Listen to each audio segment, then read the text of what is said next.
In her previous life, Nanqing endured relentless compromises for the sake of familial affection. The outcome was a heartless betrayal from her family, as her 4 elder brothers, in pursuit of a surrogate daughter, commanded her captors to sever her limbs.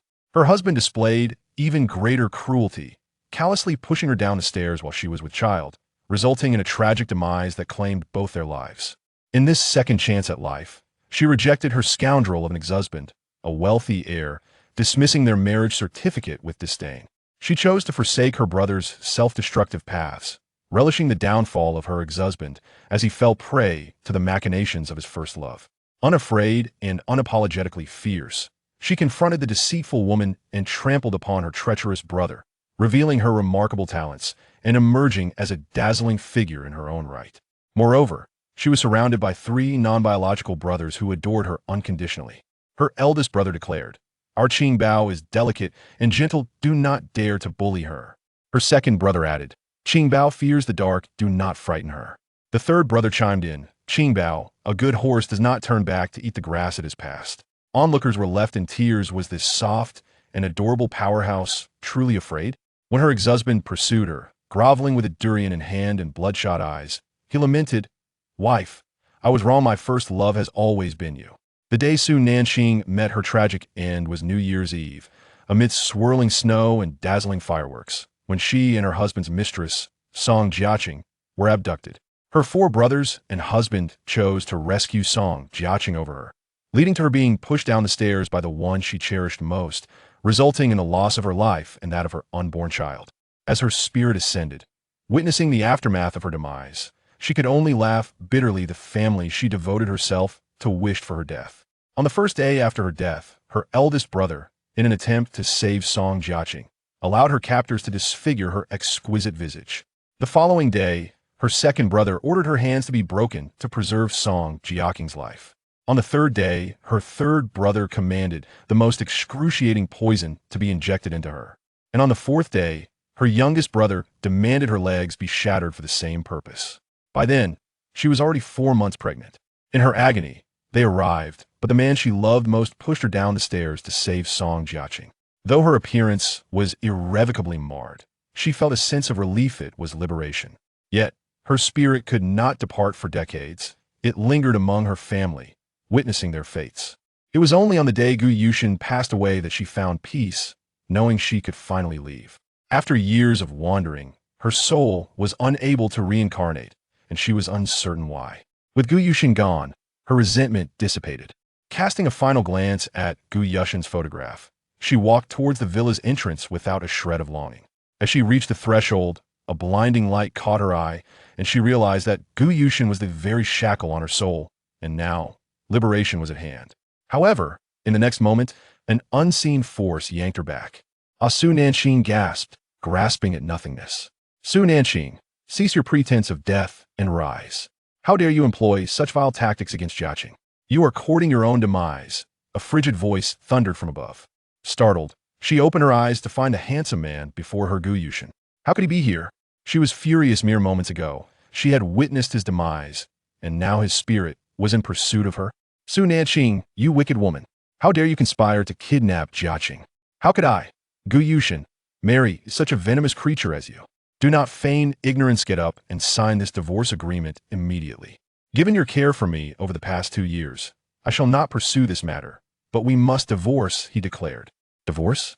Nanqing, still dazed, gazed at the furious Gu Yushin and surveyed her surroundings, which felt hauntingly familiar. Suddenly, realization struck her. Had she been reborn?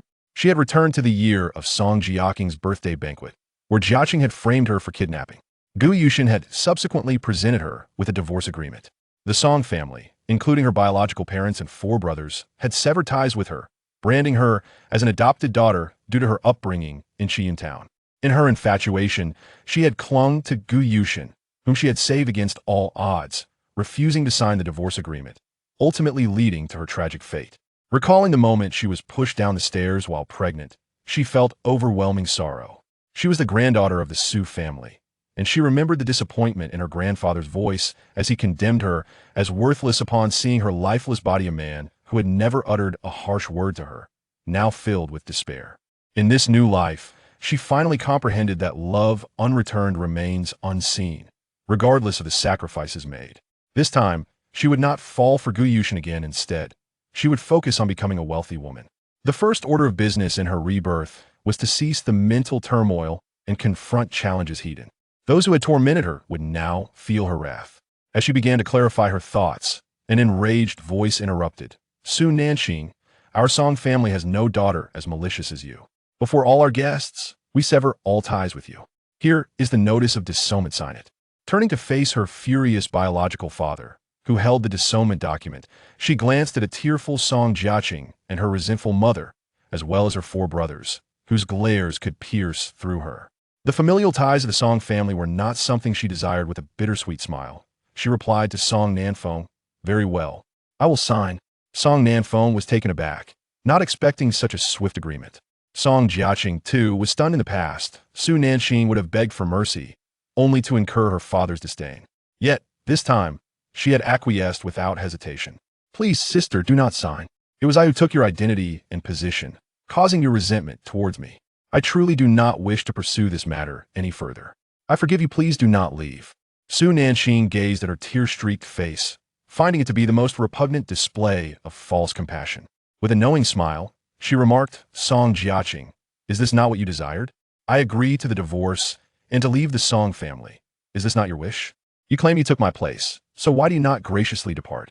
You have made that declaration countless times, yet have never left. Who are you weeping for?"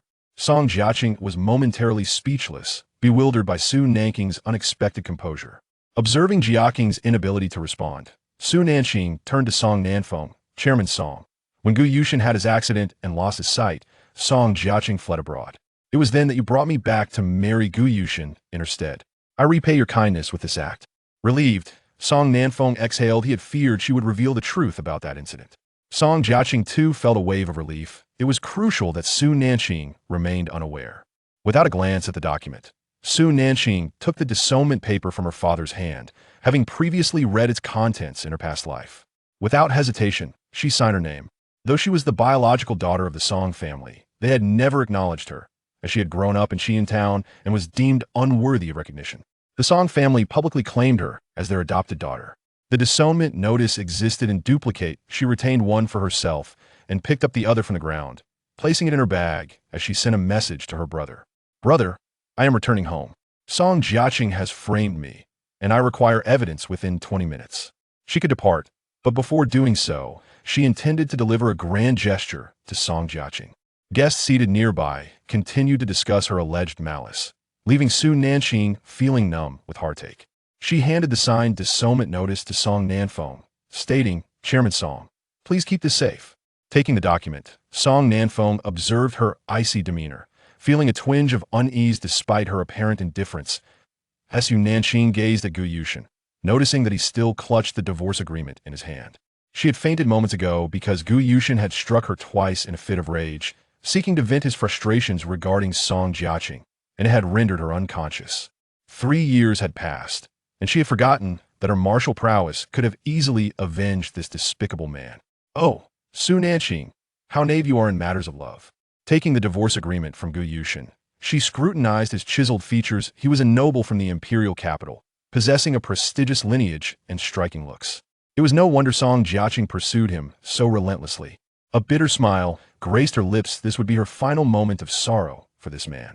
"Gu Yushin, over the past 2 years, I have cared for you with the utmost devotion. I have never wronged you in any way. I have upheld the sanctity of our marriage." Gu Yushin paused, reflecting on the meticulous care she had bestowed upon him during these 2 years. Seeing her desolate smile stirred an inexplicable restlessness within him. Yet, her malevolence, her repeated injuries against Jiaqing, made her appear utterly repugnant to him. "Su Nanqing, you had better adhere to your words. Do not resort to any tricks. In our previous attempts at divorce, you have evaded with various excuses. This time, your actions are utterly excessive. Out of consideration for your diligent care over these 2 years, and in light of Jiaqing, I shall grant you this one reprieve." Su Nanqing laughed coldly, tears welling up in her eyes. Her heart ached painfully. How could she still shed tears for such a scoundrel? "There is no need for your pity. You have never held me in your heart. Not even once have you believed in me. A man like you is well suited to be Song Jiaqing's dog. Since you two are so in love, I shall set you free. Fury surged within Gu Yushin. He was about to reprimand Su Nanqing when he saw her decisively sign the divorce agreement without hesitation. Chapter 3. The Truth. A face slap at the scene. Song Jiechi beheld Su Nanqing's signature, her eyes brimming with barely concealed excitement. Su Nanqing had finally divorced, and Gu Yushin was to become hers alone. Upon seeing that Gu Yushin had signed, Su Nanqing followed suit, and the agreement henceforth bore legal weight. Standing tall, she handed the divorce papers to Gu Yushin, who was now in close proximity. After 2 years of marriage, this was the first time he had gazed at Su Nanqing from such a distance. Her skin was as fair as snow, her eyes clear like a pristine spring, clad in a black dress that exuded both elegance and a hint of languor. Her proud, lively gaze held a captivating allure. Yet, the eyes that gazed at him were devoid of any lingering affection. In that moment, Gu Yushin's heart raced, as if something precious was slipping away from him. His grip on the divorce papers tightened involuntarily. Su Nanqing turned to Song Jiechi. "Miss Song, are you satisfied?" Song Jiechi beamed with satisfaction. Her intricate scheme against Su Nanqing had reached its zenith. She had successfully orchestrated this scene in front of so many friends and family. "Sister, please don't say that. I have never held any blame against you. Indeed, you have never blamed me. You merely distanced my loved ones from me. Congratulations, you have triumphed." Su Nanqing cast a serene smile towards her parents and her 4 indifferent brothers. She calculated her timing and walked away with an air of graceful composure, all the while plotting her next moves in her mind. The Song family had planned a grand birthday celebration for Song Jiechi, but on that very day, she was to be abducted and humiliated. The maid, Wang Ma, would testify against Su Nanqing, inciting Gu Yushin's wrath to the point of striking her unconscious. After all, the two had grown up as childhood sweethearts. In her mind, she counted down 5, 4, 3, 2, 1. On the electronic screen behind her, a voice echoed, "Miss, if you desire to ensure Su Nanqing's permanent departure from the Song family and for Gu Yushin to divorce her, there is but one method. You must endure some hardship. Find someone to kidnap you and frame Su Nanqing. Everyone dotes on you. With just a word, they shall believe you over that country girl." "Wang Ma, what if we're discovered? What is there to fear, miss? Do not forget, despite all your previous actions, even if Su Nanqing were to shout from the rooftops, Gu Yushin has never believed her. His affections lie solely with you. You are his angel, and he would never doubt you." "Wang Ma, enough, Mississippi. I shall handle this matter. We just need to ensure that on that day, Su Nanqing leaves early, and the family will bear witness against her, thus permanently ousting her." The crowd gasped in disbelief. Good heavens, after all this time, it turns out the Song family's young lady orchestrated this entire drama herself. This woman was terrifying. To rid herself of Su Nanqing and claim her sister's husband, she would go to such lengths. The guests murmured among themselves. Gu Yushin's pupils dilated in shock as he gazed upon Su Nanqing's frigid features. She seemed transformed, as if she had grown indifferent to everything. Song Jiechi's face paled. The electronic screen, initially intended to showcase her dance, now displayed evidence of her plotting against Su Nanqing. "No, this isn't true. Su Nanqing, why would you frame me? Even as I depart, you would still seek to harm me." In an instant, Song Jiechi seized the upper hand, crying out in despair. Su Nanqing smiled coldly. "Even if I were to frame you, those who love you will still believe in your innocence. Even if you confess to murder, they would remain steadfast in their support of you." Song Jiechi's gaze fell, unable to comprehend how this could be revealed. Gu Yushin stepped forward to defend her. "Su Nanqing, do not slander her. Jiechi is kind-hearted. She would never do such a thing." "Su Nanqing, are you not the one framing her?" Chapter 4. Severing ties, departing Ha. Su Nanqing's laughter was laced with heartbreak as she looked at the man before her, tears glistening in her eyes. "Gu Yushin, after 2 years of living together, do you truly perceive me as malevolent? Surely, you adore Song Jiechi so much that even her faults appear delightful to you. How much more so her words? Evidence lies before you, yet you refuse to believe. What could I possibly say that would sway you?" Gu Yushin stammered. "You." He gazed into her heart-wrenching eyes, filled with shards of sorrow, as if marrying him was the most disgraceful act. She stood alone at a distance. The garden's fresh air enveloped her, and the distant screen illuminated her figure, ethereal and isolated. The breeze gently lifted her skirt and hair, bestowing upon her an aura of icy elegance. her beautiful eyes reflecting frost and indifference.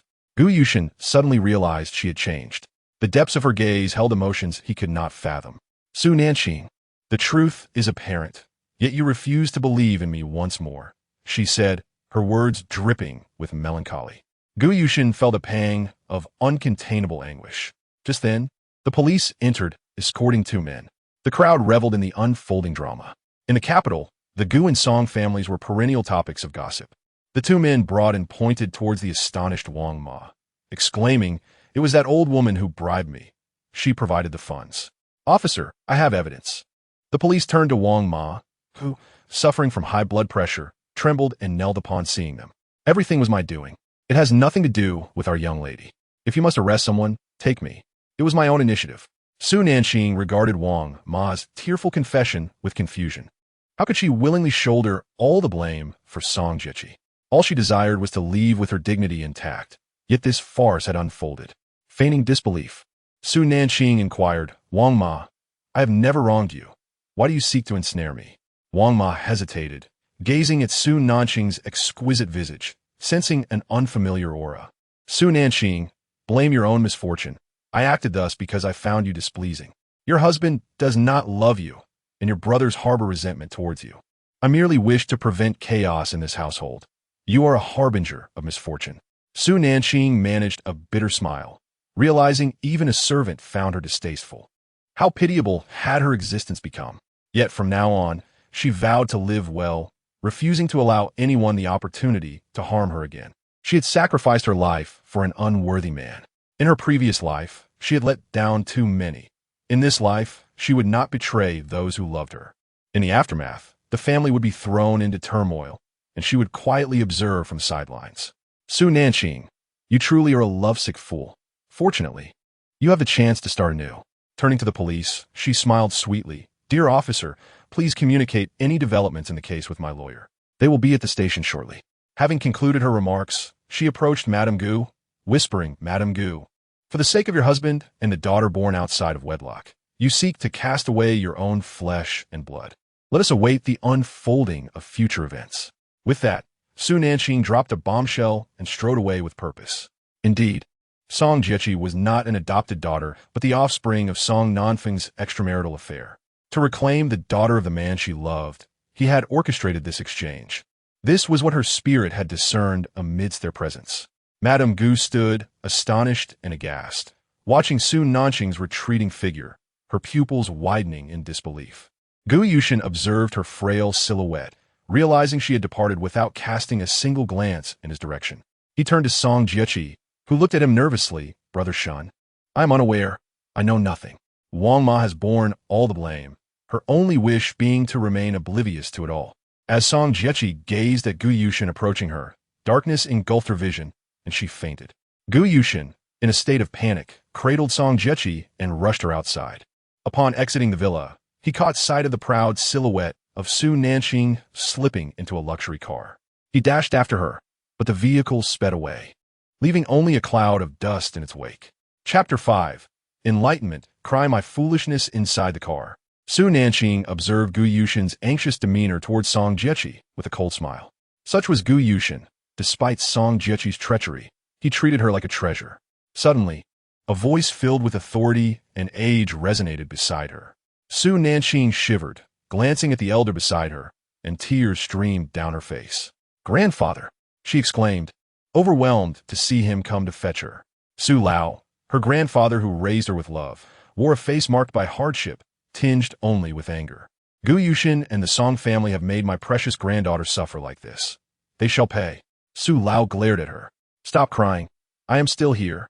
Yet Su Nanqing could not contain her sorrow, remembering how heartbroken he was after her departure in her past life, leading to his demise a year later. "I am unfilial, truly unfilial," she wailed, her heart heavy with regret. The handsome driver gripped the steering wheel tightly, wishing to exact vengeance upon Gu Yushin. "Still crying?" Su Lao's heart ached as he glared at her. "Grandfather, big brother, I cry because I am foolish." Su X, her elder brother, and the other two brothers, who grew up with her, came to mind. Su Lao restrained his urge to scold her further. "Little girl, you have finally awakened," Su X said with a teasing smile. Su Nanqing's sobs subsided as she fetched a tissue. Grandfather, I'm feeling unwell, she stammered, her voice punctuated by hiccups. Enough. Su Lao felt even more distressed. Oh, I shall be quiet. Su Nanqing complied. In this life, she vowed to protect her grandfather and brothers.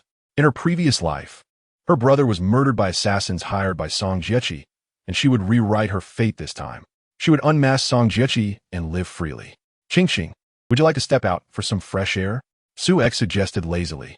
Yes, I am heading to the tropical rainforest in the west. Su Lao nearly jumped, his sharp eyes widening. Where did you say you were going? The thunderous voice startled both Su Nanqing and Su X. Su Nanqing instinctively recoiled, carefully explaining, Grandfather, I have rested for a few years.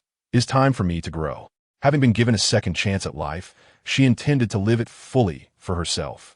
Su Lao conceded, you have 3 months. If you perish, I shall consider you never existed. A confident smile graced Su Nanqing's fair face. Grandfather, I will return healthy and care for you. She halted mid-sentence, a silly grin on her face. Su Lao shot her a glare. Care for me until the end?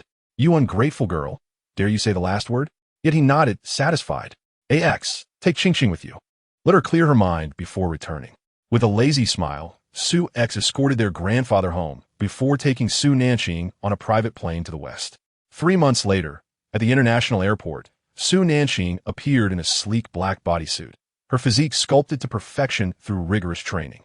Her hair was tied high, revealing an exquisite, pale face, her sharp gaze emanating a cold brilliance.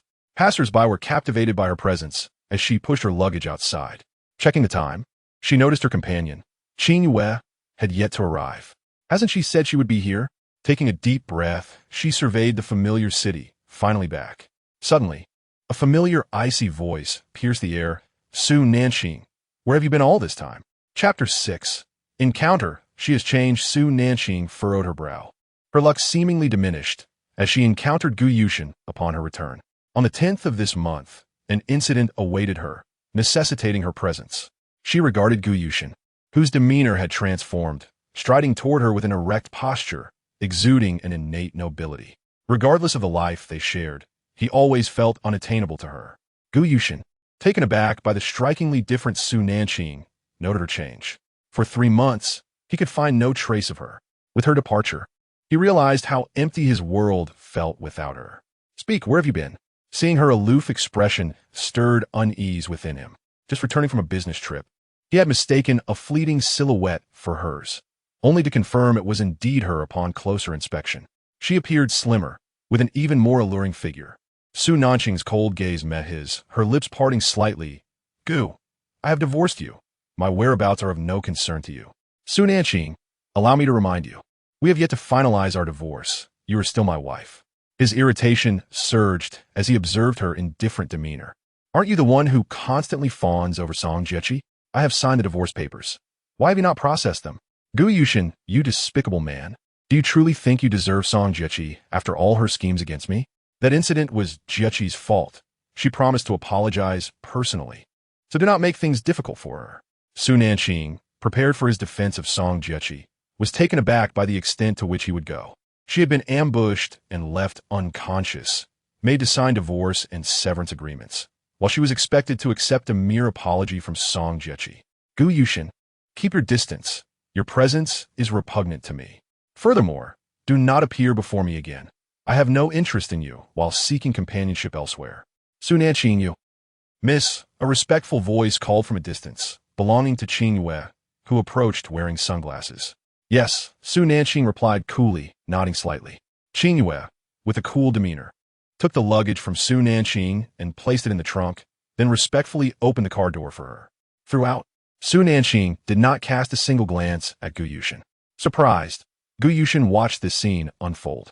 Su Nanqing, who had grown up in their town, had transformed beyond his comprehension. How had she come to command such luxury? He suddenly realized how unfamiliar he had become with his wife of 2 years.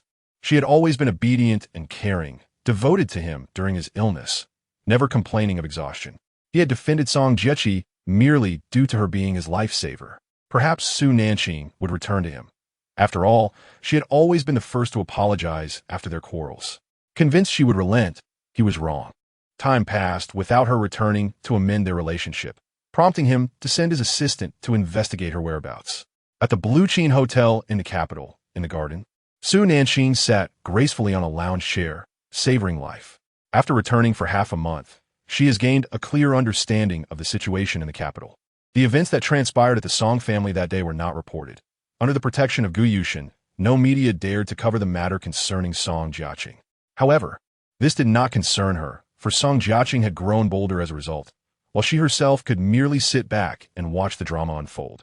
Before that, she had to reclaim everything that belonged to the Song and Gu families. She adorned her nails with a nude shade of rhinestone polish, shimmering brilliantly under the sunlight, her well-manicured fingertips gliding across the screen as she dialed a number. Qingwei, the collaboration with the Song and Gu families has been severed. Chapter 7. Rescuing. Some matters are inescapable. Qingwei was a name she had chosen. The young girl had once been vibrant, her eyes as clear as a spring and as cold as the moon. "All right, miss, I have everything organized for you before your return." Qingwei's voice was crisp and composed. Su Nanqing was quite satisfied with her efficiency. "Good, then let's call both families," she said, a smile gracing her lips as she hung up. On this very day, in her past life, an incident had occurred wherein she had been injured, allowing Song Jiaqing to take advantage of the situation. This time, she would not allow Song Jiaqing to succeed. Ultimately, she helped Gu Yushin, who treated her with utmost care, as if she were a fragile treasure. That had been her accomplishment. In this life, she would not repeat the same mistakes.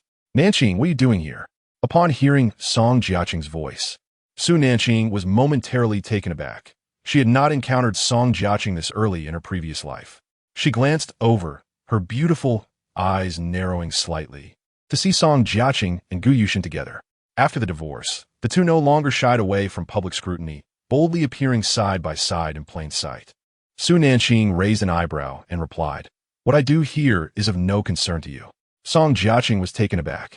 Ever since she had regained consciousness after fainting at the banquet, she had changed. "Nanqing, this is a high-end VIP area. How did you get in?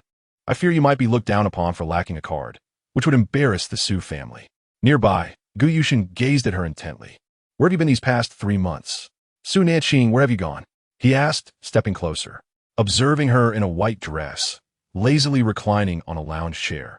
She had transformed, no longer the dutiful wife. Her cool demeanor was captivating. Su Nanqing lazily cast him a glance, a playful smile on her lips. "Ex-husband, where I go is none of your business. Haven't you heard the saying? The appearance of an ex is as unpleasant as stepping in dog waste. So, kindly keep your distance."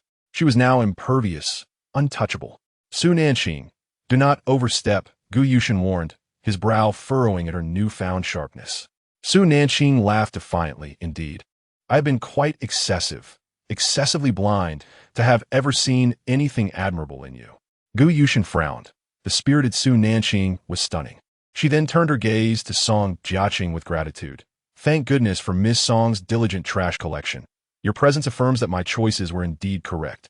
Now, please depart and allow me to pursue younger suitors." Song Jiaqing's eyes widened. How could she be so vulgar?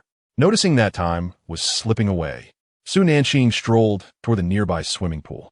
Gu Yushin furrowed his brow, watching her haughty figure retreat, sensing something slipping from his grasp. Song Jiaqing looked at Gu Yushin with concern. "Deep, do you think Nanqing was affected by the divorce? Why is she seeking younger men?" She deliberately emphasized the words younger men. Observing Gu Yushin's expression darken further, she continued, "Let's go. She will return home once she has had enough of her madness." Song Jiaqing's face turned pale. "Deep, you two are divorced. Do you still wish for her to return? The one you love is me. We have grown up together, and I should be the one marrying you." Gu Yushin remained silent, his expression grim. He did not desire the divorce. The agreement was signed, yet the final procedures were yet to be completed. He did not respond to Song Jiaqing's inquiries. As Song Jiaqing observed his cold demeanor, she dared not speak further. She was determined that her plan must succeed. Her gaze drifted toward the swimming pool not far off. Just as Su Nanqing approached the pool, she heard cries for help. On this sweltering summer day, it was the perfect weather for swimming. The luxurious, romantic blue pool shimmered invitingly. A few pools were adjacent, and Su Nanqing accurately made her way toward the one from her past. "Help!" Without hesitation, Su Nanqing plunged into the pool, swimming swiftly to the drowning elderly woman and pulling her toward the shore. Having safely brought the elderly woman to the edge, she felt a sudden sharp pain in her foot. Su Nanqing's pupils dilated. In her previous life, she had also injured her foot while climbing ashore. Shocked, she realized that some things remained unavoidable even in this new life. Chapter 8. Rescuing, being impersonated by Song Jiaqing. The pain in Su Nanqing's foot intensified, and her body gradually sank. The elderly woman gasped for air, anxious from the pain she had felt in her foot, her leg cramping as she found herself in deep water, nearly facing disaster. She watched as Su Nanqing began to sink, worry etched across her face. "Miss, are you all right? Hurry, come up." Su Nanqing struggled to remain calm, enduring the sharp pain in her foot as she gradually surfaced. The elderly woman noticed the blood in the water, and then at Su Nanqing's bloodied foot, her expression darkening further. Something had been placed in the pool. "Mississippi." The elderly woman attempted to reach for Su Nanqing, but lacked the strength to move. Feeling that something was amiss, Su Nanqing exerted herself to swim upwards, ultimately collapsing beside the elderly woman, her head spinning as the substance in the water rendered her weak. "Grandma, there is something in the water. It seems to sap one's strength."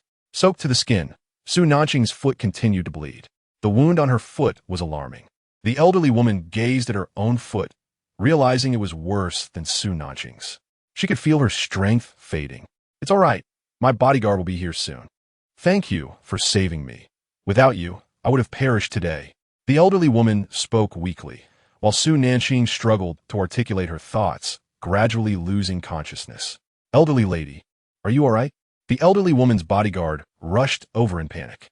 The elderly woman pointed to Su Nanqing. "Quick, take her to the hospital. She is severely injured." The bodyguard hesitated. "Elderly lady, let me take you first." "Enough nonsense. She saved me. Hurry and take her to the hospital." The elderly woman's tone brooked no argument. The bodyguard, not daring to delay, scooped up Su Nanqing and rushed her to the hospital. As they departed, the elderly woman succumbed to unconsciousness. At that moment, Song Jiaqing arrived, but did not witness the earlier events. She quickly ran to the elderly woman's side. Seeing the unconscious figure, she leaped into the water, soaking herself before swiftly climbing ashore, cradling the elderly woman and calling out, "Help! Help! Someone has fallen into the water." Just then, the elderly woman's grandson approached to retrieve his grandmother. Hearing the cries for help, he quickened his pace. "Grandma! Grandma!" Shen Muqing, more beautiful than many women yet devoid of any vulgarity, stood tall and slender, exuding an effortlessly languid charm. Song Jiaqing gazed at the handsome man before her, captivated. Compared to the cold demeanor of Gu Yushin, this man embodied her ideal. "Sir, please take the elderly woman to the hospital quickly," she urged. Shen Muqing glanced at Song Jiaqing, gratitude evident in his eyes. "Thank you for saving my grandmother. As my business card. Please contact me tomorrow." Song Jiaqing accepted the card, feigning concern for the elderly woman. "Sir, it was merely a small effort. Please hurry and take her to the hospital." "Benefactor, please remember to contact me," Shen Muqing said, his gaze darkening as he noticed the blood on the ground. This area had clearly been tampered with. His grandmother, a swimmer, rarely encountered such incidents. He carried his grandmother away, with the bodyguard clearing the path ahead. Song Jiaqing gazed at the business card in her hand, a peculiar and triumphant smile gracing her lips. She had just accompanied Gu Yushin to the banquet, which had caused a slight delay, but ultimately, the outcome was precisely what she desired. "Su Nanqing, just wait. I will ensure you are utterly trampled underfoot." The following day, Su Nanqing finally awoke. Su Xing, sitting beside her, relaxed his tense expression upon seeing her consciousness return.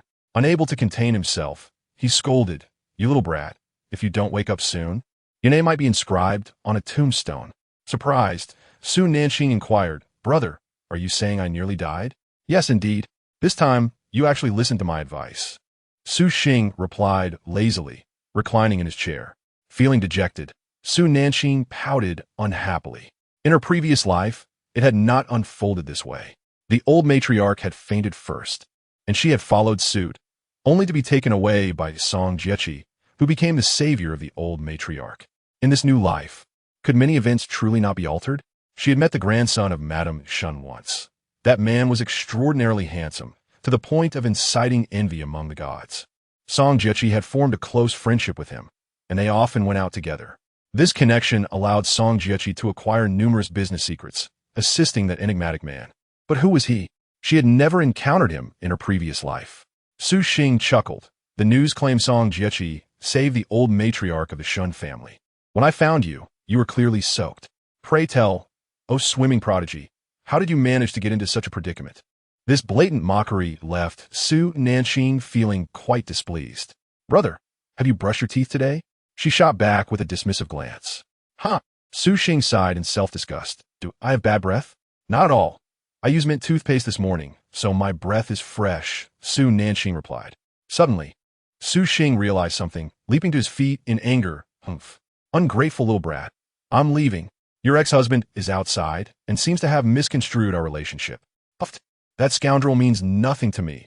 I care not for the blind and foolish dog that is my ex-husband. Su Nanqing vented her frustration, directing her ire at Gu Yushin, the bounder. Just as Gu Yushin reached the doorway, he overheard her words and frowned. The audacity of this woman was growing bolder. She dared to insult him. Su Xing, noticing Gu Yushin, seized the opportunity, adding, now you realize he is a scoundrel? He even slapped you a few times. Su Nanqing, you truly have some nerve.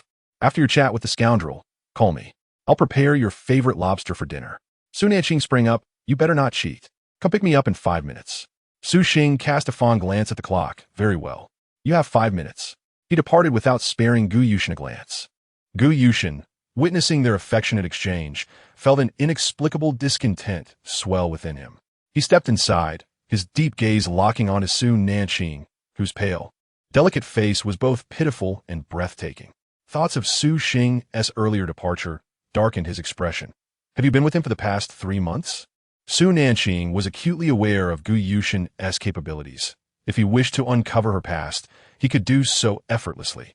His words revealed that he had not sought her out during these 3 months, and an unbidden pain pierced her heart, yet her exterior remained cold. If you have something to say it quickly. If not, leave. She bestowed no kindness upon him. The memory of how he had mercilessly pushed her from a high building in her previous life filled her with hatred. She had eagerly awaited the birth of that child. Yet Gu Yushin's betrayal had plunged her and the baby into despair. How long do you intend to stir trouble, Su Nanqing? Gu Yushin's patience waned. Could she not, like before, obediently embrace the role of a virtuous wife? I was wrong to hit you last time. Now, come home with me. Home. Su Nanqing regarded Gu Yushin's stunningly handsome visage, recognizing that this scoundrel had never displayed patience toward her. Yet he was ever so patient with Song Jiechi. In her previous life, she had been infatuated, turning into Gu Yushin's devoted follower simply because of his looks. She now questioned her own sanity. Countless handsome men existed. So why had she hung on to this crooked tree? Gu Yushin had grown up in a complicated family environment, with a father who indulged in debauchery and a mother confined to a mental institution. His somber demeanor was a product of this upbringing. Song Jiechi had been the light of his youth, but when trouble befell him, she had abandoned him.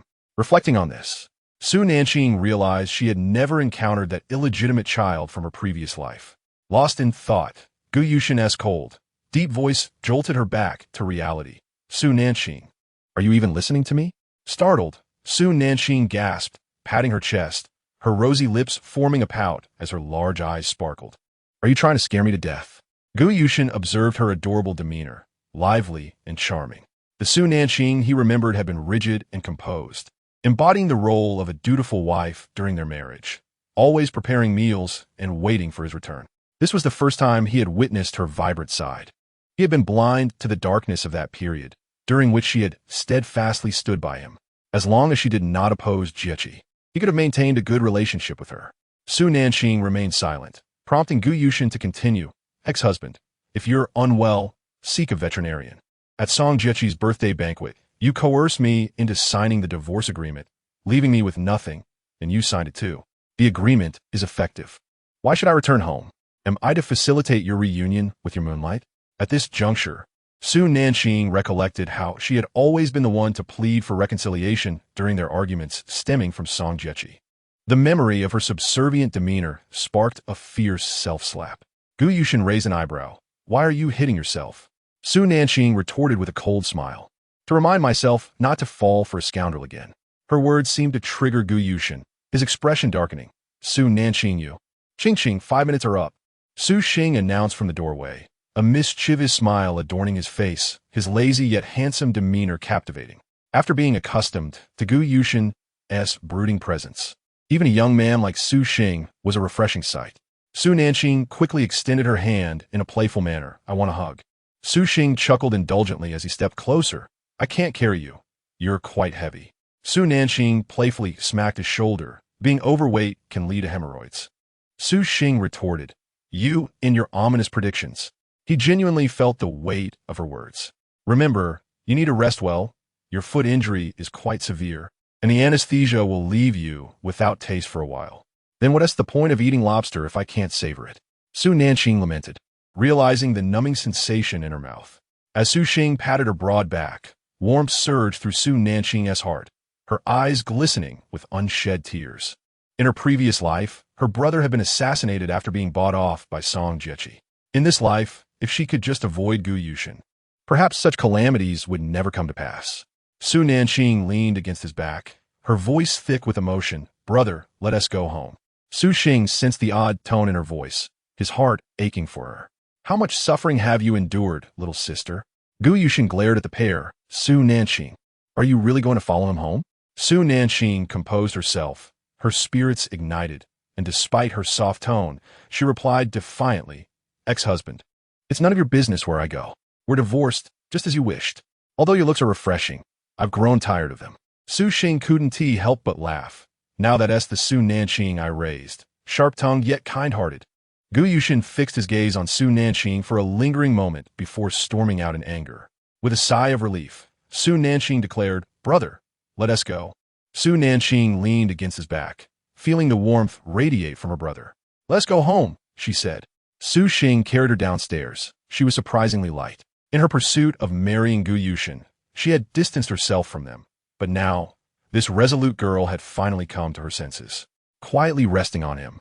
Su Nanqing murmured, Brother, I'm sorry. Su Xing paused, his voice low and somber. Ching, why do you say sorry?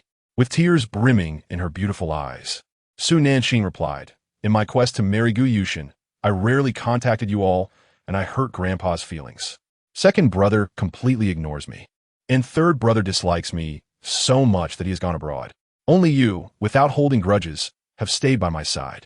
Brother, I promise I won't be foolish again. I will no longer love Gu Yushin. All right, Su Xing interrupted her gently, his tone filled with affection. You silly girl. You are making me tear up. As long as you can face yourself, the rest will be dealt with by fate. Yes. Su Nanqing nodded emphatically. Those who make me sad, I won't let them have it easy. Apologies held no weight. Song Jiechi had stolen her life, and she intended to reclaim her past life as a form of reparation.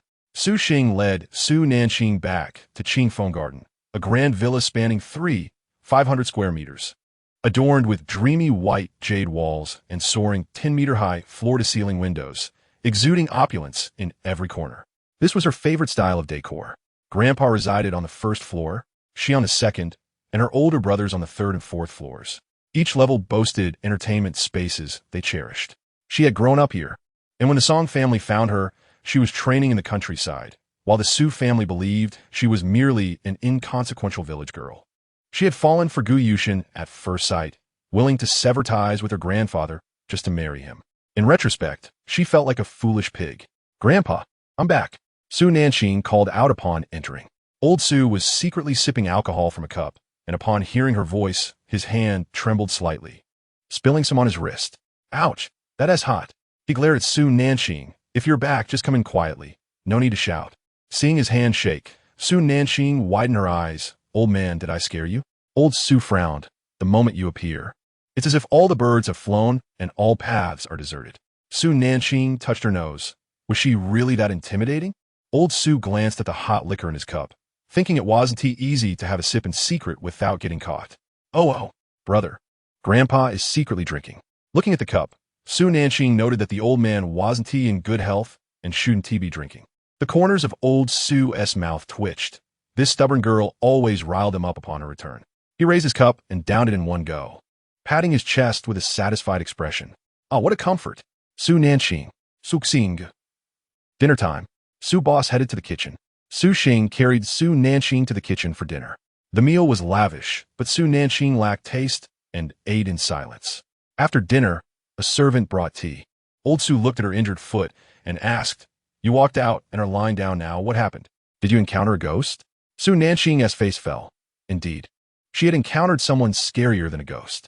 Suddenly invigorated, she raised her head and declared, "Grandpa, my fate is in my hands, not determined by heaven. If heaven wishes to extinguish me, I will extinguish heaven." Thunder rumbled outside as soon as she finished speaking.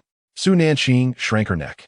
Old Su, with wide, shrewd eyes, said, Qing, happiness is most important. Don't stir up trouble. I'm going to sleep. Thunder frightens me." What a jinx he was. Couldn't he just stay away?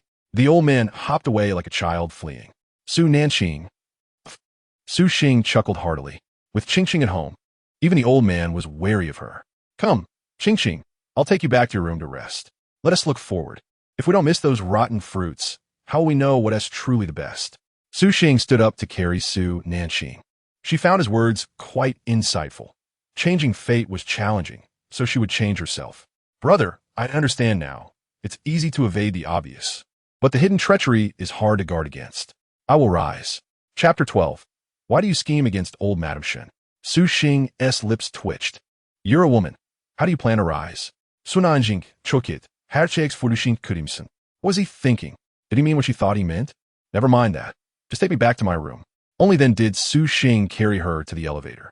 Curiously, Su Nanqing asked, "Brother, why not take the stairs? Carrying me upstairs is a perfect opportunity for you to lose weight." Su Xing, irritated, thought of retaliating. "Do you think you're so light? I'm not out of breath carrying you, am I?" She was certainly not weightless. Moreover, with his charming figure, he attracted women like bees to flowers. He had no need for weight loss. Dressed in a leather jacket and floral shirt, he stood on the street, and women lined up to marry him. Su Nanqing smiled blissfully. She had her brother, so why yearn for affection from those four foolish brothers? Her brother, Su Xing, adored her. In her previous life, she had been oblivious, mistaking them for her real parents and brothers, yearning for their familial love. What she desired most was deemed trivial in their eyes. She had tried to win their affection, but all she received was a hellish existence, leading to tragic losses. However, 3 months had passed since her departure, and the Song family had not made any moves. Surely, Madame Song had not uncovered anything? In her previous life, she had died without knowing the truth. This time, she wouldn't easily convince them of her words. "Brother, I saved old Madame Shun. Do you believe me?" Suxing. "What? You saved old Madame Shun?" His face darkened. That woman, Song Jiechi, had no shame, even daring to steal the credit for saving someone else's life. But if Song Jiechi takes the credit, brother, won't it be difficult for you to collaborate with the Shin family? Business was tough. Although the Su group was powerful, competition was fierce. That brat Shin Muqing was a wolf in sheep's clothing, appearing nonchalant while being ruthless in business. She had heard tales of him, but had never encountered him. He was a commercial prodigy on par with Gu Yushin. Now, she had inadvertently garnered a formidable opponent, which was troublesome. Su Xing sneered. "I don't have to collaborate with the Shun family. The world is vast, and there are plenty of potential partners. Unexpected events abound. For instance, the Shin family might go bankrupt tomorrow." Su Nanqing thought her brother was daydreaming. She needed to consider other options. Solutions outnumber challenges. As Su Xing spoke, he carried her back to her room to rest. He placed her on the bed, gently ruffling her hair, his tone affectionate. "Silly girl, don't overthink. Sleep well. What does our Su family lack that we need to rely on the Shun family?" Su Nanqing nodded. "Oh, I won't overthink. I'll just ponder how many handsome men I'll have in my harem." Suxing. He dashed out of the room like a rocket, terrified that she might include him in her harem. Su Nanqing. She was just joking.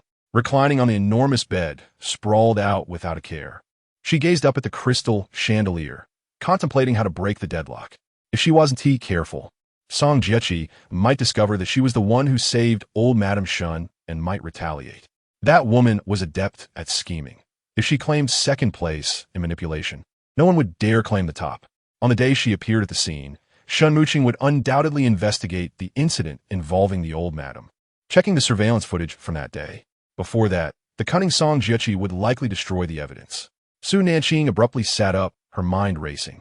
She had previously instructed Qingyue, but she wondered if any actions had been taken in advance. Searching through her bedside, she found her phone and crawled over to retrieve it. Just as she was about to make a call, she noticed a call coming in from Gu Yushin. How unfortunate! Cursing under her breath, she answered the call only to be met with Gu Yushin's furious voice. Su Nanqing, why did you plot against old Madame Shun? Chapter 13. Su Nanqing's frame up upon hearing this. Su Nanqing pinched herself, incredulous. Had she truly heard him right? Gu Yushin accused her of attempting to harm old Madame Shun. She pinched the back of her hand hard. Ouch. How could this have happened so swiftly? In this new life, was she still unable to escape Song Jiaqing's schemes? If so, perhaps it would be better to die once more. Su Nanqing, are you even listening to me? I ask you, why did you attempt to harm the old madam? Gu Yushin's voice was cold and filled with suppressed anger. Who says I harmed the old madam? Su Nanqing replied languidly. Then, Gu Yushin's voice boomed again. Shun Muqing investigated the circumstances of the old madam's fall and concluded that you pushed her. The old madam is in trouble because of you. Su Nanqing, do you not tire of scheming against others? Su Nanqing scoffed, her fox-like eyes glinting with cold amusement. If you don't falsely accuse me for a single day, will you perish? She retorted, her patience at an end. With that, she hung up the phone. Gu Yushin, at the Song residence, stared in disbelief at the disconnected call. He could clearly hear Su Nanqing's words echoing in the room. Everyone present was stunned. Was this truly the Su Nanqing they knew? Gu Yushin's mood soured further. What nonsense was this woman spouting? How could she claim he was wronging her when there was video evidence confirming her presence? Song Jiaqing, sensing an opportunity, feigned concern, deep, Dad. Mom, murder is a crime. Why would Qingqing do such a thing? Is it because she was upset over her divorce from you that she resorted to such violence and became so rude in her speech? A glimmer of triumph crossed Song Jiaqing's eyes. She had succeeded. Su Nanqing, this time you are doomed. Song Nanfeng sneered. What do you mean she is not in her right mind? Jiaqing, I believe she is simply envious of you. Deep cares for you, and she's going mad over it. She has always acted this way. With Deep and you together, she stirs trouble, showing no understanding. She is no longer my daughter. This matter must not implicate the Song family. Jiaqing, go clarify the situation with young Master Shin tomorrow. Jiaqing nodded, feigning sadness. Yes, father. Qingqing truly lacks understanding. Her actions risk dragging both the Shun and Song families down. She deliberately emphasized the Shun family. Noticing Gu Yushin's expression darken further. Madame Song, Tang Weining, glanced at Song Nanfeng, recalling Su Nanqing's earlier words. After 3 months of careful observation and 2 paternity tests, she concluded that Song Jiaqing was not Song Nanfeng's daughter. Su Nanqing had deceived her, leaving her profoundly disappointed. Taking a deep breath, she declared, tomorrow, I will speak with Su Nanqing and urge her to turn herself in. Song Nanfeng looked at her, a flicker of caution in his gaze. Weining, don't overexert yourself. Your health is fragile. Let Jiaqing handle it. They are of similar age and understand each other. Let her persuade that unfilial daughter. After contemplation, Tang Weining agreed. She too wished to avoid Su Nanqing, who had been sowing discord within their family. Very well. I had intended to offer her a sum after her divorce to help her live well, but her actions are intolerable. She dares to harm others. Su Nanqing, her heart heavy, felt a pang of pain watching her family's misfortunes. After 3 months of pent-up frustration, she finally erupted in silence. Fine. Tomorrow I will confront that wicked woman, Su Nanqing. Was it truly her intention to see their family torn apart for her satisfaction? Gu Yushin furrowed his brow slightly. He had yet to finalize his divorce with Su Nanqing.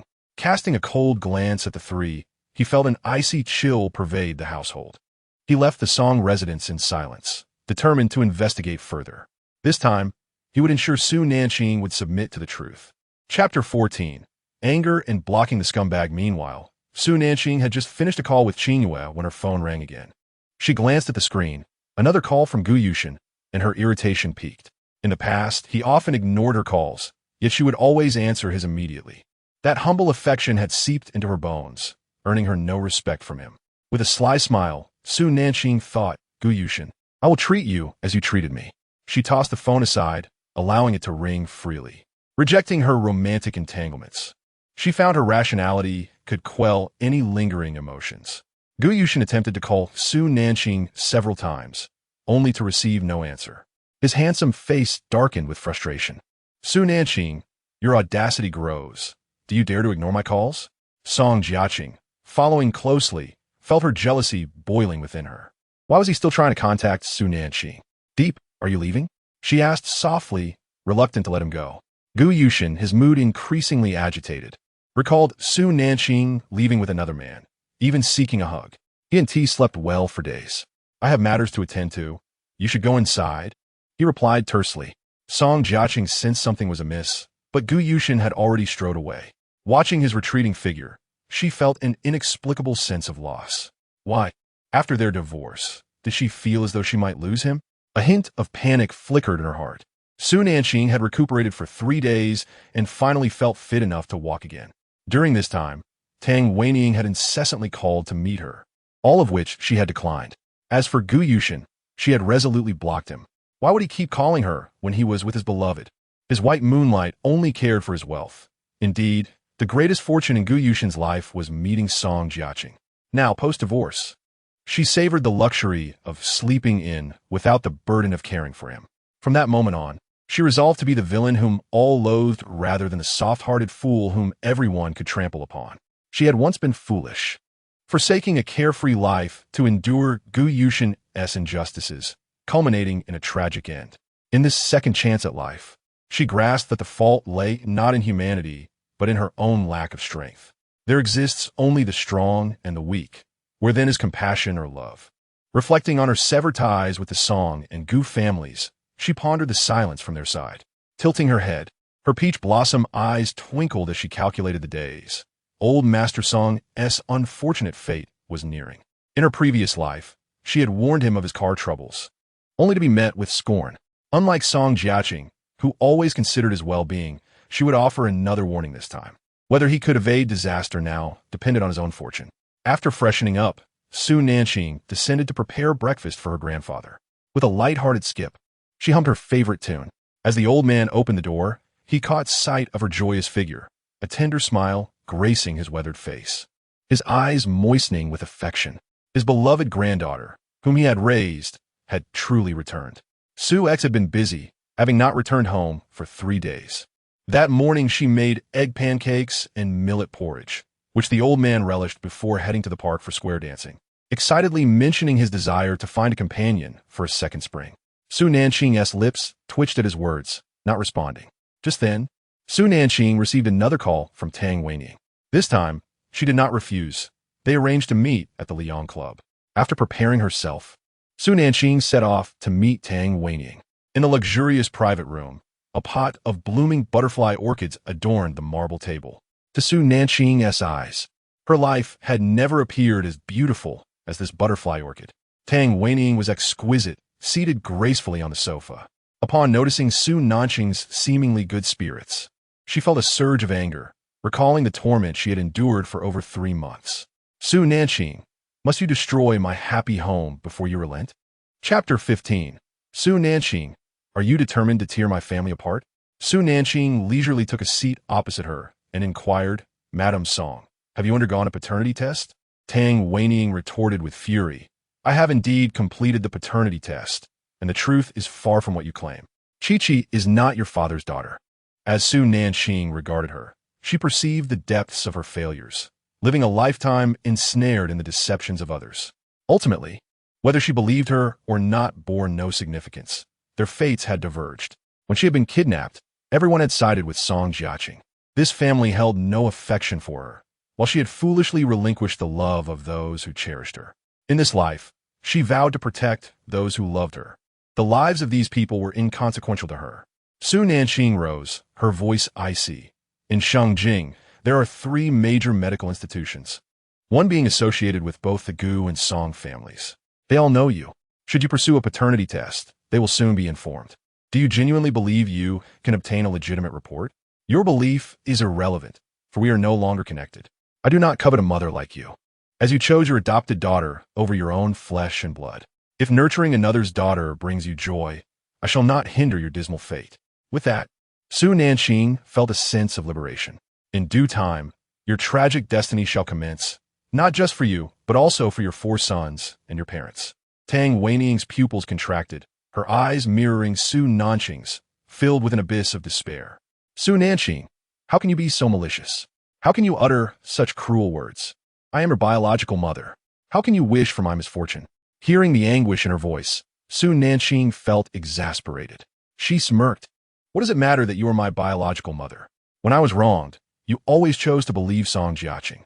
Had you ever shown me even a fraction of genuine affection, I would not have severed ties so readily. But did you ever? I can understand your feelings. Song Jiaqing is the child you raised from infancy, and your bond is profound.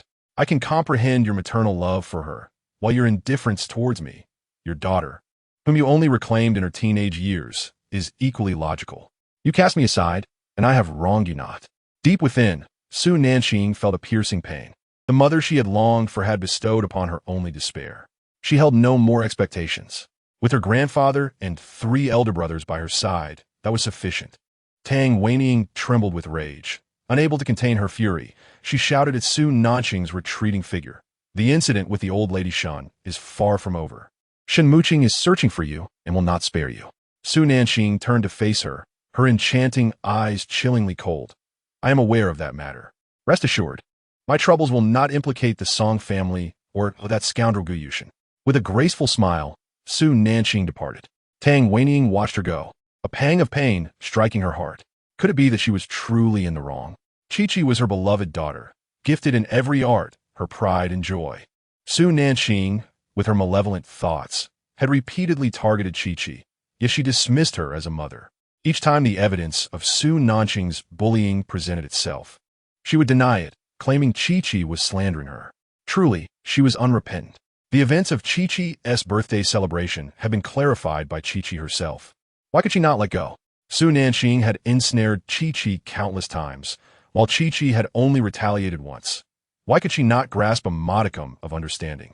Tang Weining's chest ached with indignation as she rushed out, only to find 2 impeccably dressed men escorting Su Nanqing away at the elevator. Chapter 16. Will your conscience not ache? Seeing her daughter being taken away, Tang Weining, despite the absence of affection, felt the urgency of a mother. She dashed forward, calling out Su Nanqing, but the elevator doors closed before she could reach them. Biting her lip, she waited for another elevator, yet when she descended, Su Nanqing had vanished. In her desperation, she grasped her phone, uncertain of whom to call. Since Su Nanqing's return, jealousy over Chi-Chi had marred her relationships with everyone. Gu Yushin had always resented Su Nanqing for taking the place of Song Jiaqing, and with recent collaborations with the Shun family, he showed no concern for Su Nanqing's fate. Tang Weining contemplated that perhaps teaching Su Nanqing a lesson might lead her to mend her ways. Gazing at the scorching sun, her mood soured. What did Su Nanqing mean by tragic fate? Negative thoughts began to swirl in her mind. Yet, Su Nanqing's words rang true. Undergoing a paternity test at those 2 locations could lead to tampered samples. Over the years, Song Nanfeng had never given her cause to doubt. Could it be that Su Nanqing was merely fabricating tales? Tang Weining's thoughts spiraled chaotically as she struggled to find a course of action. Early autumn brought lingering heat. Su Nanqing was ushered into a luxury vehicle by 2 bodyguards, the air conditioning running, yet she emerged drenched in sweat. As she was shoved into the back seat, the Shun insignia on the vehicle confirmed her assumptions. These bodyguards were from the Shun family, a noble clan with its own heraldry. Qingyue had already informed her that the old lady Shun remained unconscious in the hospital, and only upon awakening her could Su Nanqing hope to clear her name. Knowing she was being followed upon her arrival at the club, she understood Shen Muqing had sent these men. In this new life, she had reclaimed herself. She would not endure the same humiliation as before, nor would she allow Shen Muqing to exploit her under the guise of a false rescue. Song Jiaqing was indeed exceptional, skilled in computer technology. Only someone intimately familiar with her could have orchestrated the video evidence against her. Soon, Su Nanqing was taken to the hospital, directly led to the old lady Shen's ward. To her surprise, Gu Yushin and Song Jiaqing were also present. Gu Yushin's expression darkened upon seeing her being escorted by bodyguards. Su Nanqing was his woman, yet Shen Muqing seemed to disregard his presence entirely. Conversely, Song Jiaqing's eyes sparkled with delight at Su Nanqing's predicament. Su Nanqing locked her gaze on the man seated beside the old lady, his visage flawless, exuding an air of defiance. the flames of intensity danced in his eyes. Upon seeing his face, Su Nanqing momentarily forgot Gu Yushin beside her. This man possessed an otherworldly beauty, regal and captivating, embodying a unique charm that was striking yet not effeminate. Indeed, he was the epitome of allure. A smile spread across Su Nanqing's lips, her spirits soaring. Yet, a mocking voice shattered her moment of joy. Su Nanqing, the old lady has yet to awaken since you pushed her into the water, and you still find amusement? Does her conscience not ache? This time, armed with evidence, if Su Nanqing denied it, the proof would lead to her undoing at Shen Muqing's hands. The whims of these young masters were notorious. Glancing at the indignant Song Jiaqing, Su Nanqing chuckled. Ah, let me pose a question to you. Does your conscience ache? Chapter 17. Su Nanqing was struck by Shen Muqing. Song Jiaqing was taken aback. Su Nanqing had indeed changed. In the past, she would have lunged at her in fury. Yet now she responded with calmness, instilling a sense of unease in Song Jiaqing. Qingqing, is it truly so difficult to admit your mistakes? Young Master Shen is right here. If you sincerely apologize and acknowledge your errors, he may yet forgive you. Su Nanqing furrowed her brows and retorted, I have done nothing wrong. Why should I admit to a mistake or offer an apology? Her words left Song Jiaqing momentarily speechless, still clinging to her stubbornness. Gu Yushin's anger flared as he declared, Su Nanqing, there is evidence, there is video. I have investigated, and Chi-Chi did not wrong you. How long do you intend to create a scene? Su Nanqing gazed at him with furrowed brows. Who do you think you are? Why do you have to speak to me? Am I pushing your grandmother? She continued, You, an outsider, should keep your mouth shut about matters that do not concern you. Su Nanqing, you.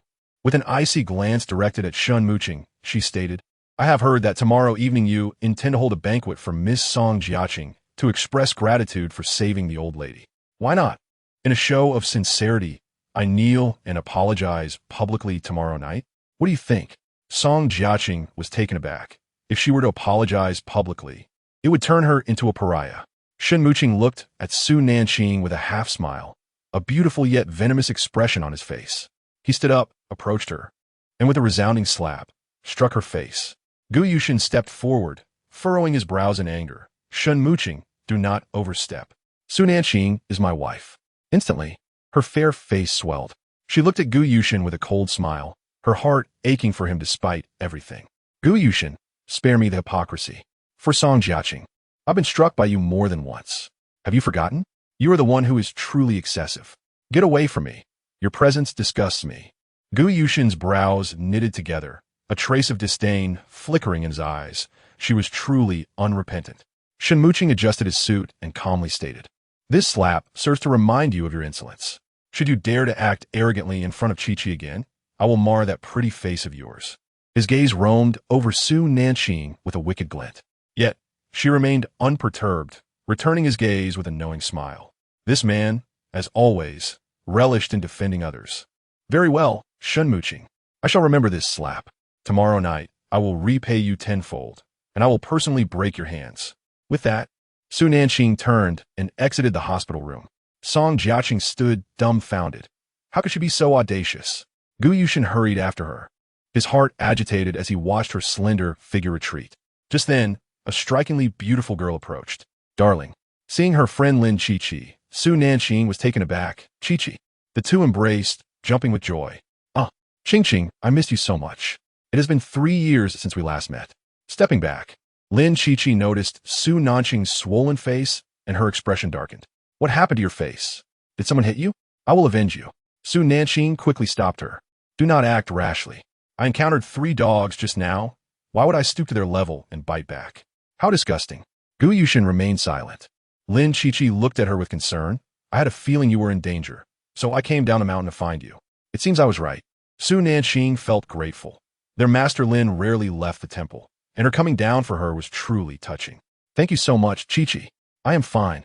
I have encountered some trouble, but I can handle it. Lin Chi-Chi pouted. I know you can handle it.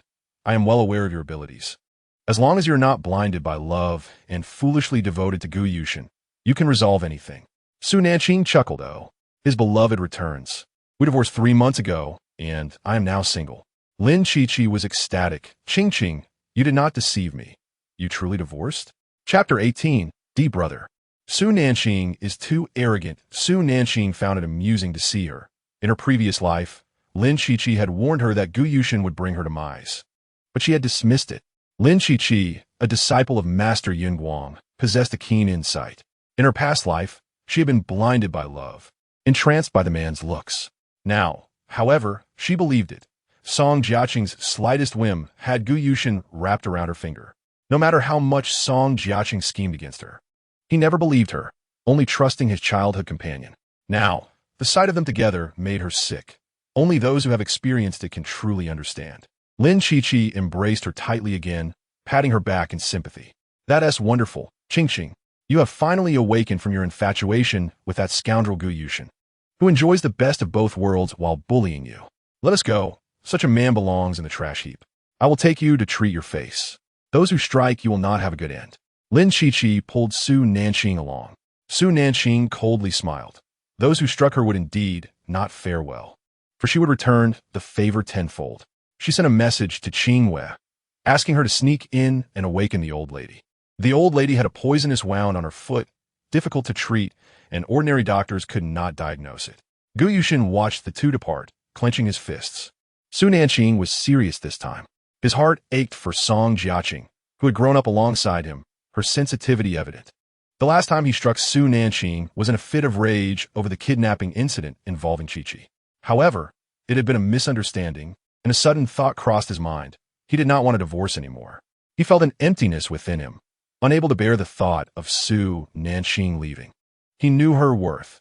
She prepared nutritious breakfasts every morning and awaited his return each evening. The emptiness of the villa in her absence weighed heavily on him.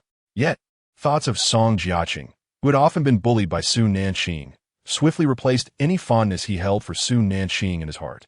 Deep brother, let us go. Song Jiaqing emerged from the ward, relieved to find Gu Yushin alone outside. Upon hearing her voice, his expression softened, his gaze filled with warmth. Yes, let us go. Song Jiaqing linked her arm with his, noticing his pleasant demeanor. She smiled and asked, Deep brother, Su Nanqing is too arrogant. She will bring danger to our family. You have always intended to marry me, and Su Nanqing has signed the divorce papers. When will you finalize the last steps? She was determined to marry Gu Yushin. His eyes were filled with her, envisioning a blissful future together. Yet, the topic reminded him of Su Nanqing, stirring unease within him.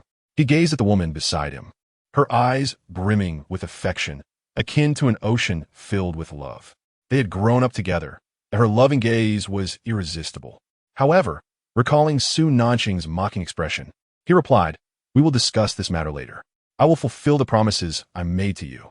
As he spoke, a sense of discomfort settled in his heart. Furthermore, the collaboration with the Nanqing group had suddenly fallen through. Hearing his assurance, Song Jiaqing's spirits soared. She leaned against Gu Yushin's arm, smiling sweetly. If Gu Yushin hesitated to divorce, she had her methods to compel him and Su Nanqing to part ways. Not a single grain of rice would she allow Su Nanqing to take from her. She had long been aware of Su Nanqing's existence. Upon Su Nanqing's return, she planned to utilize her exquisite acting skills to turn everyone against Su Nanqing. This was merely the first step of her scheme. A malicious glint danced in her eyes as she anticipated the scene of Su Nanqing apologizing publicly the next night. Chapter 19. Tang Weining's growing doubts that night. The air was warm. In the hospital corridor, a petite figure swiftly entered a hospital room after the medical staff had left, quietly placing a pill into the mouth of the old lady before silently slipping away. Meanwhile, at the Song residence, Song Jiaqing and Gu Yushin returned after dinner. With Tang Weining and Song Nanfeng already at home, their 4 sons, lacking ambition, rarely visited. Tang Weining was single-handedly managing the company, with Song Nanfeng assisting. The Song family was barely holding on. However, the recent termination of their partnership with the Nanqing group had cast a shadow over her. She could not comprehend why their collaboration with the Lan family, which had been going well, had been unilaterally cancelled. Even Gu Yushin's side had ceased their partnership. Tang Weining felt a rising unease, stirred by Su Nanqing's earlier words. As Song Nanfeng observed Gu Yushin and Song Jiaqio return, a benevolent smile graced his face. Qiqi, Yushin, has the Shun family made any demands regarding our collaboration? Song Jiaqio replied with a smug smile, Dad, the young master of the Shun family has no demands.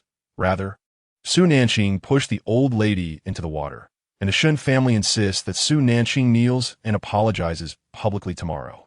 Upon hearing this, Song Nanfeng seethed with anger. Oof, such disgraceful behavior. All she knows is how to cause trouble. I should never have brought her back. Not only does she scheme against you, but she also plots against the old lady of the Shun family. Such a person is a waste of air. Tang Wanning felt a chill run down her spine at his words. Previously, without doubting Song Nanfeng, she had joined him in criticizing his biological daughter. Yet now, she suddenly realized that he seemed to wish for his own daughter's demise. A cloud of doubt enveloped her mind. Su Nanqing had once pointed out that Song Nanfeng had opportunities to meddle in all three major appraisal institutions in Shengjing, leaving her no choice but to seek evaluations elsewhere. To avoid arousing suspicion from Song Nanfeng, she maintained a frosty demeanor. Nanfeng, you were right.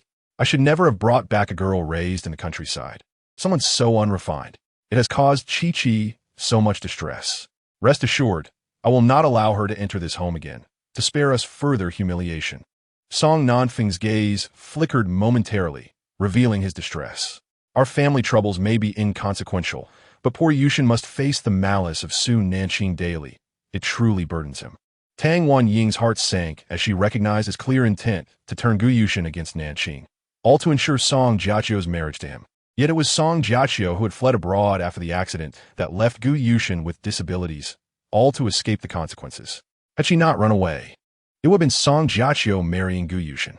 As Gu Yushin listened to the trio denigrate Su Nanqing, he felt an unsettling dissonance, previously indifferent. Today their words echoed harshly in his ears. He recalled Su Nanqing's careful attentiveness towards him, the way she read financial reports aloud to him when he could not see, encouraging him to persevere. Agitation bubbled within him, prompting him to rise, his voice chillingly distant. I shall return home first. Song Nanfeng urged Song Jiaqio, Chi-Chi, do see Yushin off. Soon you'll be husband and wife. Tang Wanning found his smile suddenly unbearable. On the night of Song Jiaqio's birthday banquet, it had been she who orchestrated the plot against Nanqing. What the events preceding that? Tang Wanning hesitated to contemplate further. They had never listened to Su Nanqing's explanations, believing whatever Song Jiaqio asserted. An acute discomfort pricked at her heart. Had she truly been blinded by her past affections? The real instigator had always been Song Jiaqio. Chapter 20. The Agony of Heart and Soul Suddenly. She recalled Su Nanqing's sardonic words. What does it matter if I am your biological mother? When I was wronged, you always chose to believe Song Jiaqio. If you had ever possessed a shred of genuine affection for me, I would not have severed ties so easily. But did you ever? Tang Wanying's heart ached profoundly. Each time Song Jiaqio faced adversity, it was always claimed that Su Nanqing had bullied her. The daughter she had raised with love and care was painted as a mere shadow of the girl they had just reclaimed. All her affection had been bestowed upon this daughter. Yet during Su Nanqing's moments of anguish, she had never believed in her even slightly. The more she pondered, the more her heart writhed in agony. Ying, Ying. The sound of Song Nanfeng calling her name jolted her back to reality. What is it? She asked, regarding him with curiosity. Rising, Song Nanfeng feigned concern, his tone gentle and affectionate. Ying, have you not been feeling well lately? You seem distracted. Perhaps I should take you to the hospital tomorrow. Are you ill? Tang Wanning was momentarily taken aback. Was her discomfort that apparent? It was merely Su Nanqing's words that had left her in a daze. Do I appear unwell? She inquired, her brow furrowing. Song Nanfeng agreed, echoing her sentiments. Indeed, you seem ill, lacking focus, occasionally lost in thought. Ying, women go through menopause. You should seek medical advice. Tang Wanying's eyes twitched slightly at his insinuation. So, you believe I have entered menopause and ought to remain in the hospital? Resentment brewed within her. A flash of Su Nanqing's words surged through her mind. In due time, your tragic fate will commence, not just yours, but that of your 4 sons and your parents as well. What kind of cursed fate was this? Anger surged within her as she stood abruptly, confronting Song Nanfeng. Do you not know what troubles me, Song Nanfeng? His gaze flickered, and he fell silent. Could it be that she had uncovered something?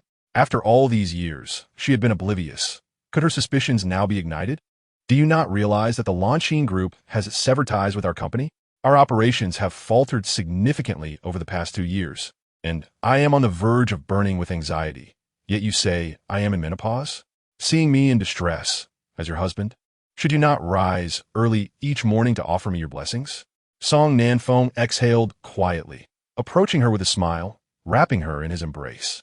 Very well, Ying. I shall rise early tomorrow to bless you. I have matters to attend to tonight, a social engagement, and shall return later. Tang Wan Ying's expression remained unchanged, weary yet composed. All right, go ahead. I must rest early. Tomorrow I am to meet the general manager of the Nanqing group to discuss potential collaboration. Song Nanqing, aware of the Nanqing group, having sought collaboration with them 2 years prior, was puzzled by their sudden withdrawal. Yet, in the business realm, such occurrences were not uncommon. Perhaps a misunderstanding had arisen, and it would be resolved in due course. However, these matters did not concern him. All he needed was to enjoy his wealth. After watching Tang Waning ascend the stairs, he proceeded to the garage to depart. Meanwhile, she stood by the window on the second floor, watching his car drive away. Her expression solemn. She sent a message. Follow him. I want to know everyone he meets. Chapter 21. Rebirth. Living authentically that night. News of Su Nanqing pushing the old matriarch of the Shun family into the pool exploded across the internet. Concern for the old lady's safety surged. Su Nanqing is the adopted daughter of the Song family. How could she possess the audacity to push the old lady? Su Nanqing is utterly malicious. My heavens, how terrifying. The old lady is nearly 70, and Su Nanqing dared to push her into a swimming pool. Oof, I have encountered that woman. She is nothing but a sycophant. The 4 brothers of the Song family detest her. No, all the members of the Song family despise her. Her obsequious demeanor is intolerable.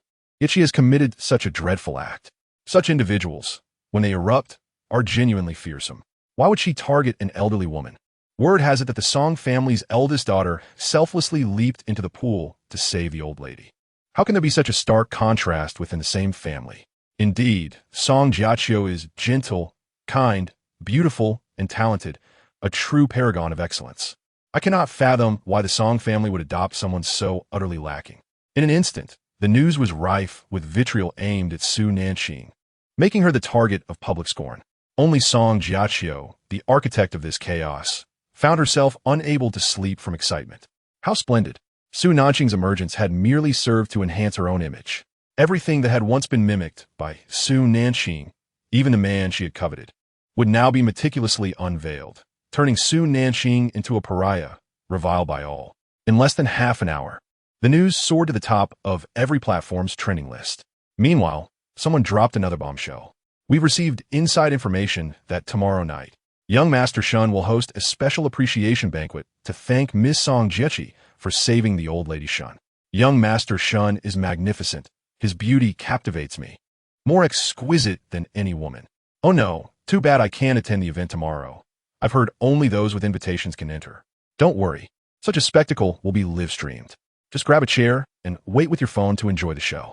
At Lin Qiqi's home, Su Nanqing and Lin Qiqi were indulging in barbecue and beer, consuming online gossip while watching the news, with the comment section escalating in fervor. Su Nanqing curled her lip in disdain, questioning Song Jiechi's capabilities. In her past life, she had willingly allowed herself to be bullied by Song Jiechi, all for a pitiful semblance of familial affection, never experiencing even a hint of warmth from her relatives.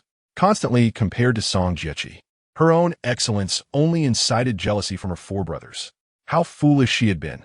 She had let herself be led astray. As Lin Qiqi savored her lamb skewers, her brows furrowed, and her almond-shaped eyes glared at her friend. Are you really going to let them insult you like that? Watch while Song Jiechi schemes behind your back. Lin Qiqi felt a pang of sympathy for the fool before her. Su Nanqing smiled mysteriously. Qiqi, the louder they criticize now, the better I can slap them in the face tomorrow. Trust me, I prepared for the banquet. I won't be bullied again. Tomorrow, accompany me to get a haircut. I must embody my rebirth and live authentically. Lin Qiqi regarded her with curiosity, her eyes seeming to pierce through her. Su Nanqing, recalling her own capabilities, felt a twinge of anxiety, uncertain of the reasons behind her revival. Perhaps it stemmed from an abundance of resentment. She hastily averted her gaze from Lin Qiqi's probing eyes. Lin Qiqi, brow furrowed, scrutinized her intently, pondering the implications of this rebirth. What have you truly endured to speak such words? Chapter 22. Grandfather. Tonight, I am going to fight. Lin Qiqi leaned against Su Nanqing's shoulder, one hand clutching her phone, the other gripping a skewer of grilled chicken hearts, relishing her meal. It seems someone is orchestrating a smear campaign against you. Lin Chi, though not adept with computers, recognized the presence of online trolls. This was undoubtedly a ploy driven by higher commoners, but for Su Nanqing, it was an area of expertise.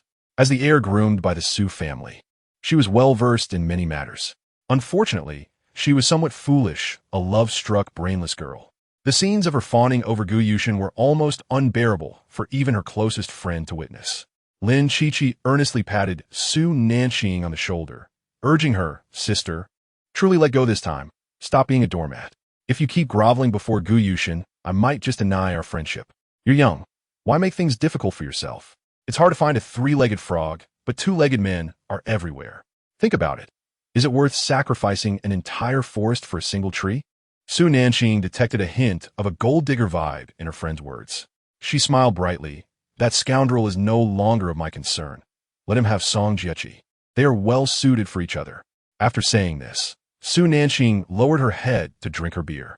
With each sip of beer and bite of meat, she was truly enjoying herself. The following day, Su Nanqing awoke in Lin Chi's bed. She clumsily rolled over, fortuitously tumbling to the floor. "Oh dear," she exclaimed, instantly jolted awake. Lin Chi opened her eyes wide, witnessing Su Nanqing in a comical predicament. One leg on the bed while the rest of her body lay on the floor, her hair resembling a bird's nest. The sight was simply too amusing, and Lin Chi couldn't help but laugh heartily. Su Nanqing slowly climbed to her feet, gazing at the glaring sunlight outside. A new day had dawned, and she felt revitalized. Tonight, a battle awaited her, and she was determined to give it her all. In this second chance at life, she vowed to be bold and carefree. After a hearty breakfast, Su Nanqing sent a message to her grandfather. "Grandfather, at the Shin family's banquet tonight, I intend to confront someone. I worry you might experience a spike in blood pressure, so please refrain from coming." Su old man replied, "I've overcome all my ailments thanks to you. Why should I fear a little blood pressure? I intend to be there to witness your confrontation." Upon reading this, Su Nanqing shook her head, realizing her grandfather's penchant for being part of the action. She regretted sending him the message. Just as this thought crossed her mind, he messaged again. "If you didn't want me to come, why notify me? You're simply piquing my curiosity, you little rascal." Su Nanqing realized the implications of her message and chose to ignore him, heading out with Lin Chi for some shopping, even stopping at a beauty salon for a skincare treatment. Upon returning to King Fenjuan, she adorned herself with the luxurious diamond jewelry her grandfather had prepared. She had never worn such opulence before. Gazing into the mirror, she was reminded of her beauty from years past. Every girl is an angel, gentle and sweet, and she was no exception. Lost in reverie, she recalled her grandfather's words when she returned to her biological parents. "My dear, I have raised you with genuine affection. My only request is that you do not disclose your identity to your parents. Should you find yourself hurt, know that my door will always be open for you. You will forever be my beloved granddaughter." At that time, she naively believed she would receive the love of her biological parents. Resolutely following Tang Wanqing back to the Song family, unaware of the impending heartache her grandfather foresaw. Chapter 23. I must kick out that spoiled heir. Shen Muqing Su Nanqing chuckled bitterly at herself, realizing that what she had perceived as familial love was, in fact, the beginning of her downfall. No more would she allow herself to be ensnared. Whether Tang Wanqing believed her or not was immaterial. She had no intention of inquiring how her four brothers and Gu Yushin had been destroyed by Song Nanfeng and Song Jiechi. In this new life, she had two primary goals: to build a career and to protect her beloved grandfather and three brothers. But first, she needed to eliminate Shen Muqing, that spoiled heir. Meanwhile, Tang Wanqing's spies reported back that Song Nanfeng had gone to the company and not elsewhere. She had technicians infiltrate Song Nanfeng's phone, which revealed it to be devoid of any extramarital affairs. It contained only contacts related to work and family. Upon receiving this information, Tang Wanqing's resentment towards Su Nanqing grew. The girl's words had unsettled her for days. It appeared that the incorrigible girl had not changed. Originally, she planned to provide Su Nanqing with a rundown, dilapidated apartment on the outskirts of town, hoping to retrieve it once she remarried. Now it seemed unnecessary. She resolved to distance herself from a daughter who wished for her biological mother's downfall, feeling guilty yet forgetting about getting a paternity test. As for her husband, doubts plagued her leaving her feeling guilty. In the days to follow, she intended to make amends with Song Nanfeng. Outside the room, Song Nanfeng squinted, observing that Tang Wanqing had finally ceased her suspicions, donning a remorseful expression as he stealthily descended the stairs. Unbeknownst to her, the people she had hired were already his associates. His influence had infiltrated the Tang family over the years. The Tang family had become his domain, and the Song family's modest stature had been bolstered by his charm and a particular incident that had allowed him to marry Tang Wanqing. Together, they enjoyed a life of mutual prosperity, and he would ultimately rid himself of a foolish daughter and 4 inept sons, along with a simple-minded wife. Understanding Tang Wanqing's nature, he anticipated her guilt would lead to her treating him well in the coming days. With this thought in mind, Song Nanfeng cheerfully hummed a tune as he made his way downstairs. Meanwhile, Song Jiechi had already prepared for the banquet, eagerly awaiting Gu Yushin to come and escort her. Feeling particularly cheerful that day, today, we witness Su Nanqing publicly kneeling in apology. Her selfless act of rescuing the elderly Mrs. Shun serves to amplify her presence, preparing her for entry into the entertainment industry. With a smile, she inquires, "Father, what brings you such joy?" Song Nanfeng, indulging in paternal affection, beams at his beautiful daughter, responding with greater delight, "It's good news. Come, your mother has arrived. We shall attend the banquet to witness." Su Nanqing begging for mercy. Gu Yushin is not coming, so we will proceed directly to the venue.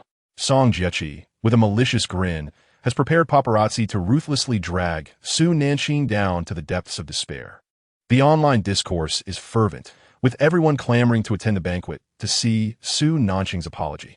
In her pursuit of fame, Song Jiechi has meticulously crafted her persona, now enjoying a modest reputation as kind and gentle, also being Gu Yushin's girlfriend. The discussions surrounding her are at their peak, while Su Nanqing faces the harshest criticism, rumored to have stolen Gu Yushin from Song Jiechi. The vitriol online grows increasingly harsh. In a car, Gu Yushin sits regally in a dark suit, his perfect physique barely contained. As he peruses the news, he sees Su Nanqing being condemned mercilessly, his brows knitting together in fury. His assistant, Xueqing, who is driving, has also noted the online uproar. Feeling indebted to Su Nanqing, he cannot restrain himself from asking, "President, shall we suppress the news?" Chapter 24. If I do not come, would it not allow you to remain arrogant? Gu Yushin massages his temples and replies solemnly, "No need. She brought this upon herself. She must bear the consequences of her own actions." Xueqing's expression turns icy. After all, they were once a couple. During his most challenging times, it was Su Nanqing who stood by his side. Indeed, capitalists can be heartless. Upon Song Jiechi's return, Gu Yushin seems to have forgotten his wife's kindness. He wishes to speak up for her, yet feels powerless. The Shun family's banquet is being held at the most luxurious hall in Shengjing. Everyone has arrived, except for Su Nanqing, who is yet to make her entrance. Shen Muqing is entertaining the esteemed guests, Song Jiechi and the Gu family. Observing the beautiful Song Jiechi, he smiles wickedly. "Chi-Chi, that outfit suits you perfectly." Song Jiechi adopts a pure yet seductive style, donning a fitted black dress that tastefully accentuates her alluring curves. She shyly leans toward Gu Yushin. "Thank you for your compliment, young Master Shun." Shen Muqing is quite taken with her. Beauty coupled with kindness is his favorite combination. As a wealthy heir, he has encountered various women, and he has seen many like Su Nanqing, degraded, shameless, and malicious. By the way, Chi-Chi, didn't Su Nanqing once kidnap you? And yet, you still allow her to live. You are truly too kind. Both Song Jiechi and Gu Yushin's expressions shift simultaneously. She had inadvertently mentioned this while conversing, deepening Shen Muqing's animosity towards her. Gu Yushin furrows his brows, asking, "Young Master Shun, who told you about this?" Song Jiechi becomes anxious. If Gu Yushin learns she was the one who disclosed this information, it would tarnish her pristine image in his eyes. Before Shen Muqing can respond, she cheerfully interjects, "Young Master Shun, why hasn't Nanqing arrived yet? Surely, she isn't too afraid to show up?" The attendees begin to murmur among themselves. Shen Muqing, frowning, coldly remarks, "It's fine. If she doesn't dare to come, I won't let her off the hook privately." Gu Yushin, brow furrowed, contemplates why Su Nanqing has yet to relent and seek his assistance despite being driven to such a state. He has been waiting for her call all day, his irritation mounting. Song Jiechi anxiously pleads on Su Nanqing's behalf, Young Master Shun. Nanqing must not have meant any harm. Please show her some mercy. Shen Muqing, finding Song Jiechi's distressed demeanor endearing, smiles broadly. Chi-Chi, you are truly too kind. Let us not dwell on our matters. After this is resolved, the Shen family will sign contracts with the Gu and Song families. This is precisely what Song Jiechi has been waiting to hear. Gu Yushin's gaze flickers, but he remains silent. Surely, Nanqing wouldn't genuinely shy away, would she? Just then, a clear voice cuts through. Who says I am afraid to come? As all eyes turn to the source of the voice, soon Nanqing appears in a stunning red gown adorned with diamonds. The vivid hue and gleaming jewels creating a striking visual impact. Her boldness radiates warmth, her petite visage captivating. Gu Yushin is taken aback. He has never seen Su Nanqing looking so breathtaking, as if she has descended from the heavens, outshining everyone present. Song Jiechi, stunned and envious, recalls that she had noticed this face upon returning.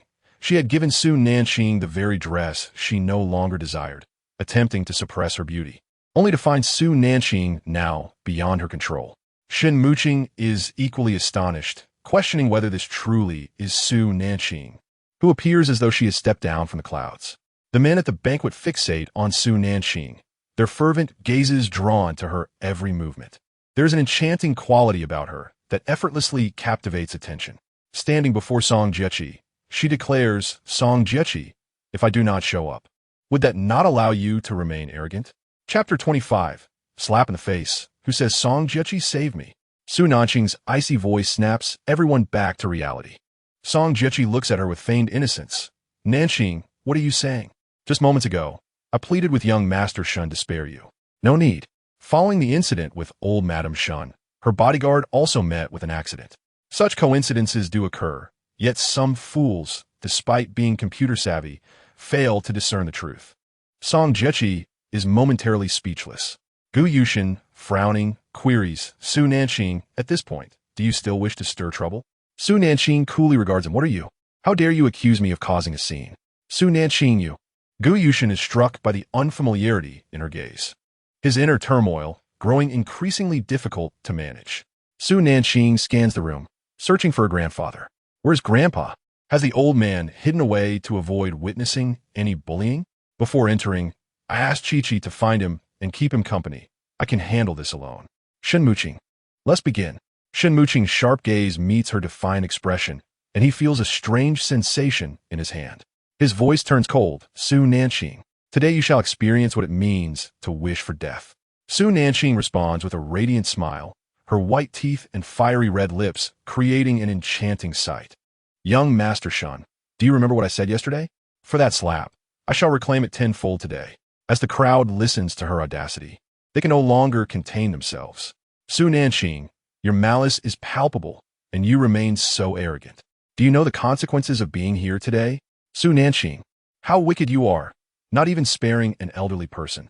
Someone like you deserves to be tortured 1,000 times and cast into the depths of hell. A few girls near Su Nanqing, hearing her words, step forward to defend her, eager to make a name for themselves in front of Shen Muqing. Su Nanqing casts a cold glance at them, remaining silent. Let them revel in their satisfaction now. Soon, their expressions will be truly entertaining. Shen Muqing sneers coldly. Ignorance is bliss. He gestures elegantly to Song Jiechi, his tone softening.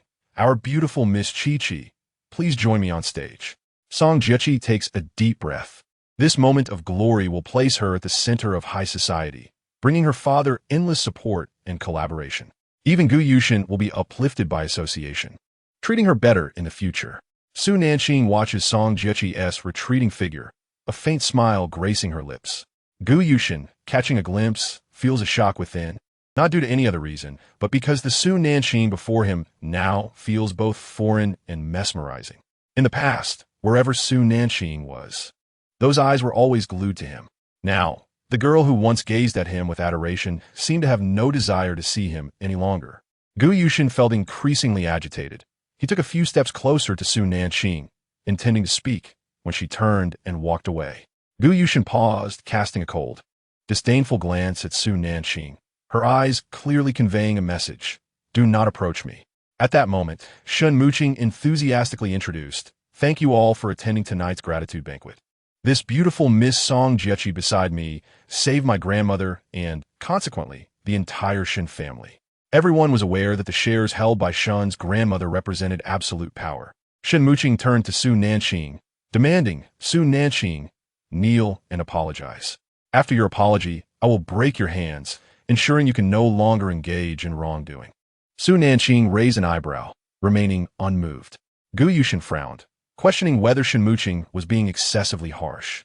Song Jiechi quickly interjected, young Master Shen.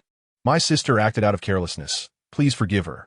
She raised her voice in defense of Su Nanqing, earning the favor of the crowd. Chi, do not speak of this. I have made my decision, he retorted angrily, glaring at Su Nanqing. Su Nanqing, kneel quickly. Do not waste the time of the person who saved my life. Feigning concern, Song Jiechi looked at Su Nanqing, about to speak, when a cold, resonant voice echoed from the entrance. Who claims that Song Jiechi saved me? Chapter 26. Retaliation. Tenfold returns. Song Jiechi was taken aback, a wave of unease washing over her. The crowd turned in astonishment towards the banquet entrance. While everyone was shocked, Su Nanqing stood quietly to the side. Shen Muqing's eyes brightened as he exclaimed, Grandmother, you are awake. Shen's grandmother glared furiously at her foolish grandson, realizing that if she had not awakened, he would have been completely deceived by this woman, handing over the entire Shen family to her. Grandmother, Jiechi is the one who saved you. Silence, you fool. The person who saved me was not Song Jiechi at all. I was set up that day. Something was placed in the swimming pool. Moreover, my bodyguard had an accident, and you knew full well the doctor discovered other toxins in my injuries. Yet you failed to investigate further, instead treating this woman as a savior. I do not have a grandson like you. As the old lady's furious words fell, everyone stared incredulously at Song Jiechi. Her pupils contracted in shock. Why had this old woman suddenly regained consciousness? She had hoped to resolve matters here before the old woman would awaken permanently, as the incident at the swimming pool had been her scheme to deceive the old lady. For the first time, Shen Muqing found himself scolded, and in front of so many people, he felt utterly humiliated. He shouted, Grandmother, I do not understand what you are saying. Then look at the large screen behind you. The old lady signaled to a nearby bodyguard, who pressed a remote control. The footage played, showing Song Jiechi rushing over, glancing around to ensure no one was watching, then jumping into the swimming pool and feigning to rescue the old lady while shouting for help. Shen Muqing's expression twitched. He felt like a fool. Song Jiechi's face darkened as she realized those videos had been destroyed. Where had they come from? Song Jiechi turned sharply to the old lady, attempting to explain, Old lady, I was terrified when I saw you lying still. I fell into the pool, but the moment I climbed out, I shouted for help. Young Master Shen came because he heard my cries. Shen's grandmother scoffed, then explained why my bodyguard had an accident. Your bodyguard's accident has nothing to do with me, Song Jiechi retorted, fully aware of how the accident had come to pass, for it was her orchestration. I will uncover how my bodyguard met with an accident, and it involves you. The old lady did not grant Song Jiechi the opportunity to explain further and instructed the bodyguard to continue operating the remote. Another video appeared, showcasing Su Nanqing jumping into the pool upon hearing cries for help, saving the old lady. The crowd gasped in realization. It was Su Nanqing who had rescued the elderly woman, while Song Jiechi had merely seized the opportunity. Reactions rippled through the crowd. Gu Yushin gazed intently at Su Nanqing, realizing once again she had been wronged. Su Nanqing turned away, leaving behind the astonished Shen Muqing. Their eyes met, and he felt a pang of shame, recalling the slap from the previous day and the harsh words exchanged moments ago. Shen's grandmother Sunaning, Miss Su. You saved my life. Ask whatever you wish. Su Nanqing replied coolly, Old lady, I cannot accept anything from the Shen family. However, your grandson slapped me yesterday, and today I demand tenfold retribution and the breaking of his hands as my price. Chapter 27. A slap in the face, tenfold revenge. Upon hearing this, Shen's grandmother's expression darkened, and Shen Nanfeng felt anxious. This foolish Su Nanqing. Why must she refuse cooperation at such a time and demand tenfold retribution? How could I have given birth to such a foolish daughter? Su Nanqing, although you saved me, your demands are excessive. The old lady had not expected such an outrageous request. Excessive? Su Nanqing smiled coldly. Let me remind you, had you not emerged from the pool that day, the machinations against you would have jeopardized the entire Shen family. I saved the entire Shen family, and demanding your grandson's hands in return seems quite reasonable, considering I have endured online harassment, ridicule, threats, and violence from him." Furiously, Su Nanqing pointed at Gu Yushin and Song Jiechi, asserting that their actions had caused her humiliation. "Isn't it true that this woman stole my credit for saving you?"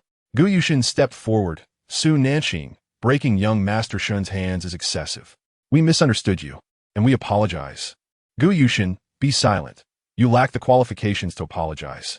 From start to finish, you have been the instigator, employing unscrupulous means to secure a contract with the Shun family." Gu Yushin narrowed his eyes at her. "What do you mean by that?" Su Nanqing turned to the old lady. "That is precisely what the Shun family should investigate. It has nothing to do with me." "Su Nanqing, do you not trust me?" Gu Yushin's voice was icy. Su Nanqing scoffed. "You have never trusted me. Why should I trust you?" Gu Yushin was momentarily speechless, gazing at her defiant countenance, feeling a wave of realization wash over him. Indeed, ever since Song Jiechi's return, countless conflicts had arisen. Yet he had never trusted the woman who had stood by him in his darkest moments. A wave of guilt enveloped him. Su Nanqing regarded the old lady with pride. "Old lady, if you have no objections, I shall proceed."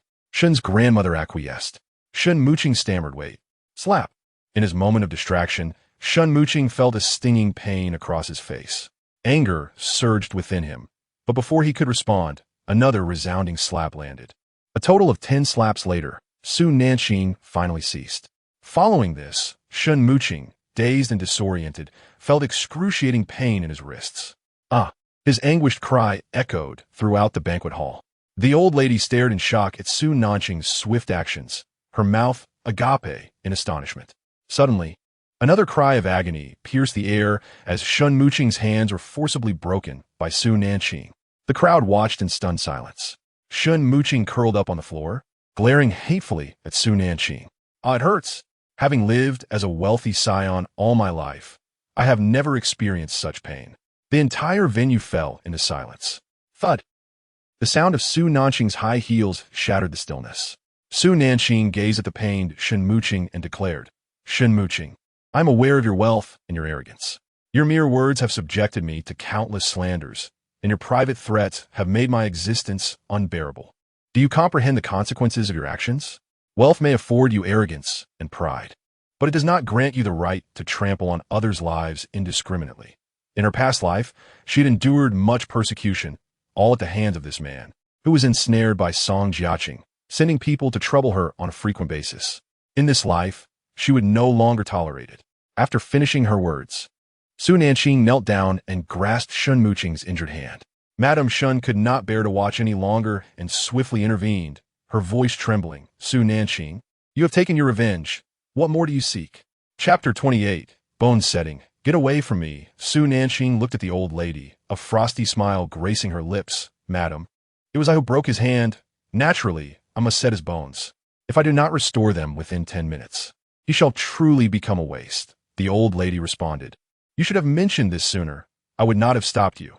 Her grandson, despite his flaws, was of decent character, but he had been excessively hostile towards Su Nanqing due to his disdain for scheming women. Perhaps today's lesson would grant him greater wisdom. Shun Mooching was momentarily taken aback. His hands could indeed be saved. He remained silent, trembling in pain, fixated on Su Nanqing. He felt the weakness in his hands and thought that if he were to become a cripple, he would rather leave this world forever. Su Nanqing gently manipulated the bones in his wrist, her expression cool and composed. With a crack, Shun Mooching's hand was rejoined, and she performed the same procedure on the other hand. Her technique left the onlookers in shock, their scalps tingling. This Su Nanqing was nothing short of a madwoman. Such an opportunity could have elevated her status for life, yet she chose to offend Shun Mooching instead. Shun Mooching flexed his hands and felt a slight twinge of pain, but strength returned to him. "Oh my, this is truly miraculous. My hands possess strength," Shun Mooching exclaimed, joyfully rubbing his aching wrists, although his face bore the marks of a beating. Su Nanqing, rising coldly, addressed the astonished Song Jiaqing. "Song Jiaqing, you might as well plead with Shun Mooching for mercy, as it was because of you that he suffered this ordeal." A flicker of murderous intent crossed Song Jiaqing's eyes, wishing fervently to dismantle Su Nanqing piece by piece. No, this must be a dream. How could such events transpire? Everything had been under her control. Why had the tables turned so suddenly? Where had Su Nanqing found the video? According to her plan, the old lady should have been incapacitated at this hour.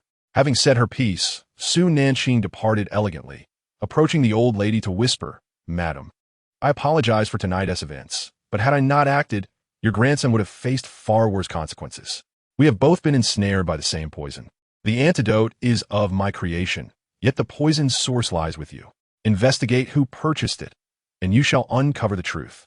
The culprits desire the entirety of the Shun family. As for their identity, that is for you to discover." The old lady narrowed her eyes, grateful. "Miss Su, I truly thank you this time. Should you require assistance in the future, do not hesitate to inform me." Su Nanqing's determination impressed her greatly. With a smile, Su Nanqing thought to herself that she would have no further dealings with the Shun family. In time, the Shun estate would be seized by Song Jiaqing's brother, and Shun Muqing would meet a tragic end. It would not be until his dying day that he would realize that the very Song Jiaqing he had tenderly cared for was the greatest villain of all. Regrettably, he would come to this realization far too late. As the truth was revealed to him in his final moments, he would understand how foolish he had been. Su Nanqing's cold silhouette gradually faded from view. Upon reaching the banquet hall's exit, she was intercepted by Gu Yushin. Su Nanqing frowned, regarding him with scrutiny. Gu Yushin's eyes were deep with emotion. "Su Nanqing, we need to talk." Su Nanqing replied with a cold smile. "What is there to discuss?" Gu Yushin, "Only now do I comprehend that loving you was the commencement of my own demise. I shall never love you again. I will devote my love solely to myself. Now, leave me be." Chapter 29. "Nanqing, please save Chi-Chi." "Su Nanqing, can you allow me to finish my words?" Jiaqing did not mean to get lost. Su Nanqing retorted vehemently. "Every single time. She claims it was unintentional. Am I the one who is deliberate? What happens to Song Jiaqing is none of my concern. If you wish to protect her, that is your affair. Why do you come to me?" With that, Su Nanqing offered a frigid smile, her gaze filled with disdain. In her previous life, this man had callously pushed her down. The memory ignited a murderous rage within her. Taking a deep breath, she spoke calmly. "I had almost forgotten. Even when the truth is laid bare before you, you would refuse to believe it. After all, you find every word from Song Jiaqing to be gospel. So, believe her wholeheartedly. It is only fitting for such deep affection." With that, Su Nanqing departed. Gu Yushin stood rooted to the spot, watching her solitary figure recede, his heart aching with each passing moment. He merely wished to convey, "Su Nanqing, I misjudged you this time," but it seemed she was unwilling to hear him. Having witnessed Shen Muqing strike her, he felt he had failed to protect her, yet the evidence spoke otherwise. He had done nothing. He never imagined that she was indeed innocent. Not far away, the old gentleman and Lin Chi-Chi applauded the unfolding drama. Old Master Shun shed tears of excitement, his voice trembling. "Chi-Chi, has my Qingbao grown up? No longer ensnared by the folly of love. She has finally discerned the essence of a scoundrel." Lin Chi-Chi had not heard such endearments in a long while. The old gentleman truly cherished Su Nanqing. "Grandfather, as long as Qingbao is no longer blinded by love, everything will proceed smoothly. Rest assured, you shall live to a ripe old age." Old Master Shun beamed like a child. "Child, with your words, I can rest easy. For now, my life is secure, and I can witness our Qingbao marry and bear children. I yearn to become a great-grandfather." Lin Chi-Chi, seeing the tears in his eyes, felt a pang of sorrow. "Grandfather, do not cry. Let's go find Qingbao." "Tisich, who says I am crying? I am merely overwhelmed with joy." The old man refused to acknowledge his tears, but he could not deny the pride he felt as he watched his granddaughter handle the situation with such poise. As Su Nanqing approached the elevator, she was called by Tang Weining. Su Nanqing. Gu Yushin, who had turned to leave, halted in his tracks once more. Tang Weining hurried towards Su Nanqing, urgency in her voice. "Nanqing, please save Chi-Chi. Young Master Shun intends to sever her hands." Su Nanqing was momentarily taken aback. In her previous life, Shen Muqing had been Song Jiaqing's lackey, always aiding her in tormenting Su Nanqing. Thus, this evening's intention to sever his hands was an act of vengeance for her past grievances. With a cold smile, Su Nanqing replied, "Just now, when Shen Muqing sought to sever my hands and demanded I kneel, did any of you plead for me? You merely stood by, reveling in my suffering. Why should Song Jiaqing come to me now?" Tang Weining, How audacious are you to utter such words? Tang Weining was momentarily stunned. Moments ago, she too thought Su Nanqing deserved her fate. Nanqing, I was unaware of the truth. I thought you truly pushed the old lady, and would have known the truth? Would that compel you to save me, or trust me even once? No, you will forever cling to your belief in Song Jiaqing. I have never once schemed against her, yet you have never sought to verify her claims. You accept her words blindly, while your family stands united to humiliate me. Our ties have been severed. I have signed the dissolution papers and the divorce agreement. Have I sought you out in these 3 months of separation? Yet she could not bear to witness Chi in peril. She quickly implored, Nanqing, if you rescue Chi, we shall consider everything even, all right? Chapter 30. Off to a blind date. Upon hearing those words, Su Nanqing felt a surge of emotion, nearly brought to tears. Pain coursed through her heart, as if it were being tightly squeezed, making it difficult to breathe. With a tearful smile, she gazed at Tang Weining and called her name, Tang Weining. There is no balance here, only my victory, for you have never treated me fairly. Su Nanqing, Tang Weining shouted in fury, we are still family. Then why sign the severance agreement? Su Nanqing retorted coldly.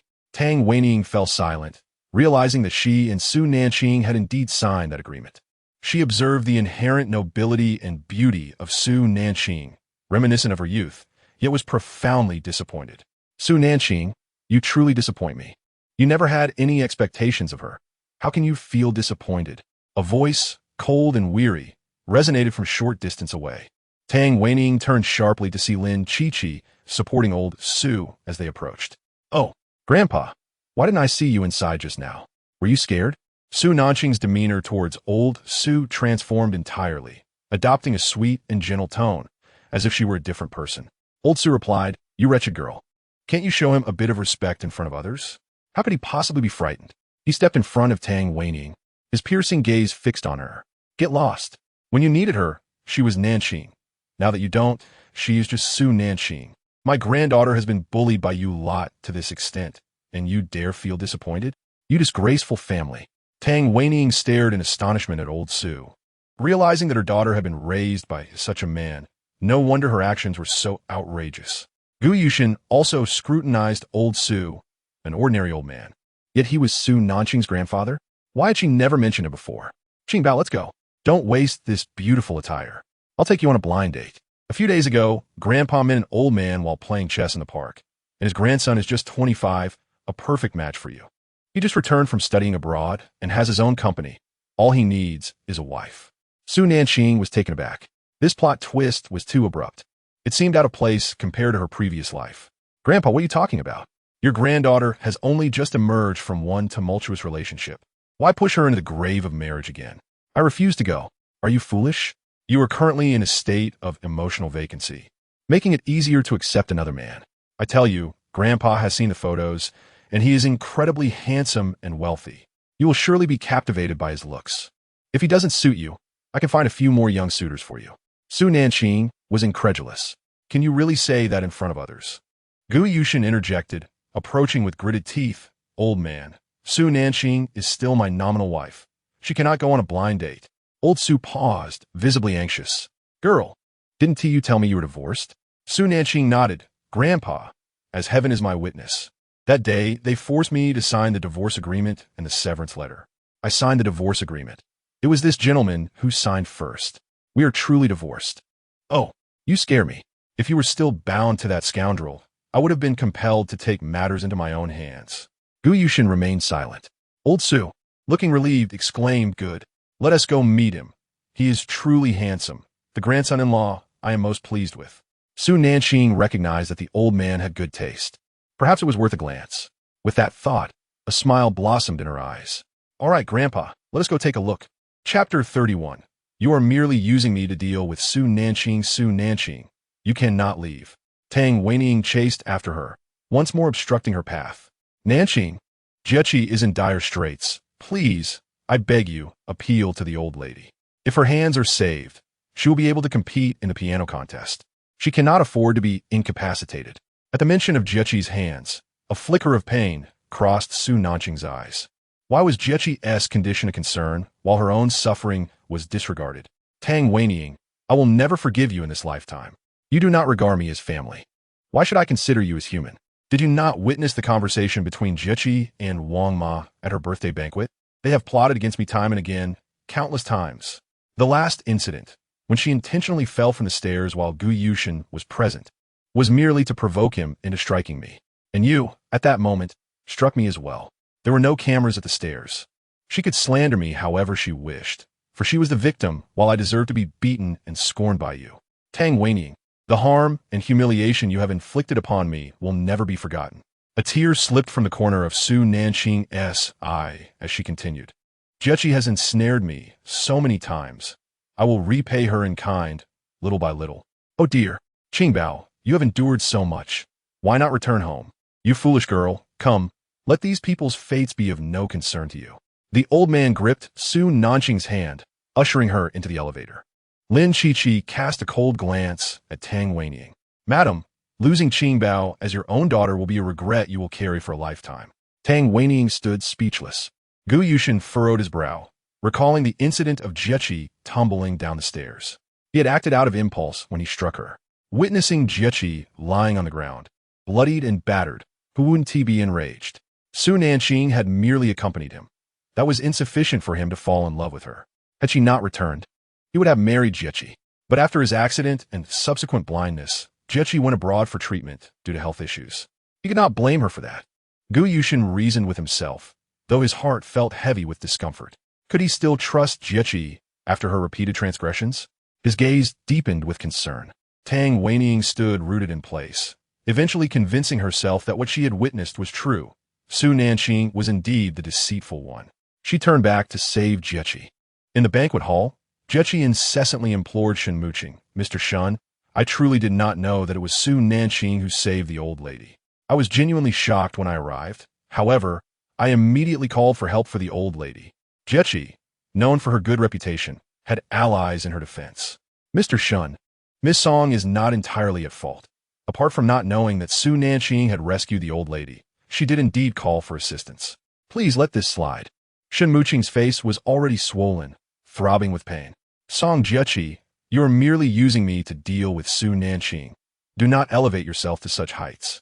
Choose a severed hand or a severed leg. Fear flickered in Jiechi's eyes as she grasped the edge of her skirt tightly.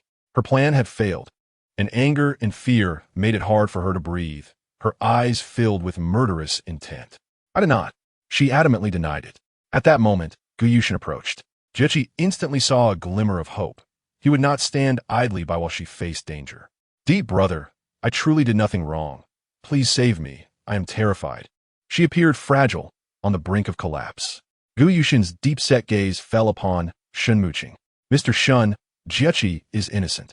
If you truly believe she has erred and wish to punish her, then I will relinquish the Tiansheng collaboration to you. Spare Jiechi. Chapter 32.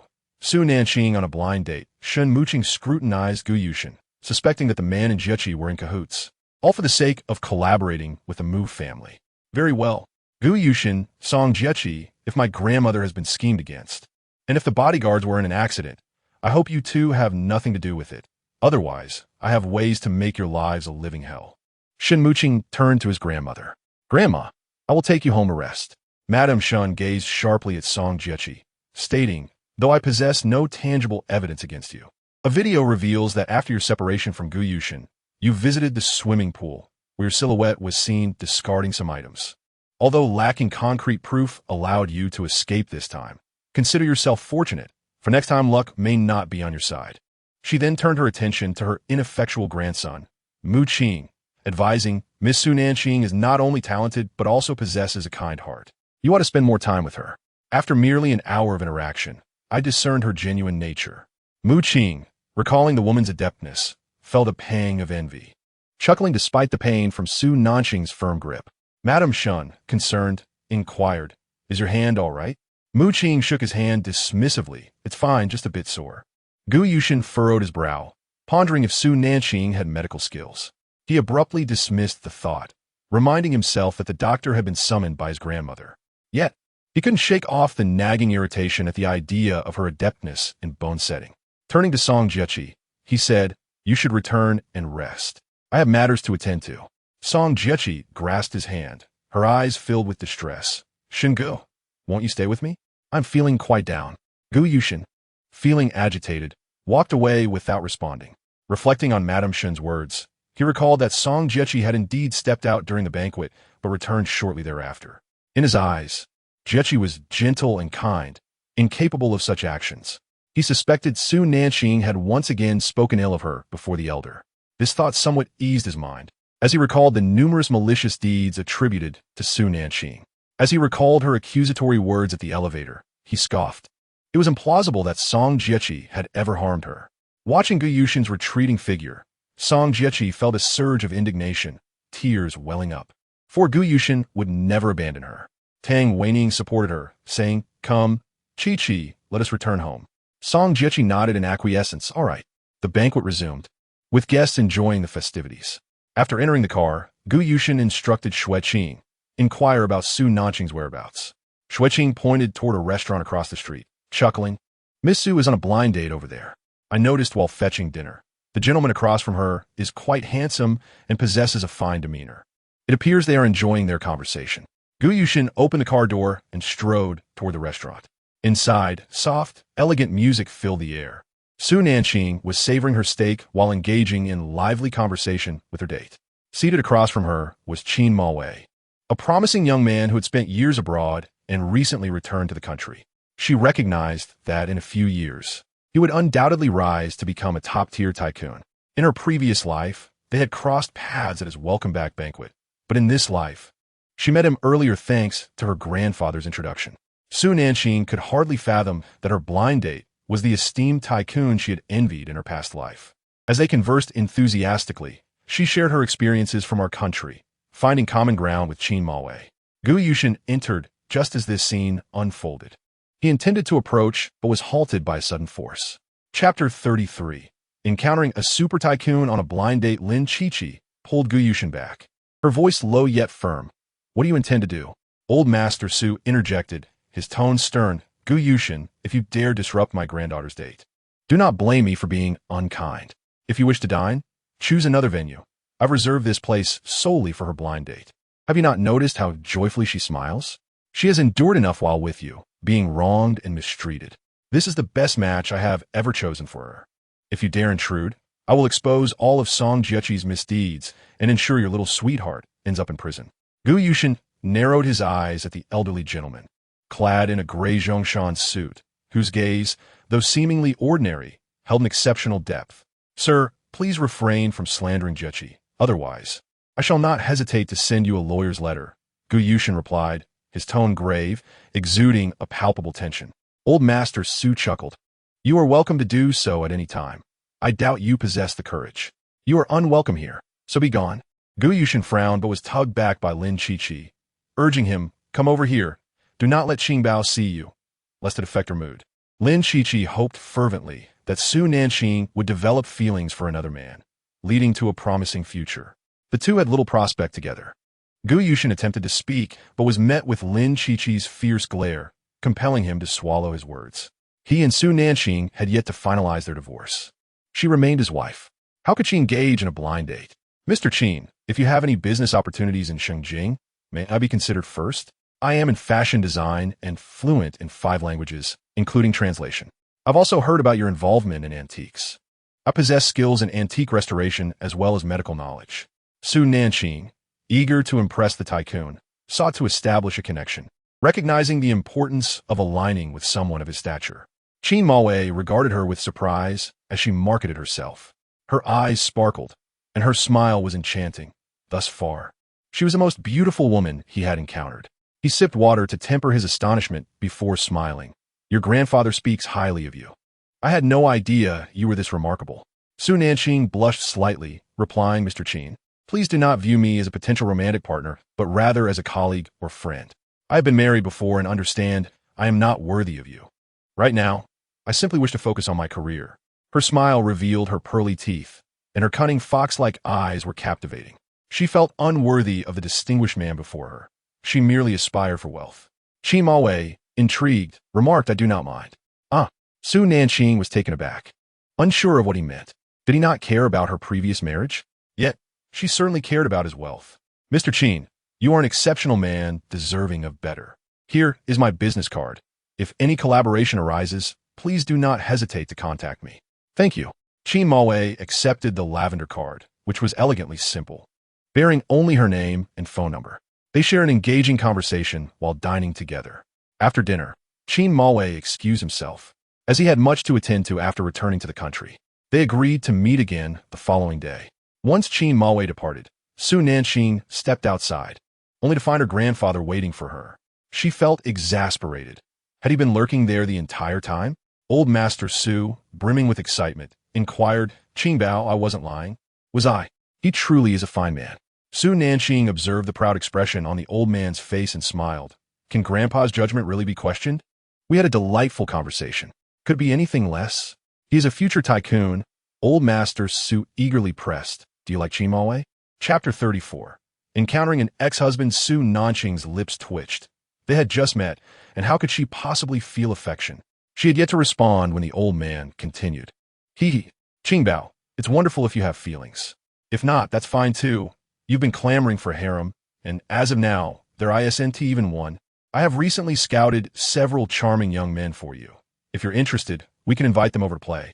There are elegant types, muscular types, and even distinguished older gentlemen. I guarantee each one is more handsome than the last. You will surely find someone to your liking. Su Nanqing. Lin Chi couldn't help but smirk. Her grandfather was more playful than the younger generation. Su Nanqing, feeling helpless, wondered if her grandfather was truly serious. She suddenly realized that she hadn't heard her grandfather call her Qingbao in a long time. Her eyes turned red, and she thought, "Grandpa, I won't go tonight. I'll go tomorrow."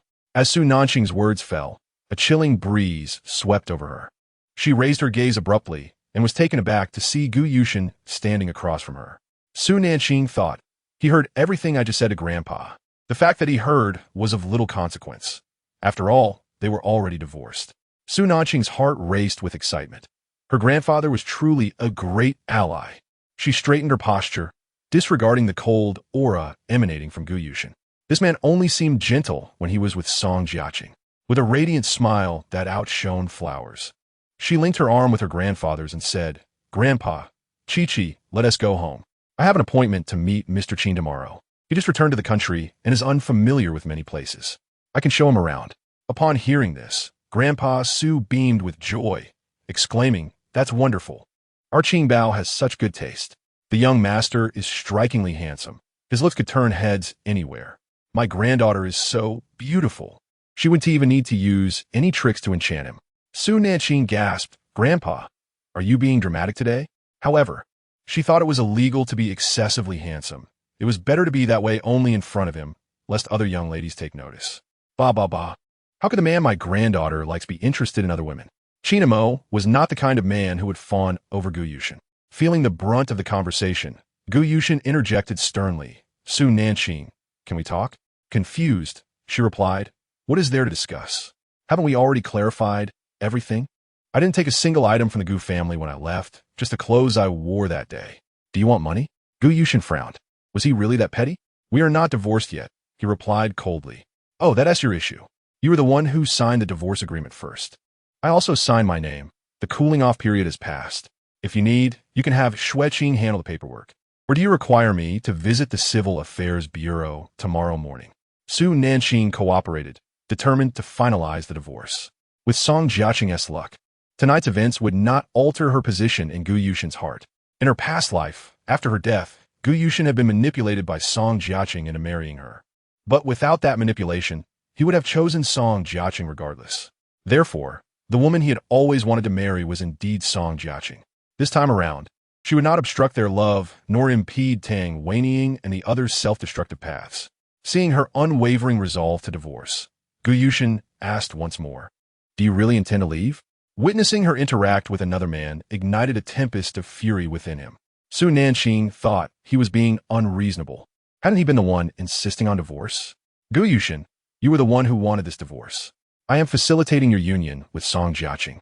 You two are truly a match made in heaven. I wish you both a swift and blessed union. So, ex-husband, there is nothing left for us to discuss. Goodbye." Chapter 35. Su Nanqing, The vicious one. The three of them left in jovial spirits. Gu Yushin watched Su Nanqing's retreating figure, seething with rage. He turned away, returning to the car by the roadside, closed his eyes, feeling a twinge of discomfort. He coldly instructed home. Xueqing glanced back at him, noting his weariness. President, Miss Song has been trying to reach you. She wants you to come over. Recalling Song Jiaqing's tear-streaked face, Gu Yushin felt troubled by the events of the evening, which were rife with inconsistencies. Remembering the old lady's words, he furrowed his brow. Tomorrow, investigate the circumstances surrounding the old lady's fall into the water. Understood, Xueqing responded. Sensing that Song Jiaqing was indeed trouble, he said nothing more, driving Gu Yushin to the Song residence. It then struck Gu Yushin that he had not inquired about where Su Nanqing had been residing for nearly 4 months. Tomorrow, find out where Su Nanqing lives. Xueqing thought to himself. It had taken him 4 months to ask about her residence. He couldn't help but comment. Miss Su is quite unfortunate. Her family shows little concern for her. When something goes awry, it's always her fault. When they need her, they seek her out. But no one treats her as a person. Perhaps it's for the best that she has left. Gu Yushin abruptly opened his eyes, fixing his gaze on Xueqing. He wanted to refute this statement, but found his words lacking. She is truly malicious, he retorted coldly, as if this thought offered him some solace. Xueqing refrained from further comment, knowing that the truly vicious individual was Song Jiaqing. However, no one would believe him. Perhaps it was easier for an outsider to see. From his perspective, Song Jiaqing was truly despicable. Soon, they arrived at the Song residence. Upon entering, Gu Yushin found Song Jiaqing sobbing on the sofa. An irritation flared within him. Song Nanqing, relieved to see Gu Yushin, said, Yushin, come sit. Gu Yushin approached elegantly, his demeanor clouded by agitation. Song Jiaqing, noticing his arrival, felt a surge of joy. He still cared for her. She thought he was far gentler than that other man, yet her heart belonged to that other man. Shingu, you're here, she said, feigning vulnerability as tears streamed down her face. Gu Yushin frowned. Stop crying. Didn't Tishin Mooching do nothing? I know, I just feel wronged. I also saved the old lady. Song Jiaqing hesitated. Tang Weining was also distressed. Su Nanqing's words had cut deep. She truly wished her mother would disappear. The severance agreement was merely a scare tactic, but now her mother had actually left. The events of the night had wronged her, and as a mother, she felt pained. However, the thought of Su Nanqing disrupting their family dynamic infuriated her. Did you need something? Gu Yushin asked, his irritation evident. Song Nanqing observed him closely. Gu Yushin was ruthless and cold, showing kindness only to Jiaqing. Fortunately, he had been carefully controlling the situation all these years. Yushin, you and Jiaqing have grown up together. Now that you are divorced from Su Nanqing, you should marry her as soon as possible. Gu Yushin's dark eyes pierced through him. I have not yet divorced Su Nanqing. Song Nanqing was momentarily taken aback. He had witnessed the signing of the divorce agreement with his own eyes. Yushin, I do not mean to pressure you into marrying Jiaqing. It's just that you have deep roots together, a stable foundation. Jiaqing has sacrificed much for you. You two are a perfect match. Marrying soon would put us at ease. Parents wish for their children as happiness. Upon hearing this, Gu Yushin abruptly stood. Su Nanqing is also your daughter. She is still my wife. Do you not wish for her happiness? Chapter 36. Remember to give my mother tonic. Song Nanqing, witnessing his sudden anger, forced a smile. Of course, I wish for her happiness, but she is too malicious. For years, she has bullied Jiaqing because you favored Jiaqing. Her resentment has led her to continuously harm Jiaqing. If she had clarified things earlier, she would have been the one to save the old lady, and Jiaqing would not have suffered such indignities. Gu Yushin frowned, staring intently at him. At that moment, Xueqing's words echoed in his mind. No one in this family cared for Su Nanqing. When things went wrong, it was always deemed her fault. Gu Yushin paused, realizing he had also thought that way, never seeking the truth behind the incidents. Yet, Su Nanqing's actions had consistently angered him. Yushin, you have endured much over the years. Su Nanqing comes from a rural background, lacking education and employment. Now that you are divorced, I no longer feel guilty towards you. Once you marry Jiaqing, live a good life, and we as parents will feel reassured, Song Nanqing said earnestly. Listening to his father's words, Tang Weining felt a pang of injustice. Why should he insult his own daughter? Su Nanqing's words had struck a chord within her, leading her to compare the implications of their conversations. Tang Weining was furious. What are you saying? Qingqing is our biological daughter. If it weren't for the mix-up, she would also be outstanding. How could you speak of your own daughter in such a manner? After finishing her words, she stood up and went upstairs. Song Nanqing furrowed his brows. She had never acted like this before. However, he could not wait any longer. He narrowed his eyes. With their daughter marrying Gu Yushin, he had a better chance. Gu Yushin's face turned exceptionally grim, and he turned to leave. Song Jiachi was taken aback. Song Nanqing frowned. Dad, are you being too hasty? Gu Yushin is not like other scoundrels. He has treated me well all these years because I saved him. If I hadn't rescued him, he probably wouldn't even glance in my direction. Song Nanqing was also anxious. That's exactly why I fear that your act of saving him will be discovered. If he finds out that Su Nanqing was the one who saved him, there will be no possibility for you two. That is why I want you to marry him sooner. Once you're married and have children, he will never think of separating from you. Song Jiachi pouted and stood up, her expression cold. Dad, there is no need to rush this. Let us wait a bit longer. By the way, remember to give Mom her tonic. Song Nanqing remained silent, merely nodding lightly. I understand. He stood up and went to the kitchen, bringing up the tonic for Tang Weinying. Just as he entered, Tang Weinying had just finished her shower. Seeing him come in, she felt a pang of guilt. She should not have doubted him. Ying, you've been too tired these past few days. Drink this medicine. It will help you sleep better tonight, so you can have the energy to work tomorrow. The matters at the company rely entirely on you. Tang Weinying smiled gently and took the medicine, drinking it all in one go. Song Nanqing watched her finish every drop, a strange glimmer passing through his eyes.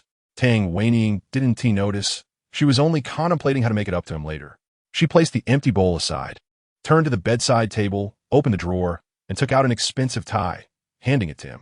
Darling, this is the tie I bought for you a couple of days ago. The tie clip is quite costly, so take good care of it.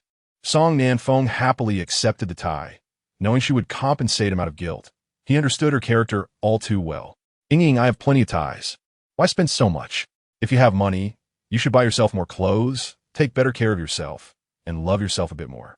Song Nanqing was skilled with words and knew how to please a woman. Tang Weinying felt touched. How could she believe Su Nanqing's reckless words? How could the man who had always loved her betray her? Chapter 37. Because everything can start anew. Tang Weinying smiled softly. All right, I know you mean well. I will buy things I like. You've been tired these past few days too. Get some rest. I will find a way to resolve the issue with Nanqing. After her return, she has disturbed the peace of our home. I'll help her find a place outside to live. This was the best solution. She could not neglect her own biological daughter. Having not graduated high school and lacking a stable income, how had she survived these 4 months? Yet recalling her words, a trace of disdain flickered in her eyes. She could only compensate Su Nanqing financially. There was no other way to make amends. Song Nanqing's initial plan was to prevent Su Nanqing from returning. So what if she was his biological daughter? A useless child would only tarnish his reputation. Everything should be given to Chi-Chi. All right, Song Nanqing feigned a worried expression. After all, she is our daughter. Let her stay in that old, shabby place outside. When we brought her back, it was under the pretense of adopting her. That house can be hers. Outsiders won't speak ill of us.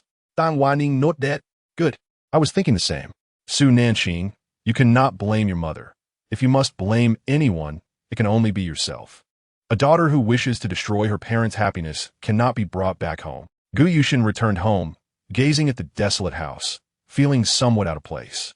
He disliked outsiders entering his home. Aside from the housekeeper, Su Nanqing had always managed everything. He tugged at his tie in irritation, self-mockingly smiling. How could a malicious woman hold such importance in his heart?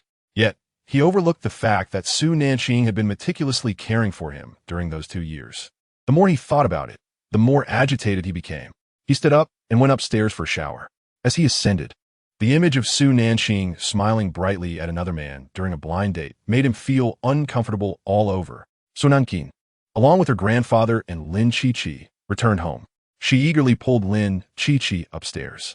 Lin Chi-Chi, breaking free from her grasp, retorted, "Let go. I don't want you disturbing my reading. I'm going to your study to read." Su Nanqing was speechless. The books are in the study. They run away. Why the rush? Lin Chi-Chi was indignant. I want to read the dating manual. This time, I must help you find a good man. You cannot let others trample your sincere heart into the mud. Su Nanqing was taken aback, warmth flooding her heart. Chi-Chi, thank you. I have truly stopped being infatuated with love. I will never go back to Guyushin. Su Nanqing jogged over and hugged Lin Qiqi. Qiqi, I'm sorry. It was me who worried you all these years. From now on, I will focus on myself, on my business to make Grandpa happy. Lin Qiqi patted her back firmly, feeling sorry for the hardships she had endured over the years. She finally saw things clearly. That's the right mindset. From now on, don't be infatuated with love. I've calculated. You and Qin Maowei are fated. Hurry back to your room and put on a face mask. You need to look beautiful for your meeting with Qin Maowei tomorrow. I'll go read. So Nanqing gleefully agreed. All right, just don't stay up too late. The study is right next to your room. After reading, you can sleep there. Lin Qiqi happily went to read, captivated by the books in the study. Su Nanqing returned to her room, lying down wearily on her bed, looking at the familiar surroundings. She smiled, for everything could start anew. The next morning, Su Nanqing was awakened by the ringing of her phone. She picked it up to see it was a call from Guyushin. She remembered their conversation the previous day about going to the Civil Affairs Bureau. She quickly asked, Guyushin, are we going to the Civil Affairs Bureau? Chapter 38. Don't call me unless it's about divorce on the other end. Guyushin's face darkened upon hearing this. Su Nanqing, do you truly wish to divorce? Su Nanqing could not suppress her excitement, her voice bubbling with joy. Haven't you always wanted a divorce? Today is Monday, and the Civil Affairs Bureau is open. If you want to go, I can get up right away. Guyushin irritably inquired, where did you put my silver tie? Su Nanqing, realizing she had indeed answered correctly, retorted, are you sick? Why are you asking your ex-wife about your tie? Ask your girlfriend. Song Jiqi often goes to your room. If it's not about the divorce, don't call me again. After finishing, Su Nanqing hung up the phone, annoyed at being disturbed so early. She tossed her phone aside and attempted to go back to sleep. However, her phone rang again. Exasperated, she picked it up without checking the number. Assuming it was Guyushin. With a harsh tone, she asked, what do you want now? A deep chuckle came from the other end. It was Qin Daolao. Qingqing, what is wrong? Did I wake you too early? His voice was deep and pleasant, instantly easing Su Nanqing's mood. Realizing it was indeed the voice of the big boss, Su Nanqing quickly sat up, smiling sweetly. President Qin, no, not at all. How can I assist you? By the way, I heard you mention last night that you speak several languages. Do you know the language of country A? I need a translator tomorrow for a meeting with some partners from country A. His voice was melodious, calm, and unhurried. Su Nanqing felt a surge of excitement. The voice of the boss was indeed different, captivating her ears. She was more than willing to help. In her past life, she had only met Qin Maowei a few times, but in this life, fate had brought them together as potential partners. All of this was thanks to her grandfather. Indeed, Mr. Qin, my proficiency in a language is commendable. At what time does the banquet commence? Qin Mo replied, at 6 o'clock. I shall come to fetch you. Su Nanqing declined. No need. Please send me the banquet address, and I will arrive punctually. All right, Qingqing, I shall await you at the entrance of the banquet. Qin Mo affirmed. After hanging up, Su Nanqing promptly received the address from Qin Mo. She saved the details and proceeded to freshen up before venturing out for some exercise. Having rescued Guyushin years ago, she had sustained injuries herself, which she had only recently begun to heal. After an hour of workout, she returned to her room for a refreshing shower, emerging rejuvenated. Descending the stairs, she noticed that everyone else was still asleep, though the butler had already instructed the servants to prepare breakfast. Uncle Lin cheerfully remarked, Miss, breakfast is ready, but Miss Lin and the master have yet to rise. Just then, the old master emerged from his room, hastily making his way out with a jovial demeanor. Su Nanqing approached to assist him. Grandfather, take it easy. Oh dear, why are you still at home? Shouldn't you be on a date? Su Nanqing was taken aback. Who would I be dating this early in the morning? The old man squinted with his cunning eyes. With Qin Mo, of course.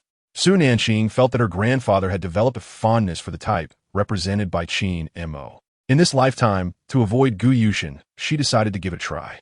Perhaps Qin Mo could indeed be her savior? Her eyes sparkled with excitement. Grandfather, I have already arranged to meet him this afternoon. I will be going out on a date. Precisely. One should exhibit a sense of possessiveness towards a man they fancy.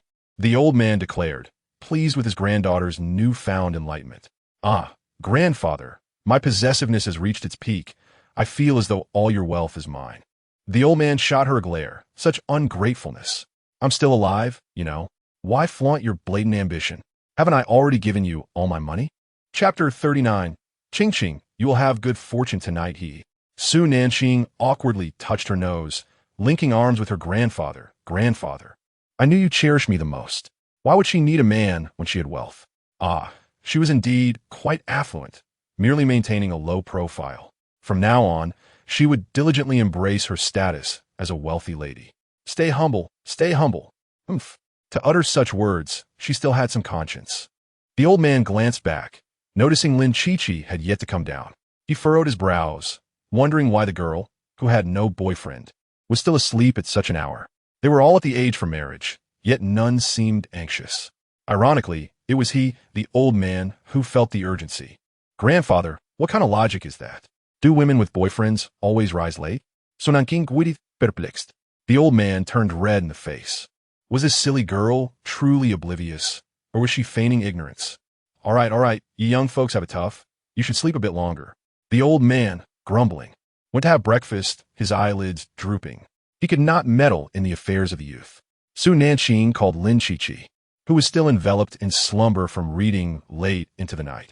Awakened by the phone, Lin Chi-Chi grumbled, "Hello. Who is this? Disturbing my sweet dreams may lead to hemorrhoids." Su Nanqing shivered at the unpleasant imagery. "Chi-Chi, rise and shine. Breakfast is ready," she said, her voice laced with amusement. The scent of books wafting from her bookshelf was enticing. The girl must have been up late reading.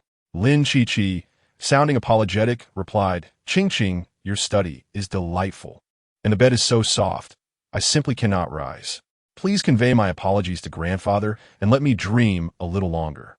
If I return, I won't have such a comfortable bed again." Regretfully, she could not join the old man for breakfast. Su Nanqing silently hung up, knowing from the old man's expression that Lin Chi-Chi was lost in her literary world. Observing the exceptional young women he had watched grow up filled him with pride. A love for reading was indeed a virtue, as it offered solace in tumultuous times, providing answers one sought. Once seated, Su Nanqing received a text from Lin Chi-Chi. "Ching-Ching, you will have good fortune tonight. Go for it." Seeing the message, Su Nanqing's spirit soared. "Thank you, Chi-Chi. Love you, moi." After finishing breakfast, the old man headed to the square to join the elderly ladies for dancing. Su Nanqing retreated to the garden to read. Her foremost priority was to cultivate herself. Having been granted a second chance at life, she would not squander it and vowed to live splendidly. Once she made up her mind, she rarely had regrets. She realized that relinquishing Gu Yushin had brought her unprecedented joy. Her life no longer revolved around him. It was liberating. No longer did she rise at 6 to prepare breakfast for him, nor wait up late for him to return for supper. She was free from the chaos of her household. Now, she lived for herself. If she did not cherish herself, how could she expect love? To avoid repeating past mistakes, Su Nanqing diligently familiarized herself with company affairs, absorbing every detail with utmost seriousness. Lunchtime was spent in the garden. Time flew swiftly as she immersed herself in work. And before she knew it, afternoon had arrived. Qingwei came to pick her up, and Su Nanqing visited a beauty salon before heading directly to the banquet venue to meet Qin Mo. The banquet was hosted at the renowned Haiwei Grand Hotel, a property of the Gu family. Standing at the entrance, she hesitated for a brief moment, wondering if she might encounter her ex-husband. Chapter 40, Deep Brother. Su Nanqing is plotting against me again, as fate would have it. Her premonition proved accurate. Upon entering with Qingwei, she encountered the last people she wished to see: Song Jiaqing, Gu Yushin, and Song Nanfeng. Tonight's business exchange event was hosted by the Mo family, and they were not about to miss it. "Su Nanqing, what brings you here?" Song Jiaqing was the first to notice her, unable to suppress her inquiry. Why did she have to be at this banquet? Dressed in the latest designer gown featured on magazine covers, which she could not afford. How had Su Nanqing managed to acquire such attire? Gu Yushin also spotted Su Nanqing, who looked resplendent. She wore a simple black strapless gown adorned with a circle of diamonds at the neckline, accentuating her delicate, fair skin.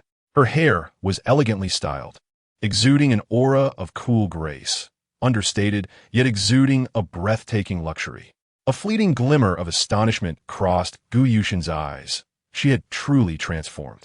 Seeing Gu Yushin's gaze linger on Su Nanqing's face ignited a flame of jealousy within Song Jiaqing.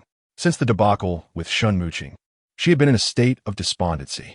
Moreover, the Shun family was investigating that day's events, She feared the bodyguard incident might trace back to her.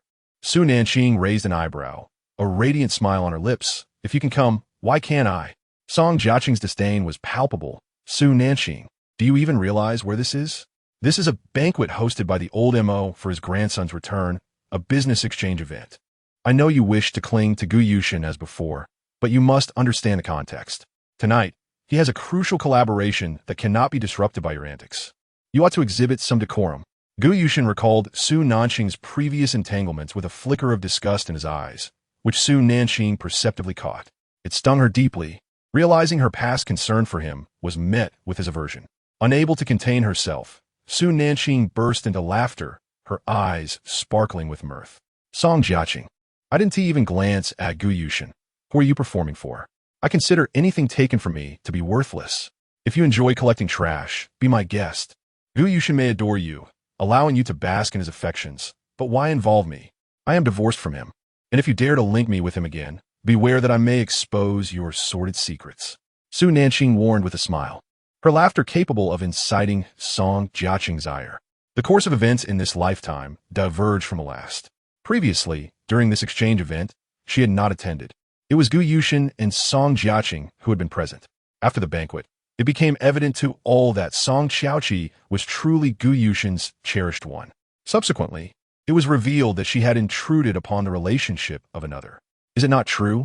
Only those unloved take on the role of the third party. Yet in this life, she encountered Qin Maowei ahead of time, altering the course of events from her previous existence. What occurrences might unfold tonight? She wondered with anticipation. A gentle smile gracing her lips. Gu Yushin gazed at her intently. Her radiant smile illuminated the space. He stood beneath the light, exuding an air of opulence and authority. Su Nanqing refrained from casting even a glance in his direction. Song Qiaoqi furrowed her brow, looking at Gu Yushin with a sense of grievance. Brother Shun, is Su Nanqing plotting against me again? Su Nanqing, with her large, expressive eyes, sparkled with vivacity, a demeanor Gu Yushin had never witnessed before. Plot against you? Your audacity is remarkable. Do you truly require schemes when your very visage is a calamity? Su Nanqing approached with a cheerful demeanor, observing Song Qiaoqi's anxious expression, and sweetly remarked, Oh, Qiaoqi, you are merely at the beginning of your fears. You and your father are well aware of the injustices you've inflicted upon me. Do not presume that my silence equates to ignorance. Chapter 41. Su Nanqing becomes addicted enough. You wretched girl, has Qiaoqi not suffered enough at your hands? Song Nanfeng could not restrain his outrage. When had this insufferable girl become so lively? Her previously sullen disposition had irked him. In truth, this was Su Nanqing's true nature. Spoiled since childhood, her spirit was naturally exuberant. However, returning to the Song household had imposed countless constraints upon her. To appease those treacherous souls, she had transformed into a person she now regretted becoming. Now, she was herself again, free to laugh without inhibition, speak her mind, and pursue her desires without pretense. What a liberation! Mr. Song, I assure you, I have never harmed Song Qiaoqi. It is you and your daughter who have conspired against me at every turn, and I shall no longer grant you such opportunities.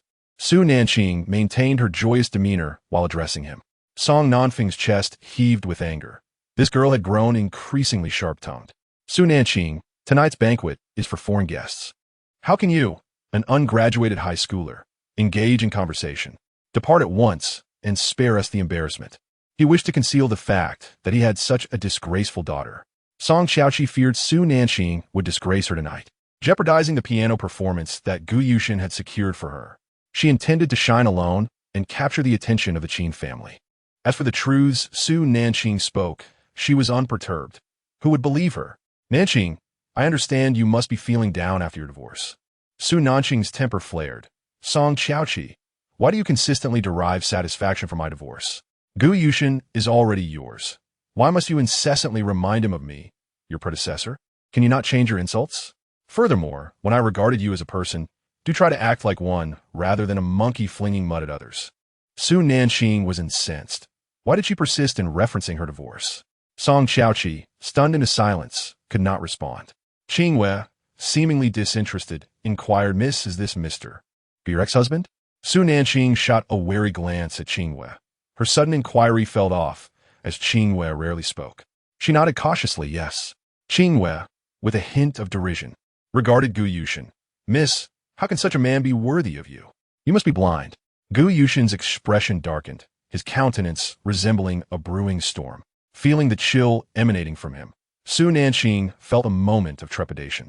She looked up at Qin Mawei's handsome visage, their gazes locking with a blend of concern and mirth. Mr. Qin, my apologies, did I hurt you? With a twinkle in his eye, Qin Mawei responded, Qing, I was indeed hurt, particularly in my heart, when you unexpectedly collided with me. Su Nanqing blinked, feeling a flutter of excitement. Oh my, was this the formidable Qin Mawei flirting with her? Gu Yushin glared at the two of them, his eyes igniting with fury. Su Nanqing, recognize your place, he warned in a low voice. Meanwhile, Song Qiaoqi seethed with jealousy. How did Su Nanqing come to know Qin Mawei? Qin Mawei's expression darkened as he exchanged glances with Gu Yushin, a silent battle of wills unfolding. Mr. Gu, please remember your status. Qing is my companion for the evening. Companion? Gu Yushin's gaze bore into Su Nanqing, his eyes ablaze with indignation. She nodded. Yes, do you have a problem with that? You are. Mr. Gu, maintain your decorum and do not tarnish my reputation. Su Nanqing warned with a smile. She would no longer indulge him. Her previous restraint stemmed from love, but no longer did she harbor such feelings. He was now worth less than the grass by the roadside. Qin Mawei cast a lingering glance at Gu Yushin before gently explaining to Su Nanqing, Qing, I was delayed by a matter and could not come to escort you. My apologies. Su Nanqing shook her head, her smile untouched by the chaos around her. It is quite all right. I merely ran into an old acquaintance. Turning to Qin Wei, she added, Qin Wei, feel free to enjoy yourself and find something delicious. We shall depart at 10 sharp. Qin Wei nodded, remaining close to protect her from the shadows. Gome, King. I will introduce you to Mr. James. All right. Su Nanqing beamed as she followed him. Upon hearing James's name, Gu Yushin's thoughts turned to the collaboration he sought with him that evening. However, he was unfamiliar with the local language, as his translator had fallen ill. He had brought Song Qiaoqi along, who had spent 2 years in this country, hoping she could assist. Little did he expect to encounter Su Nanqing here. Qiaoqi, let's go have a look. Song Qiaoqi smiled sweetly. Brother Shun, rest assured, I will secure the collaboration for you. The thought of a future filled with happiness made her smile widen. Song Nanfeng did not follow them. Instead, he greeted familiar colleagues amidst the bustling crowd. Laughter and conversation filled the air, accompanied by an array of sumptuous food and wine, which Su Nanqing relished. She gazed longingly at the delectable dishes that passed her by. A gluttonous little kitten, much to Qin Mawei's amusement. Qin Mawei gracefully greeted those around him, while Gu Yushin found himself captivated by the enchanting Su Nanqing. Upon arriving at the main hall, a splendid venue meant for entertaining esteemed guests, they encountered an elderly gentleman from country A, his head crowned with white hair. Dignified even at the age of 70, still striving for success in business. He was there to discuss a partnership in automotive components with Qin Mawei. Upon spotting James, Song Jiaqing hurried over, eager to greet him respectfully in the language of country. Mr. James, hello. I am Song Jiaqing. It is an honor to meet you. James's azure gaze regarded her with confusion as he responded in the same language.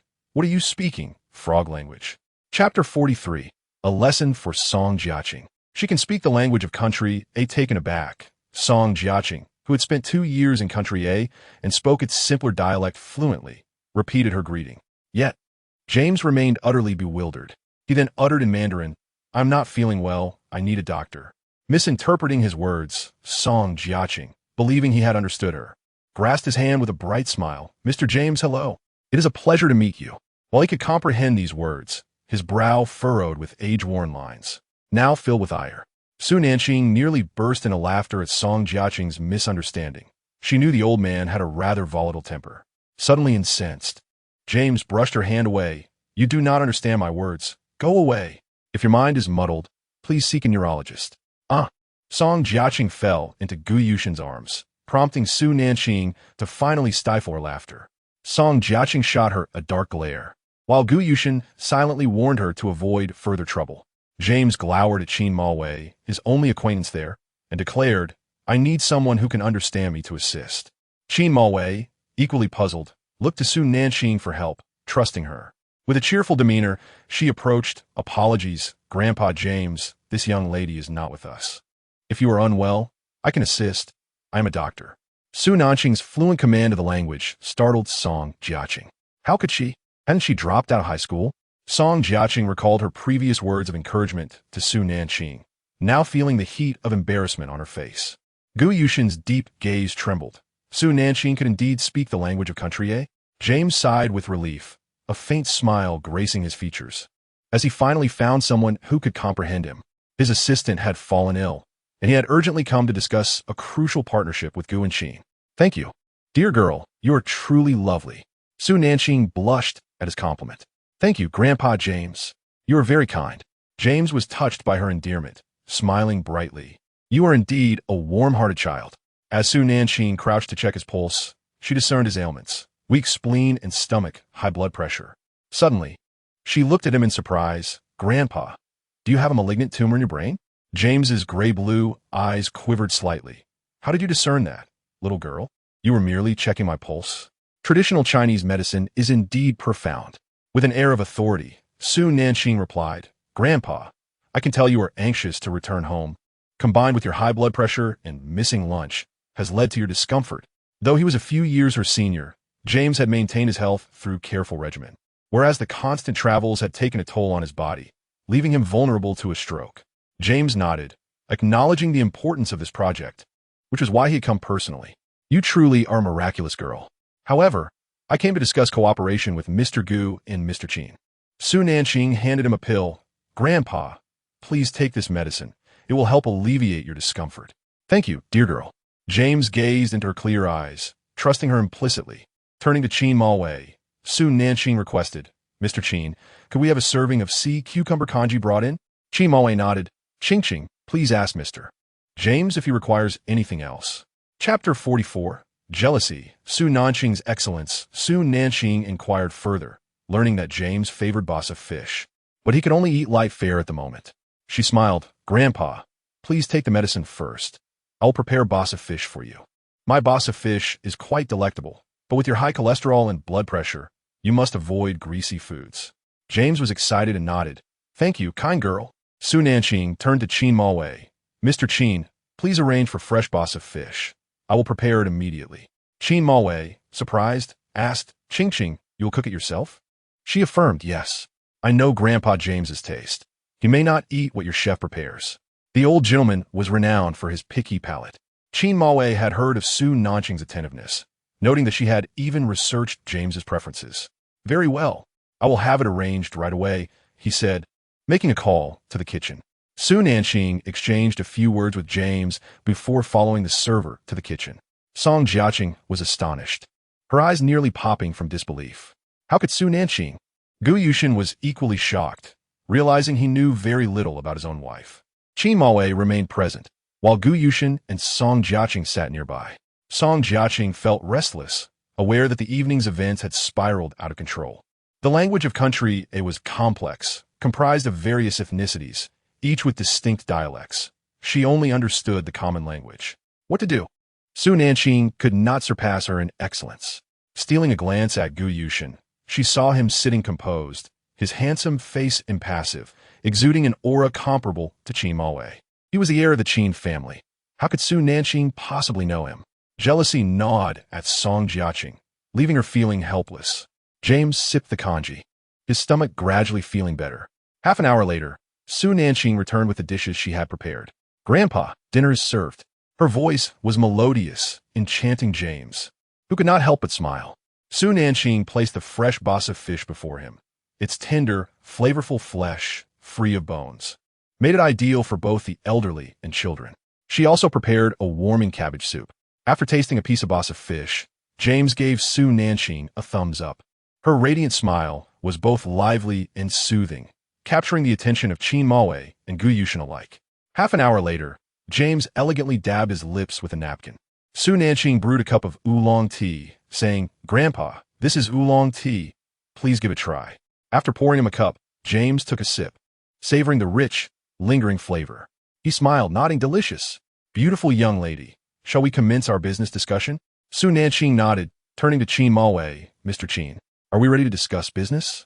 She introduced James to Qin Malwei and Gu Yushin, having overheard him mention his intent to discuss business with Gu Yushin. She did not wish for too much interaction with Gu Yushin. In this life, her only desire was for the well-being of those she cared for, while also seeking to humble Song Jiaqing. Gu Yushin was taken aback by Su Nanqing's willingness to translate for him. She meticulously compared Qin Maoi's intentions for collaboration with James. Her demeanor serious, her words flowing seamlessly, responding swiftly and accurately to every inquiry James posed. After Qin Mo finished his tasks, 2 hours had already passed. Su Nanqing felt parched and, wishing to spare the esteemed entrepreneur James any inconvenience, resolved to translate for Gu Yushin. After taking a sip of water, she turned to Gu Yushin, seeking his consent. Mr. Gu, would it be convenient for you to provide me with your proposal for translation? If it's not feasible, we can conclude our work here. Chapter 45. She usually bullies me like this. Listening to her, Gu Yushin unhesitatingly handed over the plan. Su Nanqing had never betrayed him. He had complete faith in her. Thank you for your efforts, he said in a detached, yet courteous tone. Su Nanqing nodded slightly and began to read each sentence meticulously for James. If James did not comprehend something, she would explain it several times until he fully understood before proceeding to the next sentence. With her clear, fox-like eyes fixed on Gu Yushin, Su Nanqing conveyed, Mr. Gu, Mr. James suggests that you might consider conceding a percentage. The tax is quite high, and conceding a point would not be a loss. He claims to be an honest businessman who prefers dealing with trustworthy individuals. If he could make this concession, the contract could be signed immediately. Gu Yushin regarded her transparent gaze. This concession was anticipated on his part. The elderly gentleman was always astute in matters of profit. However, Song Jiaqing disagreed. Su Nanqing, how could you translate that? Do you even understand how much a percentage is worth? Su Nanqing furrowed her brows. I don't, but you do, so why don't you explain? Song Jiaqing. She was utterly lost in their conversation. Qingqing, I know you're remarkable, but you can't undermine Brother Shin's business in this arena. That's enough. Stop talking, Gu Yushin interrupted coldly. He gazed deeply at Su Nanqing, whose lips were parched. Please inform Mr. James that I am willing to concede a point, and thank him for his trust. Su Nanqing conveyed Gu Yushin's sentiments to James, who was elated. After both parties signed a contract, Qin Mo arranged for someone to escort James back to rest. However, Qin Mo watched Su Nanqing with concern. He had researched her. Observing Song Jiaqing and Gu Yushin's attitudes towards her, he deduced that her time in the Song family had likely been tumultuous. Song Jiaqing was renowned as the little princess of the Song family and was said to have grown up alongside Gu Yushin. Despite any mistakes Song Jiaqing made, Gu Yushin's tolerance towards her was evident. After bidding farewell to James, Qin Mo smiled gratefully at Su Nanqing. Qingqing, tonight's success in our collaboration was largely due to you. Let me treat you to dinner, and afterward, I will see you home. Su Nanqing had translated for a full 4 hours, feeling utterly exhausted and drowsy. Nodding, she blinked her large, watery eyes, innocent yet enticing. Mr. Qin, could I have a roasted chicken? I'm really quite hungry. Qin Mo gazed directly into her clear eyes, finding her irresistibly adorable, and couldn't help but smile. I'll prepare two for you. Thank you, she exclaimed, her joy radiating a lively and vibrant energy. Song Jiaqing had never seen such an alluring side of Su Nanqing. She seemed like an enchanting sprite. Where had the previously dull and serious Su Nanqing gone? Had she been imitating her? Nanqing, I remember you weren't like this before. It's rather embarrassing to act like a fool in front of young Master Qin, Song Jiaqing remarked. Su Nanqing was weary, and Song Jiaqing's incessant chatter was irksome. Did she truly need to assert her presence so desperately? This is just my nature. Am I imitating you? Do you possess my agility? My intelligence? My beauty? What have I learned from you? Do you know what a white lotus looks like? It's a flower like you, with roots thoroughly rotten yet still pretending to be pure. Song Jiaqing was brought to tears, feeling wronged as she turned to Gu Yushin. Brother Shun, look, Su Nanqing bullies me like this all the time. Chapter 46. Don't apologize. You are unworthy. Su Nanqing regarded Song Jiaqing's affected demeanor with disgust. Am I bullying you? Song Jiaqing, do you believe in karma? Everything you have done to me will return to you. Song Jiaqing was momentarily speechless. Su Nanqing had never before defended herself. Su Nanqing then addressed Gu Yushin. Gu Yushin, I have facilitated your desires. You and Song Jiaqing need not treat me this way. Gu Yushin frowned, recalling their previous misunderstandings. His expression grew somber. Su Nanqing, the past two misunderstandings were our fault. Su Nanqing interrupted him with a cold laugh. Do not apologize, Gu Yushin. You are unworthy. The debts you owe me are beyond repayment, even with your life. The grievances inflicted upon me by the Song family and the Gu family over these 2 years are debts you cannot repay, so do not offer apologies lightly. Gu Yushin's gaze darkened further. Su Nanqing, must you escalate this? Why not? Why is it always I who am accused of causing trouble? Are your eyes blind and your ears deaf? Did I just bully Song Jiaqing? She orchestrated her own abduction and framed me, yet you dismiss it as her being thoughtless. I have done nothing wrong, yet your entire family seeks to condemn me and pressure me into compliance. Get lost. If you continue to prattle on, I may just lose my patience. Su Nanqing was livid. She would no longer endure. In front of these individuals, she was ready to unleash her fury. Gu Yushin, equally exasperated, remarked darkly, Su Nanqing, you are utterly uncouth. Su Nanqing laughed joyfully. His words were amusing. Once, her timid nature allowed her to be bullied. But now she had grown bold. Indeed, I am uncouth. Your precious Jiaqing is gentle and kind. Why not cherish her? Why must you persist in opposing me? Tonight, I have aided you, have I not? Did I voice any complaints?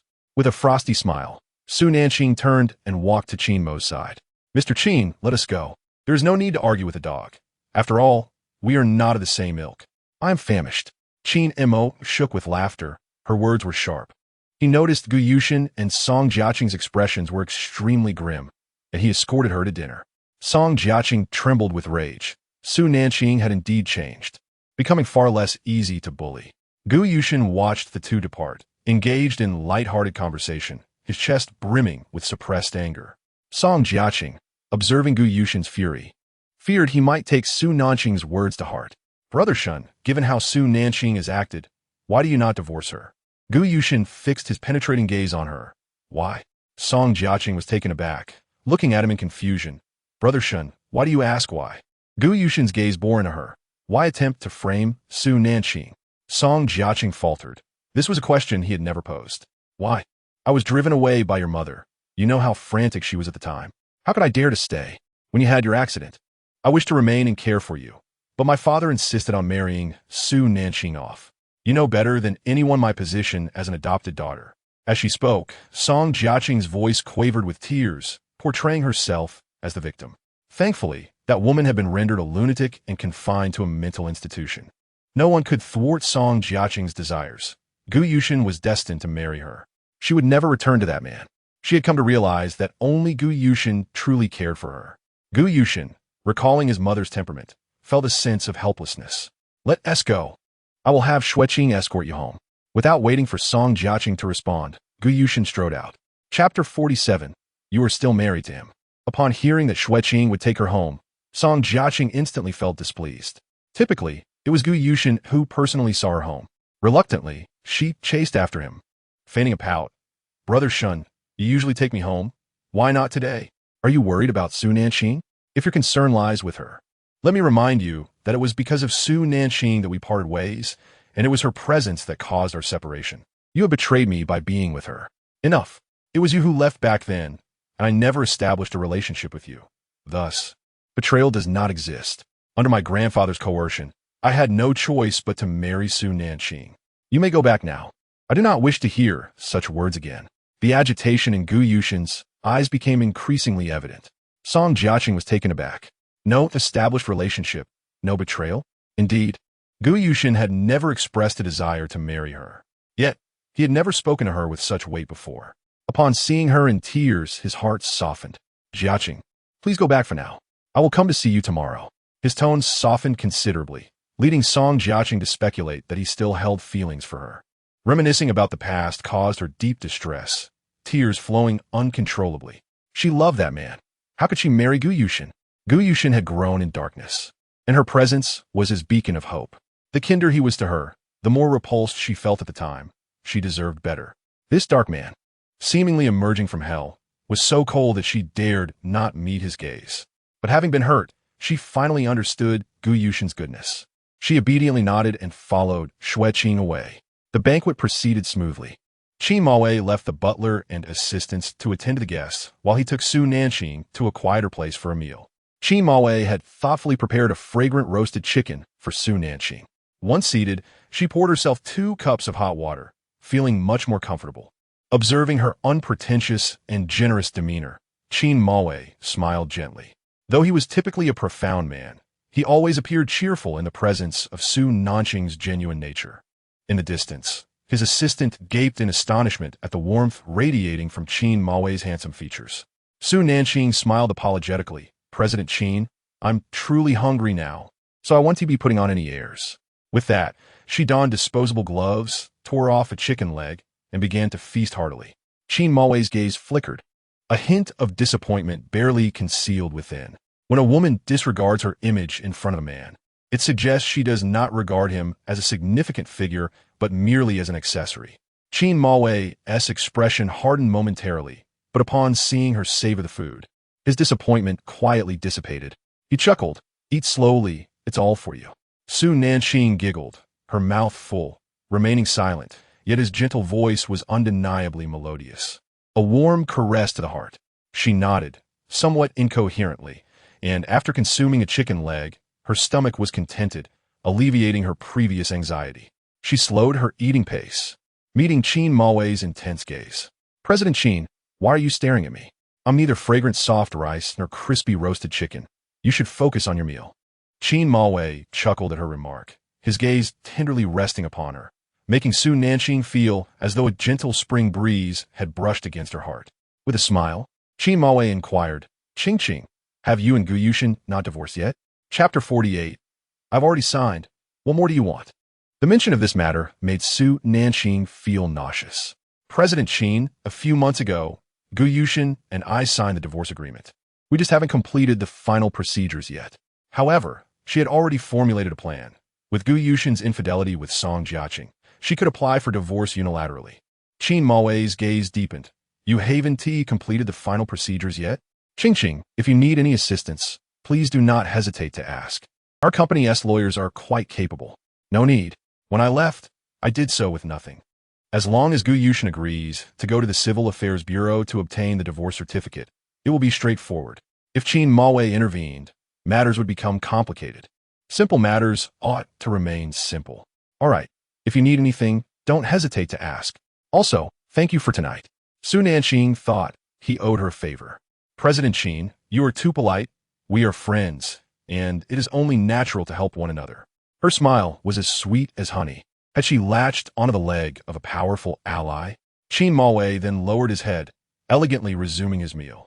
After dinner, Su Nanqing declined Qin Maowei's offer to escort her home, contacting Qing Wen instead and waiting by the roadside for her arrival. It was only 10 o'clock, and the streets were bustling with pedestrians. Su Nanqing smiled brightly. The night was truly beautiful.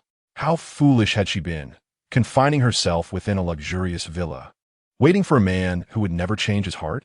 To yearn for love without being loved was the height of folly. Suddenly, a deep voice called her name, startling her. The voice was unmistakably familiar. Turning her gaze, she saw Gu Yushin standing not far away, backlit by the dazzling lights of the buildings. His handsome face illuminated beautifully.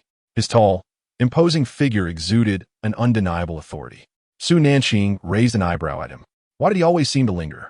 Su Nanqing, come home with me. We are not divorced yet. Gu Yushin approached her directly, adding, and you, still married, are flirting with another man. Are you attempting to cheat? The accusation of infidelity struck her as absurd, and she couldn't help but laugh in disbelief. Looking at him, a wave of sadness washed over her. Gu Yushin, how can you still have the audacity to say such things? Since you chose Song Jiaqing, why did you marry me in the first place? If you had told me that the one you loved was Song Jiaqing, I would have unhesitatingly rejected you. Yet you married me and did not cherish me. I later understood that your marriage to me was merely a result of your grandfather's pressure. Only by marrying me could you secure your inheritance. Your grandfather meant well, wanting you to have a family, which is why he forced you to marry. But even so, you cannot treat me as a mere plaything. When I was bullied by the Song family, you joined in despising me, even repeatedly suggesting divorce. I've already signed. What more do you want? Furthermore, you and Song Jiaqing are seen together. Why don't you accuse yourself of infidelity? Gu Yushin stared deeply at her, remaining silent, his eyes seemingly holding back something. Su Nanqing smiled bitterly. Gu Yushin, do you know? You and the Song family are all vile creatures. None of you are decent. The filthy deeds of Song Jiaqing have been twisted into accusations against me. Do you think that my silence means I am unaware of the pain? No, I am in pain. My biological parents, my brother, my husband, all continuously bullying me for such a woman, suppressing and humiliating me. Every instance has been painful. Therefore, Gu Yushin, whether or not you divorce, I will never love you again. If you wish for your beloved Song Jiaqing to become a mistress while remaining married, then continue to persist in this manner. Chapter 49. Gu Yushin doubts Song Jiaqing's identity. Gu Yushin gazed at her desolate smile, his agitation growing more pronounced. He could not find the words to explain. Su Nanqing, but every time you frame Jiaqing, there is evidence. How do you explain that? Each time he witnessed the evidence, his anger flared. She had been so gentle and kind. Why had she transformed into someone else after Song Jiaqing's return? The words "I no longer love you" pierced his heart deeply. Hearing such words, Su Nanqing found herself feeling rather foolish for debating such meaningless matters with him. He would never believe her. Looking at Gu Yushin, her eyes sparkled with clarity. Gu Yushin, I don't know when it began, but I have learned to refrain from explaining myself. The heartache, the injustice, the discomfort, no matter how many silent grievances I bear. The most painful silence is your lack of understanding. She gazed longingly at the distant night sky. Gu Yushin looked over, sensing her exhaustion and sorrow, and his heart fell hollow in response. Su Nanqing, I will attempt to understand you. We shall not divorce, but could you keep your distance from Chinamo? Su Nanqing slowly withdrew her gaze, her lips curling into a smile tinged with disbelief. How could there be such a shameless man? With a bright smile, she retorted, how do you intend to explain this to Song Jiaqing? How will you justify it to the public? How will you address the Song family? We are not yet divorced, yet you do not even dare to disclose that I am your wife. You and Song Jiaqing come and go together, sharing intimate moments. Why do you not maintain a distance from her? Gu Yushin was taken aback. He had never contemplated this question. Song Jiaqing had always been at his side, and everyone believed they were a perfect match, a notion he had never refuted. Seeing his silence, Su Nanqing interpreted it as acquiescence. Her heart ached anew. Gu Yushin, you are both a husband and a coward. The only man I have encountered who would forsake his marriage for Song Jiaqing should surely be reluctant to allow her to be the subject of any gossip. Her tone was calm, so calm that it stirred turmoil within Gu Yushin. Qingqing, Miss, it's time to get in the car. Qingwei had parked the car steadily before Su Nanqing, calling her over. Su Nanqing averted her gaze from Gu Yushin and opened the car door to enter. Gu Yushin furrowed his brow, watching helplessly as she departed. Perhaps it was best to let her come to terms with it on her own. She had found clarity before, and he could afford to give her more time this time. After collaborating with James, he had been exceedingly busy, leaving no time to placate Su Nanqing. Yet, a heaviness settled in his chest. Xueqing's car had also returned with Song Jiaqing, and he climbed in, instructing Xueqing to take him home. Exhausted, he leaned against the car window, Su Nanqing's words ringing loudly in his mind, heightening his agitation. He rolled down the window, recalling her recent attire. Su Nanqing seemed far more complex than she appeared on the surface. During their divorce, she chose to leave with nothing, and he had assumed it was for the sake of pride, not wanting anything of his. It now appeared otherwise. Perhaps she truly lacked for nothing. The diamond necklace she wore at the Shun family banquet seemed familiar, yet he could not recall its origin.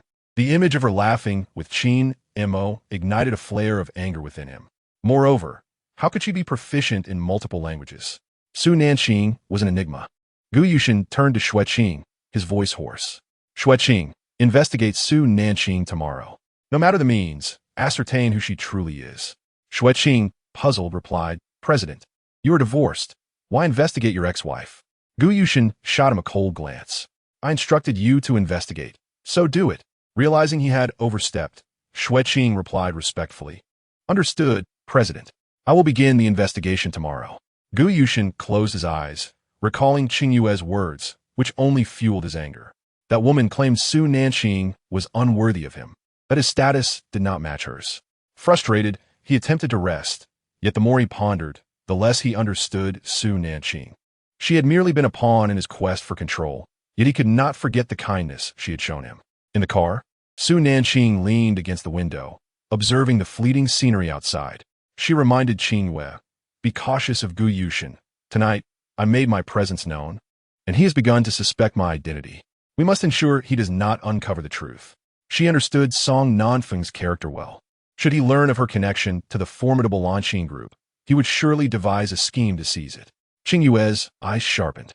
Miss, rest assured, he will not uncover your identity. Su Nanqing had unwavering trust in Qing Yue and Jiang Yu. They both executed their tasks with diligence. Upon returning home, she found her grandfather asleep and quietly ascended the stairs. Qing, you are back. Lin Qiqi greeted her, her face adorned with a facial mask that muffled her words. Su Nanqing nodded, feeling fatigued and yearning to wash up and retire for the night. Lin Qiqi, recognizing her exhaustion, cheerfully inquired, "Did you have good fortune tonight?" Su Nanqing pondered. She had met Mr. James, but was unsure if it was indeed good fortune. "If you say I have been fortunate, then I shall embrace it." "Indeed. You appear weary. Hurry and rest. We can discuss things tomorrow," Lin Qiqi remarked before retreating to her own room. Su Nanqing smiled at her departing figure before heading to bed. However, Song Jiaqing was far from tranquil. Upon returning home, she immediately informed her parents that Su Nanqing had stolen her spotlight, omitting the part about Su Nanqing's linguistic prowess. "Mom, Dad, in such an important event?" Su Nanqing had to intrude. She must still be clinging to Gu Yushin, try to gain his attention. "Ah, I am on the verge of collapse." Su Nanqing's beauty overshadowed her, and she gradually began to shine in talent as well. The sense of urgency intensified, compounded by fear of Shun Muqing's potential retribution. He was known for his vindictiveness. Song Nanfeng and Tang Weining were equally incensed. Tang Weining, witnessing her daughter's distress, comforted her, "Qiqi, do not be disheartened. Su Nanqing is merely a clown, inferior to you. I shall personally confront her tomorrow and make it clear that where you are concerned, she should keep her distance." Song Nanfeng and Song Jiaqing exchanged a glance, both reassured. Song Jiaqing clung to Tang Weining's arm, cooing, "Mother, there's no need. Nanqing is your biological daughter. Do not let this affect your relationship." What mother-daughter bond exists? Tang Weining had long been manipulated by her and her father. She believed only in her daughter, not in Su Nanqing. Everything belonging to the Tang family, and Gu Yushin would ultimately be hers. As Tang Weining observed her daughter's understanding, thoughts of Su Nanqing's sharp tongue made her head throb. She could not fathom why Su Nanqing had turned so venomous. "Tomorrow, I shall meet her, assess her situation, and perhaps give her a warning not to bully Qiqi." The following morning, Su Nanqing was roused from her slumber by her phone's incessant ringing. Slowly opening her groggy eyes, she glanced out the window. Daylight had arrived. Frowning, her exquisitely striking face bore signs of displeasure. Who was calling at such an early hour? She grabbed her phone and answered, "Hello? Su Nanqing, it is I." Upon hearing the voice, Su Nanqing's brow furrowed. It was Tang Weining. "Do you have business with me, Mrs. Song?" Tang Weining hesitated, a flicker of pain crossing her eyes. "Nanqing, I am your mother. Are you unwilling to even call me that?" Su Nanqing couldn't help but laugh bitterly. How could she utter such words? "Mrs. Song, have you forgotten? We have severed ties. You are not my mother, so please do not presume to take on that role. I have no mother. Moreover, which mother remains indifferent when witnessing her biological daughter being taken away?" She recalled being abducted by Shun Muqing's bodyguards while Tang Weining had merely watched, doing nothing. Tang Weining felt guilt over this matter. "Nanqing, at that time, I believed you had harmed the old lady and wished to teach you a lesson. I hope you would be more cautious in your actions. I also knew they would not do anything severe to you." Hearing this, Su Nanqing felt a chill in her heart. She had not held any hope, so why inflict pain upon herself? Anything deemed unnecessary could be cast aside. Once one's perspective broadened, many emotions ceased to hold sway. Su Nanqing sat up, her bare feet touching the floor as she pulled back the pristine curtains, revealing the beautiful garden outside. The morning air was refreshing, instantly lifting her spirits. "Mrs. Song, if your call is merely to convey these sentiments, I shall hang up now." "No, Nanqing, do you have time? Can we meet? I have matters to discuss with you." Su Nanqing firmly rejected her. "Is there any necessity for us to meet?" Upon hearing her icy retort, Tang Weining was momentarily taken aback. "Su Nanqing, we are biological mother and daughter, and you dare to utter such words? If mother and daughter cannot meet, then what must one say to facilitate a meeting?" Su Nanqing smiled and asked, "May I inquire if Madame Song has ever regarded me as her daughter, even once, or just a little? Why would T.I.? If it weren't for your actions, would I treat you this way? I truly have matters to discuss with you today." I know you've had a difficult time these past few months, and I've arranged for you to stay in an old, decrepit house outside the city. Su Nanqing was dumbfounded. You expect me to reside in that dilapidated place? TSK, what kind of person do you think I am? I would rather face the world than demean myself. Am I to live in such a rundown dwelling? No, thank you. Remember what I told you? Within 6 months, you and your family will have nothing left, and perhaps that rickety house will be all that remains for you. You should keep it for yourself. Su Nanqing, are you cursing me? Why must you be so venomous? I am your biological mother, and my intention in offering you the house is for your benefit. There is no need for such sarcasm. Indeed, in my heart, I favor Chi-Chi more, for she is obedient and sensible, unlike you, whose words pierce like daggers, striking me daily. Do you think I am not hurt? Tang Weining's tone was filled with agitation. She could not comprehend Su Nanqing's rebelliousness. Though Su Nanqing believed she had become immune to heartache, the very utterance of those words still sliced through her. Neither in this life nor the last had Tang Weining ever shared a shred of maternal affection with her. Such a cheap love, what use was it to her? Perhaps she was destined to have shallow, familial bonds. From now on, she would love what she chose to love and hate what she chose to hate. Kindness and grievance could both take a back seat. Madam Song, do you have anything else to say? If not, I shall hang up. She had no desire to hear any more of her nonsense. Nanqing, must you truly be so ungrateful? Tang Weining's blood pressure spiked in the early hours of the day. This Su Nanqing was utterly defiant. A chuckle escaped Su Nanqing's lips. I am obedient and compliant. When you label me a waste, I counter and you call me unfilial, claiming I do not know what is good for me. No matter my actions, I am wrong in your eyes. As your biological mother, you push your own child into darkness and the abyss. This is your so-called love? Tang Weining, when your suffering peaks in 6 months, you shall understand how I have endured these years. With that, Su Nanqing ended the call. Taking a deep breath, Su Nanqing reminded herself not to be angry. One must conquer negative emotions to triumph over life's adversities. Life would inevitably leave one scarred, but those wounds would ultimately transform into the finest of lessons.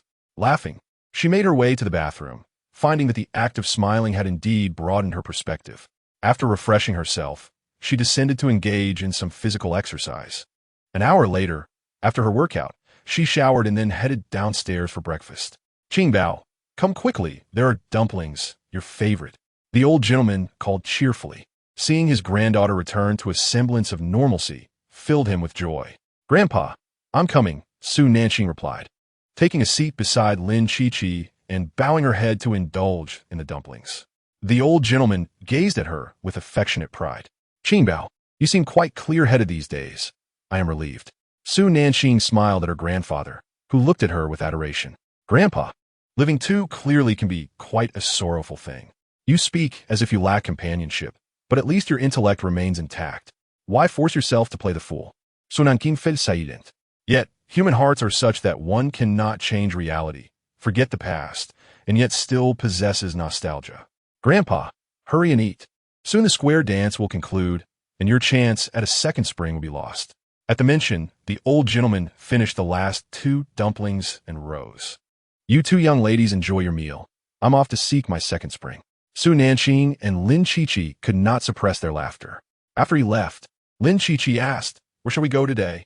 Since we finally have time together, don't get caught up in work. We must enjoy ourselves. Su Nanqing pondered, having not ventured out in recent years. Chi-Chi, where do you wish to go? Lin Chi-Chi suggested, I've heard there's a well-known hot spring resort nearby. Shall we go soak in the springs? Su Nanqing agreed. Very well. Let's prepare to go. Absorbed in thought, Su Nanqing inadvertently bit her tongue while eating dumplings, her frustration mounting. Why must even my tongue conspire against me? Noticing her gloomy demeanor, Lin Chi-Chi leaned in and quietly asked, Qingbao, why the long face? What troubles you? Chapter 52. Seeking Justice. This is the purpose of her visit. Su Nanqing felt troubled, as Gu Yushin had yet to complete the final procedures. This Gu Yushin is truly vexing. He is the one who wishes to divorce, yet he has not finalized the paperwork. There is indeed a pressing matter. Although he signed the divorce agreement, he has not completed the last steps, leaving me, legally, still his wife. Lin Chi-Chi was infuriated. You can file for divorce. He was the one who cheated first and concealed the fact that you were his wife. What is he so ashamed of? Does he dare not acknowledge her marriage? Such a man is unworthy of keeping around. Lin Qiqi puffed her cheeks in frustration, appearing quite adorable. Su Nanqing looked at her charming expression and felt her spirits lift. Rest assured, he will divorce me. He and Song Jiaqing grew up together. He wouldn't allow her to be the third party. I am powerless to initiate the divorce. But Song Jiaqing will surely find a way to force Gu Yushin into it. With clarity, Su Nanqing resolved not to dwell on it further. She continued eating her steak and devoured 5 more dumplings. Having satisfied her appetite, the two strolled through the garden before preparing to visit the hot spring resort. Upon returning, Su Nanqing received another call from Tang Weining. She was curious about what Tang Weining intended this time, as the calls had been frequent. Qiqi, Madame Song wishes to see me. I will be quick. After meeting her, we will head directly to the hot spring resort. Lin Qiqi looked at her, puzzled. Who is Madame Song? Su Nanqing bitterly explained, my biological mother. Lin Qiqi's eyes flared with indignation. What more does she want from you? After everything, they still do not relent? That Tang Weining sought you out for Song Jiaqing. That kind of person is unworthy of being a mother. I will accompany you. Lin Qiqi rushed upstairs to change. The two then drove to the agreed meeting place, a club under Gu Yushin's name. Lin Qiqi remained in the car, waiting for her. Upon entering the private room, Su Nanqing found Tang Weining already there. She walked in and sat across from her. Tang Weining was still impeccably dressed, having been a stunning beauty in her youth. Now, as they sat together, they resembled sisters. Tang Weining observed Su Nanqing's well-being and tasteful attire, feeling an inexplicable sense of relief. As she remained silent, Tang Weining initiated the conversation. Where have you been staying lately? Have you found work? With a cold indifference.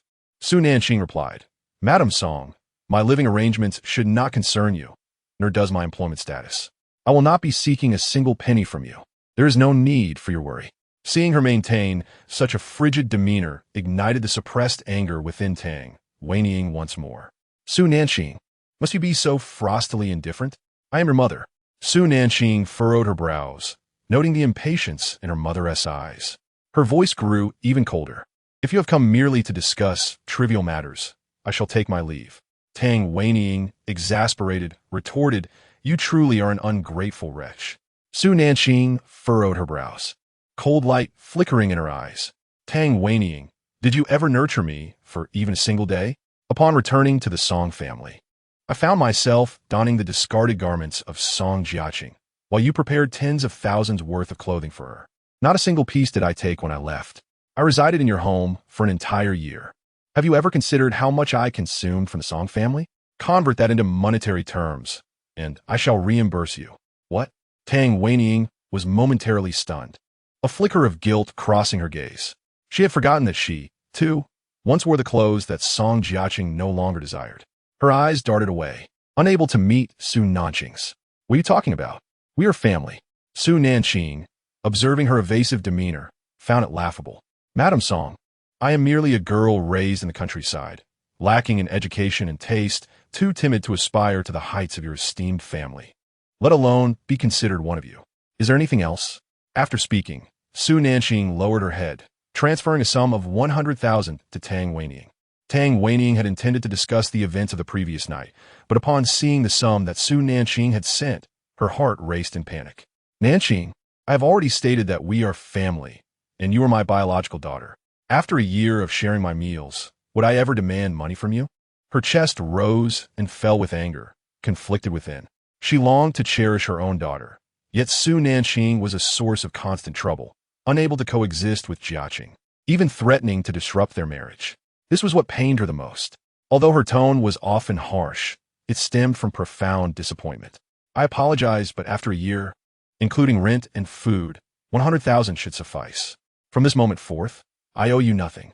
When you looked down upon me, your own daughter, did you ever consider why I was swapped at birth or taken away? Had I been raised by you, I might have become an exceptional daughter. Yet you never harbored such hopes. Do not feel disappointed, for you are unworthy.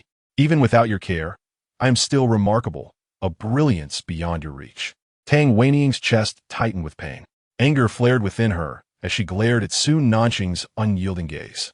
Su Nanqing, if you feel I am unworthy of motherhood, do you believe you are deserving of being my daughter? Why does your shadow linger in every matter, Last night, you usurped Jiaqing's accomplishments. You and Gu Yushin grew up together. If there were no feelings between you, why do you still linger by his side, entangling him? Do you take such pleasure in competing with Jiaqing? If you possessed even a shred of conscience, you would not act so. Why do you incessantly covet what belongs to Jiaqing? A sharp pang of hurt pierced Su Nanqing's heart. This was the true purpose of Tang Weining's visit today, to confront her. Remaining silent, Su Nanqing pulled Gu Yushin's number from her blacklist and dialed. Nan, where are you? Gu Yushin was taken aback by Su Nanqing's call, sensing her remorse and desire to return. Yet, he was met with her icy reply, I am at the club meeting with clients. Knowing he frequented such places for meetings, she instructed, come to room 402. After she hung up, Tang Weining furrowed her brows and asked, who did you call? You will find out soon enough, Madam Song. I have stated before that I will no longer be bullied by you, nor will I allow you to falsely accuse me. Every word dripped with frost. She was determined to force Gu Yushin into a divorce. From this day forth, she would sever all ties with him. Gu Yushin had concluded his meeting and, recalling how he had wronged Su Nanqing previously, decided to grant her some dignity by checking in on her. As Tang Weining and Su Nanqing sat quietly, the latter's head hung low.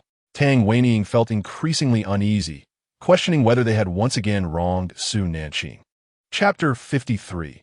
Gu Yushin's shameless protection of Song Jiaqing. While Tang Weining pondered, Gu Yushin entered, his tall figure imposing. Seeing Tang Weining there surprised him. And he greeted her coolly, taking a seat beside Su Nanqing. She opened her phone, fast-forwarding to the moment Tang Weining had spoken. So Nanqing, you claim I am unworthy of motherhood.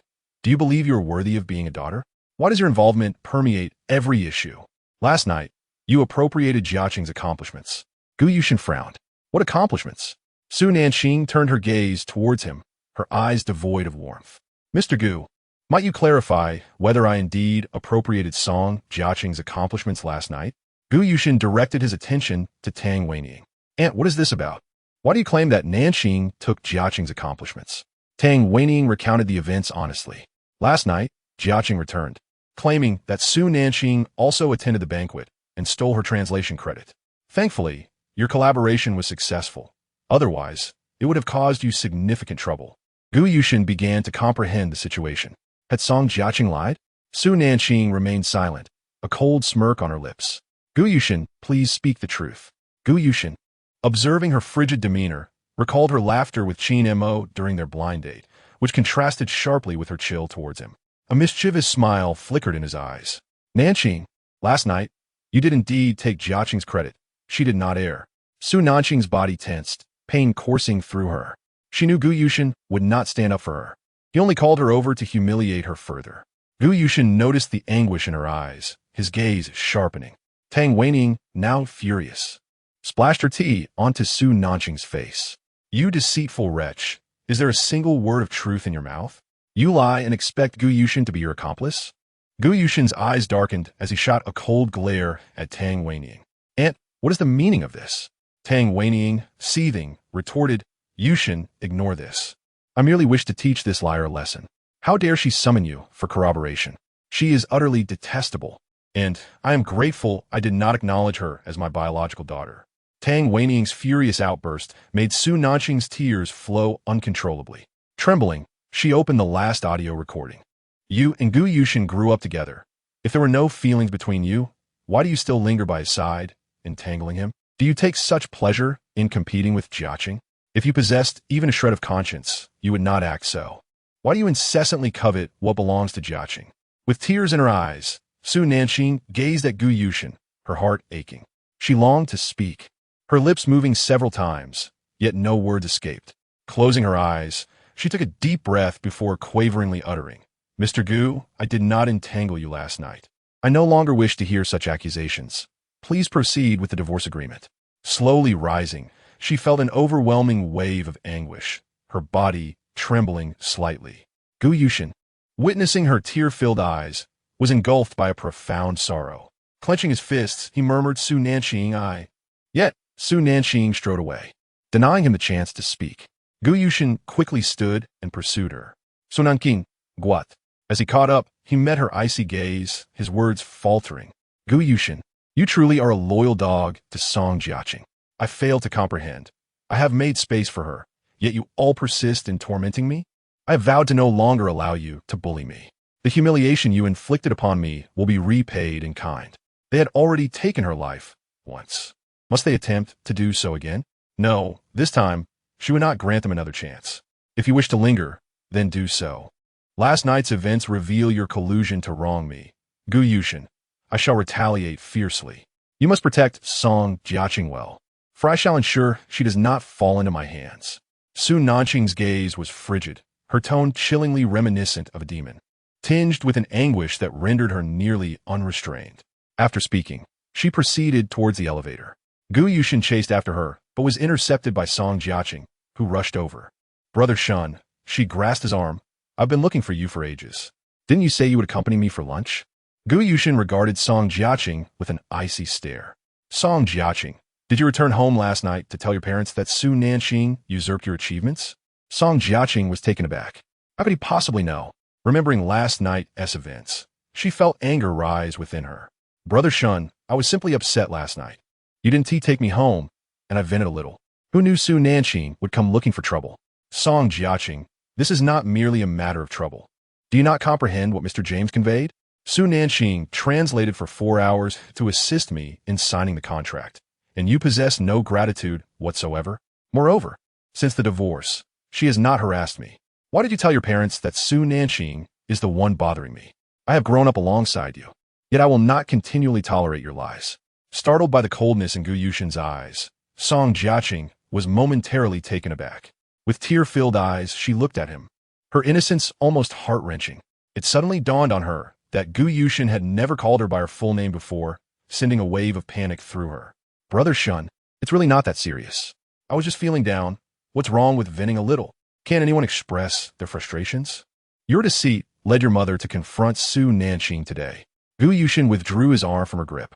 The thought of Su Nanqing's painful expression made him feel an urge to lash out. Ignoring Song Jiaqing, he strode away with a composed face. Meanwhile, Tang Weiniang, who had followed them out, stood frozen upon hearing the exchange between Gu Yushin and Song Jiaqing. It became evident that Su Nanqing had not lied. The one spinning falsehoods was Song Jiaqing. Remembering the hurtful thing she had just said, Tang Weiniang hurried to find Su Nanqing, in a state of distress. Su Nanqing chose not to take the elevator, but instead walked down the fire escape. Once in the dimly lit stairwell, she could no longer hold back her tears, collapsing onto the stairs. She had thought she was indifferent, but her heart betrayed her. Sobbing uncontrollably, she realized that only by releasing her anguish could she find solace. When Gu Yushin discovered her weeping on the stairs, his heart ached for her fragile form trembling beneath the weight of her sorrow. He hesitated to approach, halted by the sudden ring of her phone. Upon answering, Su Nanqing stifled her sobs and forced a smile. Brother, her voice still tremulous with emotion. Qingqing, what is wrong? Who has upset you? Su Sun's voice was filled with concern. At that moment, Su Nanqing longed to cast aside her defenses, to be comforted by her brother. Brother, I am so sad. Why is my life so tragic? I have encountered ruthless family members and fallen for a scoundrel. Brother, I want to leave this place. The air feels tainted, especially when I see that despicable Gu Yushin with Song Jiaqing. Just thinking of them makes me feel as though I am suffocating. In my memory, he does not deserve to be called human. I will ensure they remember the consequences of their lies. Recalling the past, she continued, years ago, when he was injured and blinded, Song Jiaqing abandoned him for another man and ran abroad. I spent a fortune, $1 billion, seeking rare herbs and spent a year healing him. And what did I receive in return? His malicious slander. How could I have encountered such a person? Qingqing, where are you now? Su Sun inquired, his voice filled with urgency. Su Nanqing had managed to calm her sobs and smiled faintly. Brother, I just needed a vent. I'm all right now. From now on, I only have you. Foolish girl. Haven't I told you? We are your family. No matter the grievances you endure, you must tell us immediately. Do not waste your tears on those unworthy of them. Remember, you are exceptional. You will illuminate your path and those of others. Little silly, stop crying. I will be home tonight. What do you want to eat? I'll bring it for you. Su Sun's tone was affectionate. So Nanqing smiled, warmth blossoming in her heart as she pondered, Brother, please bring me a lotus leaf chicken and some shrimp for Chi-Chi. She will be staying with us for a while. Listening to her voice, Su Sun felt a wave of relief wash over him. All right, I'll get everything for you. Make sure to return home early and rest. Do not let that scoundrel Gu Yushin upset you. Yes, he is not worthy of my tears. I understand, Su Nanqing said cheerfully before hanging up the phone. Indeed, after a good cry, she felt significantly better. She took out a tissue to wipe her tears and the remnants of mascara from her lashes. Taking a deep breath, she felt a sense of lightness wash over her.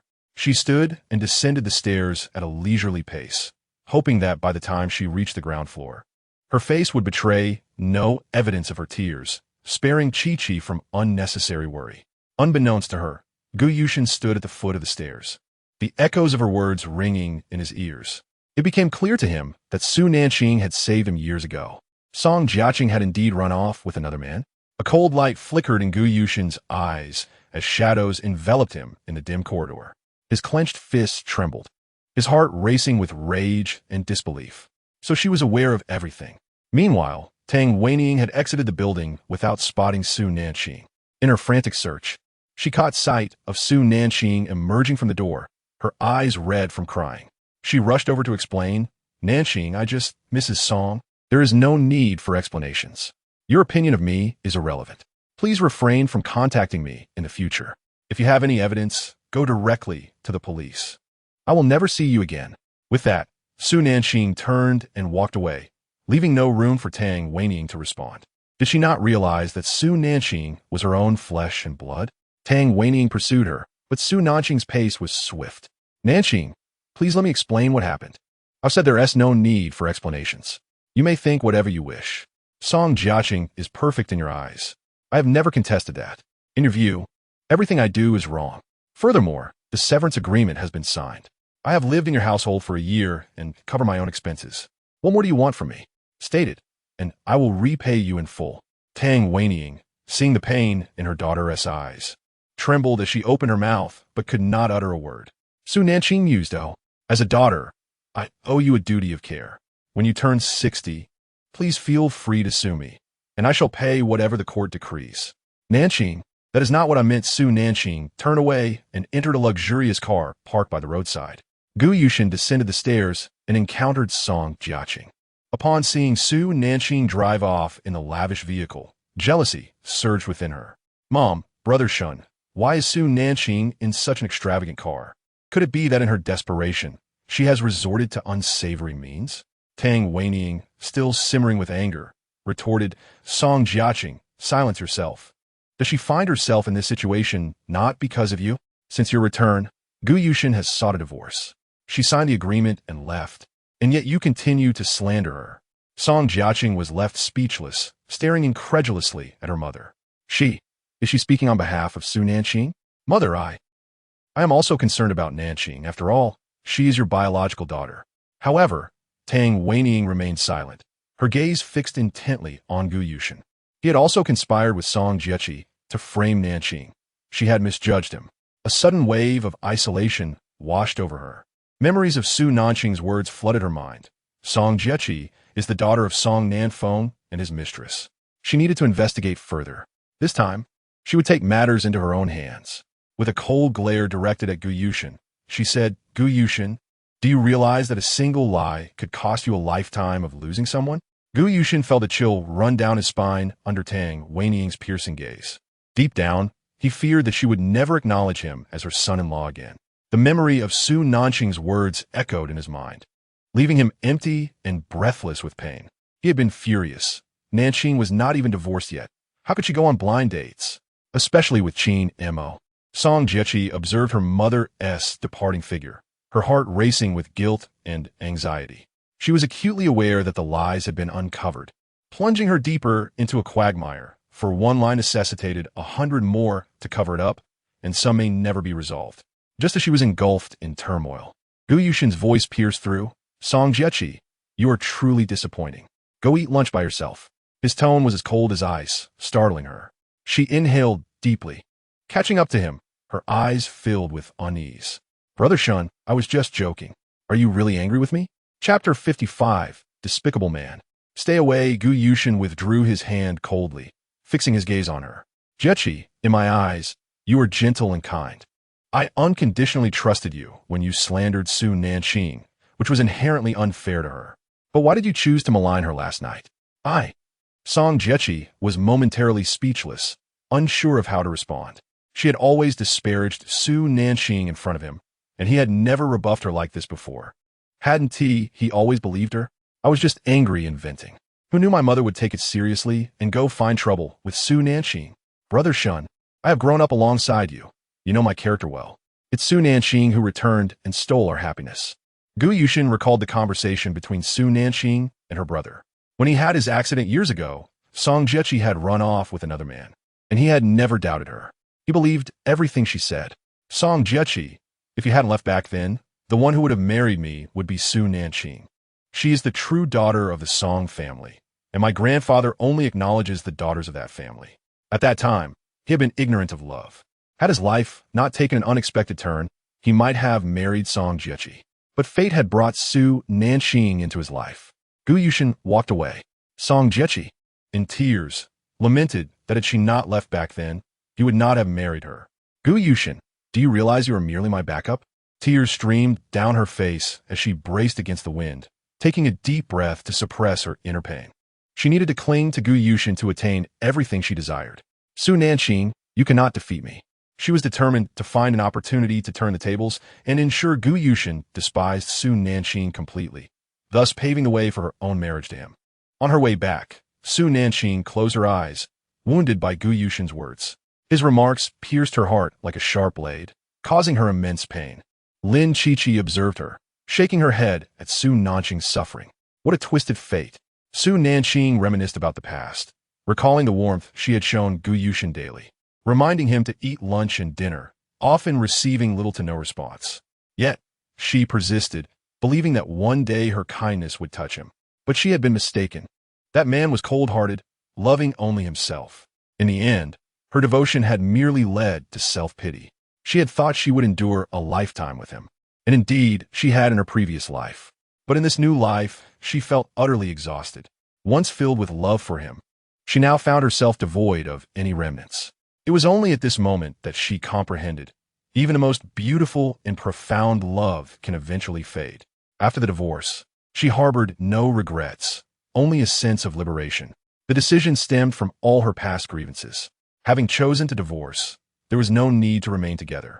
Now, she felt free and had envisioned a beautiful future countless times. She understood that the chaotic matters could bind her, yet she feared them not. Losing someone she loved could lead to finding someone better, right? Life was not solely about love. At just 24, compared to the 28-year-old Gu Yushin, she was vibrant, youthful, and beautiful. Why should she remain with an aging man? She had never experienced the beauty of love or the feeling of being cherished in this relationship. She had loved deeply, given selflessly, only to find herself in a tragic end. She was someone who could love passionately and let go.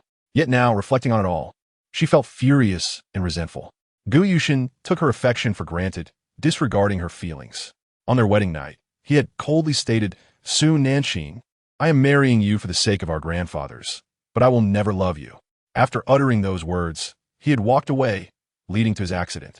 For 2 long years, she had cared for him with utmost devotion, yet he had only ever ignored and trampled on her feelings. Now, she realized she could not compete with Song Jiechi. A single phone call from Song Jiechi would summon him instantly, fulfilling her every request, showering her with affection. Now that was true love. Even if she were to relive this life, she would still feel that heart-wrenching sense of neglect and disregard. Su Nanqing took a deep breath, resolving not to dwell on it any longer. She was wonderful, she was exceptional, and deserved someone who would cherish her wholeheartedly. Yet, her connection with Gu Yushin extended far beyond this. She had known him for a long time, but he no longer remembered her. Opening her eyes, Su Nanqing noticed a message from Gu Yushin. Su Nanqing, if you return home, I will explain everything to your mother. You are not lying about last night. In those brief words lay an undeniable tension. Su Nanqing couldn't help but laugh in anger. How could he dare send such a message? Swiftly, she replied, Gu Yushin, you are truly shameless. Who do you think you are? Despicable man, stay away from me. After sending the message, she blocked Gu Yushin. He anticipated her reconciliation, but instead received her scorn. His expression darkened as he dialed her number multiple times, only to be met with a busy signal. Gu Yushin tightened his grip on his phone, realizing she had blocked him once more. He stared at their conversation, which had been frozen in time since the day before they signed the divorce agreement. Yushin, your stomach isn't well. Remember not to eat spicy food. Tonight, I will cook your favorite lotus root and pork ribs. Make sure to come home for dinner. Yushin, it's very hot today. Remember not to stay too long in front of the air conditioner. You can't handle it, or your head will hurt. He scrolled back through the messages filled with her concern, only to realize he had consistently overlooked her existence. She was clingy, and he often found it bothersome, thinking he was old enough to take care of himself. Now that she was gone, he found solace in the silence, but also felt the void. He loved lotus root and pork rib soup, and Su Nanqing had often made it for him, knowing he relished it. Gu Yushin suddenly recalled that Su Nanqing had departed nearly 5 months ago. Throughout these months, he had grown unaccustomed to the meals prepared by the chef, always reminiscing about the home-cooked dishes Su Nanqing had made, which were all to his liking. Gazing at the phone number she had blocked, his expression darkened. The haunting words she had spoken, declaring she would never love him again, intensified his restlessness. He turned to Xueqing, who was driving, and inquired, Xueqing, have you managed to uncover Su Nanqing's whereabouts after several days? Xueqing shook her head and replied, Sir, I have been unable to ascertain where Miss Su resides. Frowning, Gu Yushin pondered why such information eluded them. Although Shengjing was vast, there could not be many individuals named Su Nanqing. Why refer to her as Miss Su instead of Madam? Xueqing was momentarily taken aback, confused by his words. But sir, didn't you instruct us to refrain from calling her Madam? We occasionally refer to her as Madam in private. A few days ago, I noticed a post on her social media where she mentioned that becoming humble and losing oneself for the sake of loving someone was the most foolish act. Today, I saw another post where she expressed that she had completely fallen in love with herself, and that loving oneself brought more joy than loving others. Gu Yushin's grip on his phone tightened as he realized he had never viewed Su Nanqing's social media. Had she blocked him? A surge of unbridled anger coursed through him. Are you two friends? His voice turned increasingly suppressed, cold as ice. Feeling a chill run down her spine, Xueqing hesitantly nodded. Yes, Miss Su sometimes asks me when you will return so she can prepare a late-night snack or dinner for you. However, she never intrudes. She merely inquires about your timing. To him, Su Nanqing was truly an exceptional girl, an ideal wife. Aside from being cautious in front of the president, she was vibrant, confident, and radiantly beautiful in her daily life. Sir, to speak candidly, Miss Su has always treated you exceptionally well. It's not that I wish to speak ill of Miss Song, but she has never prepared any meals for you. You both dine out frequently. Miss Su, on the other hand, has been meticulously caring for your daily needs. But Miss Song only seeks to indulge in extravagant dining experiences, flaunting her lifestyle on social media. That's the fundamental difference. Enough. I do not wish to hear any more of this, Gu Yushin growled in frustration. It was only after Su Nanqing's departure that he began to magnify her previous efforts and kindness. Su Nanqing was far more malicious than Chi. Song Jia. Do you truly believe your charm is substantial? In Su Nanqing's eyes, you are now cheap and interchangeable. Was Song Jia truly gentle and kind? Gu Yushin, you are utterly blind. He yearned to announce to the world, Gu Yushin, stay away from me. You reek of depravity. Xueqing could no longer contain herself. Sir, since you hold Miss Song in such high regard, perhaps it would be best not to feign affection toward others. Haven't you heard the saying? After a divorce, your world has no relevance to mine, and I am only worthy of being a bystander in yours. It was you who pressured Miss Su into divorce. The one unable to let go is you. One cannot behave in such a despicable manner. Su Nanqing had assisted him significantly, and naturally, he sided with her. Gu Yushin, with his beautiful neck, was now burdened with a pig's head. It was too late for development. Xueqing felt exasperated, knowing that no matter how much she expressed her views, Gu Yushin would remain oblivious. Some relationships are enchanting in their uncertainty. If the outcome were known from the beginning, love would lose its allure. Song Jiaqi and Gu Yushin, their relationship was steeped in such delicate nuances. Song Jiaqi clung to him, while Gu Yushin remained uncertain of his own heart. Entangled with other women, even after marriage. Gu Yushin, one day, you will epitomize a scoundrel, perhaps even earning an award for your despicable conduct. Gu Yushun cast a cold glance at Xueqing. Xueqing, focus on driving. Why all this unnecessary chatter? He snapped irritably. Xueqing fell silent. He recalled the heart-wrenching sight of Su Nanqing weeping on the stairs and remembered her words. She had spent a fortune on medicinal herbs for him. Yet why had she deceived him? Gu Yushun picked up his phone to call his grandmother. Hello, Grandma, it's me. Oh, it's you. I thought it was some ungrateful scoundrel. Do you have business with this old woman? Gu Yushun. His grandmother held a strong opinion regarding his divorce from Su Nanqing. She cherished Su Nanqing. Grandma, may I ask, was it truly you who sought a doctor to treat me back then? Upon hearing this, the old lady understood his suspicion towards Nanqing, who had wished to keep him unaware of the truth. The reality was that it was Su Nanqing who had treated him, not her. No, as an elderly woman, I was preoccupied with sorting out the family business during the impending bankruptcy of the Gu family, hardly able to spare a thought for you. It was Qing Qing who saved you. She was aware of your feelings for Song Jiaqi and feared you would feel burdened, which is why she kept the truth from you. Now, in your pursuit of that woman, you have cast Qing Qing aside. Consider this matter as something you are unaware of and do not seek her out again, lest you taint her eyes. I suspect that upon seeing you, she will be reminded of the torment you inflicted upon her for Song Jiaqi and may feel the very air around her is polluted. Gu Yushun. The call ended abruptly. His grip on the phone tightened. Xueqing, pull over and find out where Su Nanqing is. I need to see her. Xueqing feigned innocence. Sir, why not just call Madam? You would know her whereabouts. Gu Yushun faltered. Su Nanqing had already blocked him. You call her, he said, his gaze icy. Xueqing felt a prick of anxiety as she activated the turn signal, pulled over, and dialed Su Nanqing's number. After 2 attempts, there was no answer. Xueqing felt somewhat awkward. Su Nanqing had even blocked his calls. Turning to Gu Yushun, who wore an icy expression, she quickly stated, locate her phone number. Xueqing retrieved her phone and traced Su Nanqing's number. After a moment, she exclaimed, Sir, Miss Su's location is moving out of the city. Should we follow? Gu Yushun nodded indifferently. Let us proceed. Lin Qiqi took Su Nanqing directly to a hot spring resort outside the city. Once parked, Su Nanqing's spirits lifted as she beheld the surrounding mountains. After they exited the vehicle, Lin Qiqi retrieved the suitcase from the trunk. Qing, Qing. Let us go. I have made reservations in advance. All right. Su Nanqing raised her gaze to admire the resort. Nestled within a valley, the resort's scenery had been enhanced through development, featuring independent lodges at mid-mountain. A gentle breeze rustled the flora, and the melodious songs of birds filled the air. Here, it felt as though all worries could be forgotten, replaced by the tranquility and harmony bestowed by nature. Qiqi, I absolutely adore this place. Let us hurry inside. Sunanin exclaimed, eagerly trotting de hiv. Chapter 57. Let go of me, I find it repulsive. Lin Qiqi was equally delighted.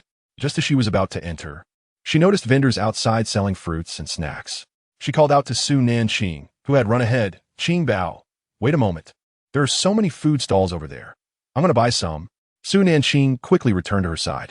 Are there snacks for sale? Lin Qiqi pointed excitedly at the nearby stalls. Yes, let us buy some peanuts, corn, and seasonal fruits. Look at those peaches. They appear delicious. And there are bayberries and cherries. My goodness, I absolutely love places like this. This is truly a wonderful spot. Lin Qiqi dragged her suitcase toward the stalls. 2 individuals purchased an assortment of snacks and entered the premises. After registering, they promptly delivered their attire to the prearranged room. Upon changing, they proceeded to the hot springs. The springs featured flowing water, with smooth pebbles sculpted into individual soaking pools, gently exuding a thin veil of steam. They chose the most luxurious area, which was relatively secluded, offering private pools. Adjacent to these pools were small tables and trash bins, suitable for placing snacks and fruits. Nearby, several grand trees flourished, their verdant canopies filtering sunlight, which danced upon the water surface, creating a shimmering spectacle. As Su Nanqing settled in, a wave of comfort enveloped her. Wow, Qiqi, this is truly indulgent. I feel immensely relaxed, she exclaimed. Lin Qiqi, observing her friend's joyful demeanor, felt at ease. Su Nanqing was a person who embraced life with an open heart, yet her romantic endeavors were doomed to face adversity. Sitting beside Su Nanqing, Lin Qiqi gazed into her eyes and remarked, Qing Qing, do I sense a hint of vitality atop your ex-husband's head? Su Nanqing scoffed. He is merely Song Jiechi's backup, pretending to be a heartbroken soul. Why should I remind him of anything? Song Jiechi is his lifeline. He cannot exist without her. If the man she desires were to return, he would gladly accept a polyamorous arrangement. God, so, you were aware? Lin Qiqi replied, astonished. A glint of coldness passed through Su Nanqing's gaze. Aware? More than that. Do you know I cried over that man before coming here? Why bring him up? Now, when I see anything associated with him, the air feels tainted. I recall a month ago when I fell ill with a high fever and wished he would take me to the hospital, hoping he might care for me a bit more. I can manage my own ailments, but a single call from Song Jiechi whisked him away. This isn't an isolated incident. It has happened countless times. I transitioned from loving him deeply to accumulating disappointment and despair, which ultimately led to my awakening. Our connection is a karmic bond, so I shall not pursue it further. My grandfather has never been fond of Qin Maowei, and I wish to explore that avenue. In this lifetime, I shall not entangle myself with Gu Yushin. Let those two wretched souls remain bound. I aspire to live freely and elegantly. The man behind Song Jiechi is no simple figure. In the previous life, she never witnessed his presence, but this time, circumstances have shifted, and he will undoubtedly uncover that individual. When the time comes, Gu Yushin shall experience the sting of betrayal from his beloved. Lin Qiqi calculated. There is a connection between you two, yet it is not a destined one. Su Nanqing responded, must I continue to grapple with this karmic tie? Qiqi, I shall not entertain thoughts of marriage. Once my company's affairs are settled, I will leave this place and seek refuge elsewhere, thus evading all entanglements. Whether through avoidance or departure, she wished to sever ties with those who had caused her harm in her past life. Lin Qiqi, aware of her friend's exhaustion, suggested, when you have resolved your matters, I will take you on a trip. Lin Qiqi envisioned a world tour. Certainly, I shall accompany you. I know your dream is to travel the globe, and I share that aspiration. She was aware that Lin Qiqi had expressed this desire on multiple occasions. Meanwhile, Gu Yushin, standing at a distance, overheard their conversation but remained oblivious to the earlier remarks. Upon hearing Su Nanqing express the desire to explore a relationship with Qin Maowei, his eyes darkened with anger. Su Nanqing, even before finalizing your divorce, you contemplate other men? You are courting disaster. Where do you think you can escape to? If you do not love me, whom do you wish to love? 40 minutes later, Su Nanqing and Lin Qiqi emerged from the hot springs and returned to their reserved room to rest. With only a single room available, Su Nanqing opted for 2 rooms to take a nap. After a soothing soak, a restful slumber promised a delightful day. As Su Nanqing reclined, teetering between wakefulness and slumber, she heard the sound of the door opening. Qiqi, I am nearly asleep. Have you forgotten something again? She called out, but silence met her inquiry. Gu Yushin observed her lying on the bed in her short attire, her fair skin accentuating her graceful and alluring form. He had always known Su Nanqing was beautiful, yet her current state took his breath away. Her eyes were closed, and her long, curled eyelashes rested gently upon her cheeks, adding an ethereal softness to her visage. With her eyes shut, she appeared less cold, her lips slightly parted, soft and inviting. Gu Yushin inhaled deeply, a surge of desire awakening within him. So Nanqing, sensing the absence of Lin Qiqi's presence, suddenly felt an unsettling danger approach. She opened her eyes wide, only to find Gu Yushin standing before her. Startled, she sat upright and wrapped herself in the blanket. Gu Yushin, what are you doing here? She demanded, eyeing him warily. He radiated an aura of calm confidence, yet there was an underlying intensity in his gaze, as if he could see through to her very soul. Noticing her defensive demeanor, a teasing smile graced his lips. Su Nanqing, you are my wife. Am I not allowed in your room? His tone held a playful mockery. Su Nanqing laughed in disbelief, feeling utterly powerless in his presence. Have you forgotten the hurt you caused earlier? Gu Yushin, I am aware of your propensity for emotional manipulation, treating love as a game, and inflicting wounds upon those who genuinely care for you. Therefore, please do not appear before me again. Leave now. If Song Jiechi discovers you are here alone with me, I cannot fathom the lengths she would go to defame and humiliate me. Gu Yushin stepped closer, a chilling presence enveloping her. Su Nanqing's expression darkened as she instinctively recoiled. Gu Yushin, I will call Song Jiechi right now and inform her of your presence here, urging her to retrieve you. As she reached for her phone on the bedside table, Gu Yushin restrained her wrist, his gaze darkening. Su Nanqing, are you attempting to push me towards another woman? His words filled her with revulsion. Let go of me, you disgust me. Chapter 58. Jiechi claims you framed her. Gu Yushin recalled her conversation with her friend. Realizing that wherever he was, she found him repugnant. His expression darkened with a predatory intensity. You truly despise me this much? Su Nanqing, do not overstep. I will not marry Song Jiechi. You will always be my wife. Yet, all Su Nanqing felt was pain as he tightened his grip, akin to an iron vice. Her brows furrowed, eyes ablaze with fury. Indeed, men like you are merely wolves in sheep's clothing, preying on the weak with sinister intent. However, you may play your games, but do not involve me. You possess no boundaries. You remain oblivious to the kindness others extend to you. Realizing further discourse was futile, she fell silent, casting her gaze downward to avoid Gu Yushin's eyes. He watched her deflate, her spirit seemingly extinguished, unable to utter another word. Get up and come with me. We must resolve this. You cannot hide here and avoid reality, he commanded, his voice laced with anger and darkness, piercing through Gu Yushin's heart. Release me, she replied, her tone chilling.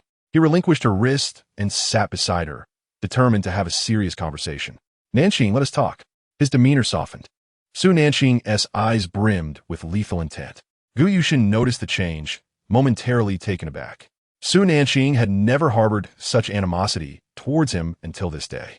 Nevertheless, Gu Yushin pressed on. Grandmother said that you saved me. That is untrue. Grandmother only said that to encourage you to treat me better. How could I dare to save you? Would I allow my tainted blood and organs to remain within you? Gu Yushin's expression darkened. Not you. Indeed, it was not me. It was Song Jiechi who saved you. She is the one who rescued you, not I. In this lifetime, these two must be bound together. Two individuals devoid of principles can indeed generate an intriguing existence together. Song Jiaqing will incessantly devour Gu Yushin like a malignant tumor, leaving her in a state of blissful ignorance. Gu Yushin scoffs, gazing intently at her, questioning whether she detests him enough to relinquish such matters to Song Jiaqing. I knew it wasn't you, you deceitful wretch. Gu Yushin asserts. I have not lied, Gu Yushin. When did I ever claim that I saved you? We're divorced now. Please, keep your distance. I truly will not obstruct you and Song Jiaqing. If you two marry tomorrow, I shall bestow upon you a generous gift. Sighing deeply, Su Nanqing steadies herself, reminding herself to remain calm. To be angered by such a scoundrel would mean her defeat. Yet her heart aches, trembling with pain. She gazes at Gu Yushin with indifference. Mr. Gu, you have never believed in me. Thus, there's no need for you to inquire. Just trust what you see and hear. Gu Yushin observes her distressed demeanor, feeling a pang of heartbreak at the fragility reflected in her eyes. To sever ties with me. You spent a fortune of 100 million without my knowledge? Su Nanqing chokes, taken aback by his awareness of such matters. Lowering her head to evade his gaze, she replies, that is not true, but you are correct about one thing. I wish to sever our ties. Gu Yushin furrows his brow, as if he wishes to say more, but his phone rings. Is Song Jiaqing. Upon hearing that name, Su Nanqing's heart plummets. Deep Gu, save me. Shen Muqing has come with people, claiming I sent someone to attack her bodyguard. I did not do that. It was Su Nanqing. She must have framed me. I would never entertain such thoughts. Deep Gu, please help me. Bring Su Nanqing here to clarify with Shen Muqing. It truly wasn't me. Song Jiaqing's wails are heart-wrenching. Gu Yushin furrows his brow, his voice softening. All right, Jiaqing, stop crying. I will bring Su Nanqing to you immediately. Su Nanqing's complexion pales at his words. He has always believed Song Jiaqing without question. After hanging up, Gu Yushin turns to Su Nanqing, a flicker of conflict in his gaze. Su Nanqing, you must accompany me. Jiaqing claims you have wronged her. Enough, Gu Yushin. Will you follow Song Jiaqing to death? Her affairs are of no concern to me. If you must take me, then do so with my lifeless body. Su Nanqing gerap sinanje. Why, after signing severance agreements and divorce papers, can I not allow her peace? Gu Yushin's expression hardens, a spark of fury igniting in his eyes. Su Nanqing, are you unaware of Shen Muqing's ruthlessness? Jiaqing's life is at stake. Su Nanqing scoffs coldly. You, Gu Yushin, cannot even protect your beloved woman? Are you worthy of discussing love? Kulme, I grant you one final chance. No need for your chances. Your opportunities are repugnant. If Song Jiaqing accuses me, let her provide evidence. A video notification appears on Gu Yushin's phone. Upon viewing, she sees two men kneeling, battered and bruised. Young Master Shun, I confess. It was Su Nanqing who instructed us to act thus.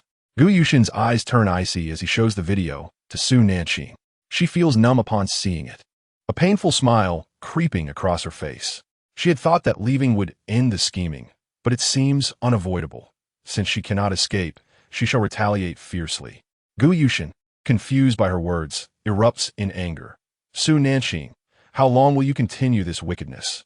You must return with me to confess. Otherwise, not only will Shun Mooching pursue you, but I shall not spare you either. Su Nanqing's laughter is cold, the light in her eyes fragmented. Oh, you will not spare me? Pray tell, Mr. Gu, how do you intend to do so? I will ensure you languish in prison. Return with me at once. His voice is devoid of warmth, steeped in disdain. The agony within Su Nanqing burns like wildfire, each of Gu Yushin's words carving deep wounds into her heart. Struggling to escape the abyss of pain, she realizes the harder she fights, the deeper she sinks. Despair fills her gaze as she looks at Gu Yushin. Very well. Let me show you what the truth entails. Su Nanqing dials Lin Qiqi's number. Qing, are you still awake? Lin Qiqi's drowsy voice responds. Su Nanqing hesitates to awaken her. She had grown up in the mountains and finally found some leisure time. Qiqi, something has come up at my company. I must return. I will come to fetch you shortly. Lin Qiqi bolts upright, sensing something amiss. Qingbao, your tone is off. Wait for me. I shall accompany you. Alright, so Nanqing di place. She rises, rummaging through her suitcase for a comfortable outfit, and heads to the bathroom, avoiding any glance at Gu Yushin. Gu Yushin watches her heart-wrenching silhouette, his soul trembling. Lin Qiqi enters and spots Gu Yushin, fuming. Why are you here, scoundrel? Are you bullying Qingbao again? Gu Yushin's hands, resting at his sides, tighten slightly. I am merely addressing the facts, not bullying. Lin Qiqi's gaze sharpens, sensing the underlying tension. It seems I must sever the ties between you two. You have hurt Qingbao deeply, rendering her life a torment. Thus, I shall act decisively. Do you dare? Gu Yushin's eyes blaze with a murderous intent, threatening Lin Qiqi. I have investigated your background. If you dare disrupt my marriage, you will regret it. I shall reduce your entire establishment to ruins. Lin Qiqi stands undeterred. You may attempt to destroy it, but I will not allow my friend to be left battered. Lin Qiqi has resolved her stance. Gu Yushin finds his threats ineffective, his fists clenched in anger, veins bulging. A chilling aura envelopes the space, yet Lin Qiqi remains unfazed. At that moment, Su Nanqing emerges, fully dressed. Qiqi, let us go. She reaches for her suitcase. Lin Qiqi notices her distress and takes hold of the suitcase, following Su Nanqing downstairs. Upon reaching the first floor, Gu Yushin receives another call from Song Jiaqing. Noticing Su Nanqing's lowered head, he ignores the call. You will ride back in my vehicle. Su Nanqing, do not attempt any tricks. Lin Qiqi retorts angrily. Silence. You wretch, do you not see Qingqing's state? Gu Yushin's expression turns frosty. I see her fear. Su Nanqing suddenly lifts her gaze. Where is Song Jiaqing? Gu Yushin stares deeply into her eyes, at the Song residence. I will go to the Song residence. I will not fear, nor will I flee. Mr. Gu, do not worry about my intentions. Remember what I said before? I will retaliate as you have wronged me. So I shall confront Song Jiaqing and Shun Mooching. With that, Su Nanqing strides away.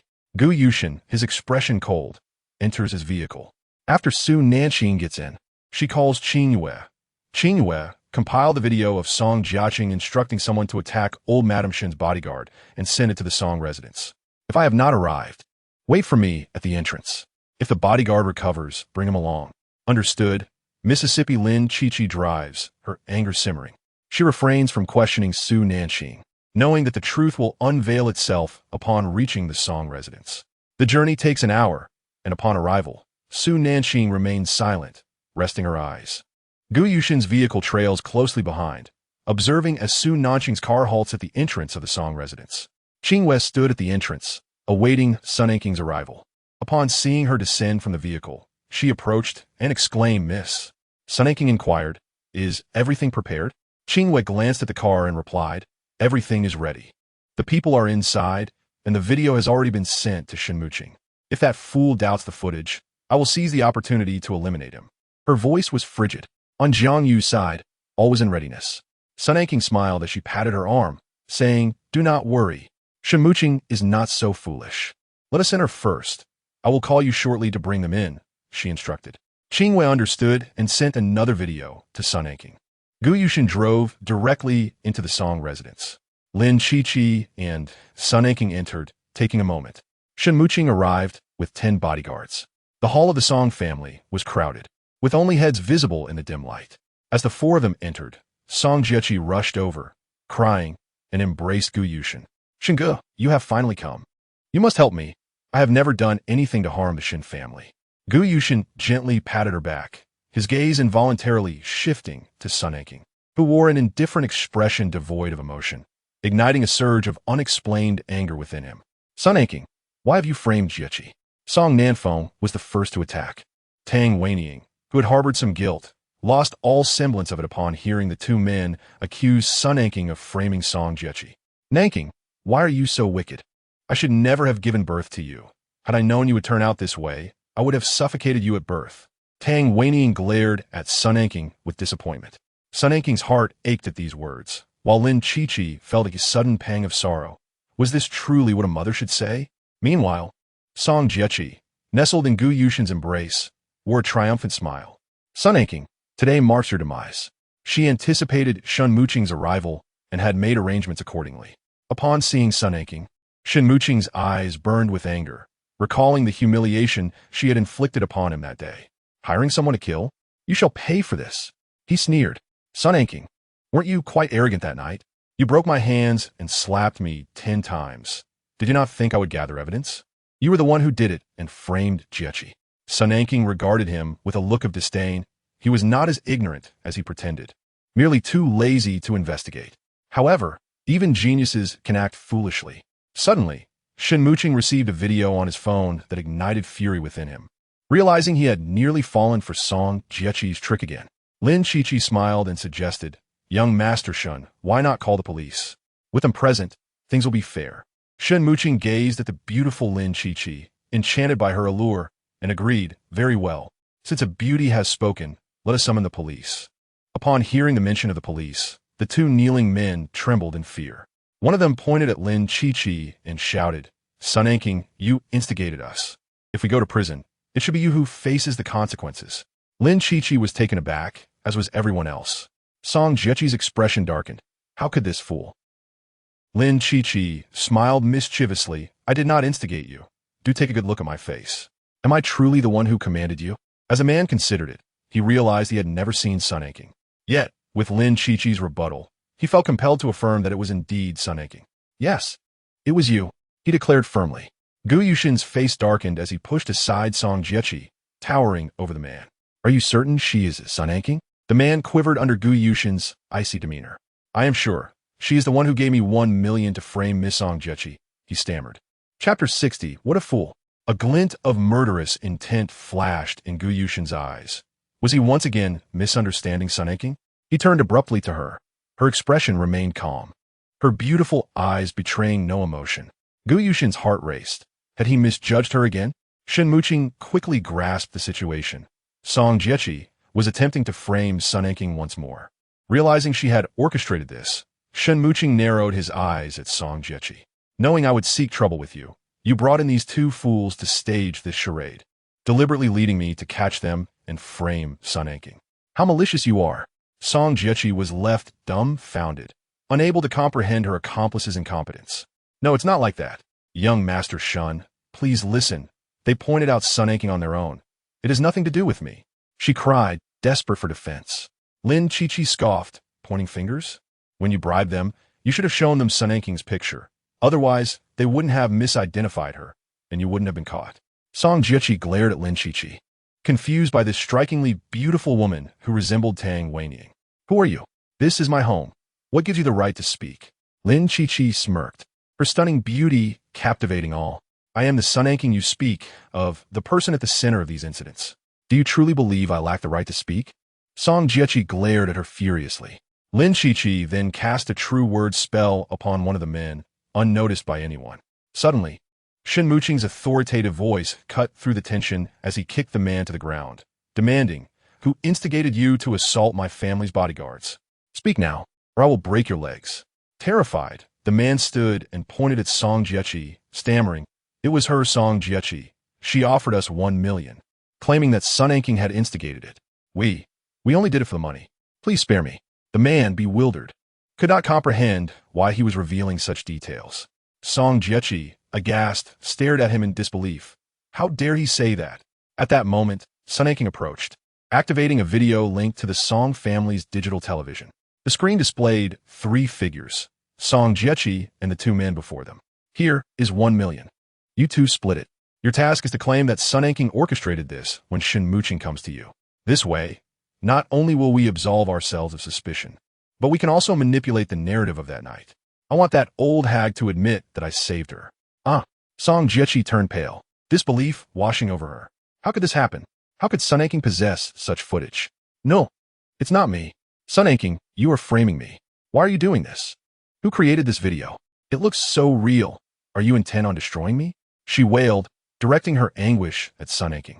Nanqing regarded her with disgust, wishing to distance herself. Gu Yushin instinctively stepped back. Realizing her outburst, Song Jiechi abruptly fell silent, glaring at Nanqing with malice. Song Nanfeng, enraged, stood and shouted, Nanqing, how long will you continue this? We are family. Who is family with her? Nanqing interrupted with a smile. Such a venomous woman. I would never dare to call her my sister. The father and daughter, united in their malice, have repeatedly conspired against me.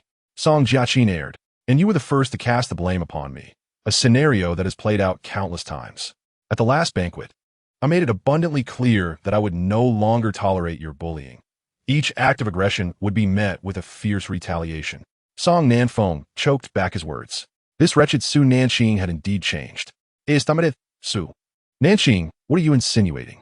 Where did you obtain the video to frame Chi-Chi? Very well. Su Nanqing replied coolly. If you claim I am framing her, then let all the evidence be submitted to the police for investigation. I trust that her conversations with those 2 men will be most revealing. Su Nanqing cast a fleeting glance at Song Jiaqin, who sat on the ground in terror, unable to fathom the prospect of imprisonment. With a criminal record, the Gu family would never accept her. How infuriating it was. She too was her father's daughter. Why could she not marry Gu Yushin as a legitimate member of the Song family? Why must she be relegated to the status of an illegitimate child, a mere adopted daughter? No. Su Nanqing, why are you framing me? What have I ever done to wrong you? You took my beloved brother and my parents. Why must you be so heartless? I merely seek someone to care for me. Song Jiaqin wept inconsolably. Gu Yushin, unable to bear her suffering, assisted her to her feet and turned to Su Nanqing, asking, Su Nanqing, I shall ask you one last time. Did you frame Song Jiaqin? Su Nanqing gazed at Gu Yushin with incredulity. She longed to unleash a torrent of curses upon him, questioning the very lineage from which he descended. How had she married such a fool for 2 years? It was enough to drive her to tears. Gu Yushin's demeanor was grave, and it was as if he found his own words incredulous. Shinmuching, unable to contain his amusement, remarked, Qingqing, how unfortunate you are to be married to such a sycophant. The evidence is before him, yet he remains unconvinced. What grievances have you endured? Shinmuching's gaze was both mocking and sympathetic as he observed Gu Yushin's darkening expression. Su Nanqing inhalit deeply, supiresin head iner turmoil. Strangely, her heart felt no pain, only indignation. Shinmuching, do not overstep, Gu Yushin warned with a heavy gaze. Overstep? You allow your white moonlight to harm my bodyguard and my grandmother, and you dare call me excessive? Shinmuching's eyes glinted with mischief. I possess further evidence. If she enters, she shall not emerge. Are you sure you wish to protect her? Shinmuching's smile was sinister, glancing at the composed Su Nanqing. Su Nanqing recognized the USB drive in his hand. It contained evidence she had sent him, but now was not the time to reveal it. Leaning against Gu Yushin, Song Jiaqin sobbed, Brother Shun, it was not me. I lacked the capability to commit such acts. I truly do not understand why Su Nanqing would frame me. Su Nanqing retorted with a cold smile, Master Shun, did you not report to the police? Where are they? Let the police clarify this matter once and for all. If these individuals cannot discern the truth, let the entire world judge for themselves. Upon hearing Su Nanqing's insistence on involving the police, Song Jiaqin was genuinely frightened. Where did Su Nanqing find the audacity to challenge Gu Yushin? Shinmuching approached Su Nanqing, standing beside her with a devilish grin. Do not worry. I shall call the police right now. He picked up his phone to report the incident. Soon Nanqing was perplexed. Had he not already called the authorities? Gu Yushin's deep-set eyes glimmered momentarily. Shen Muqing, hold on. What is it you want? Shen Muqing anticipated Gu Yushin's intervention on behalf of Song Jiaqin, while Su Nanqing had grown accustomed to Gu Yushin's tendencies. TSK, for your white moonlight, you are quite generous. I demand 50% of the Gu family's shares. Use your company to ensure her safety. That request should not be excessive, should it? Both Song Jiaqin and Song Nanfeng gaped in disbelief. This is outrageous, Song Jiaqin exclaimed. Shen Muqing, you have taken everything from the Gu family. What will Gu Yushin do? Shen Muqing sneered, his gaze fixed on Song Jiaqin. What he does is of no concern to me. He loves you dearly. In his eyes, you are priceless. To use all of the Gu family's wealth to save you would be an insult. It is his very life that would be the purest expression of love. Song Jiaqin was left speechless, gazing at the audacious Shen Muqing, who had always been a force to be reckoned with since childhood. Even her four brothers dared not provoke him, and Gu Yushin regarded him with caution. Su Nanqing shot a glance at Shen Muqing, recognizing his formidable wit. Gu Yushin understood that Shen Muqing did not genuinely intend to call the police. He had ulterior motives. Young Master Shen, the entire Gu family is not something you can swallow whole. Speak plainly. What is it you truly desire? Gu Yushin's deep voice was mesmerizing. Shen Muqing wasted no time. Addressing Su Nanqing, I heard that you left your marriage empty-handed. Gu Yushin is quite stingy. How about I negotiate for you to receive 20% of the shares? Su Nanqing glared at him coldly. That will not suffice. I find it distasteful. Resolve this matter quickly. I cannot breathe here. Gu Yushin regarded her intently. She found him distasteful? He instinctively took a step back, distancing himself from Song Jiaqin. Shen Muqing seized the opportunity, looking at Gu Yushin. Since you wish to protect Song Jiaqin, let us have the land to the west for the Shen family. Without hesitation, Gu Yushin acquiesced. Shen Muqing swiftly obtained the contract. Grinning at Song Jiaqin. Miss Song, welcome to the game. I have effortlessly acquired billions. Song Jiaqin silently wept, casting a furious glare at him. Shen Muqing's eyes glimmered with malice. You may glare, but if you have the power, try to glare me to death. He laughed heartily, clutching the contract as he turned to Lin Qiqi and Su Nanqing. Qingqing, let us dine together. Today has been quite the gratifying spectacle. The surplus billions will yield you 20% of the profits once I am prosperous. Su Nanqing shook her head. No, I would not wish to sully my hands. She ignored the others and departed with Lin Qiqi and Shen Muqing. Tang Wanqing watched Su Nanqing's retreating figure, collapsing onto the couch. Knowing she had truly lost her biological daughter, Song Jiaqin quickly latched onto Gu Yushin's arm, indignantly crying, Brother Shen, we cannot simply let that wretched Su Nanqing escape. They conspired against us. Gu Yushin's cold gaze met hers. Song Jiaqin, if you are so confident, why do you hesitate to involve the police? If the police can uncover the truth, do you think I cannot? There must be limits to this farce.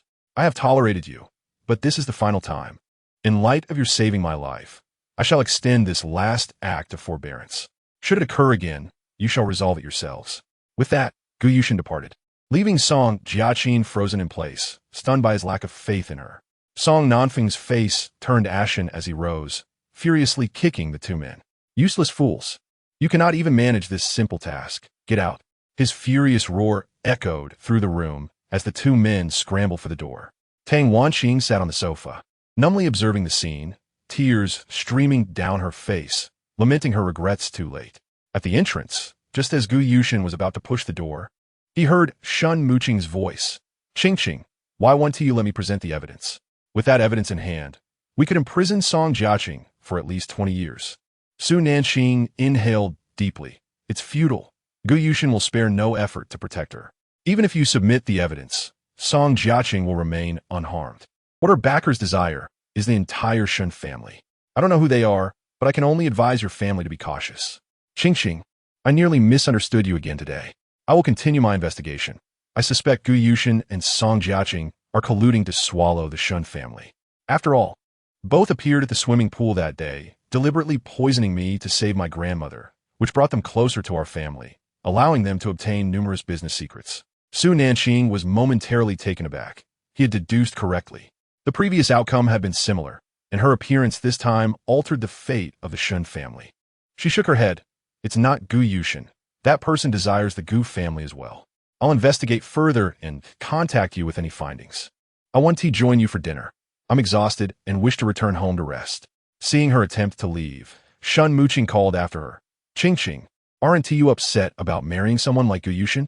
Su Nanqing was startled, not expecting him to pose such a question. She smiled and replied candidly. There is nothing to be upset about. When love fades, so does sadness. He has done nothing wrong. The fault lies solely in the absence of love. Shun Muqing teased. Qingqing, with my looks and family background, I'm not inferior to Gu Yushin. Why not consider me instead? Su Nanqing froze, recalling how he had previously tormented her. In this lifetime, he actually fancied her? There seemed to be a hint of sincerity in his flirtatious gaze. She smiled and declined. Young Master Shun, I want to consider you, but I might consider Qin Maowei. Shun Muqing laughed in disbelief. What? That old, withered man who is as old as Gu Yushin? Why would you consider him? You are only 23, and they are both 28. I'm just a year older than you. We would be the perfect match. So Nanqing chekid, sen Muqing. Do you know why I would consider him? Chapter 62. Tang Weining eavesdrops. Shun Muqing asked eagerly why. Su Nanqing smiled. Because I know he will be a wonderful man, gentle, kind, and considerate. He is bound to be wealthy in the future, so let us both strive to secure his favor and earn a fortune. Shun Muqing. Secure his favor? You and I? Does the esteemed young master of the Shun family really need to do that? Yet, Su Nanqing is correct. Qin Maowei is indeed talented, and seeking his favor is logical. A knowing smile crossed his strikingly handsome face as he gazed intently at Su Nanqing. He realized something. Gu Yushin was blind to the exceptional Su Nanqing, instead choosing to marry the malicious Yanyi. Qingqing, promise me to have dinner with me tomorrow night. My grandmother wishes to meet you. Although you slapped me 10 times and rendered my hands useless that day, she says I've grown up overnight because of you. Su Nanqing was speechless. Who expresses gratitude to the one who struck them? Shun Muqing's words surprised her. In her previous life, spurred on by Song Jiaqing, he had shown her no mercy. All right, I'll visit the old lady the day after tomorrow, and I'll also check on the residual toxins in her body. The old lady's bodyguard has awakened. He is in my car. You can take it back shortly. His injuries aren't too severe, but his leg is fractured and will require 3 months of rest before he can work normally. He carried me to the hospital that day, and I am grateful to him, which is why I'll see to his treatment. Shun Muqing finally understood everything that had transpired that day. He smirked wickedly, his deep gaze fixated on her. All right, Qingqing, thank you. With that, Shun Muqing departed with the bodyguard. Lin Qiqi approached and asked, Qingqing, are you really going to let Gu Yushin and Song Jiaqing go? They are in cahoots. Gu Yushin. How could Lin Qiqi say such a thing? He and Su Nanqing were not allies. Yes, he knew they were mocking him, indulging in their malicious amusement. Yet, even if he sent Song Jiaqing to prison, Gu Yushin would find a way to retrieve her. He was utterly infatuated with her. In truth, he wished for them to be together sooner, so he could obtain a divorce certificate without delay. Su Nanqing thought this way. Of course, Song Jiaqing could not simply vanish. She still needed to lure out the person behind her. That individual was the true menace. Gu Yushin's eyes simmered with fury. Did Su Nanqing feel the same? Lin Qiqi cautioned Su Nanqing. Qingqing, this woman, Song Jiaqing, could harm even your loved ones because of her. You must keep your distance from her, including Gu Yushin. If possible, I can help sever your ties with him. No need, Qiqi. Doing so would backfire on you. The actions Gu Yushin has taken have left me disillusioned. Whether or not this connection exists is no longer significant. What matters is my desire to escape from him entirely. Let us go. My brother said he would buy us some delicious food tonight. We should return just in time for him. I even asked him to bring your favorite shrimp. Lin Qiqi gazed at her intently. Silly girl, I truly don't know what to do with you. Su Nanqing laughed. Just enjoy it. Their footsteps gradually faded away. Gu Yushin felt desolate as he recalled the first time he met Su Nanqing. She was youthful, vibrant, full of hope, and her eyes sparkled. Hello, Gu Yushin. Em Su Nanning.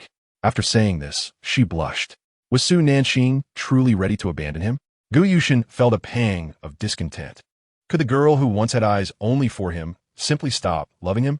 He was filled with agitation at the thought of Qin Maowei, that man who seemed so exceptional in Su Nanqing's eyes. What extraordinary qualities did Qin Maowei possess that made her praise him so? Su Nanqing, you will always be my wife. As Gu Yushin drove home, he was haunted by the image of Su Nanqing, radiant and full of life, and the way her clear and earnest eyes brimmed with affection for him. The scene shifted, and he recalled how Su Nanqing had been in such pain at noon today, and how he brought her back to the Song family. Little did he know that it was all a well-orchestrated play by Song Jiaqing. So, had Song Jiaqing's claims that Su Nanqing had plotted against her all been lies? Gu Yushin felt an overwhelming sense of despair. He feared he was on the brink of losing Su Nanqing entirely. He looked at the driver, Xueqing. Xueqing, have you found out where Su Nanqing is staying? Xueqing shook his head. No, President. Our attempts to track her have been unsuccessful. Each time, we returned empty-handed. TSK, serve you right. He had witnessed everything that transpired tonight. Song Jiaqing was truly malicious. She would go to any lengths to drive the true heiress away and enjoy the benefits of the Song family for herself. Those embroiled in the situation are often blind to the truth, while outsiders see everything clearly. They easily discern Song Jiaqing's character. Yet Gu Yushin, who was enamored with her, remained oblivious. Xueqing turned on the radio, intentionally selecting an audiobook. Coincidentally, the title being played was after the true heiress returns. The fake heiress panics. The content revolved around the fake heiress fearing the true heiress would take everything from her, leading to various schemes against the true heiress, ultimately resulting in the true heiress being cast out by her parents. Gu Yushin was taken aback. Xueqing, noticing Gu Yushin's dark expression in the rearview mirror, quickly turned off the sound. Xueqing was equally bewildered. What a coincidence. Gu Yushin was lost in thought, his lips pressed tightly together, unable to utter a word. At the Song residence, Song Jiaqing and Song Nanqing watched the two men leave through the back door. Upon returning home, Song Jiaqing did not find her mother and grew anxious. Dad, where's Mom? Song Jiaqing feared her mother would no longer believe her. Song Nanqing's expression was grim. She's probably upstairs. Song Jiaqing had not forgotten the matter of the medicine. Dad, the tonic must be taken daily to be effective. Please heat it up quickly and give it to her. Once she develops Alzheimer's, we can swiftly achieve our goals. Song Nanqing nodded. All right. Tomorrow morning, go find Gu Yushin and tell him about today's events. Just say you are unaware of what transpired. Shift all the blame onto Su Nanqing. He has always trusted you. Once you have won him over, he will continue to trust you. Dad, you need not worry about Gu Yushin. No matter what I do, he will forgive me. Song Jiaqing spoke with confidence. Song Nanqing felt reassured. Very well. I will prepare the medicine and administer it to her for another half-month. Gradually, she will develop Alzheimer's. Song Jiaqing smiled. Father, my mother has awaited this day for over 20 years. This time, please do not let her down. Song Nanqing affectionately ruffled her hair. Rest assured, our family will be happy. As Song Jiaqing retired to her room, Song Nanqing proceeded to the kitchen, concealed beneath the stairs. Tang Weining overheard the conversation between Song Nanqing and Song Jiaqing. Her face a portrait of disbelief, she gasped in shock. Chapter 63. The Truth.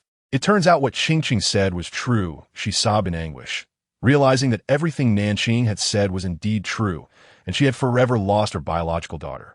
How could she not recognize the character of her own child? Her stubbornness mirrored her own. Once a decision was made, it would not be abandoned nor reversed. Song Nanqing. Song Jiaqing, Gu Yushin, just wait. I shall ensure you do not have it easy. Seizing the opportunity, while Song Nanqing was busy in the kitchen, Tang Weining quietly returned to her room, then took a bath. After her shower, she donned her night clothes and climbed into bed, gazing out at the tranquil night. The villa was quiet, yet Su Nanqing's piercing voice echoed in her ears. Yushin, do not concern yourself. I merely wish to teach that deceitful woman a lesson. How dare she ask you to testify on her behalf? She is utterly detestable, stubborn as ever. Thankfully, I never acknowledged her as my biological daughter. She couldn't help but weep again. How many hurtful words had she uttered? Nanqing would never forgive her. The daughter she had looked down upon had been secretly swapped, only to become an adopted child scorned by the Song family. And she couldn't even admit she was her own flesh and blood. She felt unworthy of the title of mother. Tang Weining lamented all she had done to Su Nanqing while remaining oblivious for over 20 years. When Song Nanqing had courted her, she believed he genuinely loved her. Now, she understood it had all been a facade. Due to his kindness, she bore 5 children. The eldest and the second, twins, were always a source of longing for a daughter. Song Nanqing had opposed further pregnancies, but she had deliberately become pregnant. claiming she wanted a girl. He had hesitated, believing he did not wish for more children. Yet, she noticed nothing amiss. Song Nanqing returned late, but came home every night. He traveled for work once or twice a month, staying away for only 2 or 3 days at a time, always accompanied by an assistant. How could he have suddenly taken a mistress, one the same age as their daughter? Song Jiechi and Qingqing were born on the same day. Her daughter had been swapped for Song Jiechi. This had all been premeditated by Song Nanqing. Now, he could hardly wait to be with that woman.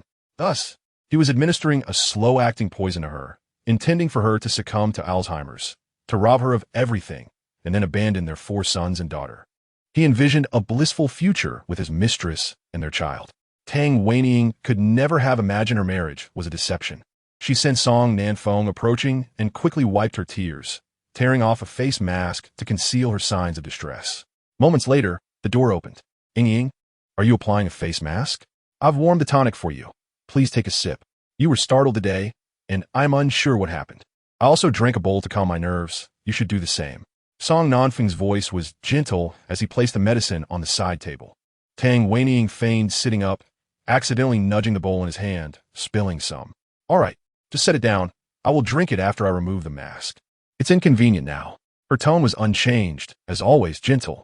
Song Nanqing noticed nothing unusual. He observed her with the mask on and placed the bowl down, retreating to bathe. Tang Weining swiftly retrieved a prepared bottle, pouring a portion of the medicine into it, then discarded the remainder out the window.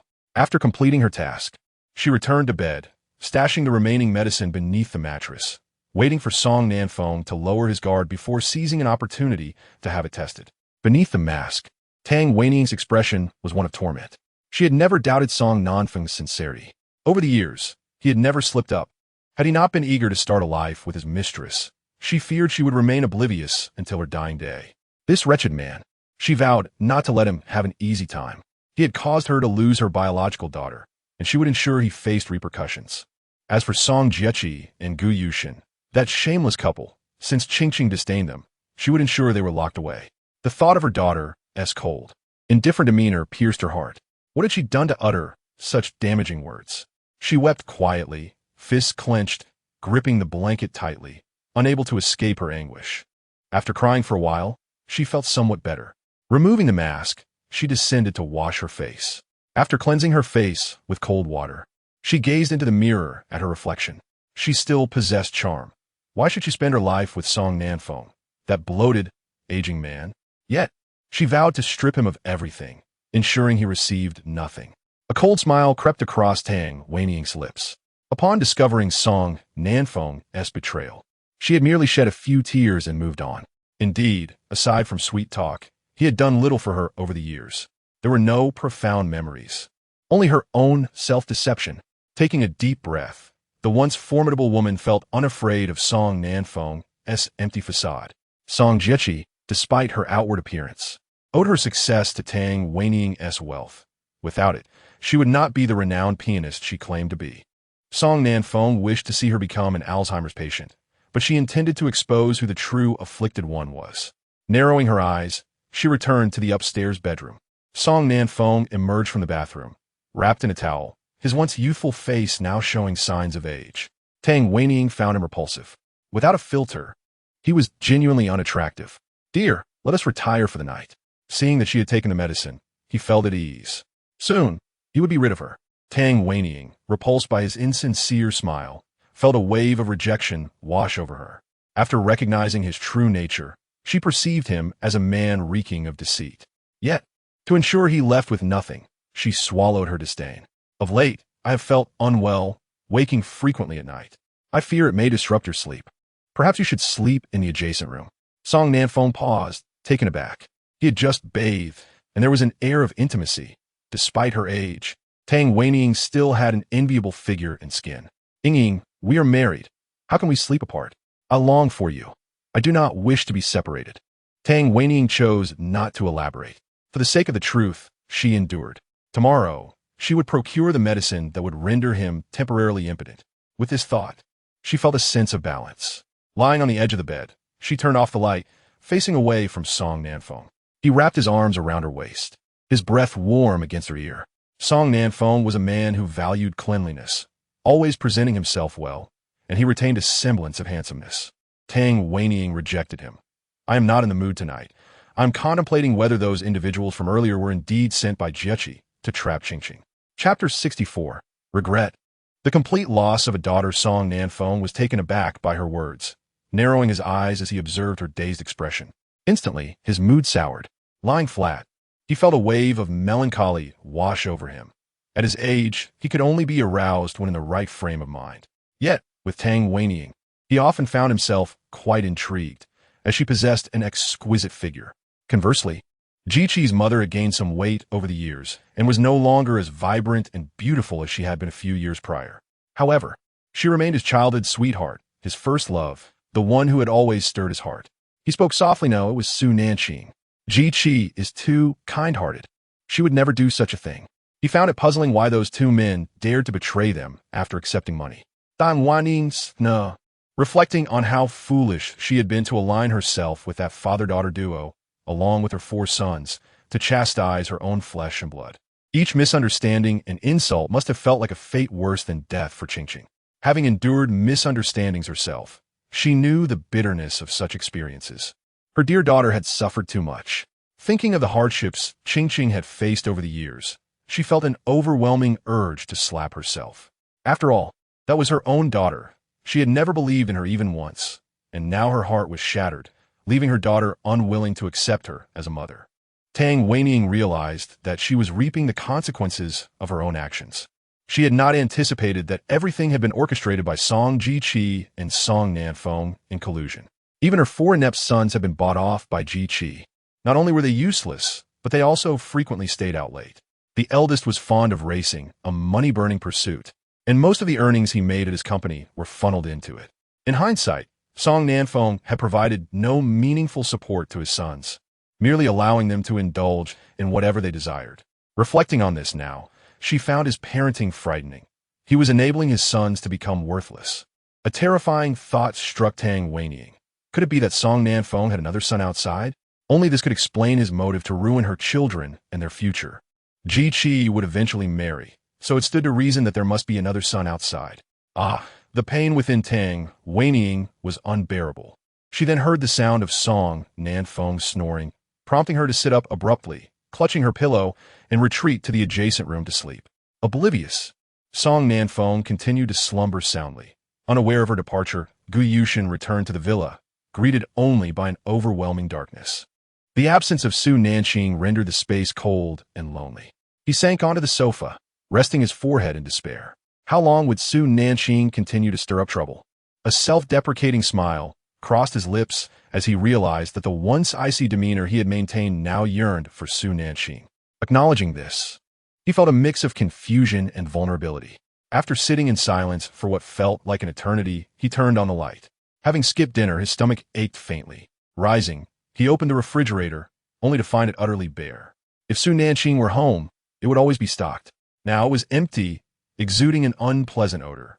Closing the fridge door, he moved to the kitchen. After searching the cabinets for a while, he found his favorite brand of egg noodles. Alongside the spicy turkey noodles Su Nanqing loved, she would occasionally crave spicy food, prompting him to keep those noodles on hand. Though he couldn't eat the turkey noodles, he boiled water and prepared a bowl of noodles. Despite the lack of ingredients, he remembered Su Nanqing enjoying sweet noodle soup. Cooking the noodles to perfection, he added 2 spoonfuls of sugar, knowing she would relish it. As he sat at the dining table, he bowed his head to eat. The taste was mildly sweet and acceptable, yet could never compare to her culinary skills. Returning home after social engagements left him unsatisfied. He was accustomed to delicious late-night snacks at home. After finishing the noodles, he felt considerably better. He ascended the stairs to his room, where he and Su Nanqing had never shared a space as a true couple. He occupied the master bedroom while she resided next door. Even after 2 years of marriage, they had not consummated their relationship. On the day they registered their marriage, he had been clear about his intentions, and she had never made unreasonable demands. Yet, she was quite talkative, always buzzing with endless chatter in his presence. Now that she was gone, the villa felt eerily silent, as though the world had muted. Suddenly, the memory of that pure, youthful girl from years past surfaced in his mind. Her smile, perfectly radiant, warmed his heart. From today onward, I will be your wife, and I will love you dearly, she had declared. He had gazed deeply in her eyes, "I will wait for Ji-Chi to return." Those words had extinguished the warmth of her smile, and from that moment on, he seemed never to witness her joyful expression again. Standing at the door, he pushed open the door to the room Su Nanqing had once occupied. The space was immaculate, adorned with pink bed linens. Her unused cosmetics remained on the vanity, untouched since her departure. After signing the divorce papers, she never returned. Gu Yushin sat on the bed where Su Nanqing had once slept. Months had passed, and her presence had long dissipated, leaving behind only traces of her life. Remembering that she had been the one to heal his eyesight, his emotions became tangled. Slowly, he stood and exited her room. Just as he reached the door, his phone rang. It was his close friend, Chi-Ji. "Hello." He answered, his tone low, his tall figure exuding an air of authority in the corridor. "Yushin, I'm back in the country. Let us meet up. Qin Maowei is here too. You should know him by now. He just returned as well, so it'll be good to catch up." Gu Yushin narrowed his eyes at the mention of Qin Maowei, agreeing to meet and requesting the address. After hanging up, he quickly received the details. He instructed Xue Qing to drive him over, then returned to his room to change into comfortable casual attire before heading to the bar. 40 minutes later, in a high-end bar's private room, a sanctuary of privacy and luxury, the ambience was meticulously crafted to blend elegance with unique character, offering an unparalleled experience. Several prominent figures from Shengjing were present. Upon seeing Gu Yushin, they all stood to greet him respectfully. Chi-Ji, a striking figure 188 meters tall, with handsome features, exuded a captivating charm, contrasting Gu Yushin's cool demeanor and restraint. Qin Maowei, like Gu Yushin, was composed and reserved. Yet he had a wild side that was hard to decipher. Sitting nearby, he nodded at Gu Yushin before returning to his phone. Chi-Ji had dined with Qin Maowei abroad, which had forged their acquaintance. Noticing Qin Maowei engrossed in his phone, Chi-Ji teased, "Maowei, your smile suggests you found someone special. Are you seeing someone?" Chapter 65. Doubt. The complete loss of Su Nanqing leaning languidly against the sofa, Qin Maowei replied, "I'm still pursuing a girl I met through a blind date.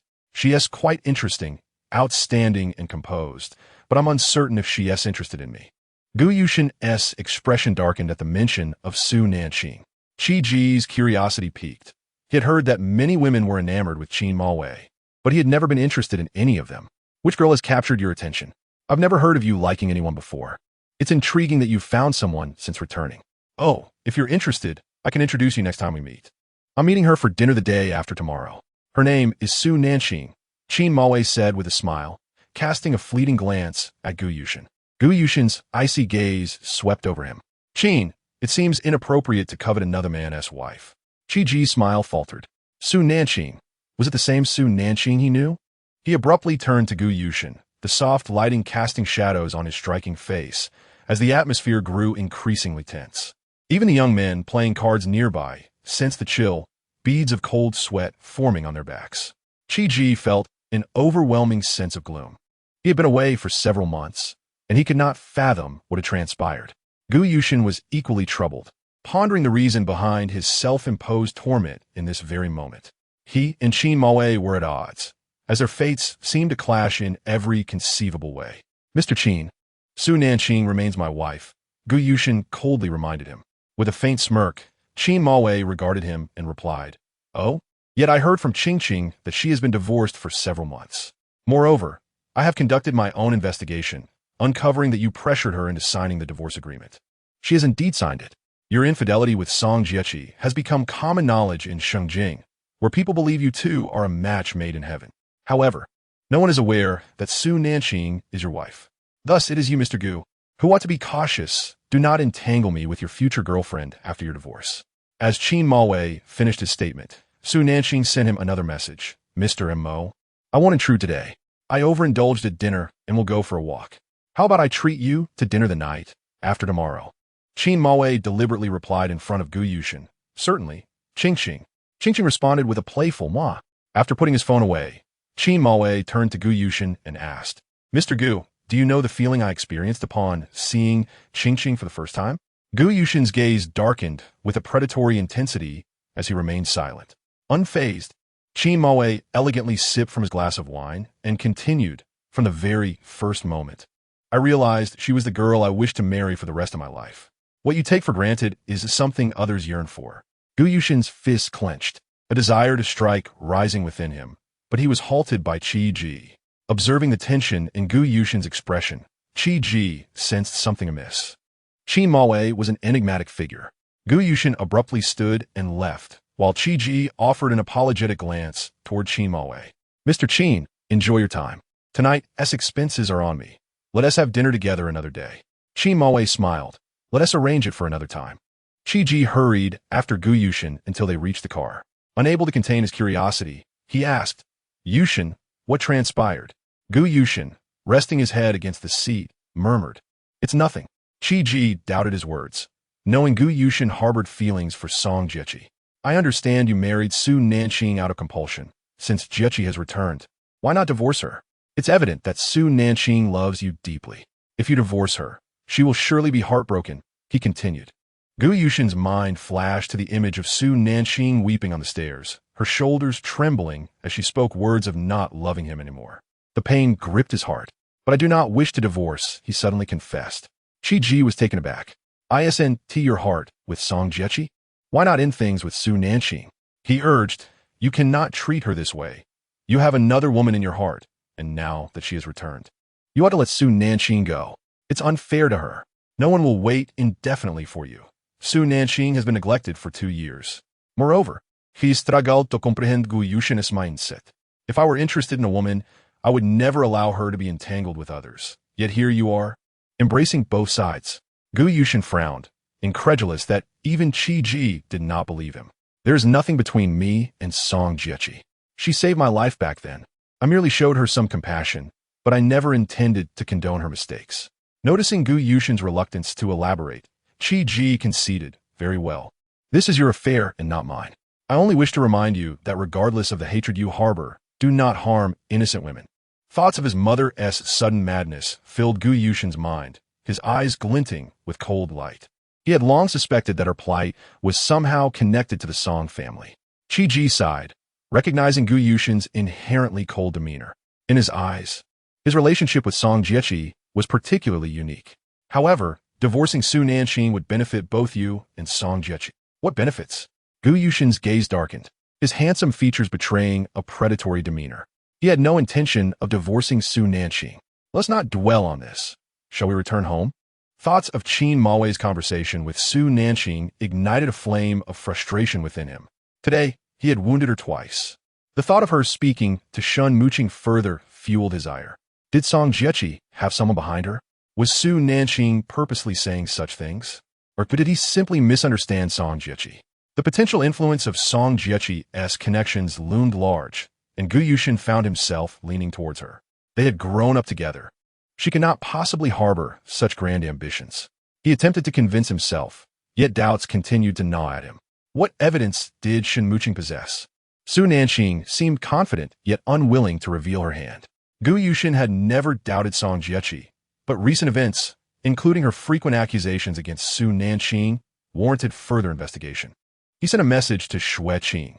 Xue Qing conducted discreet inquiry into the reasons behind Song Jiechi's departure 2 years ago. Understood, President, came the prompt reply.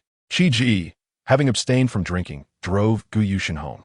Upon arrival, he did not enter, but departed after ensuring Gu Yushin was inside. Gu Yushin returned to the villa.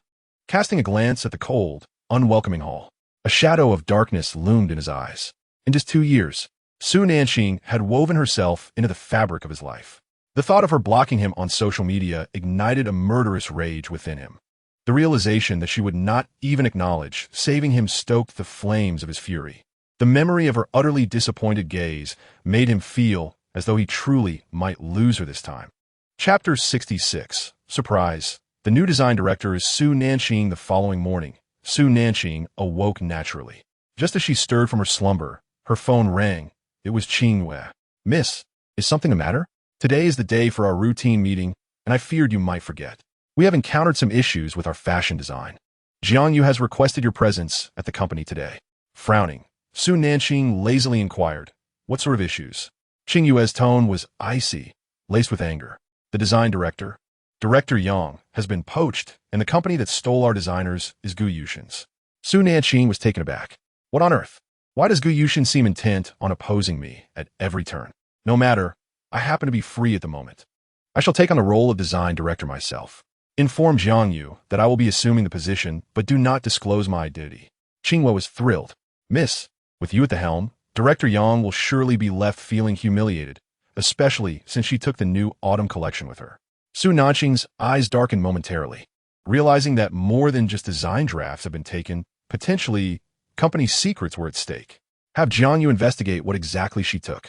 We must know what she has in her possession to devise a counter-strategy. Understood, Mississippi. After ending the call, Su Nanqing's eyes glinted with cold determination. She had not anticipated Yang Qianqian's sudden departure to Gu's company. This woman had caught her off guard, though she would not mourn those who chose to leave. The abruptness of this betrayal infuriated her. She made her way downstairs to freshen up before heading to the company. As she descended to breakfast, already dressed for her visit to the office, her grandfather and brother exchanged incredulous glances. Is Qingqing truly heading to the company? Her grandfather beamed, unable to contain his joy. My girl has grown up. The sun has risen from the west. You're finally going to the company. So Nanqing smiled shady. Though her heart was not in the corporate games, she preferred culinary pursuits. Grandfather, brother, I find money far more appealing. At a young age, earning millions monthly is quite enticing. I assent it. In her mind, Su Nanqing was determined that her financial success must surpass Gu Yushin's. Her grandfather and brother applauded her enthusiasm, and her grandfather, overwhelmed with emotion, exclaimed, Our Qingbao has grown up. Come, let us eat. Su Nanqing approached with a smile and sat beside Su Xing brother. Is Qi still asleep? Oh, she had something to do and left early. Su Xing replied while handing her a glass of milk. Shall I arrange for a driver to take you to the company? Su Nanqing shook her head. No need. I'll drive myself. The design director of my company has been poached, and I am now personally taking on that role. Let us see who dares to make a move now. There is no challenge I cannot overcome. With that, Su Nanqing finished her milk in one go, exuding an air of confidence. Su Xing watched her regain her vigor and felt inexplicably reassured, hoping her determination would be steadfast rather than fleeting. After breakfast, Su Nanqing drove herself to the company, located across from Gu Yushin's firm, which occupied a prime location in the heart of the city, known for its towering skyscrapers. In contrast, Su Nanqing's company was merely a modest 5-story building. In terms of financial resources, Su Nanqing was still no match for Gu Yushin. Ding! At the top of the towering building, Gu Yushin stepped out of the elevator, his commanding presence intimidating to strangers. His two assistants, Xueqing and Yin, trailed behind him. Yin stepped forward to report, President, the design director of Q has arrived. Their contract has expired, and I've received word that the new design director has already taken office this morning. Yin hesitated, and Gu Yushin halted, fixing him with a piercing gaze. Who is it? Yin shook his head. We have yet to ascertain the identity of the new design director at Q, but their official website has announced that Director Yang has left the company, taking with her the autumn design plans and internal secrets. They filed for patents and made necessary amendments in record time. A news release has stated that Q has appointed a new design director, prompting anticipation from everyone. Thus, Yang Qianqian's value diminished. Q, shrouded in mystery, yet capable, had achieved a net profit of 600 million last year. While it may not compare to the luxury brands under Gu's name, it was quite stable for a small to medium enterprise. Gu Yushin was somewhat taken aback. The company had always been elusive regarding its ownership. Investigate the new design director at Q, he instructed. Yenny nodded. Understood, President. As the office door opened, a fashionable woman sat inside, tall and strikingly beautiful. Upon seeing Gu Yushin enter, she stood with a radiant smile, her long legs glowing. Her adoration for Gu Yushin was unmistakable. Hello, Mr. Gu. I am Yang Qianqian. She had been lured over by Gu's company. Her salary doubled compared to her previous one. Yet, she was aware that the pressure here would be significantly greater.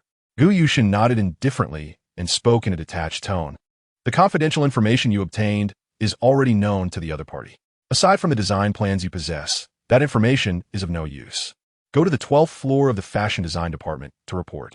Yang Qianqian was taken aback. Clearly, he had seen the announcement on the official website. Q was impressively swift. She had barely departed when they found a replacement. Curiosity piqued. She wondered who that woman was and had already requested her designer friends for a photo. Mr. Gu, Could you help me investigate this new design director? She asked, handing her phone to Gu Yushin. Upon seeing the photo on her screen, Gu Yushin's brows knitted in surprise, his gaze fixated on her. Are you certain it's her? Xueqing and Yin Yi were equally shocked. It's Su Nanqing. She's the newly appointed design director today, they exclaimed. Gu Yushin narrowed his eyes, contemplating Su Nanqing's involvement in fashion design. Xueqing was incredulous, impossible. Yang Qianqian, noticing their astonishment, felt puzzled. Do you know her, Assistant Xue? She had assumed that with her departure, LQ would lose its cornerstone, but it seemed she was merely an inconsequential figure. Within minutes, a new design director had been found. Xueqing glanced at Gu Yushin but dared not speak.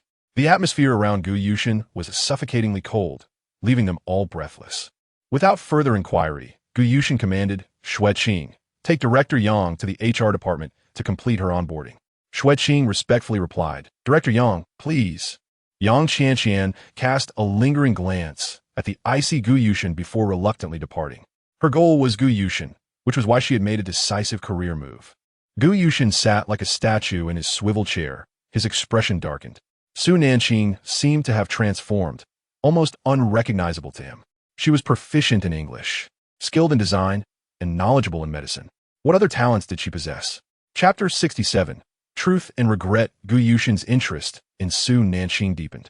Yin Yi stood silently by, aware of the president's elusive wife, rumored to have come from a rural background and lacking a high school diploma.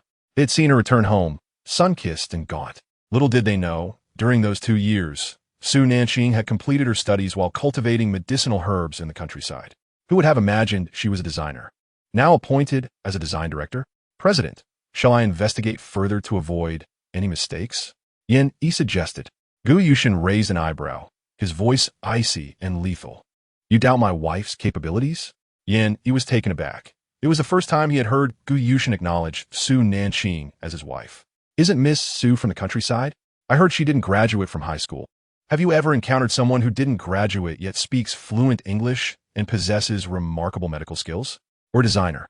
Gu Yushin queried, his tone casual but his gaze sharp. Yin Yi was left speechless. When had the president ever defended Su Nanqing? What was happening today? Hadn't he always favored Miss Song Jiechi?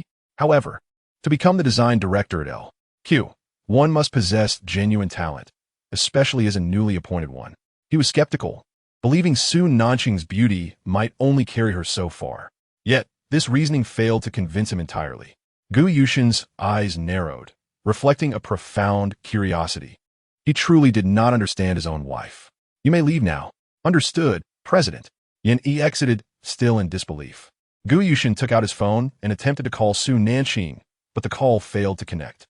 Damn woman, how long is this going to last? I must see her today. Tang Wanqing had gone on a business trip to G-City early in the morning, sending only a message to Song Nanfeng. Upon reading the message, he furrowed his brows in confusion over her sudden trip. It was fortuitous. He wouldn't need to return in the next few days. He replied, Ying, thank you for your hard work. Please stay safe while you are away. At that moment, Tang Wanqing was seated in a hospital, awaiting the results of a drug test and paternity test. The message from Song Nanfeng felt greasy and insincere. Suspecting that the detective she hired previously knew Song Nanfeng, she decided to investigate on her own. With 4 unreliable sons, she had no choice but to take matters into her own hands. After 4 hours of waiting, she finally received the results. Trusting only her college classmate, Bai Huqing, she approached him. Ying, the results are ready.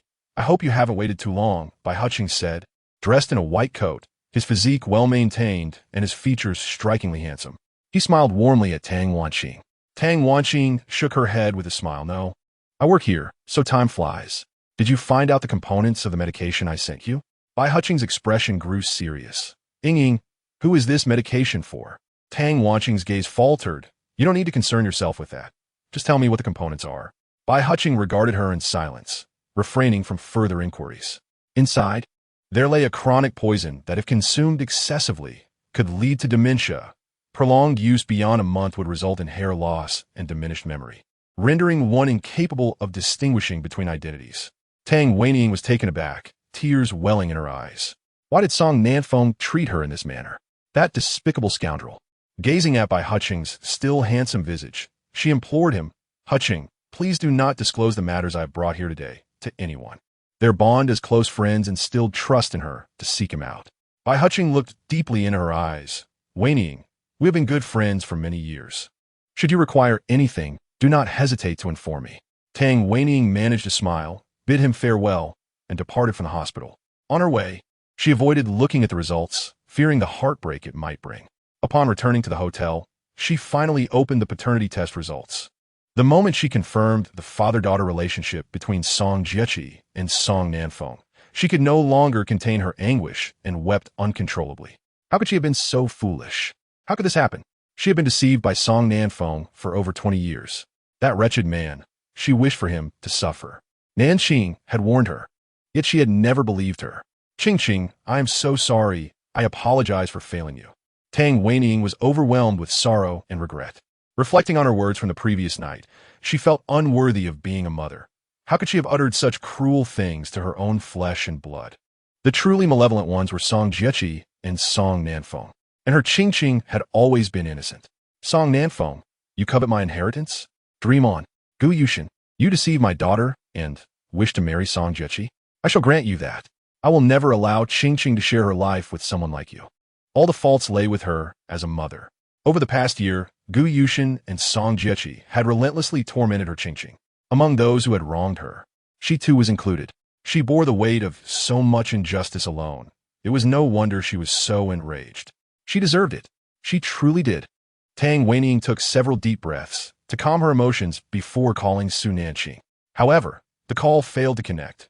She lowered her gaze, tears streaming down her face, realizing that her daughter had blocked her. Qingqing no longer wanted her. She recalled the heart-wrenching words her daughter had spoken yesterday. Tang Weining collapsed on her bed, weeping inconsolably. Su Nanqing did not spend her day drawing design sketches. Instead, she dealt with company affairs. With a surplus of designers on the team, several of whom were nepotistic hires, she compiled a list of essential personnel and sent it to Jiang Yu. Jiang Yu, investigate these individuals. Those unnecessary or accepting kickbacks are to be dismissed. The company does not support idleness. Understood, sister, Jiang Yu replied. As Su Nanqing glanced at the clock, it was already 8 in the evening, and she had yet to have dinner. She left work with Qing Wei, intending to grab a bite nearby. As they descended the stairs, the evening breeze was pleasantly refreshing. Su Nanqing stretched and remarked, Qing Wei, the office is not suitable for me. Once we cleanse the company of its parasites, I shall return home to create my designs.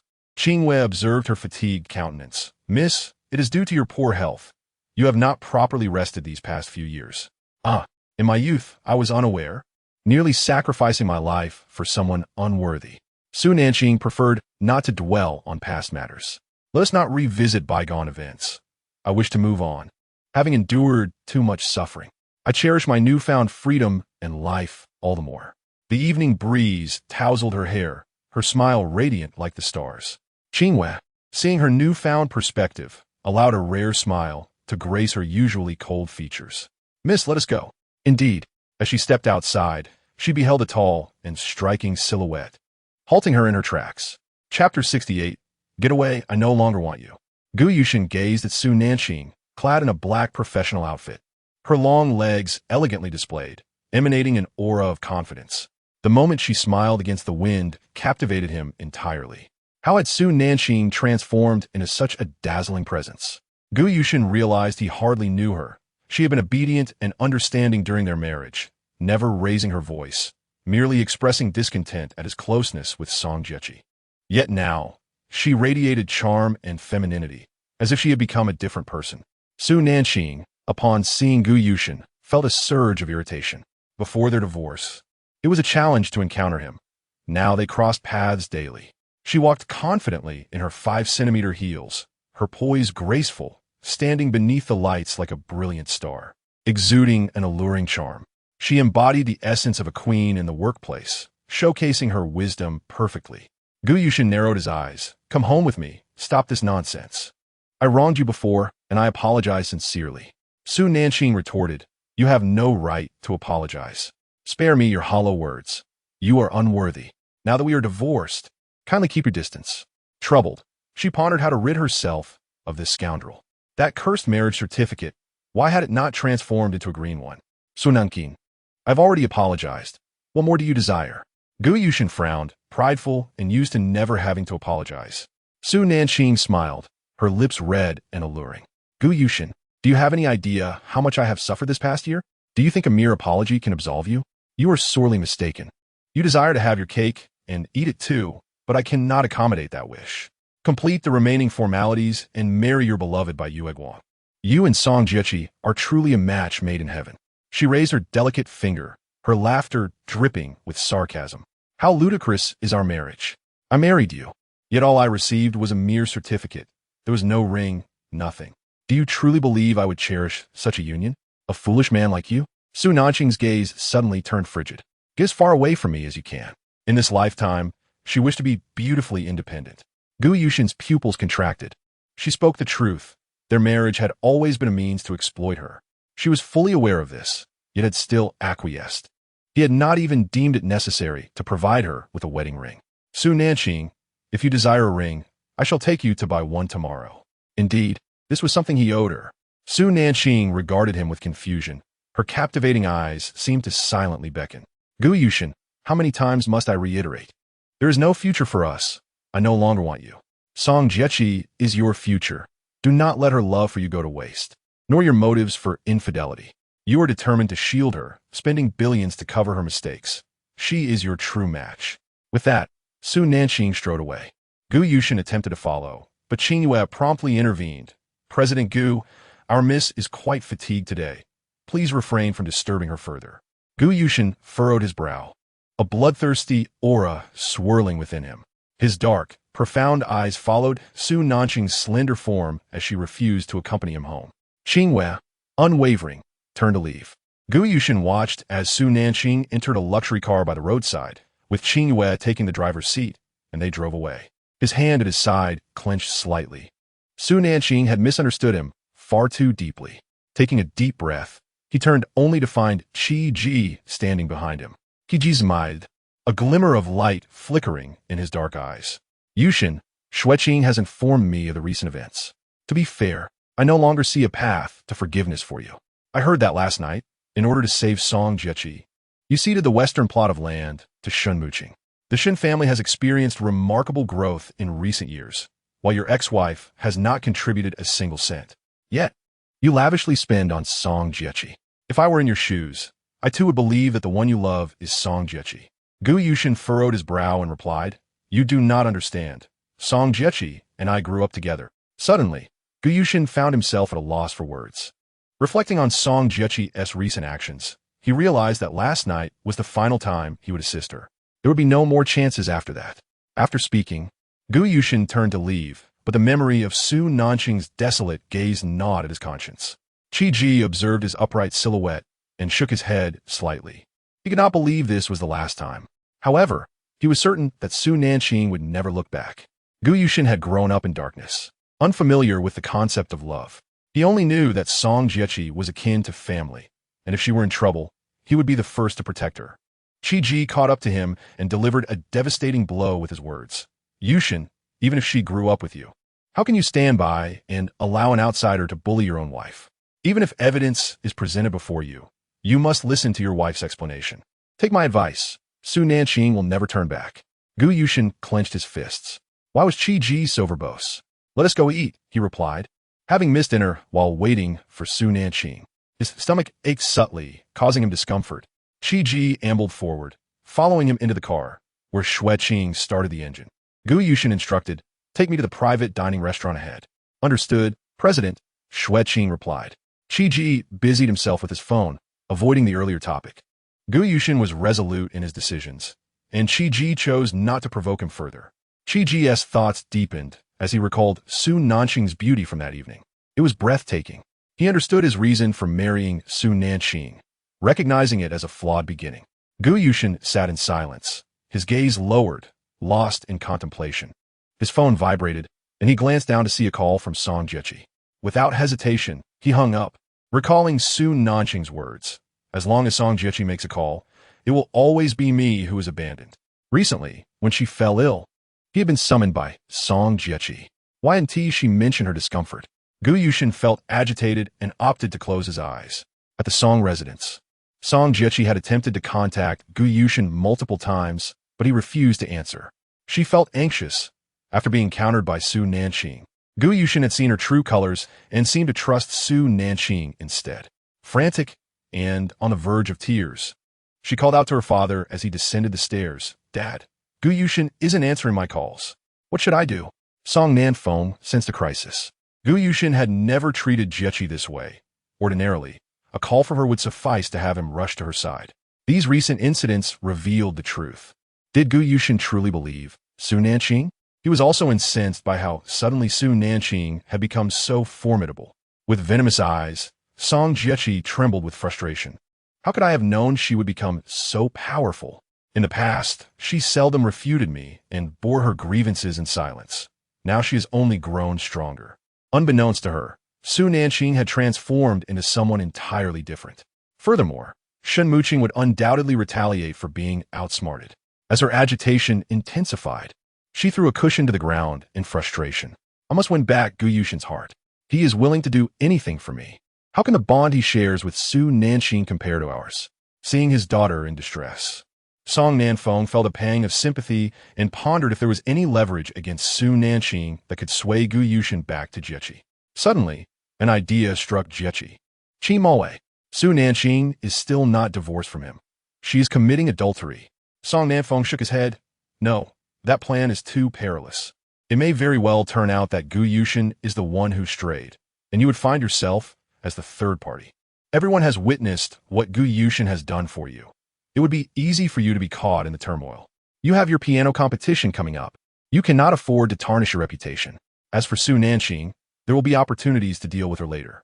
Song Jiechi bit her lip in anger, feeling unprecedented sorrow. Gu Yushin's indifference left her anxious and fearful. There were many things she still needed to accomplish, and she had already garnered the attention of wealthy elites in Shengjing. Song Nanqing, wishing to avoid further complications, decided to consult with her mother about the situation and announced, "Jiechi, I will discuss this with your mother and won't be home for the next few days. You can entertain yourself. Your elder brother will return soon, and he despises Su Nanqing. You can leverage his feelings against her." Upon hearing this, Jiechi smiled. "Dad, once I've used him, let us dispose of him as well. Everything here should belong to my brother and me." Song Nanqing's gaze hardened. After all, he was still his son. Yet all four of them were disappointments. "Your brother poses no threat to you. Dad, how long will you remain soft-hearted? It is your kindness that has caused my mother to suffer and turned me into an adopted daughter, a bastard child. Do you want me to live in shame forever?" She must rightfully assume the role of the Song family's heiress. A plan had already formed in her mind. The triennial racing competition was approaching, and he loved racing. He would surely return. A flicker of longing crossed her eyes as she thought of that man, her true love, but she was unwilling to lose Gu Yushin, her protector. Song Nanqing, lacking a solution, quietly departed, clutching the medication in his hand, prepared for a fierce battle ahead. Meanwhile, outside the villa, Tang Weining personally drove to follow Song Nanqing. At the private dining restaurant, upon entering, Gu Yushin, Qi Ji, and Xueqing were met with the sight of Su Nanqing dining alongside Qingwei. To Gu Yushin's irritation, Qin Maowei was also present. Su Nanqing's encounter with Qin Maowei was purely coincidental. He had come to the restaurant through a friend's recommendation. Upon meeting Su Nanqing at the entrance, the three decided to dine together. They engaged in lively conversation, oblivious to Gu Yushin and his companions, who sat hidden behind a pillar, able to overhear their discussion. Qin Maowei observed Su Nanqing, who was enjoying her meal, her every gesture natural and charming. "Qingqing, I heard you become the design director at L.Q. Your excellence has truly impressed me," he remarked, noting the newfound confidence radiating from her. Setting down her chopsticks, Su Nanqing smiled gently, her brows resembling crescent moons, her laughter akin to blossoming peach flowers. "I merely stepped up to the plate. Our company's design director was poached by Gu's group. If we speak of excellence, in my eyes, you're the most outstanding, Qin Daolao. You shine brightly, and I strive to keep up with you. The moon and stars will gravitate towards you. And so shall I," she added. Qin Maowei was momentarily taken aback. Did she truly see him as the most exceptional?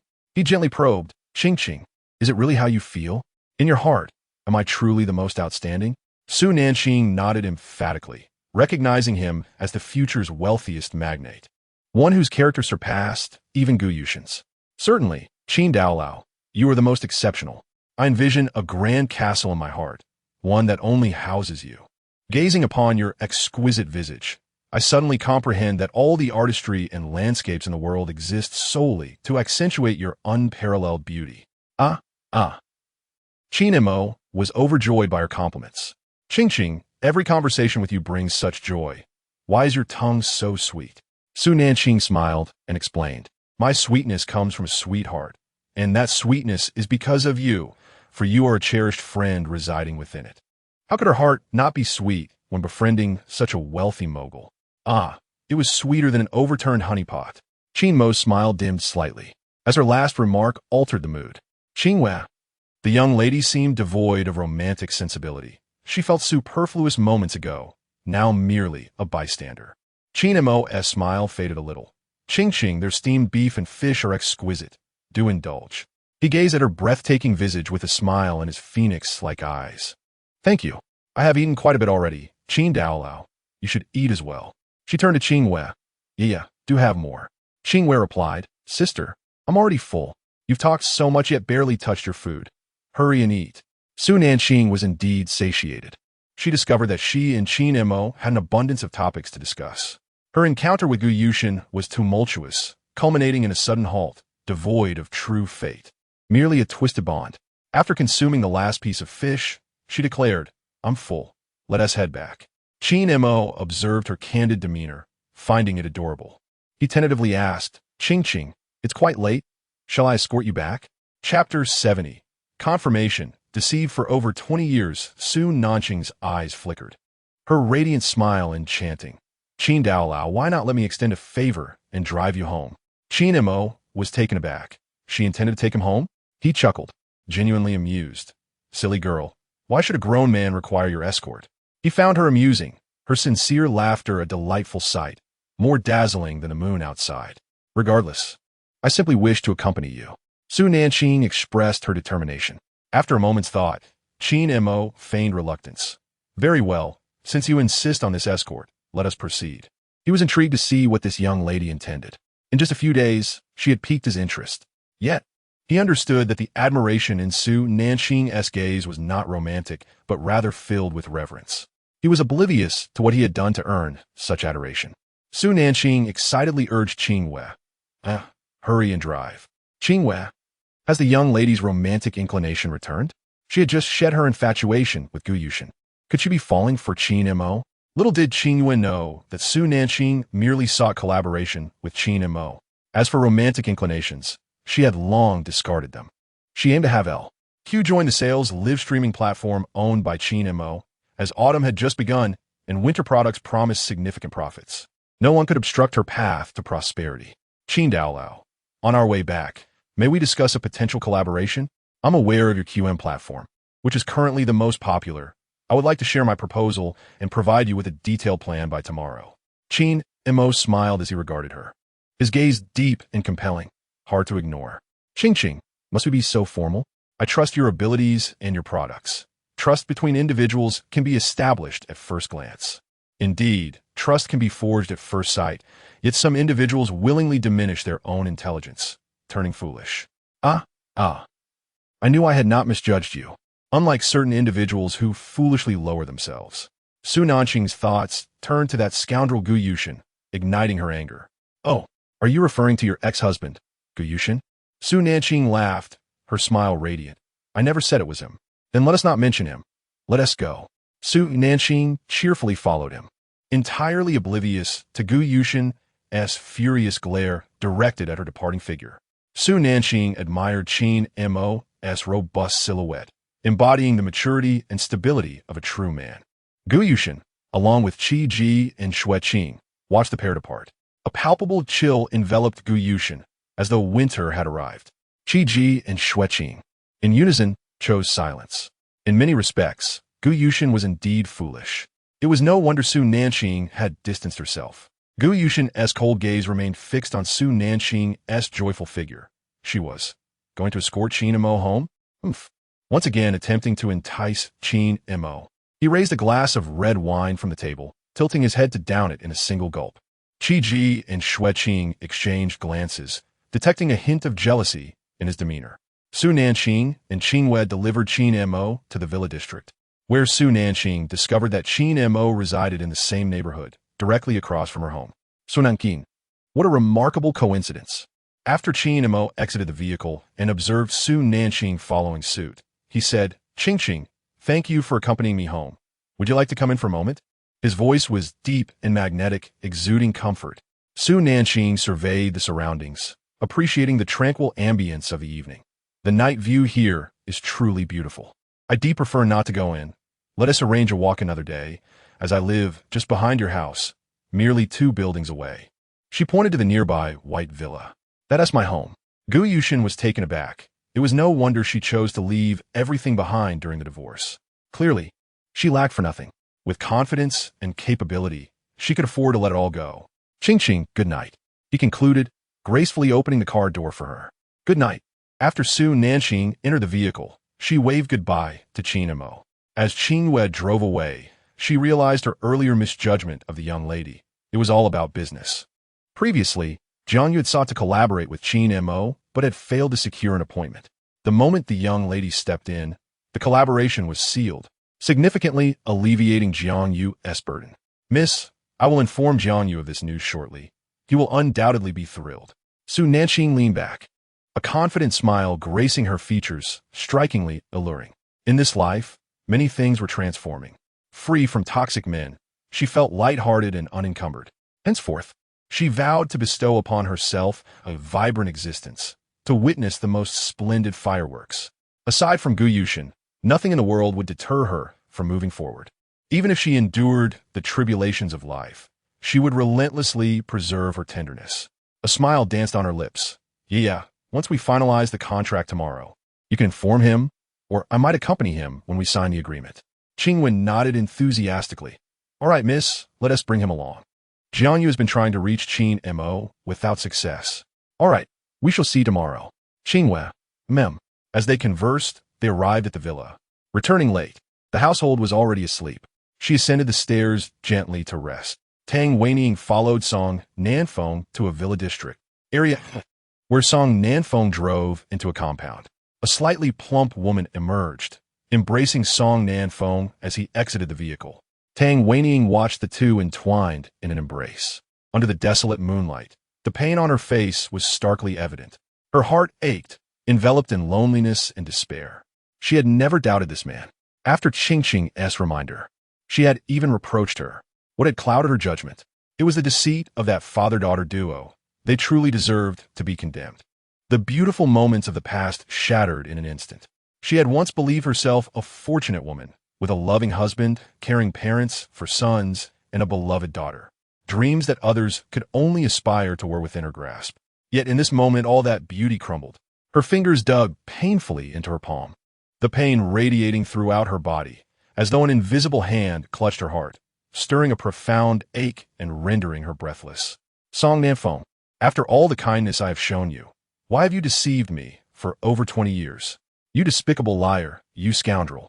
Now you even wish to ruin her and her child, dreaming of frolicking with that woman from earlier. How absurd. It appears that the detective she hired previously was in league with Song Nanfeng. He must be aware of her paternity test at the hospital. With a cold, fierce glance at the villa, Tang Weining drove away, planning a meticulous scheme to leave Song Nanfeng with nothing. Chapter 71. Shamelessness. Gu Yushin's ploy on an early autumn morning. A gentle breeze carried a hint of coolness. Sunlight filtered through sparse clouds, infusing the air with a delicate autumn essence. Nanqing dan da pink brisa. And as she embraced the autumn sun, her gaze was icy, exuding a casual yet formidable confidence. Qingwei followed closely behind, taking the elevator directly to the top floor office. Her office was separate from those of other designers. Just as she settled in, Qingwei entered with a cup of milk coffee. Miss, there's been talk of layoffs within the company. Employees have started to protest early this morning, threatening to resign collectively. These individuals are truly insatiable. Many of them came through connections without any real skills, merely seeking a means to earn a living. The lack of management over the years has allowed some to exploit the situation. Yet, some remain unaware of their fortune. Su Nanqing smiled coldly, a bright yet chilling smile. How amusing. Is there any reason beyond this for their collective resignation? There are many factors, Qingwei replied. If they don't adapt, they will fall behind the times. The designers from the design department wish to follow Director Yang to the Shun group across the street, and it seems that they are indeed accepting designers from here. Su Nanqing paused, astonished. They're accepting everyone? Gu Yushin truly lacks integrity. Yet, Su Nanqing felt a surge of excitement. There was someone willing to take over. Many of these designers were lethargic, their designs utterly lacking. A glimmer of cunning flashed in her eyes. Qingwei, please confirm whether the Shun group will indeed accept all designers and other employees. Seeing the joy on her face, Qingwei was puzzled. Miss, there's no need to confirm. Just minutes before we arrived, Director Yang came with the HR department from there to recruit designers personally. Su Nanqing's voice rose in anger. What audacity! Gu Yushin has truly taken shamelessness to new heights, daring to poach from my company. But then she reconsidered. Actually, this is rather fortunate. Let the HR department from the Shun group take them away. It's for the best. Qingwei appeared anxious. Miss, are you serious? If they all leave, we won't have a team for future collaborations. Su Nanqing twirled a pen in her hand, raising an eyebrow with a smile. The world is not lacking in talent. Why should I keep a bunch of good-for-nothings? It's time to reshuffle the company and replace them with our own people. Aside from the design department, find out how many wish to stay and whether they are reliable. Compile a complete list. Having spoken, Su Nanqing began organizing the collaboration plan with Qin Mawei. In Gu Yushin's office, he awaited a call from Su Nanqing, but an hour passed with no word from her. This woman truly had a remarkable composure. He had poached the entire design department, leaving her with a solitary designer. What could she possibly achieve? At that moment, Xueqing rushed in with her head down. Gu Yushin languidly leaned back in his swivel chair, casually inquiring, has Su Nanqing arrived? Xueqing paused, bewildered. What was he thinking?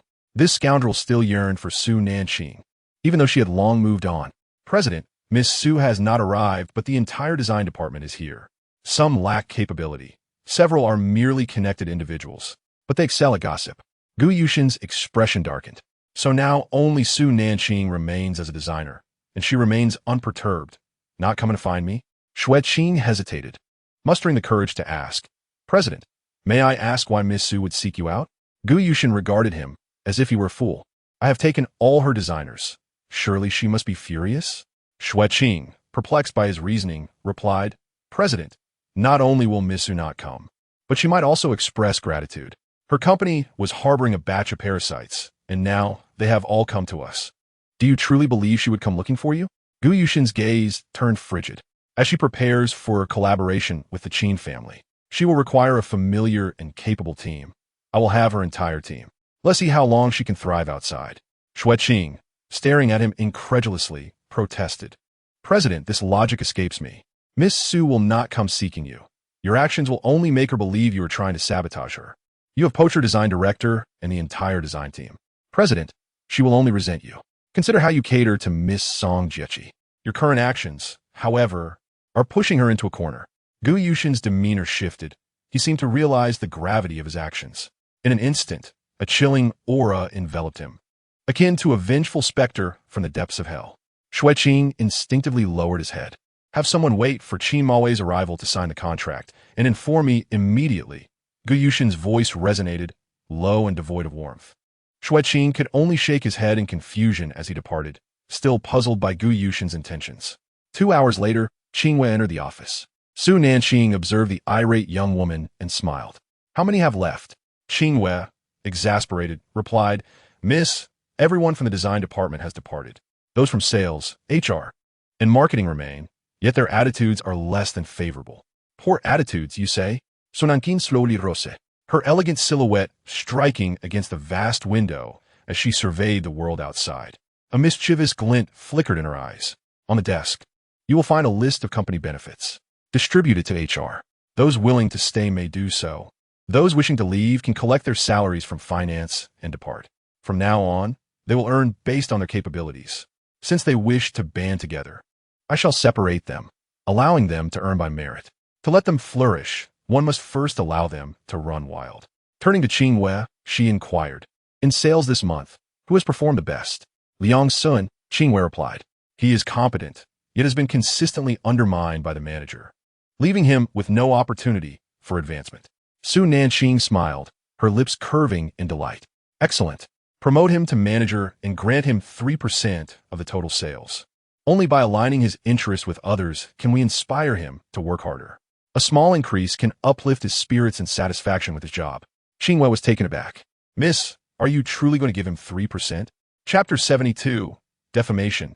Navigating both sides, Su Nanqing wore a faint smile, radiant as the sun. Among the sales team, if only one person excels, it is only fair to reward him with a 3% increase and promote him to manager. They must understand that capability yields rewards. Diligent workers can change their destinies. Qingwei remained perplexed. Miss, if we undermine the manager, he will surely retaliate. Su Nanqing's icy tone interrupted her. Retaliate? How will he retaliate? A manager devoid of leadership skills who suppresses employees serves no purpose. Should I keep him around for the holidays? He was dismissed without regard for his connections above. The decision was immediate and resolute. Liang Sun was appointed as the general manager of the sales department, and, subsequently, the staff were informed that henceforth, salaries would be based solely on merit. With this shift, who would still align themselves with the former manager? In the realm of profit, the manager's verbal assurances held little weight. Qingwei understood, smiling as she departed. The implication was clear: attitude trumped ability. Su Nanqing, however, leaned back in her office chair, momentarily closing her eyes to rest. She alone could not bear the responsibility of design. Gu Yushin's maneuver had caught her off guard, yet there was a silver lining. The design team was comprised of Yang Qianqian's associates, and with the departure of their leader, they would likely find it difficult to work with peace of mind. Their exit could be advantageous. She aimed to recruit superior designers. A sly smile crept across her face as she called Jiangyu. Miss. Jiangyu greeted with a cheerful tone. Jiangyu, have the HR department recruit designers and post the company benefits I sent you widely. We seek exceptional talent.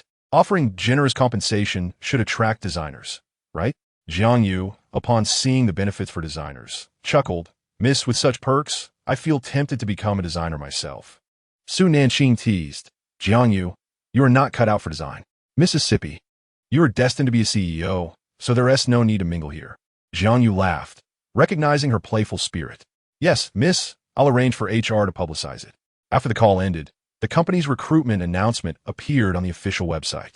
LQ companies sought 8 designers, providing them with individual live streaming spaces and commission for each item sold.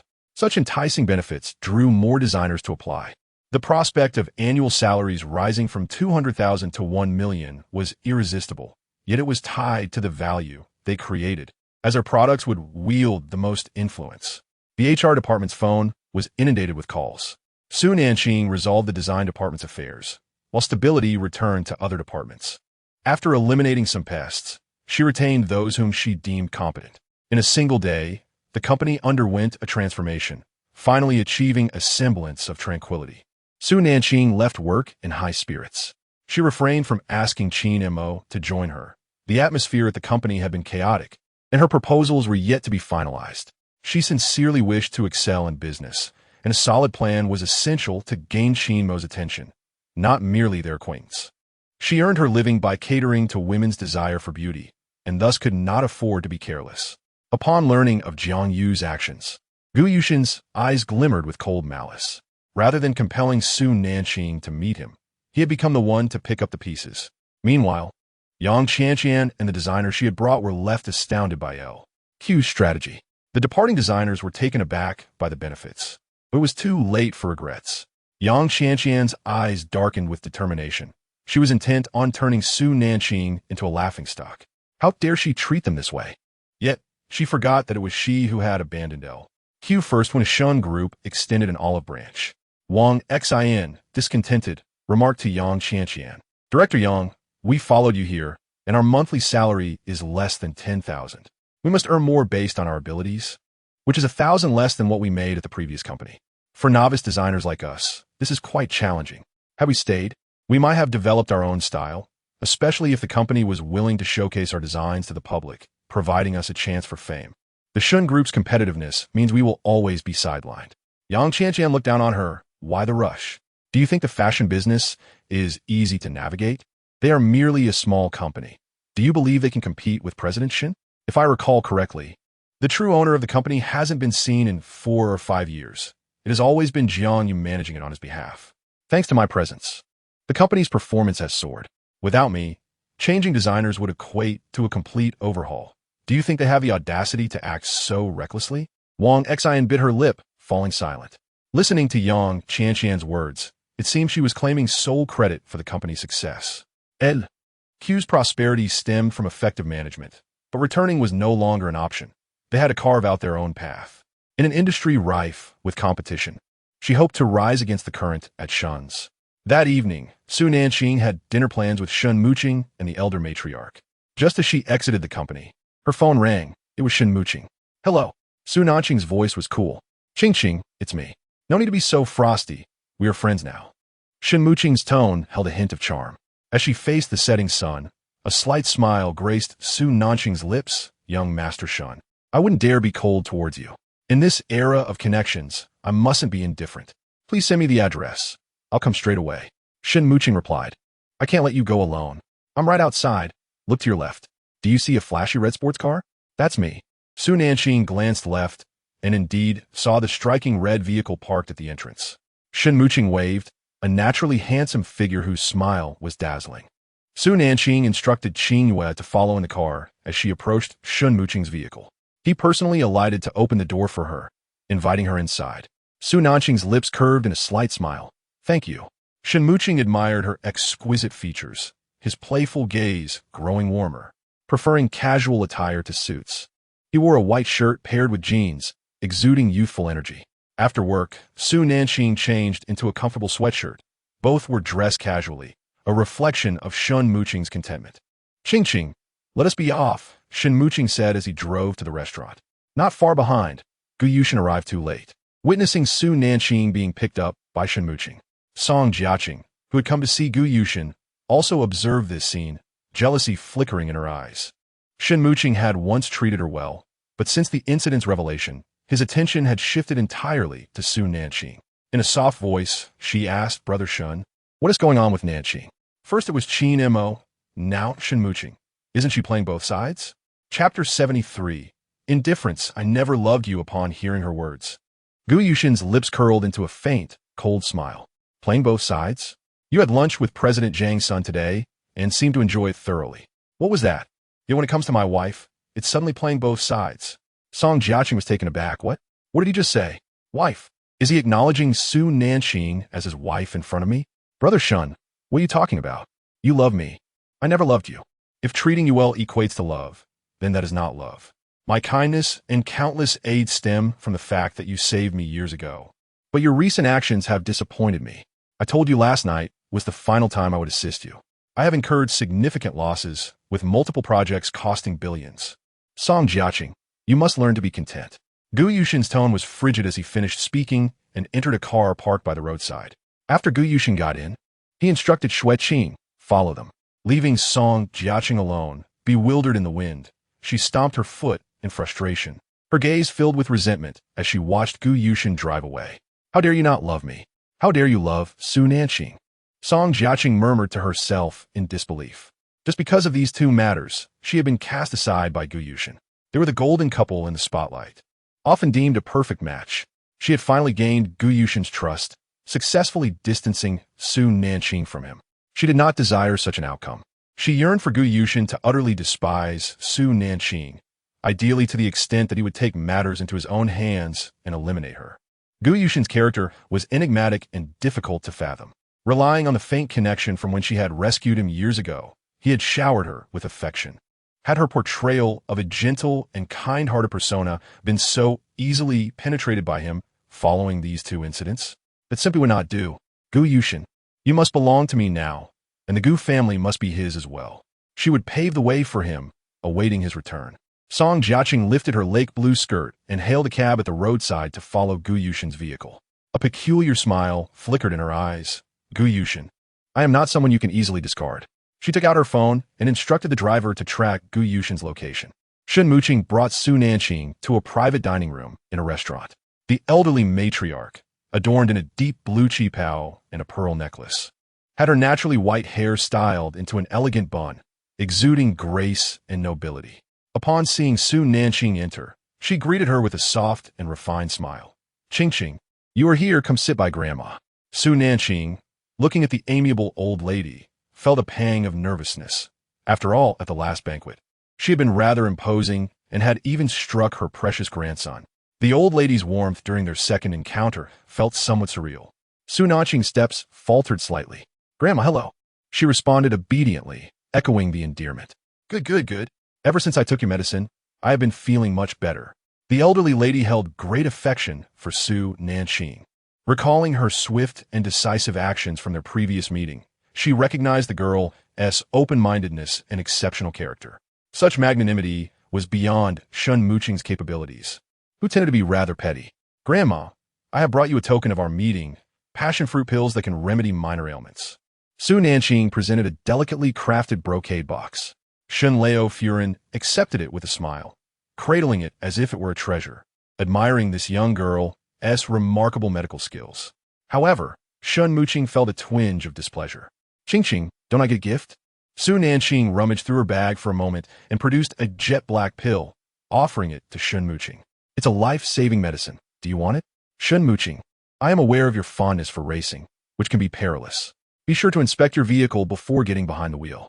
Shun Muqing's gaze flickered before he accepted the pill with a smile, realizing it could potentially save him in a critical moment. As he accepted it, a faint cold glimmer sparkled in Su Nanqing's eyes. This medicine was originally intended for Song Jingshui, yet he would never believe her warning. In her past life, she had sensed a problem with his car and had alerted him, but he had dismissed her words. After the incident, he and Song Jiaqing had turned on her, accusing her of being the perpetrator. Song Jiaqing was a cunning woman, adept at manipulation. If it weren't for her prior preparations, she would have found it impossible to clear her name. This woman, with her soft demeanor, easily garnered the affection of many men, including her 4 brothers, who doted on her without reservation. This time, she would not allow the events of her previous life to unfold again. Qingqing, what are you thinking about? Shun Muqing's teasing voice broke her reverie. Su Nanqing snapped back to attention, gazing at his devilishly handsome face, and replied with a faint smile, Oh, nothing much. I was merely reminded of an upcoming racing event. I heard you enjoy racing. Would you take me along to watch? She did have an interest in racing, but her true intention was to witness how Song Jingshui would ruin himself. His attitude towards her had been exceedingly contemptuous. Shun Muqing and the elderly lady exchanged surprised glances. Qingqing, you like racing? Shun Muqing inquired with a smile. Su Nanqing regained her composure, her smile light and airy. I enjoy watching. She indeed relished the thrill, but her grandfather would never allow her to participate, fearing for her safety. If she dared to race, he would be furious. The elderly lady looked at her grandson, saying, Muqing, what's the difficulty in taking Qingqing to the racetrack? Just bring her along to experience the exhilaration. Shun Muqing, ever obedient to his grandmother, smiled, of course. I'll take Qingqing along so she can feel the rush of speed. Very well. You young people enjoy yourselves. I, as an old lady, shall refrain from joining, she replied, her expression suddenly turning serious. Qingqing, tell me, who is behind Song Jiaqing? I have been investigating for some time, but have found nothing. It is evident that she is the reason for my troubles. Su Nanqing pondered. In her previous life, the Shun family had been consumed by the forces behind Song Jiaqing a year later. Grandma, it won't be long. That person will appear soon, and you must remain vigilant within this year. The elderly matriarch had come to hear these words. She had consulted others and discovered a significant calamity awaited the Shun family within the year. Thanks to Su Nanqing's warning, she had made preparations. Shun Muqing narrowed his alluring eyes, observing Su Nanqing's slightly flushed cheeks, her beauty breathtaking even in casual attire. Her natural elegance could not be concealed by any clothing. Curiously, he asked, Qingqing, how did you discover there was someone behind Song Jiaqing? Su Nanqing listened to his softly commanding tone and leaned back against her chair. Young Master Shun, you need not concern yourself with how I know. Just believe me. Of course, you may also choose not to believe me. Belief or disbelief made no difference. She had done what was necessary and spoken her truth. The Shun family would undoubtedly face tribulations within a year. Even with their precautions, they could not fend off those who were insidious and omnipresent. Moreover, she would not forge a deep connection with the Shun family, in their eyes. Only profit could compel them to bow or show courtesy. At the banquet, her commanding presence and the remedy she had provided to the elderly matriarch had earned her their respect. Were she an ordinary person, as she had been in her past life, she would have been subjected to Shun Muqing's humiliation, regarded as lesser than a beast. You all must be on high alert, she warned. She remembered the tragic fate that befell Shun Muqing. With a smile, Su Nanqing said, Shun Muqing, you may not believe me when I say this, but I had a dream where you met a gruesome end. Your limbs were broken, and your body was fed to dogs. He burst into laughter, incredulous at her fanciful words. Qingqing, you make me laugh, but do you truly believe I would die so tragically? I don't wish to die at such a young age. I want to live longer and spend more time with my grandmother. Su Nanqing felt a pang of heartache at the thought of his tragic demise. She remained silent. However, the elderly lady's expression turned vigilant, for certain events were indeed beginning to unfold. Just days prior, their company had encountered issues, and when she sought to address it, an employee had abruptly resigned. Upon investigation, she discovered that all the materials were fraudulent. Shun Muqing, regarding this racing event. Grandma, I must attend this race. Qingqing merely had a dream. Dreams often reflect the opposite of reality. Shun Muqing was determined not to forfeit the race due to her foreboding. The elderly lady furrowed her brow, watching as the server brought out the dishes, choosing not to press further. Su Nanqing's warning pertained to a year ahead, so there was no immediate cause for concern. Qingqing, the fish is exceptionally well prepared. You should try it. The elderly lady personally served Su Nanqing a piece of fish. Su Nanqing gazed at the kind and gentle old woman, her lips curling into a soft smile. Thank you, Grandma. Please eat well. Once the toxins in your body are expelled, remember to take good care of yourself. Understanding her sentiment, the elderly lady beamed with joy, continually serving Su Nanqing more food. Shun Muqing, feeling a twinge of jealousy, realized that Su Nanqing was the true darling of the family, while he felt like an outsider. Watching as his grandmother served all the fish to Su Nanqing, he sulked, having received none for himself. He couldn't help but tease his grandmother, Grandma. I am indeed your beloved grandson. Lady Shun placed a shrimp into his bowl and said with a hint of annoyance, Indeed, if you hadn't mentioned it, I might have forgotten that you are my own grandson. Su Nanqing smiled softly. The old lady held a deep affection for Shun Muqing. In her previous life, Shun Muqing had perished, and Lady Shun had succumbed to the grief. She was, in truth, more astute than anyone else, having discerned Song Jiaqing's peculiarities, yet she dismissed them as mere youthful antics, not giving them much thought. It was only after Song Jiaqing took over the Shun family that she realized her suspicions were indeed valid. The fierce competition among the prominent families of Xinjiang would commence a year later, presenting her with the best opportunity. During that year, many acted like snakes in winter, reluctant to reveal themselves. However, when misfortune struck the Shun family, all factions seemed to surge forth in an instant. Su Nanqing had not exposed herself too much, for few among the aristocracy were uncomplicated. She merely assisted others appropriately from her vantage point, leaving a path for herself. In reliving her life, she could only perceive a few simple truths. One must tread carefully in all matters. Henceforth, she would no longer intrude on the happiness of others, focusing solely on her own joy. The dinner that night was quite pleasant. After the meal, Shun Muqing escorted Lady Shun back, while Su Nanqing waited by the roadside for Qingwei. Instead, two familiar bodyguards approached her. Su Nanqing regarded them with furrowed brows. Their presence indicated that Gu Yushin was nearby. Shortly thereafter, a familiar luxury car approached. Upon seeing it, anger flared within her eyes. Indeed, it was Gu Yushin. Madam, the CEO requests that you get in the car. He says you have not returned for 4 months. It is time to come back. Upon hearing the term madam, Su Nanqing felt a wave of derision. Mo Zun, didn't you previously address me as Miss Su? Please continue to call me Miss Su. Don't use madam to disgust me. Mo Zun lowered his head, refraining from speaking, maintaining a posture of invitation. Su Nanqing understood he was merely following orders and did not wish to make things difficult for him. Tell Gu Yushin that we are divorced. He should keep his distance from me. As the car window rolled down slowly, Gu Yushin's handsome face emerged, his deep-set eyes fixed on Su Nanqing. His voice devoid of emotion. Get in the car, we are going home. Su Nanqing scoffed, her anger bubbling to the surface. Gu Yushin, can you not afford a divorce? The cost is merely 9 yuan. Should I transfer it to you? Su Nanqing's voice was taut. Gu Yushin's dark pupils deepened. Su Nanqing, get in the car. I do not wish to repeat myself. I do not wish to engage in further conversation with you. I will not return home with you. At Song Jiaqing's birthday banquet, you forced me to leave. Now you expect me to return? Gu Yushin, have you had a change of heart, or has your mind become muddled, forgetting your past actions? You inflicted wounds upon me and now wish to take me home. What do you take me for? A mere object to summon and discard at will. Gu Yushin regarded her with a look of unfamiliarity, remaining silent for a moment before stating, "That night, I wronged you. You were not at fault, so there is no need for a divorce." Su Nanqing gritted her teeth in anger, wishing to strike this scoundrel. "Ha!" Su Nanqing laughed coldly, her smile tinged with sorrow. She recalled the moment when this man had ruthlessly pushed her away, a memory that now instilled fear within her. How could she possibly live under the same roof with him?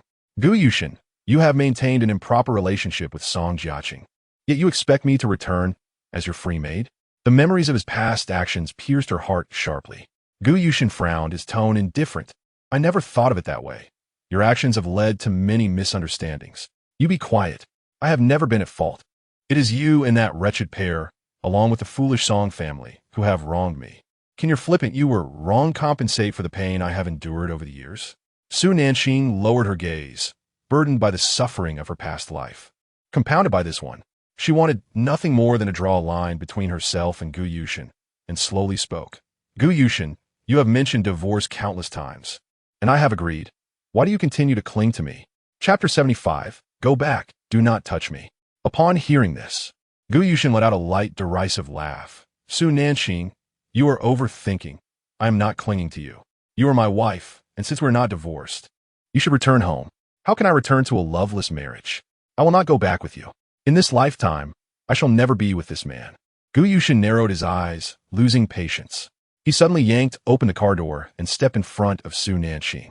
She instinctively took a step back, but Gu Yushin swiftly lifted her into his arms. Su Nanqing was taken aback. Gu Yushin had never touched her before. Gu Yushin, what are you doing? Put me down. Gu Yushin held her legs tightly, warning her, Su Nanqing, if you wish to avoid any unpleasant consequences, you may struggle all you like. A small enterprise can be brought to ruin overnight in my eyes. Su Nanqing could hardly believe Gu Yushin would use such threats against her. Thankfully, she had not revealed her identity. Seeing that his threat had an effect, Gu Yushin contentedly sat with Su Nanqing in the car. Perhaps it was her remark about Qin Mo being the finest man in her heart that provoked him, leading him to resort to such forceful measures. Once seated, Su Nanqing instinctively brushed away the spot where Gu Yushin had held her. She now felt revulsion at the sight of him. Gu Yushin noticed her gesture, his expression darkening. You disdain me. Su Nanqing, you. Do not speak. I do not wish to hear your voice. If you're in need of a woman, I will have Song Jiaqing come and accompany you. Su Nanqing reached for her phone to call Song Jiaqing. Gu Yushin's displeasure was evident as he furrowed his brow and snatched the phone from her hand. What does my matter with you have to do with Jiaqing? Why would you call her? Are you mad? Gu Yushin's voice was filled with rage, catching Su Nanqing off guard. TSK, if your childhood friend, Song Jiaqing, learns that I returned with you tonight, she will surely plot against me tomorrow. You two are truly vile to the core, deriving pleasure from tormenting me, are you not? Su Nanqing, Gu Yushin shouted, must you always speak so harshly? Is it necessary for you both to act so despicably? Time and again, you have set traps for me. I am your nominal husband, yet you have never once aided me. Each time, you have been the aggressor. What face do you have to appear before me? Oh, I see now. Judging by your complexion, it seems your stomach is acting up again. You wish to drag me back to be your free maid once more. I have served as your free maid for 2 years without a cent in return. We do not even speak of being husband and wife. You have never acknowledged me as your wife, so do not claim we are married without compensation. Su Nanqing coldly interrupted him. Gu Yushin frowned, realizing this woman possessed a sharp tongue, each word striking to the heart. He gazed deeply into her strikingly beautiful face, now filled with an unfamiliar emotion, causing his heart to constrict. Su Nanqing's phone rang. It was Qingwei. Qingwei, you should return first. Tell my grandfather I am fine and will be back later.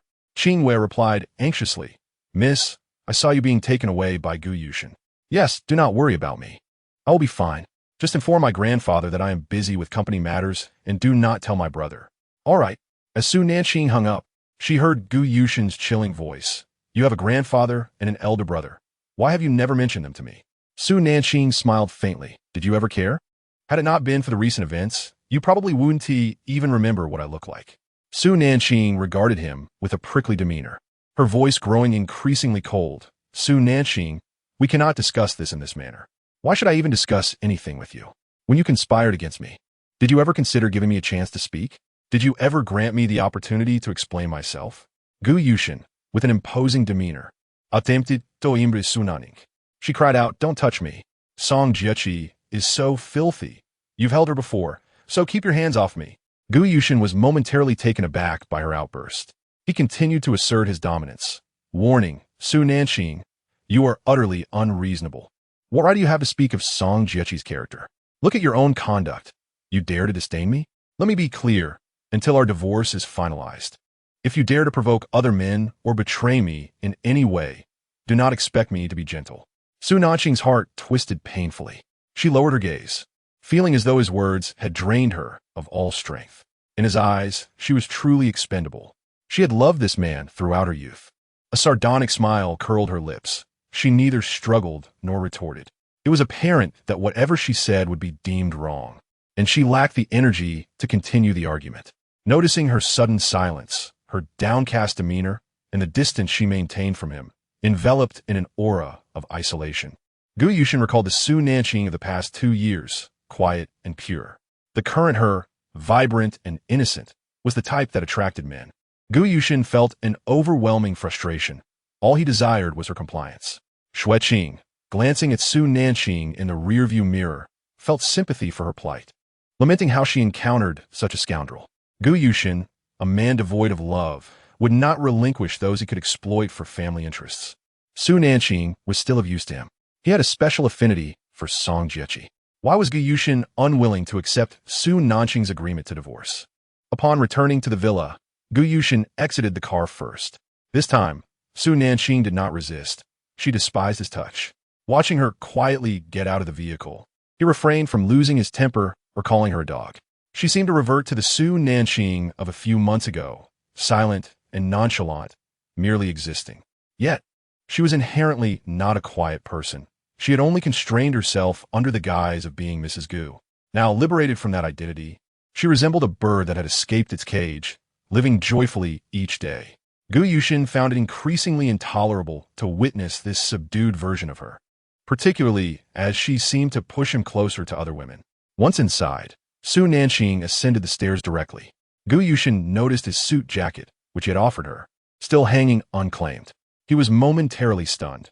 In the past, Su Nanqing would greet him with a bright smile at the door, eagerly receiving his jacket, and then bustling to prepare dinner for him. She would brew soothing tea for his delicate stomach, allowing him to unwind after a long day. But now, she returned without so much as a glance. Watching her ascend the stairs, he finally could not suppress his cold voice. Su Nanqing, I haven't had dinner. Go prepare a meal for me. Chapter 76. Who needs a scoundrel? Su Nanqing paused mid-step and turned to face him, incredulous at his audacity, demanding her return to play the role of a maid. Why should I care if you eat? I've already eaten, she replied, attempting to walk away. Gu Yushin's chilling voice cut through the air. Su Nanqing, come down and make dinner. I want rib and lotus soup. If I don't get it tonight, your company will face bankruptcy tomorrow. Taking a deep breath, Su Nanqing felt a surge of anger. This rogue had finally found a way to threaten her. Despite having signed the divorce agreement, she could not escape Gu Yushin's grasp entirely. Just wait, she thought, seething as she climbed the stairs to change into comfortable clothes. Plotting her escape, confronting Gu Yushin head-on was not yet an option. She would bide her time, serving as a mere tool until the moment was right. Cooking dinner was a trivial task she had performed countless times before. Returning to her former room, she found everything unchanged since her departure. This was her first return after her rebirth, yet there was no lingering sentiment. Her heart was deadened, allowing her to let go of everything. She rummaged through her wardrobe for comfortable attire and slipped into a pair of matching shoes. She sent a message to her grandfather and older brother. Grandpa, you needn't worry about me. I'm fine, and I'll be home soon. Grandpa replied, Is that scoundrel Gu Yushin bullying you? Su Nanqing reassured him. Grandpa, he can't bully me anymore. I will take care of myself. Her brother responded, Remember to call if you need anything. Su Nanqing smiled as she tucked her phone into her pocket and headed to the kitchen without sparing Gu Yushin a glance. He disliked outsiders, and the house was usually just the two of them, but most of the time, she was alone. She was familiar with every corner of it. She searched the fridge for ribs and lotus root, prepared the ingredients, set them to stew, and cooked rice for Gu Yushin. Gu Yushin sat on the sofa, reviewing materials, occasionally glancing toward the kitchen. Under the warm light, watching her busy figure brought him a sense of comfort. After 40 minutes, she had prepared 3 dishes and a soup. Seeing her ready to serve dinner, Gu Yushin stood up to join her. As soon Nanqing crouched to retrieve a cup from the cabinet, she lost her grip. Her cup shattered on the floor, the fragments reflecting her smiling face. A pang of inexplicable pain struck her heart. This was a couple's cup she had crafted for them, one for each of them. Gu Yushin approached, noticing the broken cup and the photo of Su Nanqing on it. "What is this?" he asked, squatting down to inspect it. He then pulled out another cup from the cabinet, identical to the one Su Nanqing had shattered, featuring his photo. Stunned, he looked at her. Su Nanqing, averting her gaze, stared at the shards on the floor, her tone calm. "This was made on the 3rd day of our marriage. I commissioned these couple cups. Perhaps they sensed our divorce, and thus, this one shattered. How lovely." Su Nanqing collected the pieces and discarded them in the trash. Gu Yushin had never seen these cups before. She had made them specifically for them. Hearing her say how lovely, his expression darkened. "Su Nanqing, you tell me it's wonderful that such a meaningful cup has shattered?" Su Nanqing remained silent, opting instead to find another cup and brew 2 cups of tea, quenching her thirst. She would not need to stay here tonight. Song Jiechi would soon arrive for dinner. Su Nanqing served Gu Yushin his rice. He cast a glance at the trash bin before sitting down to eat. "Join me," he commanded, his tone brooking no dissent. Su Nanqing felt too full to eat. "No, I'm not hungry. I've had enough. And don't worry. I won't poison your food. I have always respected what I eat and would never tamper with it." This was one thing Gu Yushin could trust. He lifted the lotus soup and took a sip, enjoying the familiar flavor. He gazed at the comforting home-cooked dishes before him, finishing 2 bowls of rice. Setting down his chopsticks, he watched Su Nanqing, who was sipping tea. "Su Nanqing, I misjudged you before. I will try to believe you moving forward, but there would be no future. Tomorrow, she would resign from her job. She would never allow him to threaten her again. Why should she endure being wounded by him, only to be told, you were wrong, and come back? In this lifetime, she would rather perish than remain by his side." That was her stance. Su Nanqing thought, let him dream of threatening her. Gu Yushin's gaze darkened suddenly, an icy tension suffusing the air, rendering it suffocating. "So Nanqing," he said, his voice taut, observing her indifferent demeanor, recalling how she had loved him with all her heart during their 2 years of marriage, investing all her energy in him. Now, she claimed not to love him. Was it so easy for her to dismiss their special couple cups? Gu Yushin felt an overwhelming agitation. He had never been this troubled, even when Song Jiechi went abroad. "Su Nanqing, do not speak to me in such a manner." She furrowed her brows, gazing into his somber eyes, and inquired with confusion, "What more do you expect from me? When you and the Song family conspire to drive me away, you should have anticipated this attitude from me. I have admitted that I misunderstood you before. That was my fault. However, I have also stated that I do not accept your apology." The two exchanged silent glances. Gu Yushin seethed with anger, while Su Nanqing remained calm, silently resisting. Where was Song Jiaqing? She had posted in her friend's circle a while ago. Gu Yushin noticed the unfamiliarity in her gaze, causing a subtle tremor in his heart, igniting an unusual sensation within him. Suddenly, Gu Yushin stood up, approached her, and grasped her arm. "What are you doing?" Su Nanqing asked, her brows knitted. "We're going to buy wedding rings." He pulled her towards the exit. Su Nanqing was taken aback. Wedding rings now? This madman. She would not indulge his insanity. "Gu Yushin, let go of me. I will not be purchasing any rings. Our relationship has ended. There is no future for us. What have I for a ring?" Gu Yushin abruptly halted, warning her, "Su Nanqing, there must be limits to your games of seduction." Su Nanqing was taken aback, incredulous. Did he still believe she was playing hard to get? Perhaps the kindness she had shown him over the past few years had led him to the delusion that she could not live without him. Once indeed, she had been unable to part from Gu Yushin, feeling a profound discomfort when he was absent, her world revolving around him. In every endeavor, he was her foremost thought. She refrained from disturbing him, fearing his busy schedule, and would always prepare medicinal soup for him, concerned about his stomach issues. But now, having lived once more, who would still desire a scoundrel? As Su Nanqing pondered how to reject Gu Yushin, a sudden flash of blinding light from outside caught her attention, and a mischievous smile flickered in her eyes. Chapter 77. Su Nanqing. You cannot escape. Nearly as soon as Gu Yushin opened the door, Song Jiaqing rushed in. Seeing Gu Yushin holding Su Nanqing's hand infuriated her, jealousy boiling within. How could he be holding Su Nanqing's hand? She did not conceal her shrewish persona. Su Nanqing, you have no shame. You are already divorced and still trying to seduce Shunge. Gu Yushin frowned at the snarling Song Jiaqing, anger simmering in his eyes. Song Jiaqing, what are you doing here at this hour? Upon hearing his indifferent tone, Song Jiaqing raised her brows slightly, feigning innocence as she gazed at him. Xin Yi, if I hadn't come, would you have allowed this woman to return? You promised to marry me. When I left years ago, you said you would wait for my return, but you did not wait. Will you break your promise once again? Gu Yushin frowned, recalling that he had indeed said such words. Yet, he was now married to Su Nanqing. Verbal promises held little weight. He remembered what Su Nanqing had said. He had no intention of being a fool. Song Jiaqing had once abandoned him, claiming his eyes frightened her, choosing to follow another man, or perhaps she desired the entire Gu family. With doubt creeping in, he felt compelled to uncover the truth.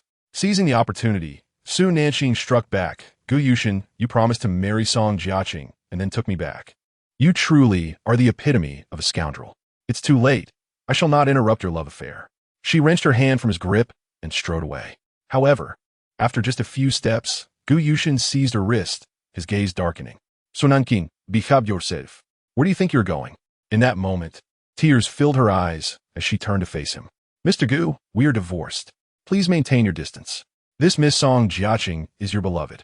I simply wish not to interfere with your romance. Is that too much to ask? Gu Yushin observed the tears on her face. She was indeed crying. Yet something felt amiss.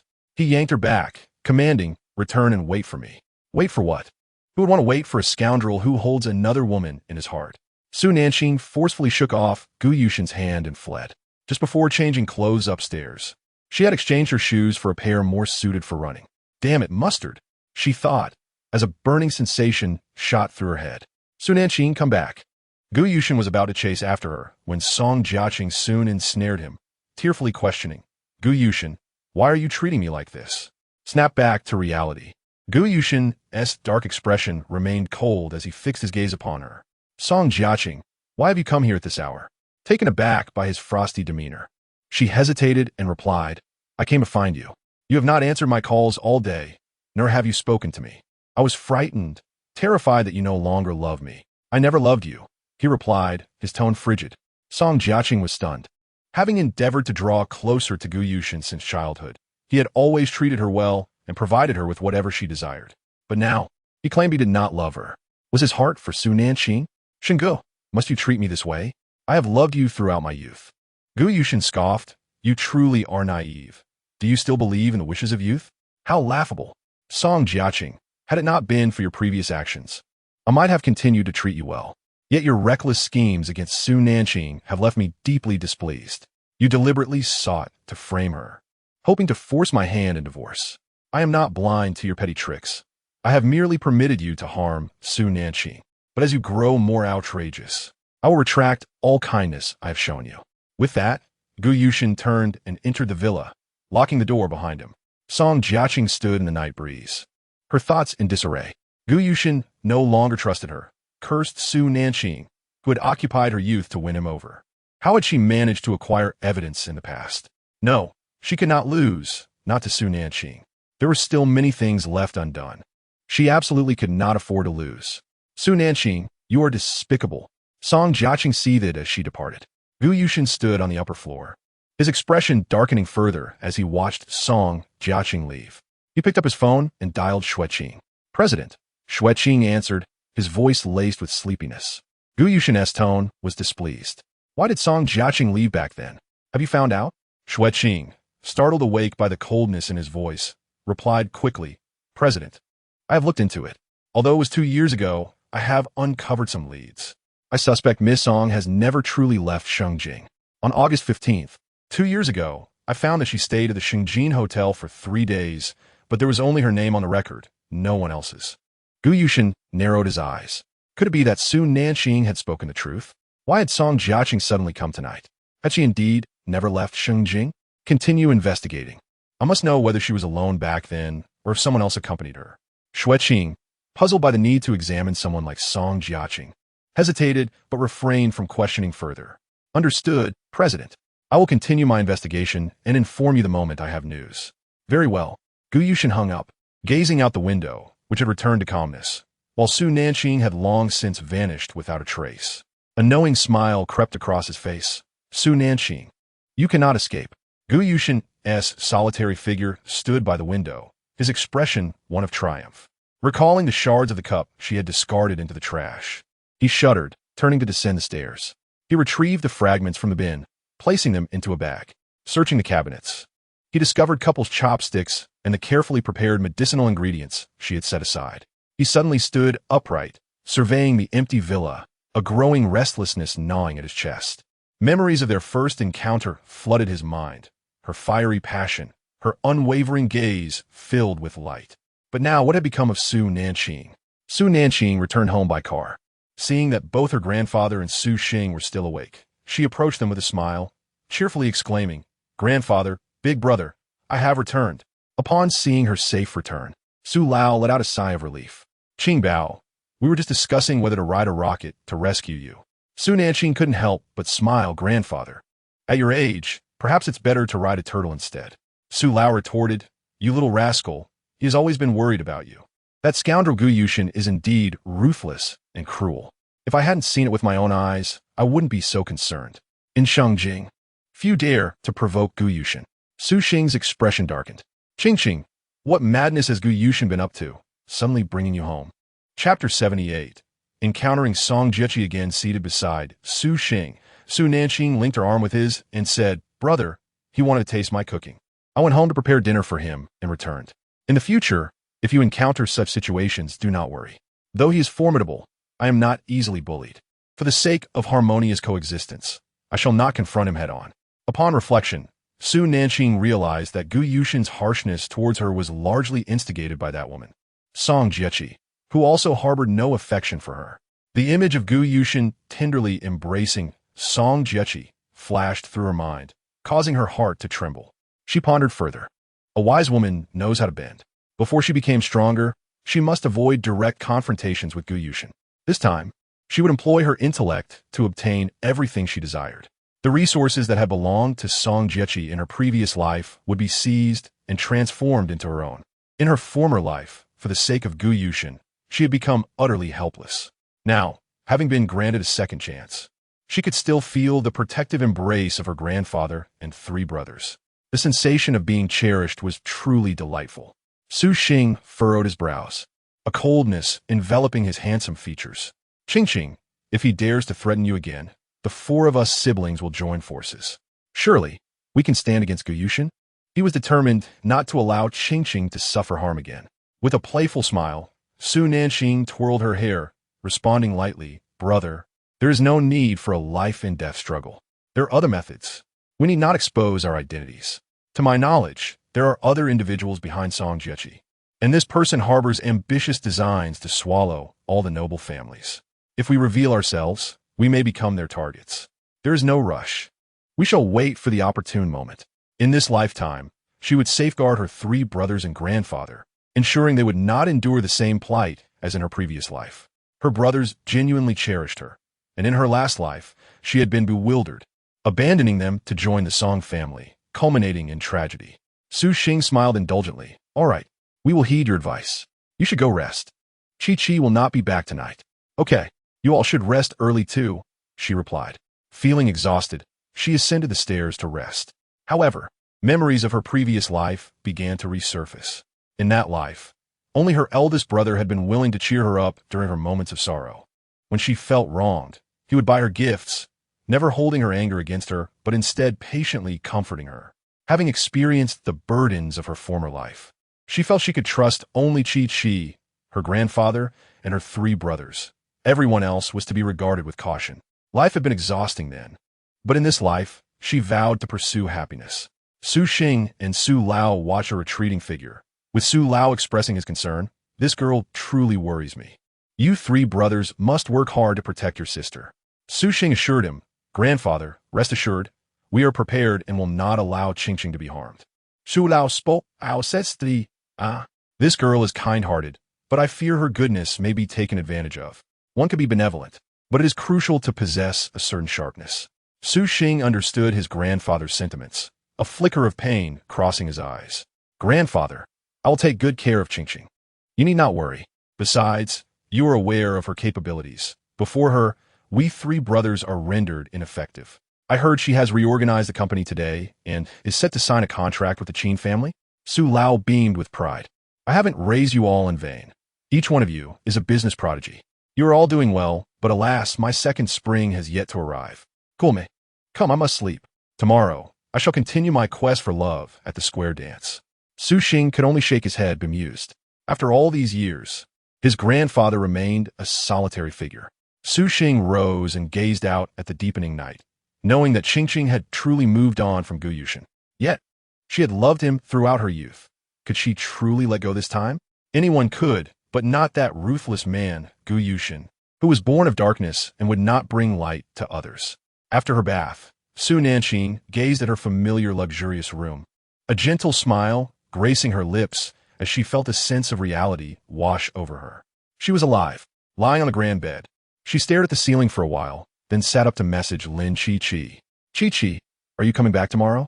Lin Chi-Chi replied, Qingqing, I won't be back tomorrow. I have some matters to attend to and have secured a significant deal. Su Nanqing responded with a smile, understood. Please take care. Will do. You take care as well, came Lin Chi-Chi's reply. Setting her phone aside, Su Nanqing pulled the blanket over herself and closed her eyes to rest. She enjoyed a dreamless night. Since returning, she had slept soundly. It turned out that without waiting for Gu Yushin to return late at night, she could also enjoy a good night's sleep, avoiding the fate of becoming a weary figure as in her previous life.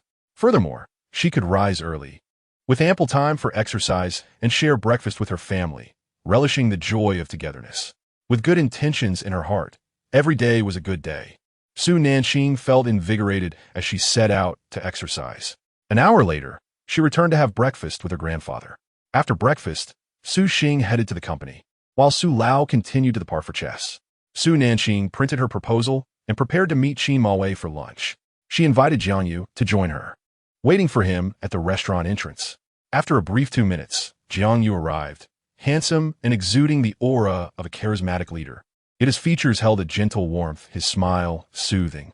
With a high nose and naturally falling bangs, they partially obscured his dark, narrow eyes, adorned with long, thick lashes that curled upwards, giving him a captivating allure. Su Nanqing looked at him, beaming with delight. Jiang Yu, I haven't seen you for half a year. Have you grown taller? Jiang Yu chuckled, his smile warm as jade. Sister, you must be joking. At my age, I can't possibly grow taller. I've just lost weight.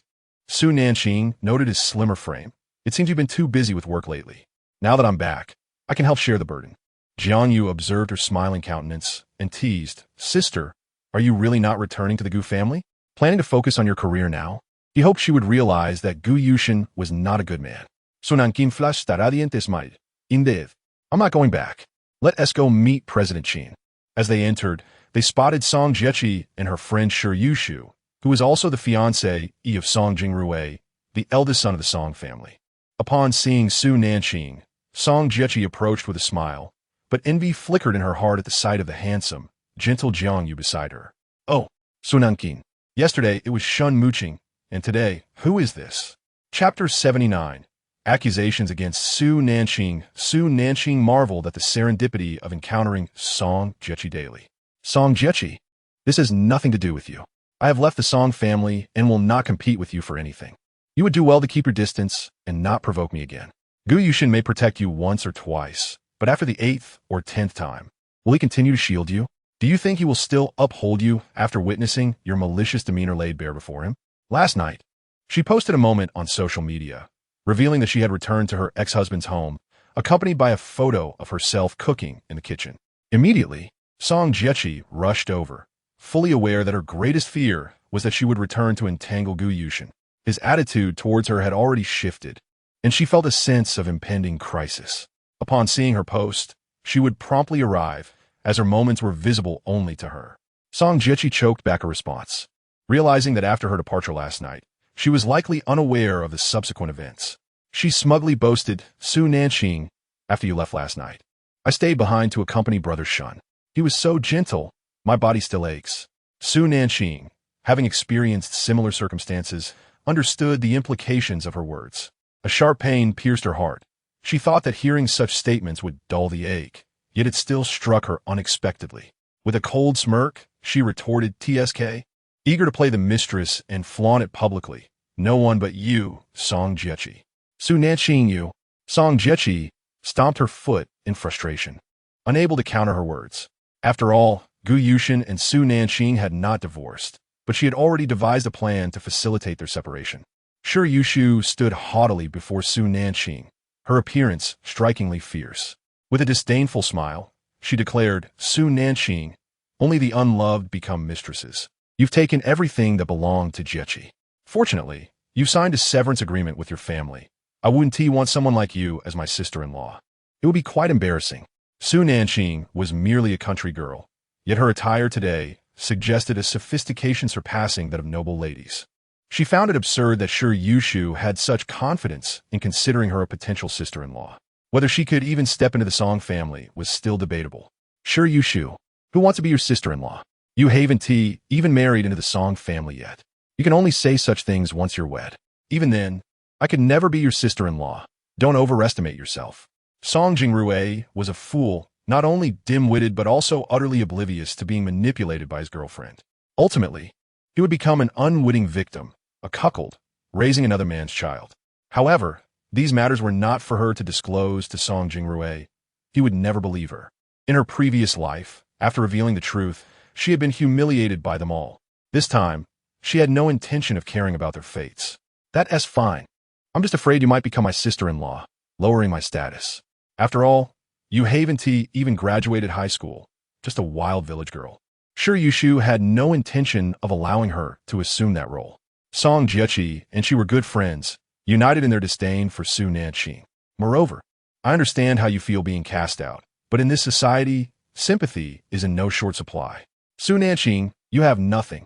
How pitiful. Pff. Jiang laughed. "Sister, where did this fool come from? How could she think you have nothing?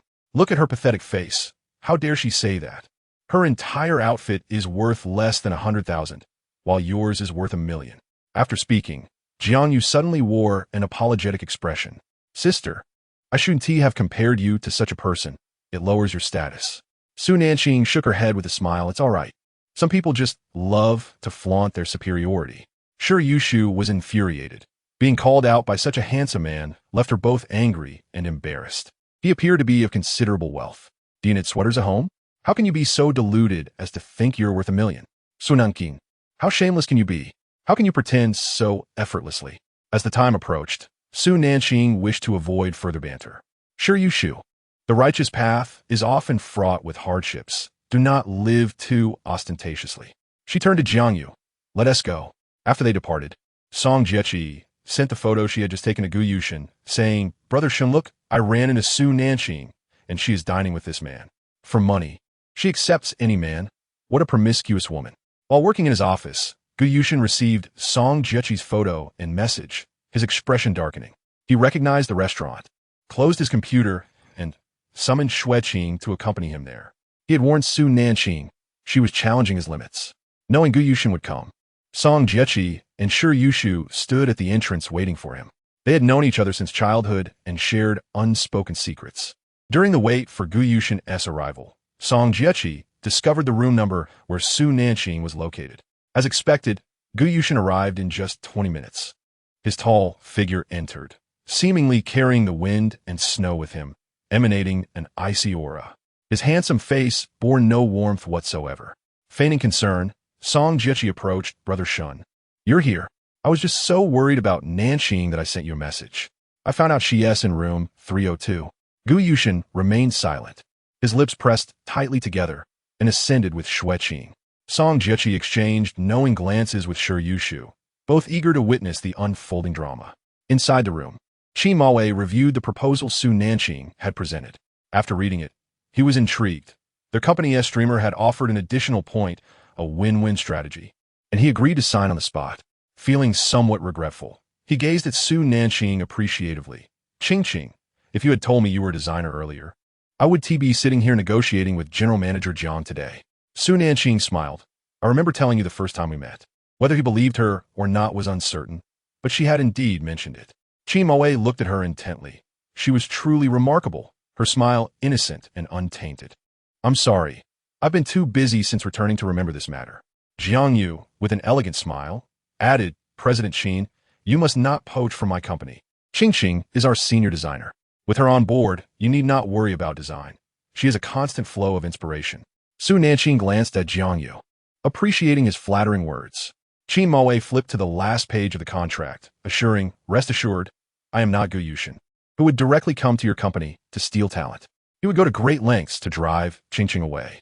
Hearing this, Gu Yushin pushed the door open, his expression darkening instantly.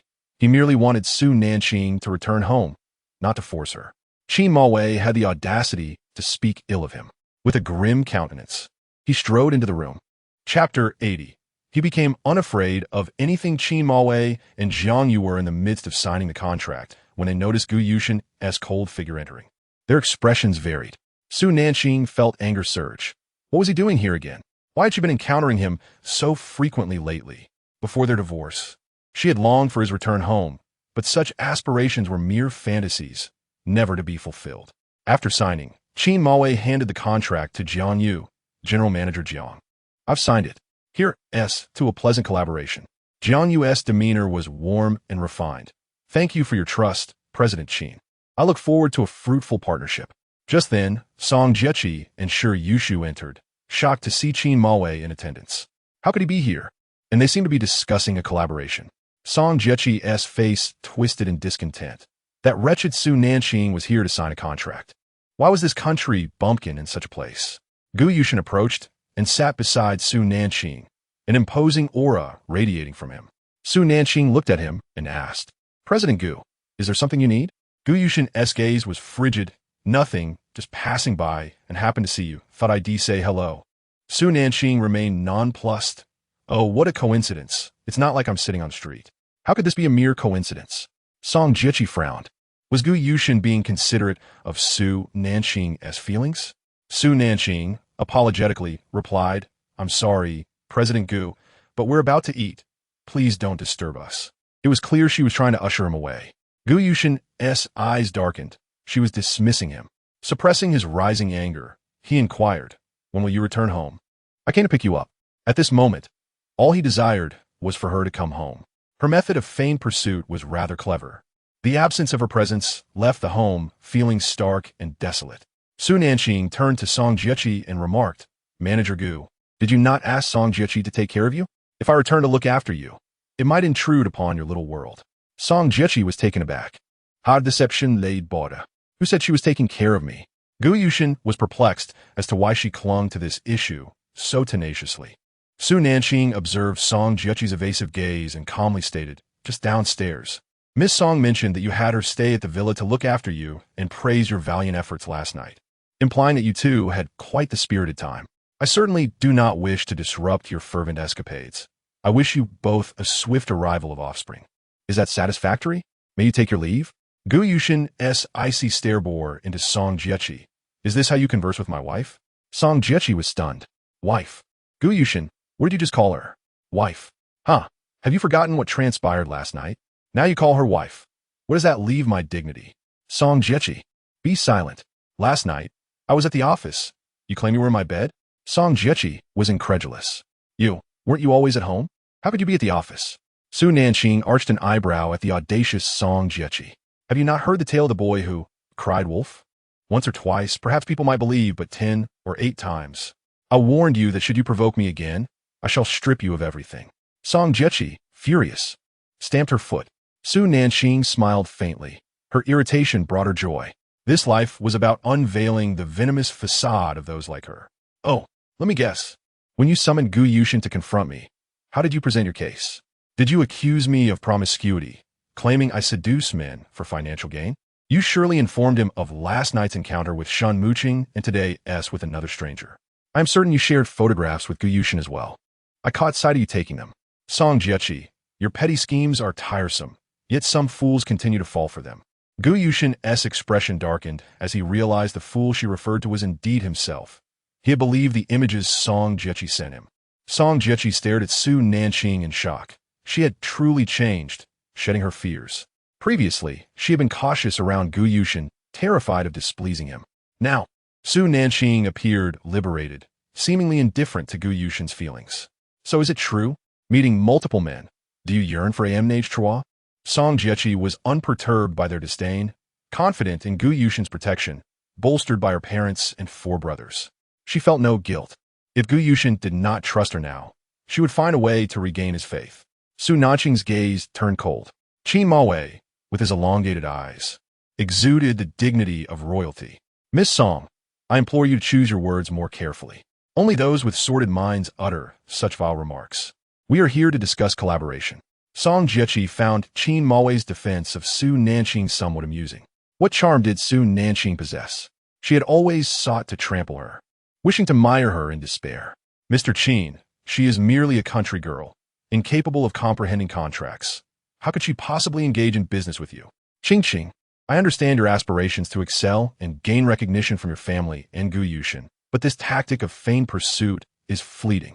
Silence. What do you mean by feigned pursuit? Qing is exceptional. It is you who entices married men, which truly warrants our admiration. Qin Mawei's retort was unyielding. Song Jiechi was left speechless, her grievances directed at Gu Yushin for marrying Su Nanqing. She gazed at him with pleading eyes. Deep brother, will you allow them to bully me? Su Nanqing is making this unbearable. Why do you not file for divorce? Must I be branded the mistress? Gu Yushin regarded Su Nanqing, her once warm eyes now icy. No longer did she argue with him over Song Jiechi. She seemed resolute. His mind flashed back to Qi Ji's words. Gu Yushin, no one will wait for you forever. Even love can be worn down by your indifference. Gu Yushin felt a sharp pang in his heart. The girl who once adored him had seemingly ceased to love him. He regarded Su Nanqing with a bemused smile. Qing, your feigned pursuit does not exist. Su Nanqing interrupted him, her tone serene. Gu Yushin, this time, I truly do not employ feigned pursuit. I am weary and wish to cease this charade. I only desire to facilitate your union with Song Jiechi, wishing you both a lifetime of happiness and early progeny. If possible, shall we proceed with the divorce formalities now? Chapter 81. Only widowed, not divorced. Gu Yushin's icy smile enveloped Su Nanqing in a chilling aura. He sat quietly, turning to look at her, their eyes locking in a gaze so profound it compelled Su Nanqing to avert her gaze. His voice was measured. Qing, have you forgotten that I previously stated, between us, there exists only widowhood. Divorce is not an option. Su Nanqing's eyes widened in disbelief, her anger evident. You utter that phrase again. Why do you refuse to divorce me? If this is not about divorce, then I implore you, do not seek me out. She rose, donning a playful smile for Qin Mawei and Jiangyu. Mr. Jiang, Mr. Qin, let us find another venue for our meal. She was hungry and unwilling to dine amidst their loathsome presence. Qin Mawei cast a cold glance at Gu Yushin. Very well. Jiang Yustuto Asisunaning. Gu Yushin felt a surge of rage as he observed Jiang Yu's hand resting on Su Nanqing's arm, a desire to wrench it away coursing through him. His hand on the table clenched slightly, his eyes brimming with menace. Song Jiechi gazed at Gu Yushin, bewildered. If Su Nanqing wished for a divorce, why was he the one resisting? Only widowhood, not divorce. What did that make her? A mistress? After Su Nanqing and her companions departed, Song Jiechi looked at Gu Yushin with tear-filled eyes. Gu Yushin, do you truly believe you can treat me this way? What do you take me for?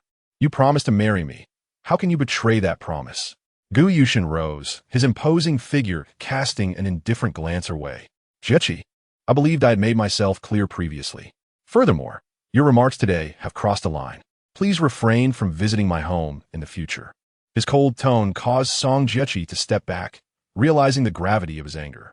What had she done to provoke him so? Was it her revelation to Su Nanqing about last night? Deep brother, I only love you too much.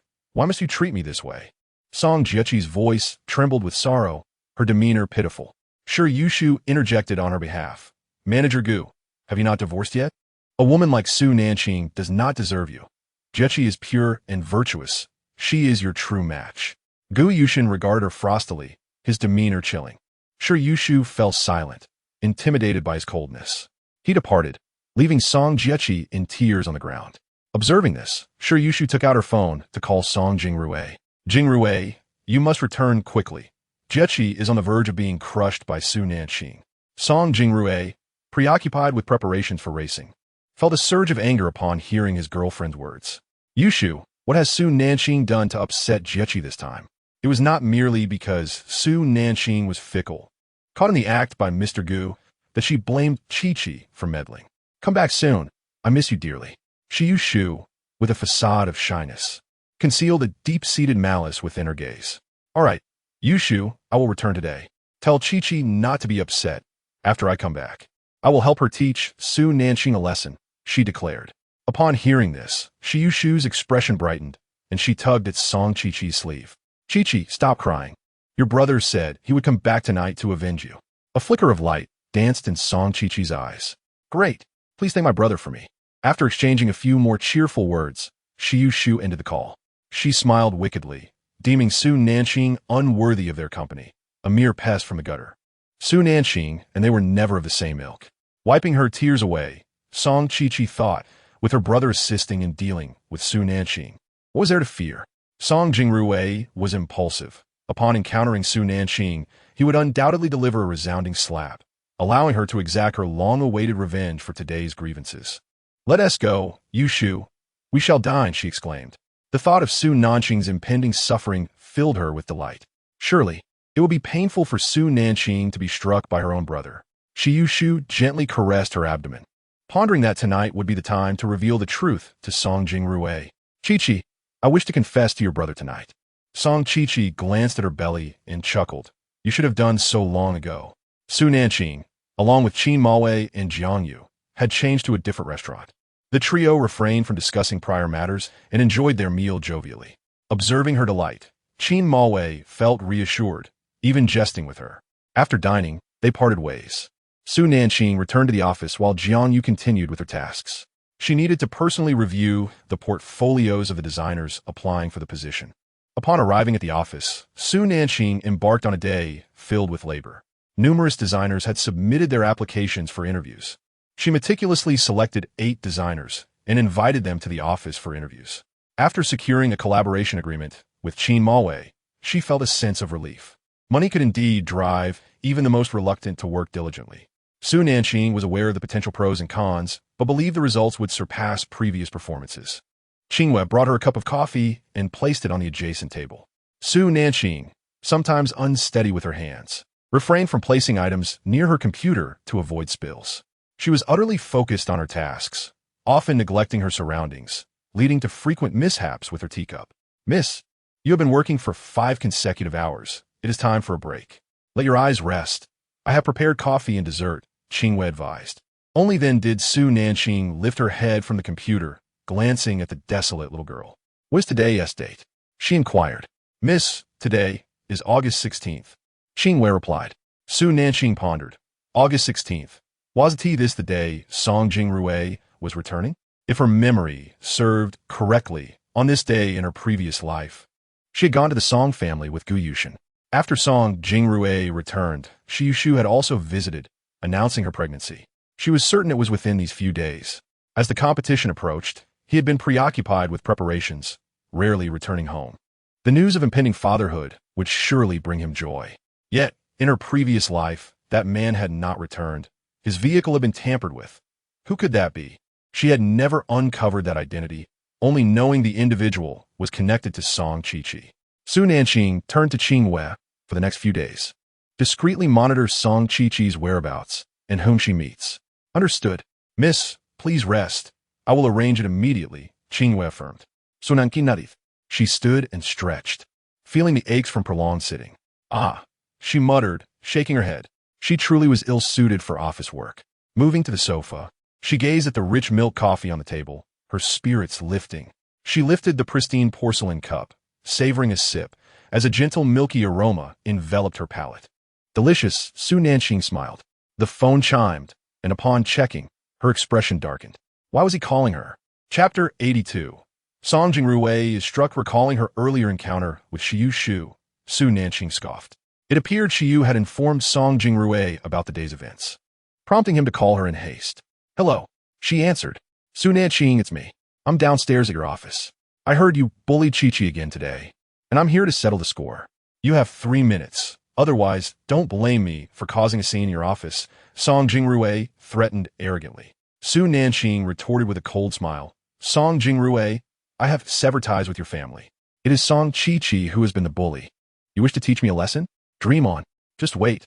I'm coming down, and I won't hold back, he warned. Ending the call, Su Nanqing grabbed her bag and headed downstairs, prepared to meet her brother for dinner. She soon arrived on the ground floor, where Song Jingrui stood at the entrance, his handsome visage striking yet lacking in intellect. The Song family's 4 sons have been spoiled senseless, especially Song Nanfeng's parents, who showed little concern for their grandchildren.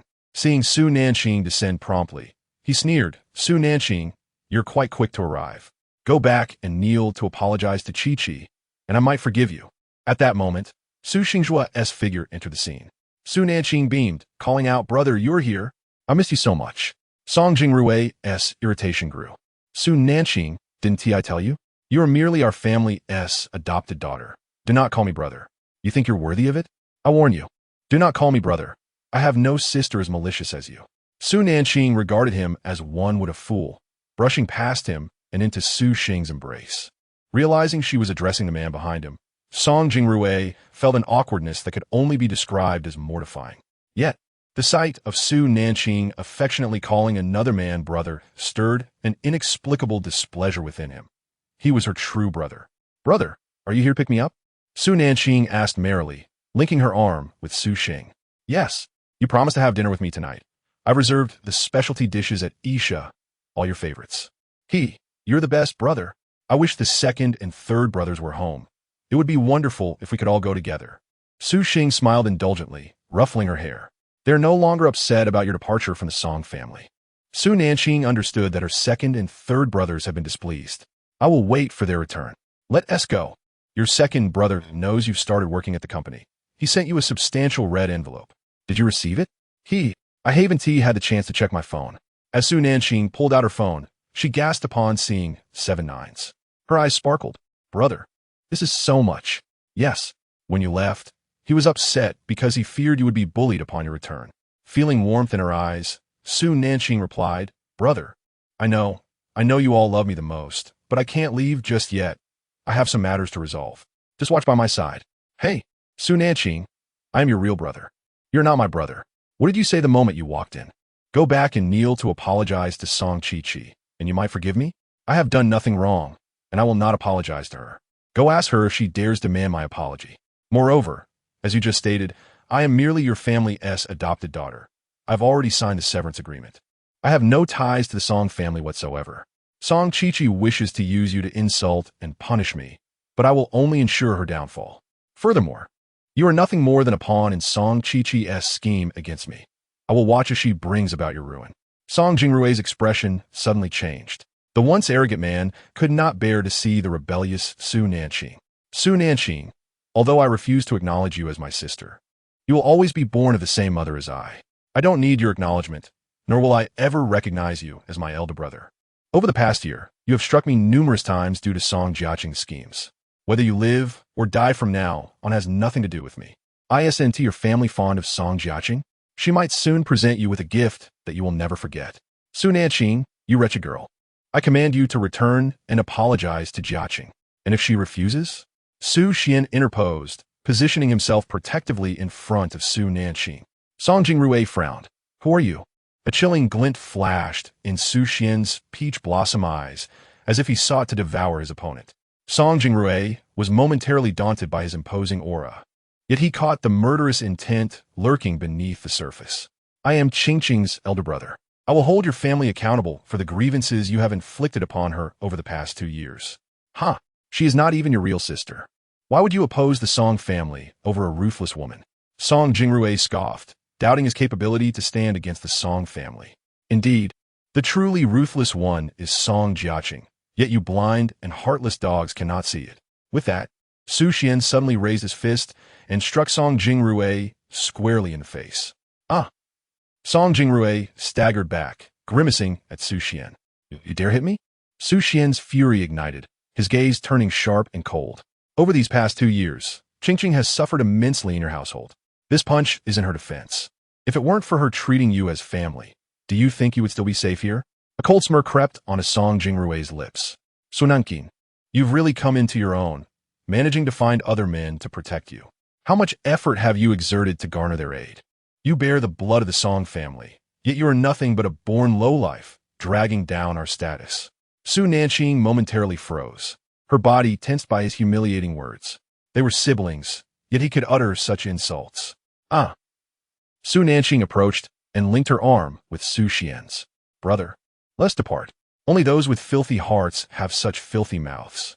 Su Xian issued a cold warning. Song Jingrue, should I see you troubling Qingqing again, I will ensure the Song family disappears from Shengjing.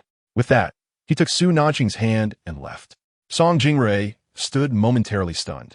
No wonder Su Nanqing had the audacity to leave the Song family. She had someone backing her. How shameless, he muttered, pressing his tongue against his bruised cheek. Su Nanqing, next time, I will not spare you.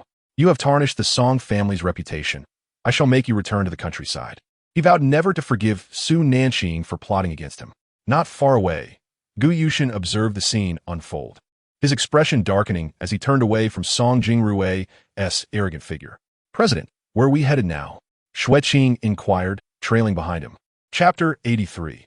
Su Nanqing has schemed against you again. Gu Yushin watched as Su Nanqing followed Su Xian away. In recent days, she had been surrounded by various handsome men, each more charming than the last. How did Su Nanqing attract such attention? It was far simpler when she was a docile housewife at home. He didn't have to deal with this hassle. He thought that her departure would be permanent, that she would not return, allowing him to avoid the mess of the Gu family that she did not wish to confront. Yet, after her departure, her life had become remarkably vibrant. In just a few days, she had earned his respect. She was skilled in medicine, fashion design, and spoke multiple foreign languages. She was not the rustic girl that the outside world portrayed. He feared there were many things he remained unaware of. Moreover, since leaving him, Su Nanqing had become increasingly fashionable and delightful to behold, more refined than the daughters of noble families. What had he missed over the years? He resolved to follow and discover who that man was. Xueqing was taken aback. Following again, previously, when Su Nanqing invited him for dinner, he found her insufferable for meddling in his affairs. Now that she had left, he found himself chasing after her every day. Xueqing dared not voice his thoughts, instead approaching the car to open the door for Gu Yushin. He quickly entered the driver's seat and drove after Su Xian's vehicle. Upon returning home, Song Jingrue was greeted at the door by Song Jiaqing, who looked astonished at his swollen face. Elder brother, what happened to your face? Seeing his sister, Song Jingrue smiled indulgently. It's nothing. I want to find Su Nanqing and had a bit of a quarrel. Don't worry, I will bring her back to apologize to you. Song Jiaqing lowered her head, disheartened. Elder brother, there's no need for apologies. I only hope she won't cling to Gu Yushin and make things difficult for him. Rest assured, Jiaqing, Gu Yushin is yours. I will ensure he marries you. Only he is worthy of our gentle and kind Jiaqing.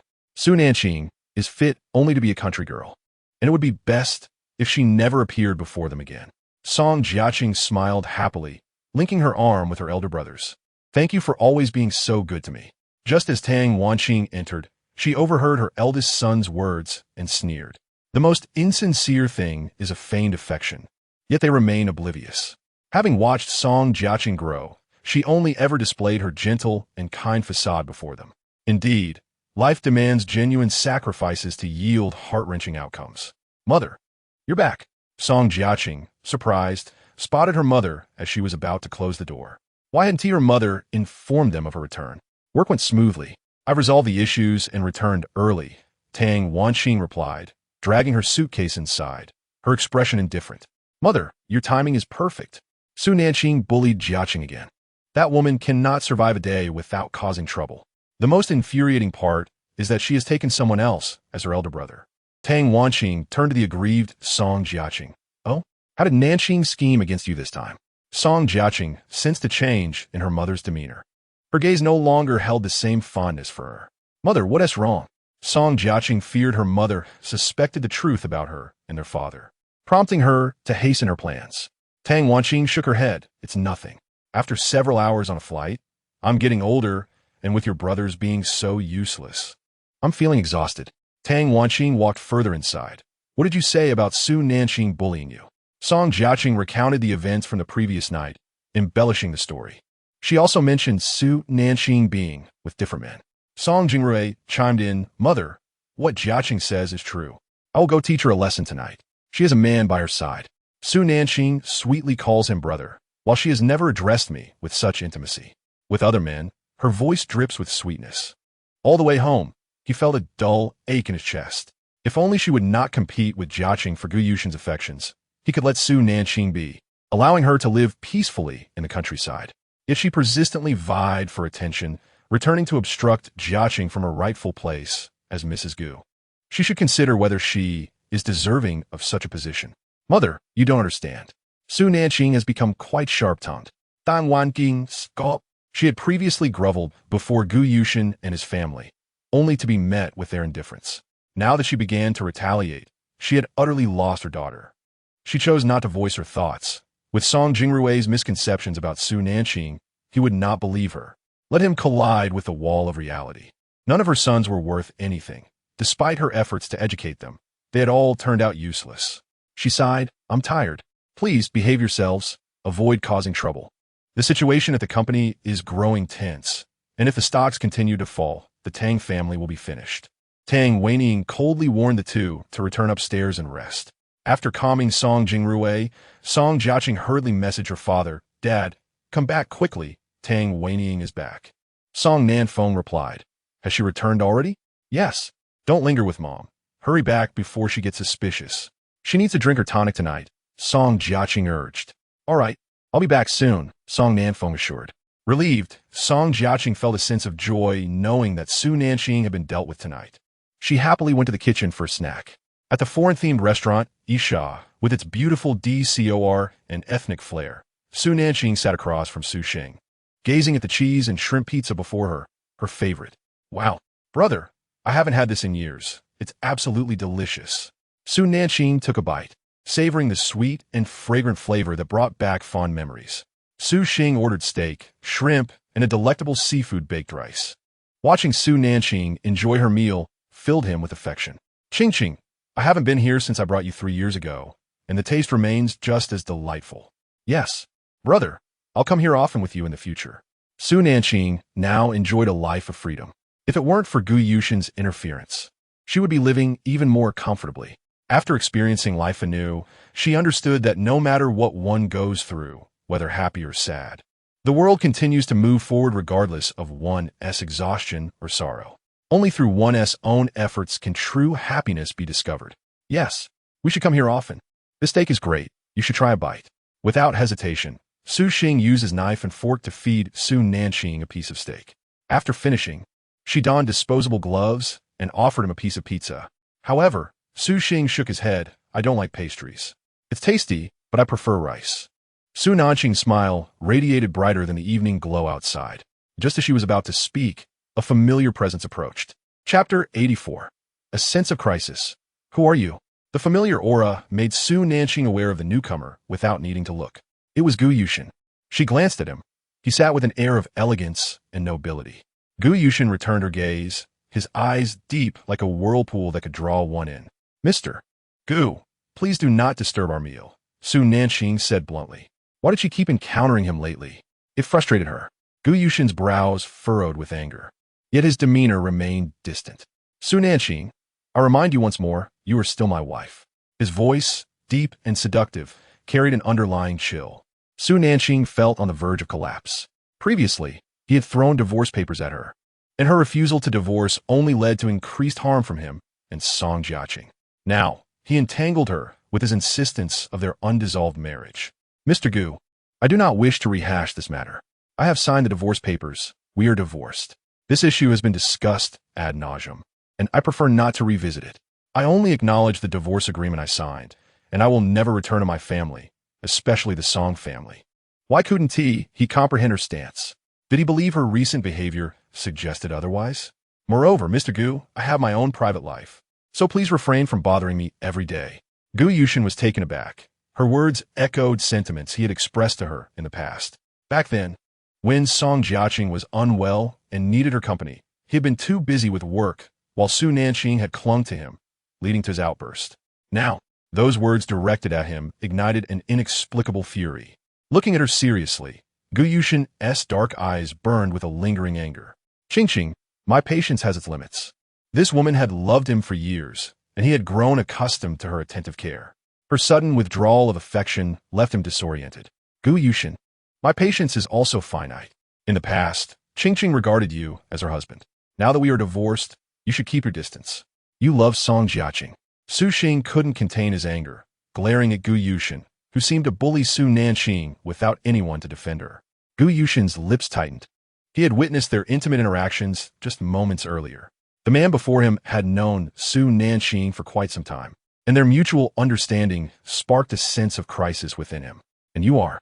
He asked, his voice laced with a chill. Before Su Xing could respond, Su Nanqing interjected, he is my family. Mr. Gu, please, I will not argue over Song Jiaqing with you, nor will I disturb you daily. In the past, I was immature, often clashing with Song Jiaqing. You always found me bothersome and malicious, didn't you?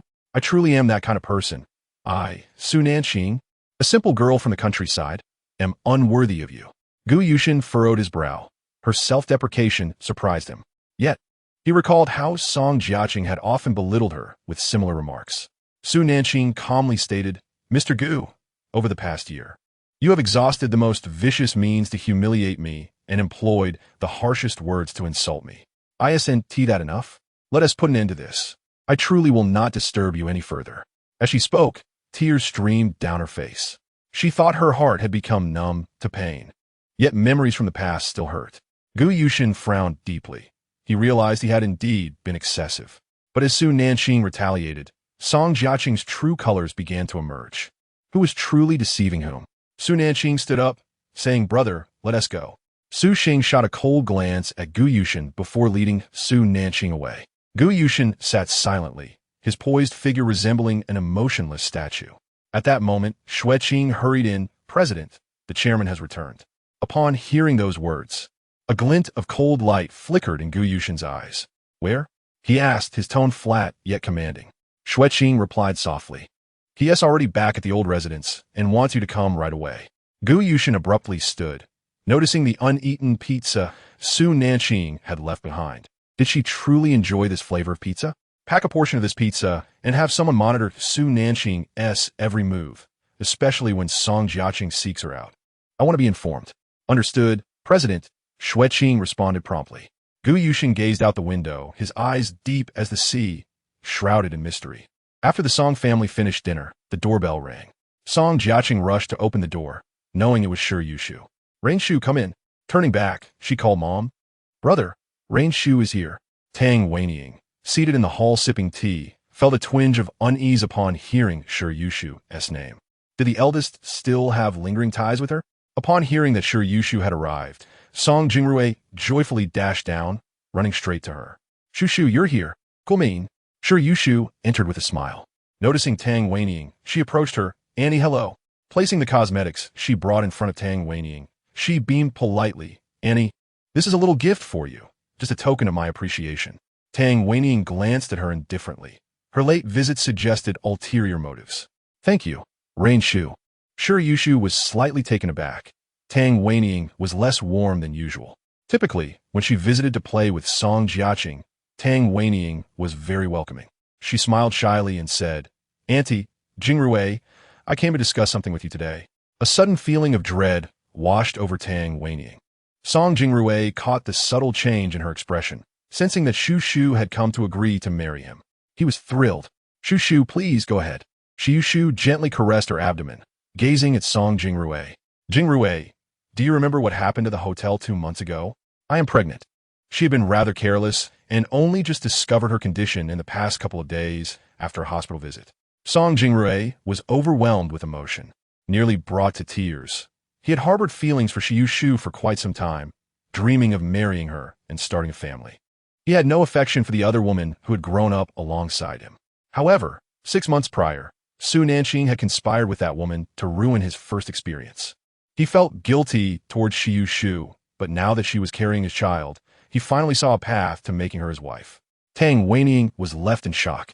Her preferred daughter-in-law had always been Nanji, but since the incident 6 months ago, Nanqing had vanished. The eldest son now harbored an intense hatred for both Nanqing and Qingqing. Xiushu had been a rebellious student, never truly attending school, frequently visiting bars and KTVs. How could Song Jingrui possibly be interested in such a woman? Chapter 85. Indeed, she is pregnant suddenly. Tang Weining recalled Su Nanqing's words. Within a year, she and her children had been utterly destroyed. Therefore, what Su Nanqing claimed must hold some truth. Song Jiechi had known Xiushu since childhood and was acutely aware of her character.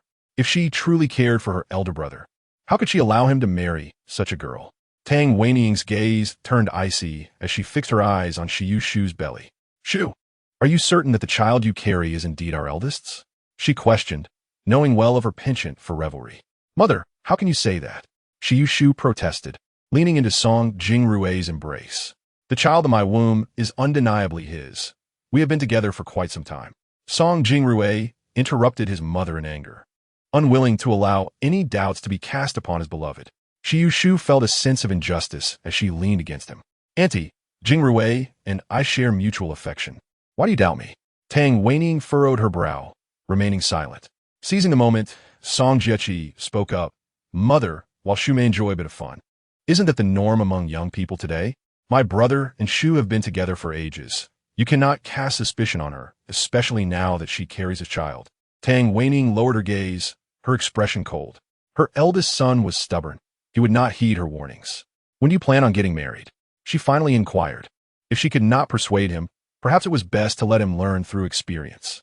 If a head-on collision would make him mature, then so be it. Upon seeing his mother relent, Song Jingrui turned to Xiushu with excitement. Mother, I have a competition coming up soon. After that, we shall hold our wedding. He eagerly looked at Xiushu. What do you say? I'll follow your lead. Xiushu replied with a gentle smile. Mother, once my competition is over, let us visit Shu's family to discuss the engagement. He dreamt of bringing Xiushu home. Tang Weining observed his foolishness. He was infatuated with Xiushu, a girl she truly disdained. Weary, she stood up. I shall take my leave. You may continue your conversation. With Tang Weining's approval, Xiushu exchanged a knowing glance with Song Jiechi, who raised an eyebrow, having anticipated their mother's agreement. Taking advantage of the moment, Song Jiechi whispered to Song Jingrui, Brother, had it not been for Su Nanqing and Nanqing's scheming 6 months ago, you and Shu might have already been married instead of quarreling. Song Jingrui's gaze turned cold. I have yet to settle the score with her. I will address it when the opportunity arises. They constantly slander Xiushu in my presence. I know her character well. I will not let them get away with their disparagement. Shu, would you like some fruit? Xiushu nodded, truly pregnant, craving the sweet and sour taste of oranges. All right, you sit here. I will fetch some. Song Jingrui was as cheerful as a child. After he left for the kitchen, Song Jiechi whispered, Fool. Xiushu replied with a malicious smile. Being a bit foolish can be advantageous, don't you think? Indeed. Song Jiechi chuckled enigmatically. Soon, Song Jingrui returned with fruit, personally peeling an orange for Xiushu. After greeting Song Nanqing upon his return, Xiushu prepared to leave. Outside, not far away, Su Nanqing's car was parked. She observed Song Jingrui's vehicle returning Xiushu home. So, Xiushu had come to inform Song Jingrui of her pregnancy tonight. TSK, he looked like a child in delight, unaware that he was already wearing a green hat. Remembering the events from 6 months prior, Su Nanqing felt a surge of anger. It was Xiushu who had plotted against Song Jingrui, yet she was the one who had been wronged. Nanqing had been the most unfortunate victim that night, yet no one believed them, only trusting Song Jiechi and Xiushu. Xiushu acted with impunity, always denigrating Nanqing. Now, Nanqing was pregnant. Based on her previous life's knowledge, the child was nearly 6 months along. Su Nanqing took out her phone to call Nanqing. She hadn't been in contact since her training. Unsure if she could reach her, she dialed. Hello. The voice on the other end was faint, but Su Nanqing recognized it as Nanqing. Gigi, how have you been? Nanqing replied with a smile. Quite well. I'm on a small island vacation, but I heard you've left the Song family. Su Nanqing slightly lowered her gaze. Yes, I have completely severed ties with them. Good. It was a wise decision. That family is filled with wolves and tigers. We must keep our distance. Nanqing's tone held a hint of jest. Gigi, we were both wrong. It's not a big deal. Don't dwell on it. If Song Jingrui desires such a filthy woman, We have done all we could and offered our counsel. We have no regrets. Whatever happens to him is of no concern to me. I have no further ties with him. Su Nanqing recognized that her words were born of anger. She still held affection for Song Jingrui. Even after being cast aside, she couldn't bear the thought of him perishing. Now that she was pregnant, she wished for him to live well. Gigi, should you need any assistance, feel free to ask. Though I am no longer a daughter of the Song family, we remain good friends. After returning to the Song household, she and Nanji had become close friends. Qingqing, I am fine. You need not worry about me. I was quite alarmed when I couldn't reach you for a while, but now that I can contact you, I feel at ease. All right, I will call you when I have time. Good. Qingqing, the Song family is filled with ravenous wolves. The Gu family is no different. You must exercise caution. I cannot assist you while I am away from Xinjiang. Gigi, I am well. You needn't worry. After hanging up, Su Nanqing drove away. She had done all she could to change the past. She was merely curious about who tampered with Song Jingrui's vehicle. Could it have been Xiu Shu? Yet, if she sought a good life, she had no reason to act thus. Was it perhaps the other son of Song Nanfeng? He had the greatest motive. Su Nanqing pondered this briefly. She had never encountered Song Nanfeng's other son in her previous life. Song Nanfeng had guarded him closely, even sending him abroad for study, making him more capable than the four sons of the Song family. At that time, she had heard that her soul was bound to Gu Yushin, unable to venture elsewhere. There had been one occasion when she had not followed him, a day when she was unaware of his whereabouts, and when he returned. Su Nanqing halted her thoughts, focusing intently on driving home. Upon arriving, her grandfather and elder brother had already retreated to their rooms for rest.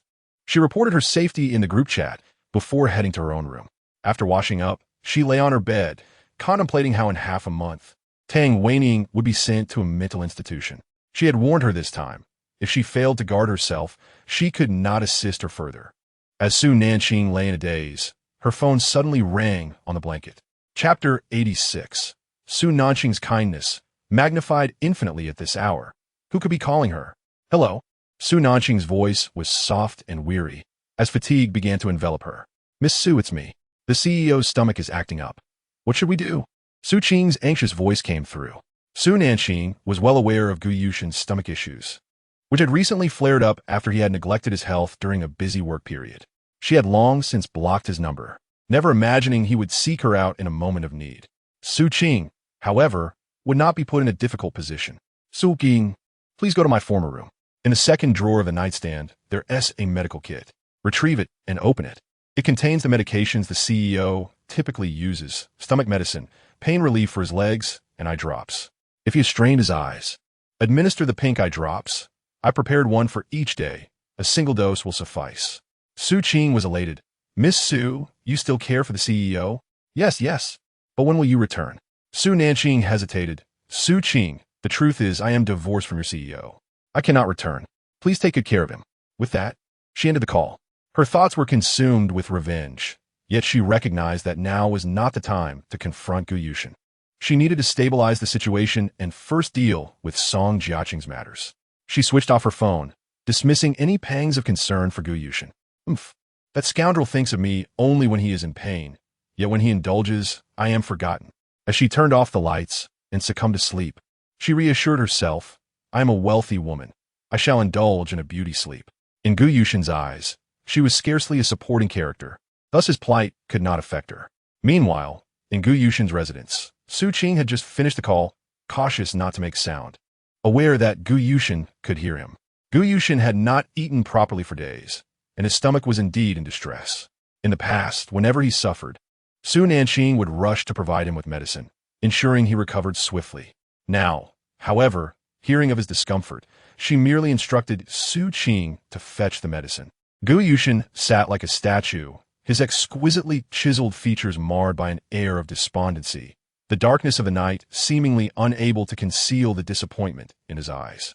His voice was hoarse. Boil some water. I will retrieve the medical kit. Strangely, he did not wish for any other man to enter Su Nanqing's room. Understood, CEO. Su Qing replied, hurrying to the kitchen, eager to prepare for the CEO's rest, as he himself needed to sleep soon. The toll of sleepless nights was too great. Su Qing prepared porridge for Gu Yushin, reminding him to eat before taking his medicine, as he had always done in the past. Despite being a flawed man, Gu Yushin was a diligent boss, having secured several projects during Su Nanqing's absence. He was aware that by the time he turned around, his wife would be gone for good. On the second floor, in Su Nanqing's room, Gu Yushin sat on the bed, discomfort evident on his face. His dark brows furrowed, eyes closed, his complexion pale and wan. After a moment's rest, he rose to fetch the medical kit, a pristine white box, beautiful in its simplicity. He descended the stairs, his stomach churning. Since Su Nanqing began caring for him, he had forgotten the sensation of stomach pain, but now, just 4 months in her absence, it had returned with a vengeance. Upon reaching the bottom, Su Qing placed the porridge before him. CEO, please eat some porridge before taking your medicine. You've always needed food to mitigate the effects of medication. Gu Yushin winced, and Su Qing's words about Su Nanqing only amplified his regret. His complexion grew even paler as he took a spoonful of the porridge, recalling how much better it had tasted when prepared by Su Nanqing. The warmth of the porridge did little to quell the pain that persisted in his stomach. Noticing Gu Yushin's reluctance to eat, Su Qing encouraged him. The CEO, Miss Su, said you must finish it all for the medicine to be effective. With a fleeting glance of acknowledgement, Gu Yushin silently complied, while Su Qing praised him for his obedience. After finishing, Gu Yushin opened the medical kit, revealing a note affixed to the lid. I hope my husband never needs these medications again. May he be healthy. Gu Yushin paused, struck by the words of the woman who had once filled his thoughts entirely. His breath caught. Su Qing observed the moment, recognizing that Gu Yushin's regret was futile. Su Nanqing would not look back. Inside the kit, he found beautifully labeled glass vials, stomach medicine, 2 pills per dose, fever medicine, 1 pill per dose, eye medication, 3 pills 3 times a day. Reflecting on his recent favoritism towards Song Jiaqing and his neglect of Su Nanqing, he felt a sense of deserved punishment. Taking 2 stomach pills, he ascended the stairs once more, while Su Qing shook his head at the sight of his forlorn figure. Su Nanqing had effectively severed all ties. Su Qing hesitated to return home, opting instead to stay in the back quarters, concerned that Gu Yushin, in distress, might seek him out. In the comfort of his room, Gu Yushin placed the medical kit down and settled onto the beige sofa, exuding an air of tranquility, though his deep-set eyes betrayed a tumult of unspoken emotions. Meanwhile, Song Nanfeng returned home, promptly sending nourishing medicine to Tang Weining via her assistant. As she applied a facial mask, she greeted him with a smile. Nanfeng, you're so thoughtful, preparing medicine for me upon your return. I've been quite exhausted these past few days. Please bring it to me. I'll drink it after I remove my mask. Since you started sending me this tonic, I feel rejuvenated. Song Nanfeng, charmed by her words, smiled softly. His voice hoarse. Darling, you toil daily for the company. It's my duty to care for you. I'll freshen up. Remember to drink it. Dang Waning's my sweetly. Sure, I'll drink it. Hurry and bathe. You seem to have an unpleasant odor. Taken aback, Song Nanfeng realized he hadn't seen Tang Weining in days, nor had he been intimate with her. Her remarks startled him, as he had been preoccupied with work at the villa, and before returning, had not had time to freshen up. Yet, her keen sense of smell did not diminish his longing for her. As he stepped into the shower, Tang Weining smirked internally. Song Nanfeng, you are finished. From now on, do not expect to touch me again. She eyed the medicine on the table, pouring it into a pre-prepared bottle, eager to see who would unravel first. After rinsing his mouth, Song Nanfeng ensured there was no trace of unexpected tastes, aware that Tang Weining would disapprove. He also made sure he was free of any sweat. In contrast, Chi-Chi's mother was forgiving, accepting of him as he was. But with Tang Weining, daily hygiene was imperative, including foot baths and ensuring fresh breath. After several rinses, he finally felt comfortable, especially after consuming a heavy meal earlier. There was a lingering scent in his mouth. He squeezed out some toothpaste and brushed his teeth vigorously. He took a shower and applied perfume, leaving no detail unattended. As he cheerfully stepped out, Tang Weining had already consumed her tonic, removed her facial mask, and was lying down. Song Nanfeng joyfully rushed over, climbed into bed, and embraced Tang Weining. Her figure remained the best. Even after bearing 5 children, she still maintained it remarkably well. Tang Weining suppressed her disgust, forcing a faint smile. Song Nanfeng eagerly exclaimed, Weining, I missed you. He leaned in closer. Tang Weining averted her gaze in disdain. Over the past few days, she had witnessed his intimate encounters with another woman outside. He appeared more at ease there than at home. That woman took excellent care of him, and they indulged in their pleasures at home, cooking, shopping, and enjoying their world together. During their outings, Song Nanfeng would alter his appearance, donning wigs, wearing glasses he usually avoided, and putting on a mask, transforming into another person altogether. No wonder she had never uncovered his betrayal. This deceitful man was exceptionally skilled at pretending. Song Nanfeng's eyes bore dark circles, a clear sign of overindulgence. In the days I was away, you engaged in some activities. Would you care to share? Tang Weining spoke lightly, her eyes glinting with cold amusement. Song Nanfeng typically brushed her off. Running between the company and home has been quite tiring. Indeed, he had been running home, but not to this home, rather to the one he had outside. Tang Weining feigned concern. You must be exhausted? Song Nanfeng shook his head. For the happiness and bright future of our family, no matter how tiring, it is worth it. Tang Weining's gaze carried a deeper meaning. Such beautiful words were likely for his own future. Song Nanfeng had indeed become a well-mannered, wealthy man over the years, living off her support. Song Nanfeng desired intimacy with Tang Weining and exerted effort, but it felt awkward. The once vigorous young man was now lacking. Why, in his impulsiveness, did he suddenly falter? He felt anxious, gazing at the enchanting Tang Weining, who appeared stunning. Noticing his delay, Tang Weining frowned and asked, "Darling, are you too tired? Shall we call a night? I'm also weary after several hours of flying and working late last night." Most importantly, she had discovered that her assistant was also Song Nanfeng's. In the days she had returned, she had arranged for another trustworthy assistant to impersonate her. This morning, she returned with them, avoiding any suspicion. Song Nanfeng was unwilling to let it end this way. His face fell, and he struggled to rouse Tang Weining. But to no avail, she remained unresponsive. Shocked and embarrassed, he wondered why this was happening.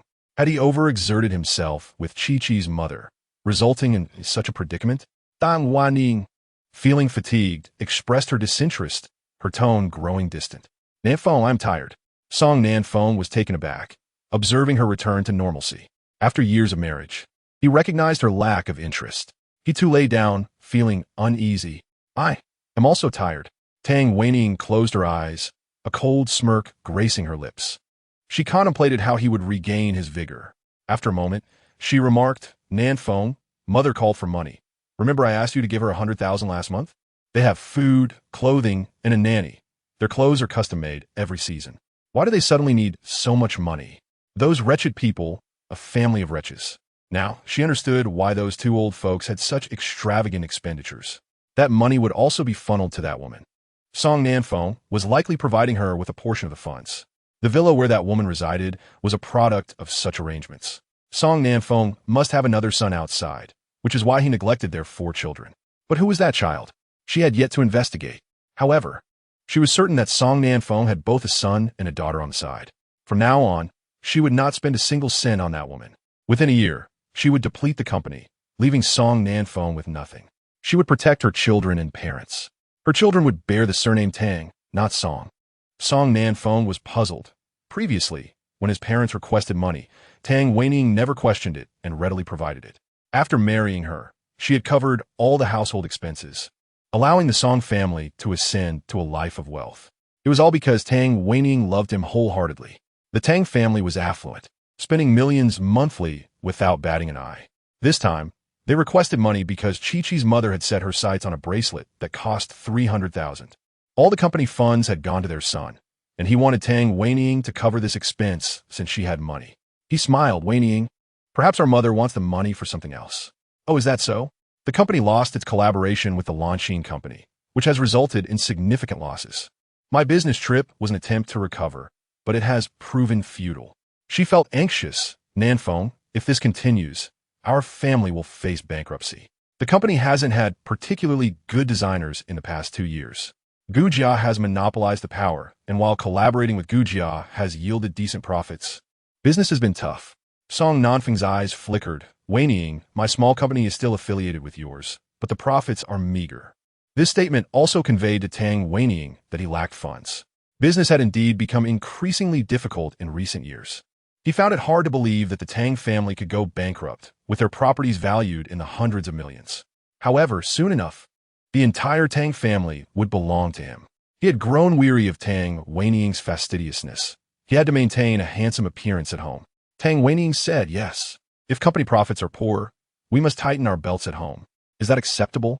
Chapter 88. Video. You do not love Su Nanqing. Song Nanfeng was stunned. Tightening their belts? Was the Tang family's company in such dire straits? He sat up abruptly, incredulous. Wife, do not scare me.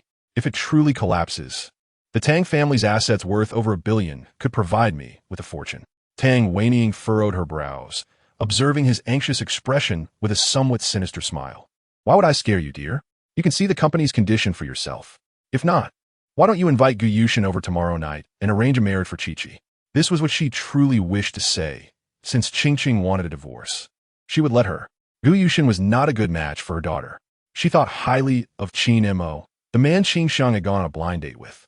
Song Nanfeng's eyes flickered. He had previously thought she had discovered something. Now, hearing her concern for Chi-Chi was evident. All right, prepare some good dishes for tomorrow. I will invite Yushin over.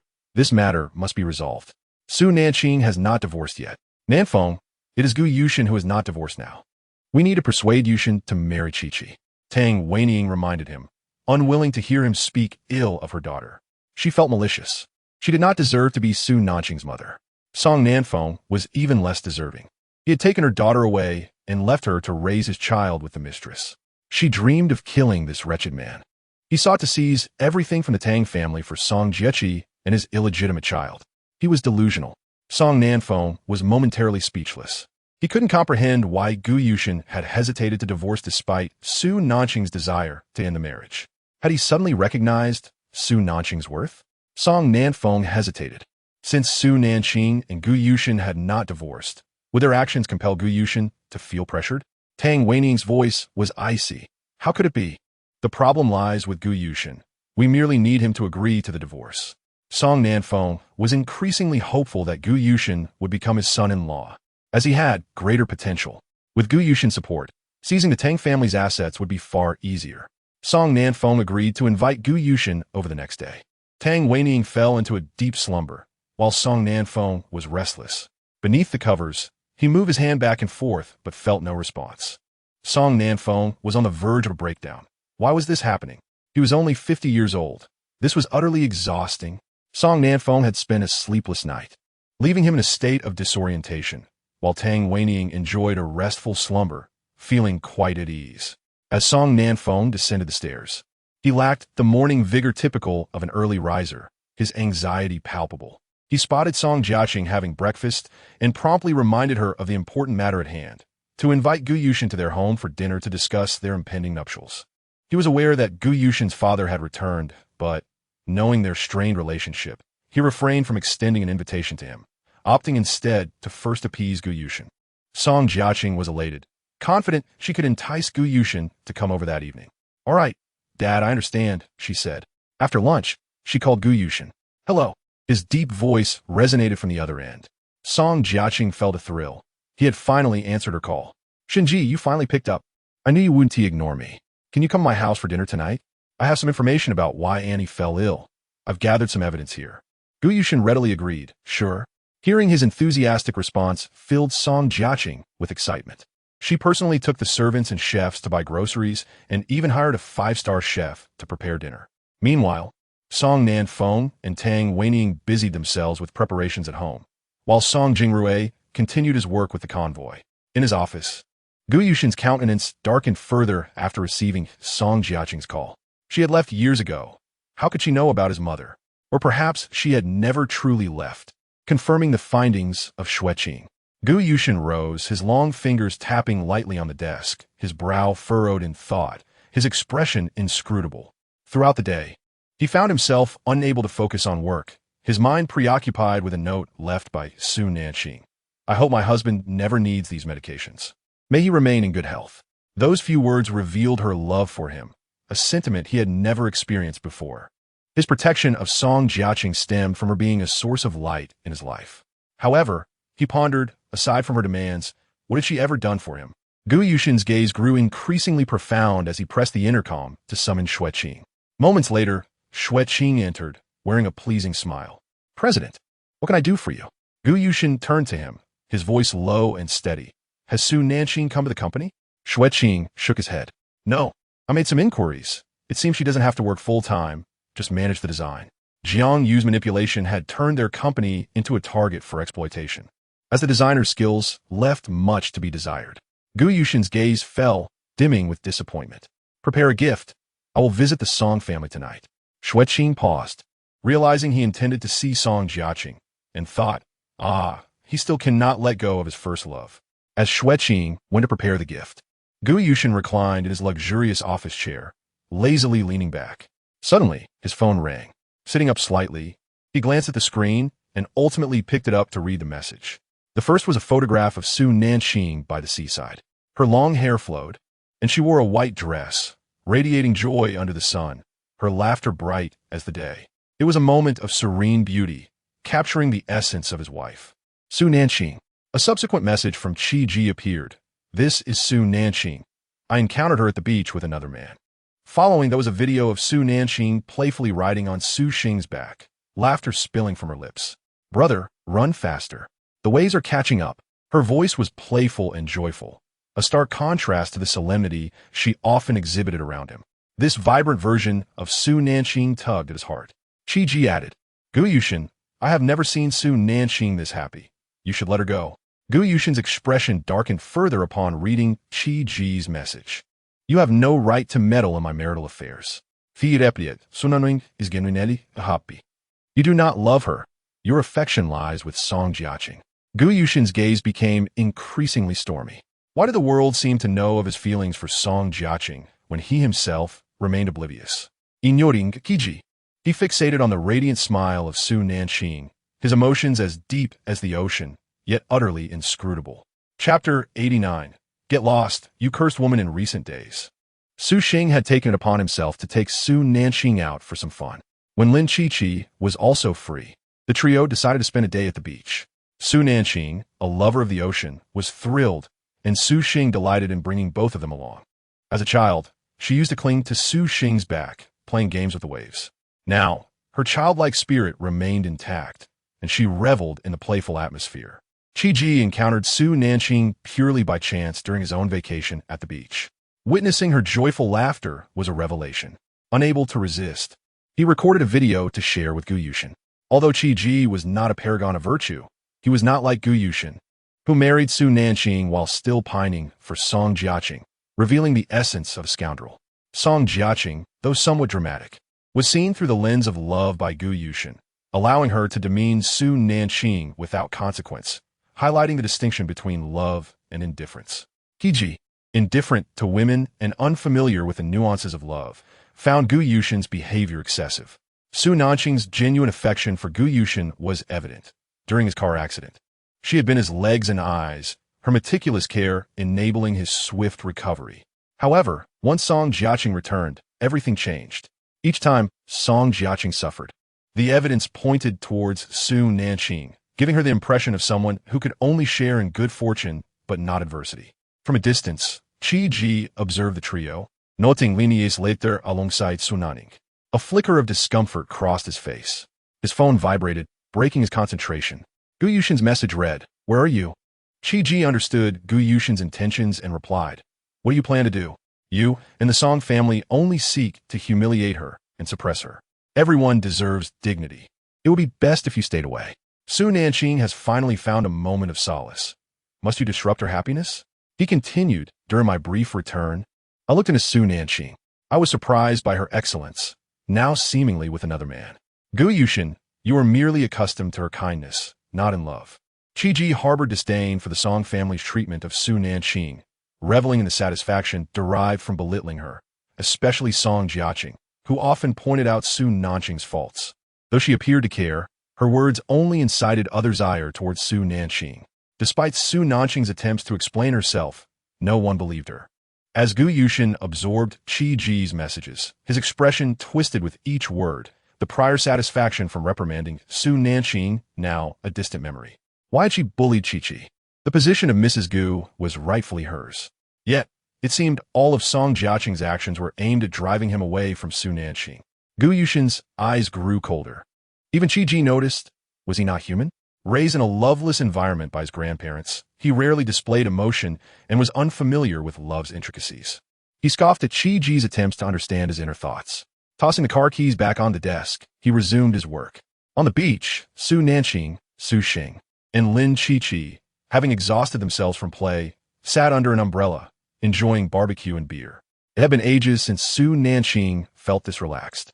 Post-divorce, she could indulge herself without worrying about Gu Yushin's meals. He was attending a dinner party, and she no longer needed to fret over choosing gifts. Taking a bite of lamb skewers, she looked at Lin Qiqi. Qiqi, are you happy? Lin Qiqi, too, had not experienced such joy in a long time, her face glistening with sweat from their playful antics. She nodded with a smile, saying it was fun and delightful.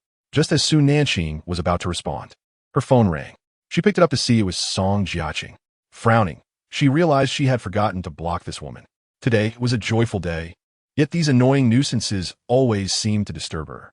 Su Nanqing felt that Song Jiaqing was like an unyielding plaster, clinging to her relentlessly. She answered the call with an irritated hello. Song Jiaqing's voice was cheerful. Su Nanqing, tonight I'm going to discuss marriage with Shenge. Aren't you jealous? To be honest, she felt no envy whatsoever. Her heart had died the moment Gu Yushin asked her to sign the divorce agreement. No, it should have been when Gu Yushin pushed her down the stairs in her previous life that she had given up hope. Amused, Su Nanqing asked Song Jiaqing, "Are you okay?" Song Jiaqing was taken aback. Su Nanqing, what do you mean by are you okay? You sound rather spirited, but your mind seems foggy. You should find a tofu block to knock some sense into yourself. I've already signed the divorce with Gu Yushin, and you keep coming around to seek attention. Are you out of your mind? You and Gu Yushin should hurry and discuss marriage. You two are a perfect match. It's imperative to lock it down. Meanwhile, I'm living well and happy, so spare me your false pretenses. Besides, I am living my life, and you yours. Your marriage talks with Gu Yushin have nothing to do with me. Song Jiaqing was stunned. She looked at the number, confirming she had dialed the correct one. But why was Su Nanqing responding this way? In the past, if she had spoken like this, Su Nanqing would have scolded her for being shameless. If Su Nanqing was angry, she would have one. Frustrated, Song Jiaqing stamped her foot and proudly continued, Su Nanqing, you must not have understood what I said. Tonight, I'm going to talk about marriage with Gu Yushin. This isn't me stealing you. It's my mother's doing. She said she would propose that Gu Yushin marry me tonight. So, are you waiting for me to congratulate you? Well then, congratulations. A couple in love finally becomes a couple. Su Nanqing felt no sorrow. She had amassed enough disappointment to be devoid of tears. Come back tonight, Su Nanqing. Also, Gu Yushin said he wants to divorce you tonight. If you're not there, he will claim I bullied you afterward. Su Nanqing scoffed. What do you think you are? Bullying me? I once considered you family and tolerated you, but now you're nothing to me. Why should I allow you to bully me? Go ahead and try. You old hag. Su Nanqing, ore cursing me. Song Jiaqing stamped her foot in anger. Su Nanqing laughed coldly. What is wrong with cursing you? I'm cursing you, and do I need to pick a special day for that? She hung up the phone and contemplated releasing Gu Yushin from the black room. Then she called Gu Yushin. Upon seeing her call, Gu Yushin answered immediately. Nanqing, I just received a call from Song Jiaqing. She said you want to divorce me and marry her. That is splendid. I will be waiting for you at the Civil Affairs Bureau tomorrow at 9. After finishing her statement, she hung up abruptly, blocking his number in the process. Gu Yushin. When he attempted to call her back, he discovered he had been blocked once again. Chapter 90, Brother Shun, I have evidence. Gu Yushin's handsome face darkened. Song Jiaqing had deliberately called Su Nanqing to say he wanted a divorce. A flicker of cold light passed through his eyes. Had he truly been deceived by Song Jiaqing? How dare she harm Su Nanqing behind his back? What about the previous incidents? Meanwhile, after blocking Gu Yushin, Su Nanqing was free from distractions, enjoying her time with her friends. After an afternoon of surfing, they went to the island for a seafood feast. In the afternoon, Gu Yushin visited the Song family with Xue Qing, entering alone to uncover the reason behind her mother's troubles. Tang Weining was home, personally preparing dinner to ensure Gu Yushin and Song Jiaqing became inseparable. Seeing Gu Yushin's tall figure walk in, his unique presence exuded an innate intimidation. His demeanor had always been aloof and stubborn. Tang Weining, having watched him grow up, understood the darkness of his family background. Gu Yushin had always been cold, lacking warmth. His father did not love his mother, indulging in debauchery and neglecting home. His mother, unhappy in her marriage, treated him poorly. There were many untold stories surrounding this. She knew little. Gu Yushin's father was a scoundrel, and there were many things unknown to them. Yushin, you're here. Come to the dining room. Jiaqing has personally cooked a feast for you. Tang Weining praised Song Jiaqing with a smile. Gu Yushin nodded at Tang Weining. All right. He headed toward the kitchen. Tang Weining looked at his strong back, realizing that when he became ruthless, he could be devastating, a man well suited for someone as malicious as Song Jiaqing. Her Qingqing, however, deserved a gentle and kind man. She had never witnessed Gu Yushin's softer side. He always appeared indifferent. Yushin, you've arrived. Song Nanqing greeted him with a smile, trying to curry favor. Gu Yushin nodded and took a seat. Song Jiaqing, dressed to the nines, deliberately brought out dishes when Gu Yushin arrived to create an impression. Brother Shun, you're here, she said sweetly, her voice dripping with charm. Gu Yushin did not glance at her. Chi Ji sent a video of Su Nanqing dancing. Su Nanqing had changed into a black dress, her figure exquisitely proportioned, the neckline slightly loose. Under the coconut trees on the beach, a bonfire blazed as she danced the Latin rhythm. She danced beautifully, radiating power and a unique charm that captivated all. Every step was mesmerizing. Gu Yushin was transfixed, watching Su Nanqing's elegant figure, her allure intoxicating, utterly enchanting. The man sitting across from her was the one who dined with her the previous night. His handsome face bore a smile, his eyes reflecting the brilliance of Su Nanqing's dance. He had never seen this fiery side of her, expressing her body to the fullest, drawing him into a trance. Brother Shun. Seeing him engrossed in his phone, Song Jiaqing felt irritated but still called out to him sweetly. Gu Yushin, hearing her voice, turned off his phone and directly asked, Did you call Su Nanqing today to say I want to divorce her? Song Jiaqing was taken aback. The dinner had not yet commenced, and the approach was all wrong. How'd he know? She shook her head. Brother Shun, I didn't say that. Su Nanqing is lying. I invited her for dinner, mentioning you would come, but she refused and even scolded me.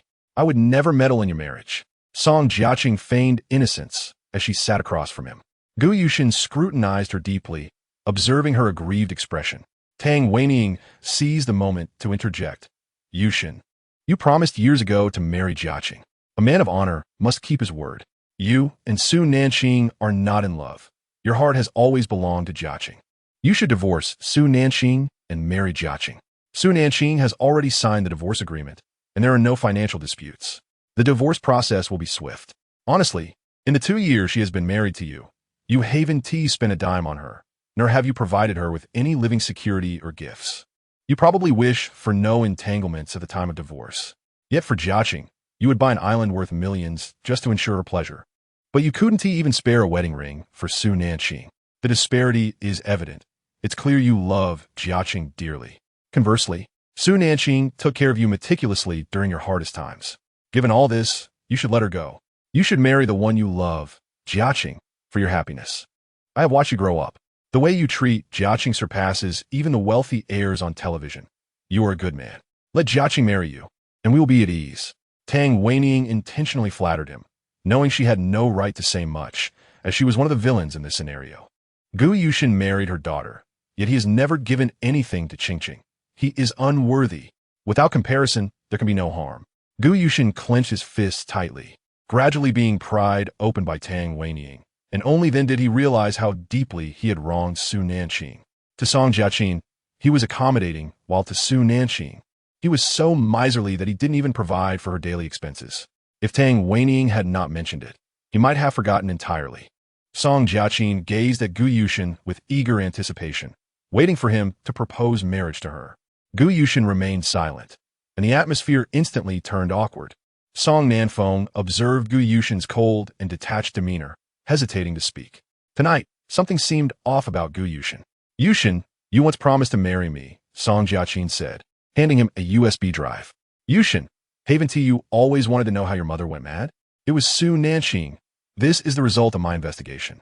Once you see it, you will understand that after marrying you, Su Nanqing has been secretly poisoning Annie with slow-acting toxins.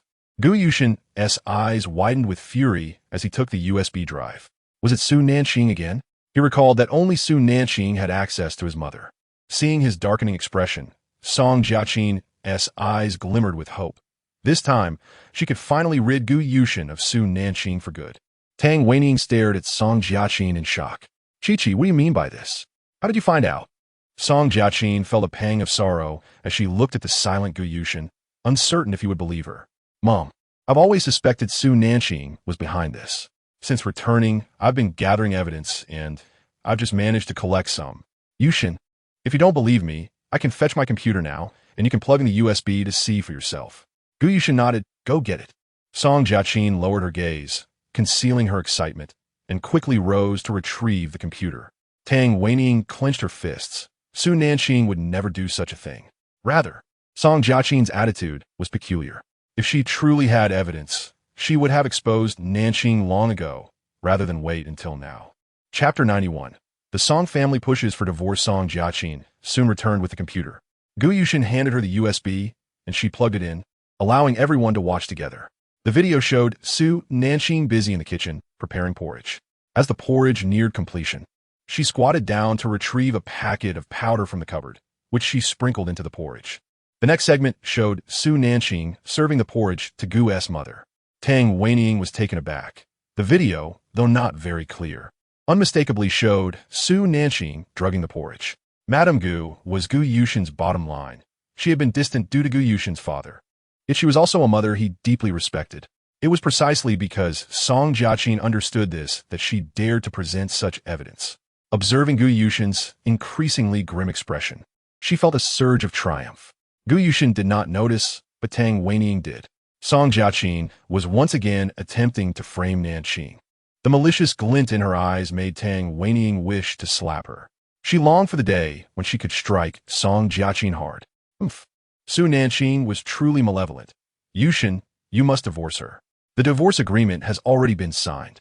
I will have Su Nanqing go to the Civil Affairs Bureau with you first thing tomorrow morning to obtain the divorce certificate. Tang Weining slammed the table in anger. Now is the time to separate her daughter from this worthless man. Unsurprisingly, Gu Yushin would believe the evidence provided by Song Jiaqin. Song Jiaqin, skilled in computer technology, could have easily created a forged video. Song Jiaqin was elated. Tang Weining was indeed her ally. With a sarcastic tone, she said, Yushin, I never imagined Qingqing could be so malicious.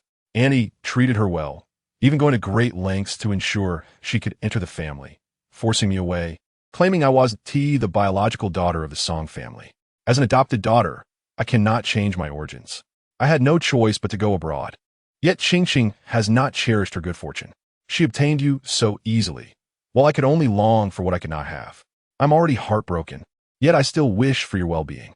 Yushin, you have seen it with your own eyes. Nanqing seldom speaks, but her actions speak volumes. Alas, how could I have a daughter as ruthless as Su Nanqing? Song Nanfeng felt a wave of sadness wash over him. Song Jiaqin fell silent.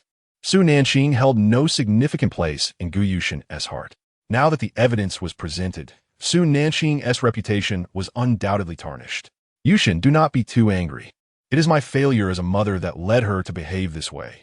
Tomorrow, you two should proceed with the divorce. Just now, you mentioned that Chi-Chi would call Su Nanqing. Previously, she had been immature, and despite the many divorce agreements you provided her, she refused to leave. This time, she should come to her senses.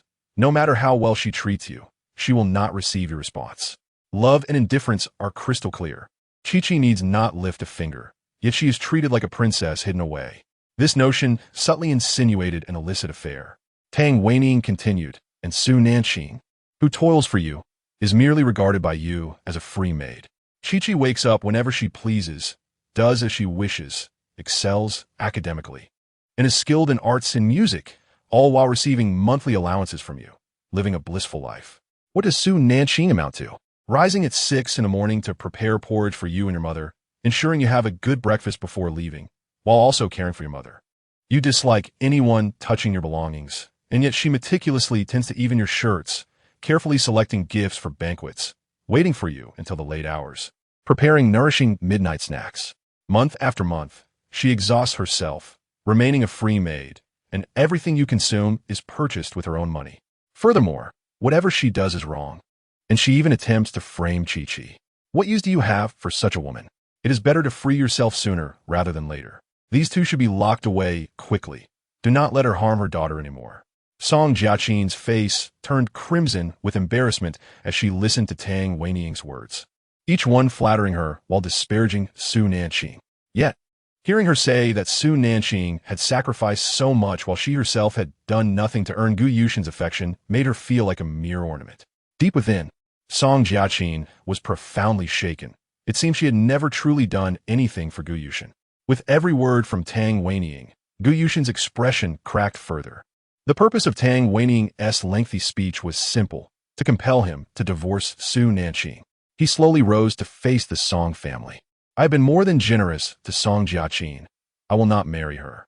Furthermore, regarding my marriage to Su Nanqing, should anyone attempt to intervene from the shadows, I will not hesitate to retaliate. Song Jiaqin was taken aback, lifting her gaze, and after a long pause, finally managed to utter, "Yushin, are you going back on your word?" Gu Yushin raised an eyebrow, his sharp gaze devoid of any emotion. Song Jiaqin, I have not broken my word. You left first. Su Nanqing was forced to marry me by your father. But you could choose not to marry her. Song Jiaqin interrupted him, her eyes glistening with tears as she looked at Gu Yushin. Song Nanfeng's expression darkened. He understood why Gu Yushin had married Su Nanqing in the first place. Even if Chi remained, she could not marry Gu Yushin. The old man Gu only recognized Su Nanqing, which was why he entrusted the company's management to Gu Yushin. But now that Gu Yushin held the reins of the Gu family, he had enough power to stand against his grandfather. Whether he wished to divorce and marry Chi was entirely up to him. Yet, he felt something was amiss. Gu Yushin was indeed acting strangely. Upon learning that Su Nanqing had harmed his mother, he remained eerily calm. It was utterly incomprehensible.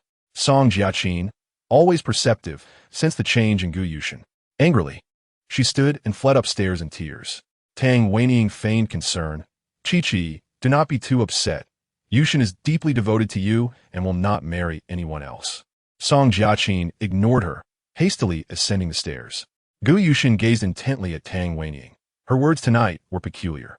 He said nothing and left the Gu family, having not touched a single dish from the meticulously prepared feast. Song Nanfeng furrowed his brows as he observed the contemplative Tang Weining. My dear, he said, please do not be upset. Take a moment to calm down. You will come to understand eventually. Are you hungry? Let us eat something first. Tang Weining turned to him and replied, you should go upstairs and comfort Chi. With pursed lips, Song Nanfeng hesitated. As a man, he was not accustomed to soothing others. However, under the piercing gaze of Tang Weining, he rose and ascended the stairs to check on their daughter. Meanwhile, Tang Weining picked up a lobster, tore it open, and began to eat. This meal was not intended for Song Nanfeng and their daughter. It was solely for her. She indulged herself, and, finding an excuse, headed to the office. Before departing, she cast a glance upstairs, a mysterious smile playing at the corners of her mouth. At the five-star hotel on Huang Island, Su Nanqing had not returned the previous night. She had stayed on the island. She set an alarm to ensure she could return to divorce Gu Yushin. When the alarm rang, she jolted upright, only to be startled by a shadow beside her bed, letting out a scream. Chapter 92. Interrogation. Did you poison my mother? Fearing she might be hallucinating, Su Nanqing pinched the back of her hand until beads of blood appeared on her fair skin. The pain confirmed her reality, and her voice trembled. It hurts so much. I am not dreaming. Gu Yushin looked at her, a hint of shock in his eyes. Awakening to find a large man staring at her was an eerie experience. Gu Yushin, why are you here? This is my room. Is this how one demonstrates politeness? Do you understand the concept of boundaries between men and women? He had remained chaste for Song Jiaqing, never touching her after their marriage, and seldom entered her room. It was only after 6 months, in a drunken state, that he had crossed that line, resulting in a pregnancy that ended tragically a year later. In this life, she would not harm her unborn child again. If only she could divorce Gu Yushin, she could protect her baby from such fate. Gu Yushin, sitting passively on a nearby chair, explained, this is the Gu family property, and I am your husband.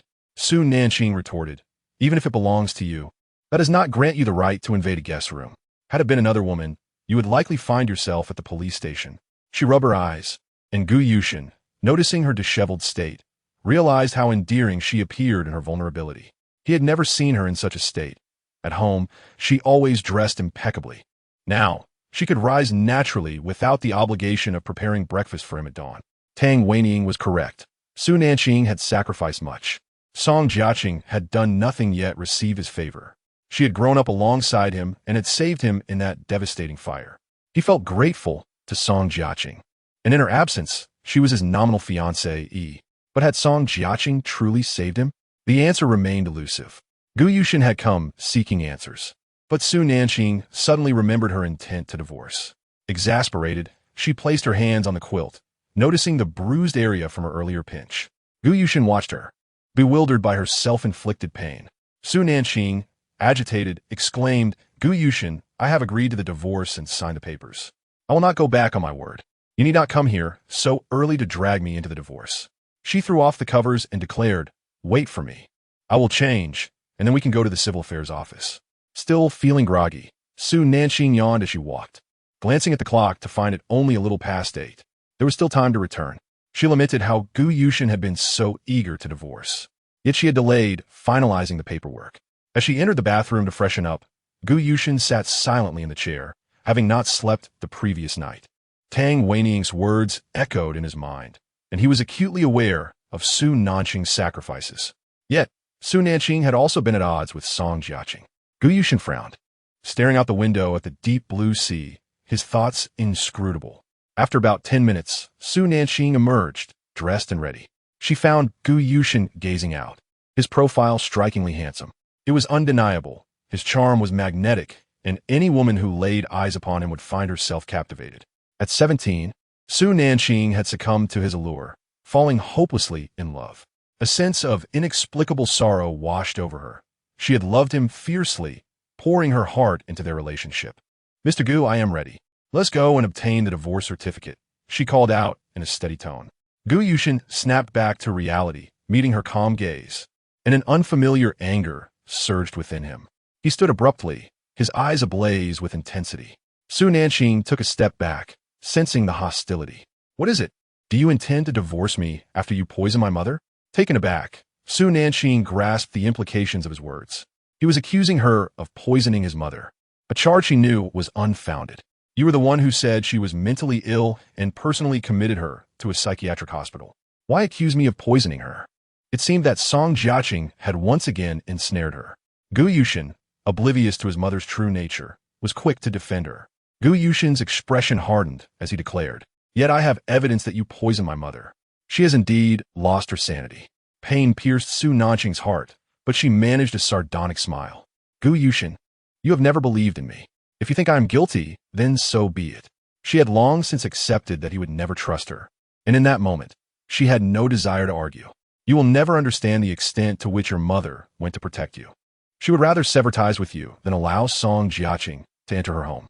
Su Nanqing's laughter was icy. "Gu Yushin, you are a fool." Gu Yushin remained silent, taken aback by her choice of words. She picked up her bag from the table, her tone cool and defiant. "Let us go. It's time for the divorce." Gu Yushin clenched his fists, glaring at her. "Su Nanqing, why won't you explain yourself? You have previously provided ample evidence to prove your innocence." With a graceful arch to her brows, Su Nanqing replied, "If you believe I am guilty, then take your evidence to the police. I refuse to waste my breath on a fool like you. Are we going to divorce or not?" she asked impatiently. Gu Yushin looked into her weary eyes and saw her exhaustion, realizing she had no desire to defend herself. "Have you forgotten what I said? In my eyes, there is no divorce, only widowhood." Su Nanqing's disbelief was palpable. "If you do not intend a divorce, why did you come all this way? Why appear in my room so early? Is it not to ensure I do not escape the divorce? Are you still a man? Can you bear to let others call Song Jiaqing a mistress? You say you love her, yet you allow others to insult her? If you are so committed to her, why do you keep retracting your words about our divorce? Song Jiaqing even invited you to the Song family to celebrate our impending divorce last night." Su Nanqing felt helpless. It seemed whatever she did was wrong. Gu Yushin replied steadily, "I have never made such statements to her."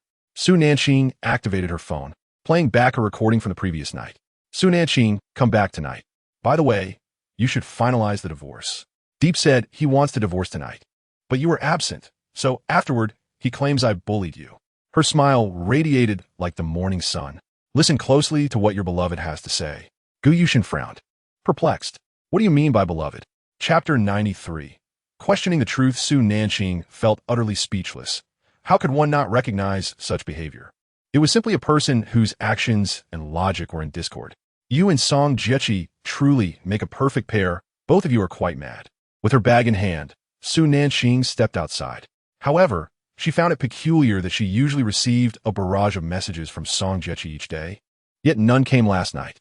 After such a splendid evening, she would have expected her to boast about her impending marriage to Gu Yushin. At the entrance, she encountered Su Xing, who had just returned from his morning jog. Sweaty and smiling affectionately, he remarked, "Our little princess is awake. Are you hungry? I'll arrange your favorite breakfast right away." "Thank you, brother. I'll wait for you and Chi-Chi in the dining room," Su Nanqing replied sweetly, her laughter pure and innocent. Gu Yushin could clearly see her genuine smile. To them, Su Nanqing, who seemed inconsequential, was a princess in her own right. What Gu Yushin did not realize was that Su Nanqing's sharp business acumen and decisive nature made him somewhat wary of her. Once a woman discards the naivete of love, she often becomes remarkably competent. Su Xing gently ruffled her hair. "If you're hungry, hurry along. I'll join you for breakfast shortly. Chi-Chi is likely still sleeping. You should learn from her and love yourself a bit more. Don't wake up so early. Sleep until you feel like getting up, and do whatever you wish at noon. I'll take care of everything." As Su Xing was about to leave, he suddenly remembered something. "Qing, didn't you have your eye on those Eurasian diamond earrings a while back? The style you liked has been released, and I've already bought them. They'll arrive in a couple of days. Our little princess deserves the best." "Thank you, brother," Su Nanqing exclaimed, her joy evident, tears glistening in her eyes. In her previous life, how did she manage to lose such beloved people? It was her romantic folly that cost her the ones who cherished her the most, ultimately leading to their demise. "Brother, thank you," she whispered, her voice thick with emotion. Su Xing's expression turned serious. "What's wrong? Did that wicked Song Jiechi bully you again?" "No, brother, it's just that I'm so happy." She quickly shook her head. "You scare me. Go ahead to the dining room. I'll be there shortly." Su Xing jogged back to his room to shower. Su Nanqing couldn't help but smile.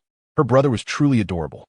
Gu Yushin, having witnessed the warm exchange, felt a pang of discomfort. Approaching the doorway, he asked sullenly, "Su Nanqing, what is your relationship with him?" Only then did Su Nanqing remember Gu Yushin was still in the room. She shot him an irritated glance. "What business is it of yours?" "Su Nanqing, you are still my wife. Your flirtation with other men, Gu Yushin, silence yourself. You have no right to criticize me, nor to speak of my brother. You are the one who is truly despicable, neither divorcing me nor distancing yourself from Song Jiechi. What right do you have to question me?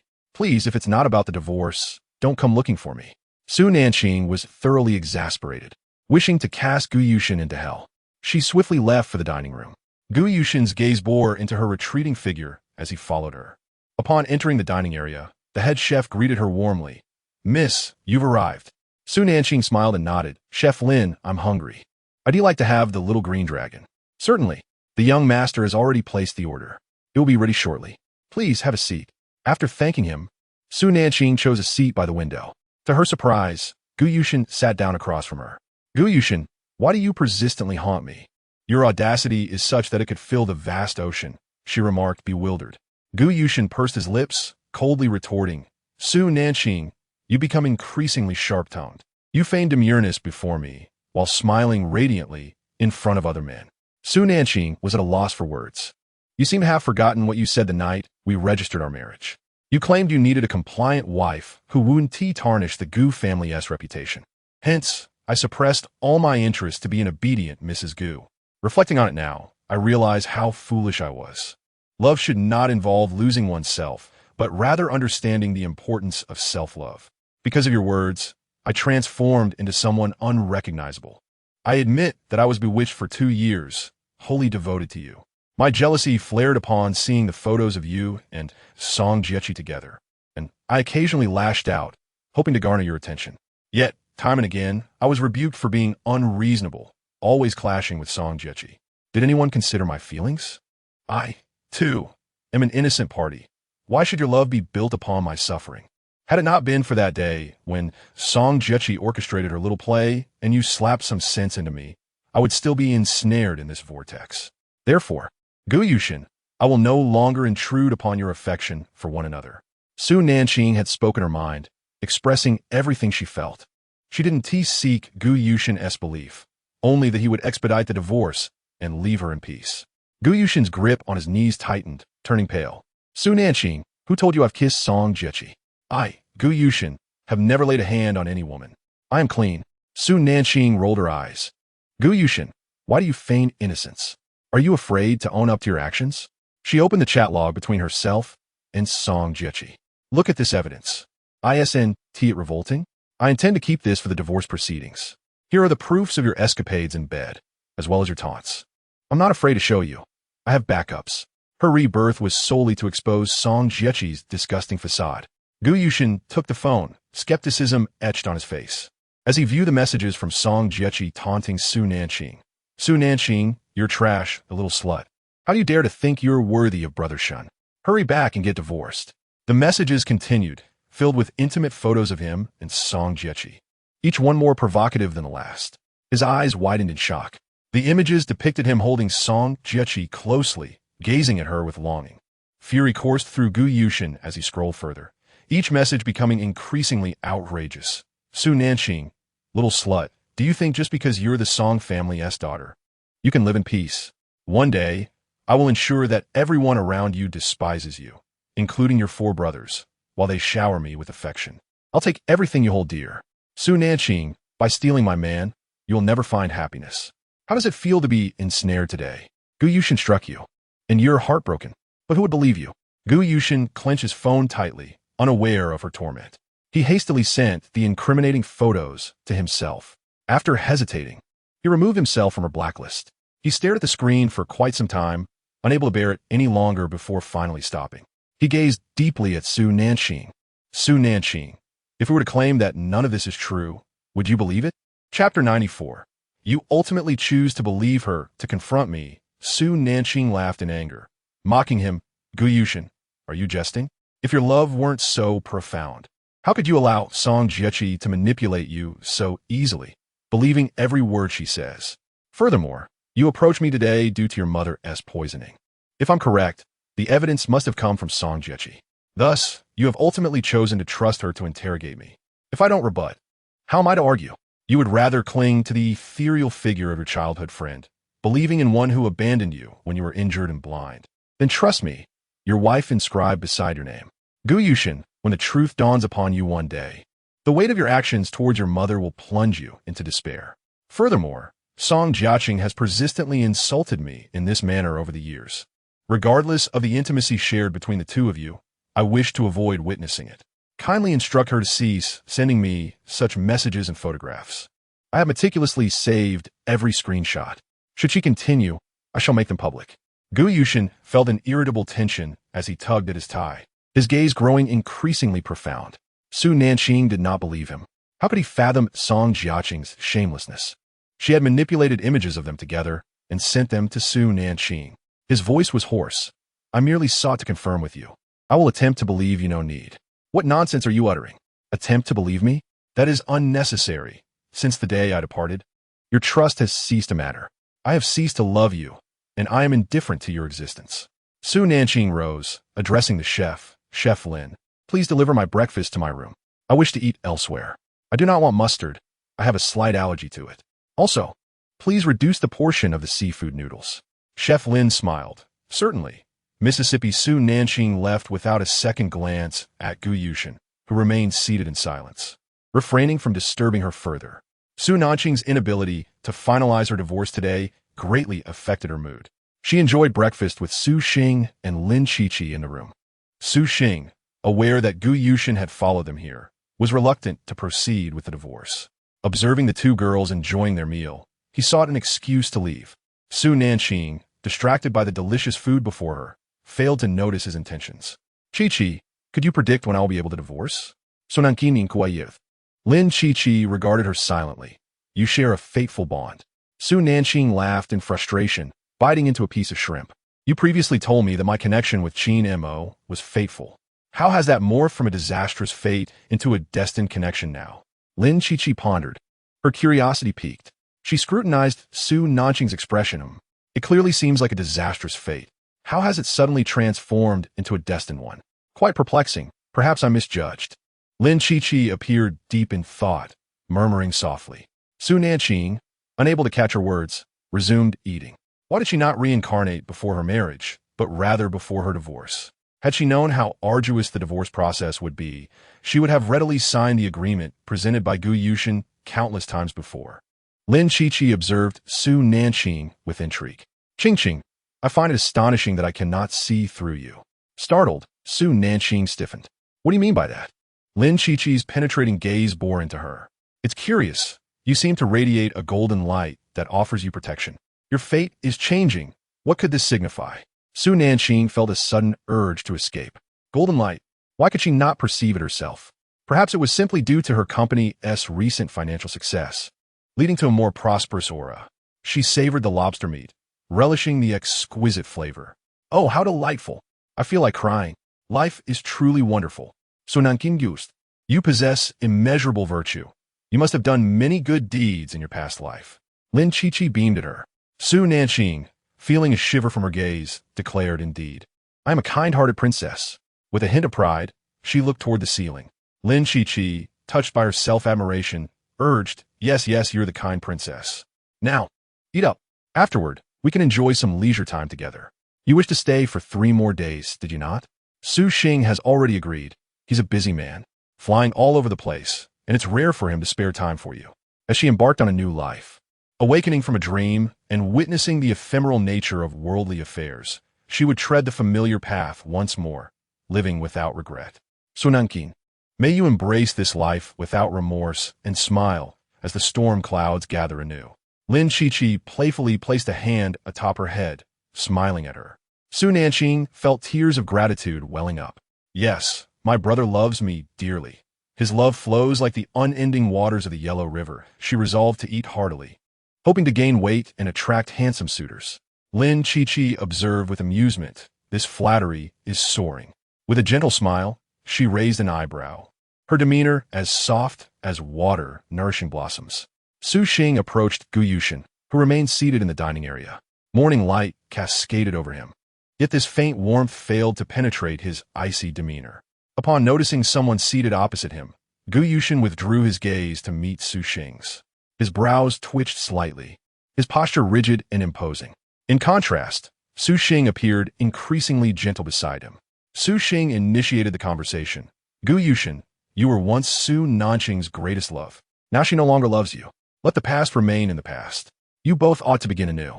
I hope you will take the initiative to divorce and cease causing her pain. Gu Yushin's deep-set eyes narrowed as Su Xing's words pierced his heart like a dagger. Everyone urged him to divorce Su Nanqing. Who are you to her? Gu Yushin asked coldly. I am her elder brother. She is our family's little princess. Years ago, she loved you, and while the Song family are her biological parents, I could only watch as she suffered. Now that she has returned to my side, I will not allow anyone, including you, Gu Yushin, to harm her. Apologies. Gu Yushin found himself at a loss for words. His only sensation was that of being a cad. Su Nanqing had loved him for years, and he had always thought her immature, perpetually arguing with Song Jiaqing. In reality, it was Song Jiaqing who had been inflicting harm upon her in a different manner. Qing does not require your apology. She only needs you to divorce her and distance yourself. She has nightmares, calling out, Gu Yushin, do not harm me. She fears you. She is terrified of you in her dreams. Do you understand my meaning? With that, Su Xing rose to leave. Thud. Gu Yushin slammed his fist onto the table, his knuckles splitting and blood flowing freely. Chapter 95, A Lesson, surrounded Su Nanqing and her companions had spent 3 days on the island before returning. After another day of rest, she finally went to work. During her time on the island, she had sketched numerous design concepts. Today, she arrived at the office to review fabric samples. Early in the morning, she had instructed Qinwei to prepare everything. After assessing the samples, she planned to visit a beauty salon, having booked an appointment with Qiqi for a treatment after getting sunburnt from their seaside escapades. As she stepped out her car at the office, her graceful figure appeared strikingly fresh in the morning light. Upon hearing a familiar voice, Su Nanqing felt an urge to lash out. She turned to face Song Jingrui, who was clad in a baseball jacket and cap, his gaze icy as he regarded her. Mr. Song, what brings you here? So Nanqing Gleefully. You've upset Qiqi. She has been unhappy these past few days. You must return with me and apologize to her. Fuming, Su Nanqing interrupted. If she is unhappy, what do you want from me?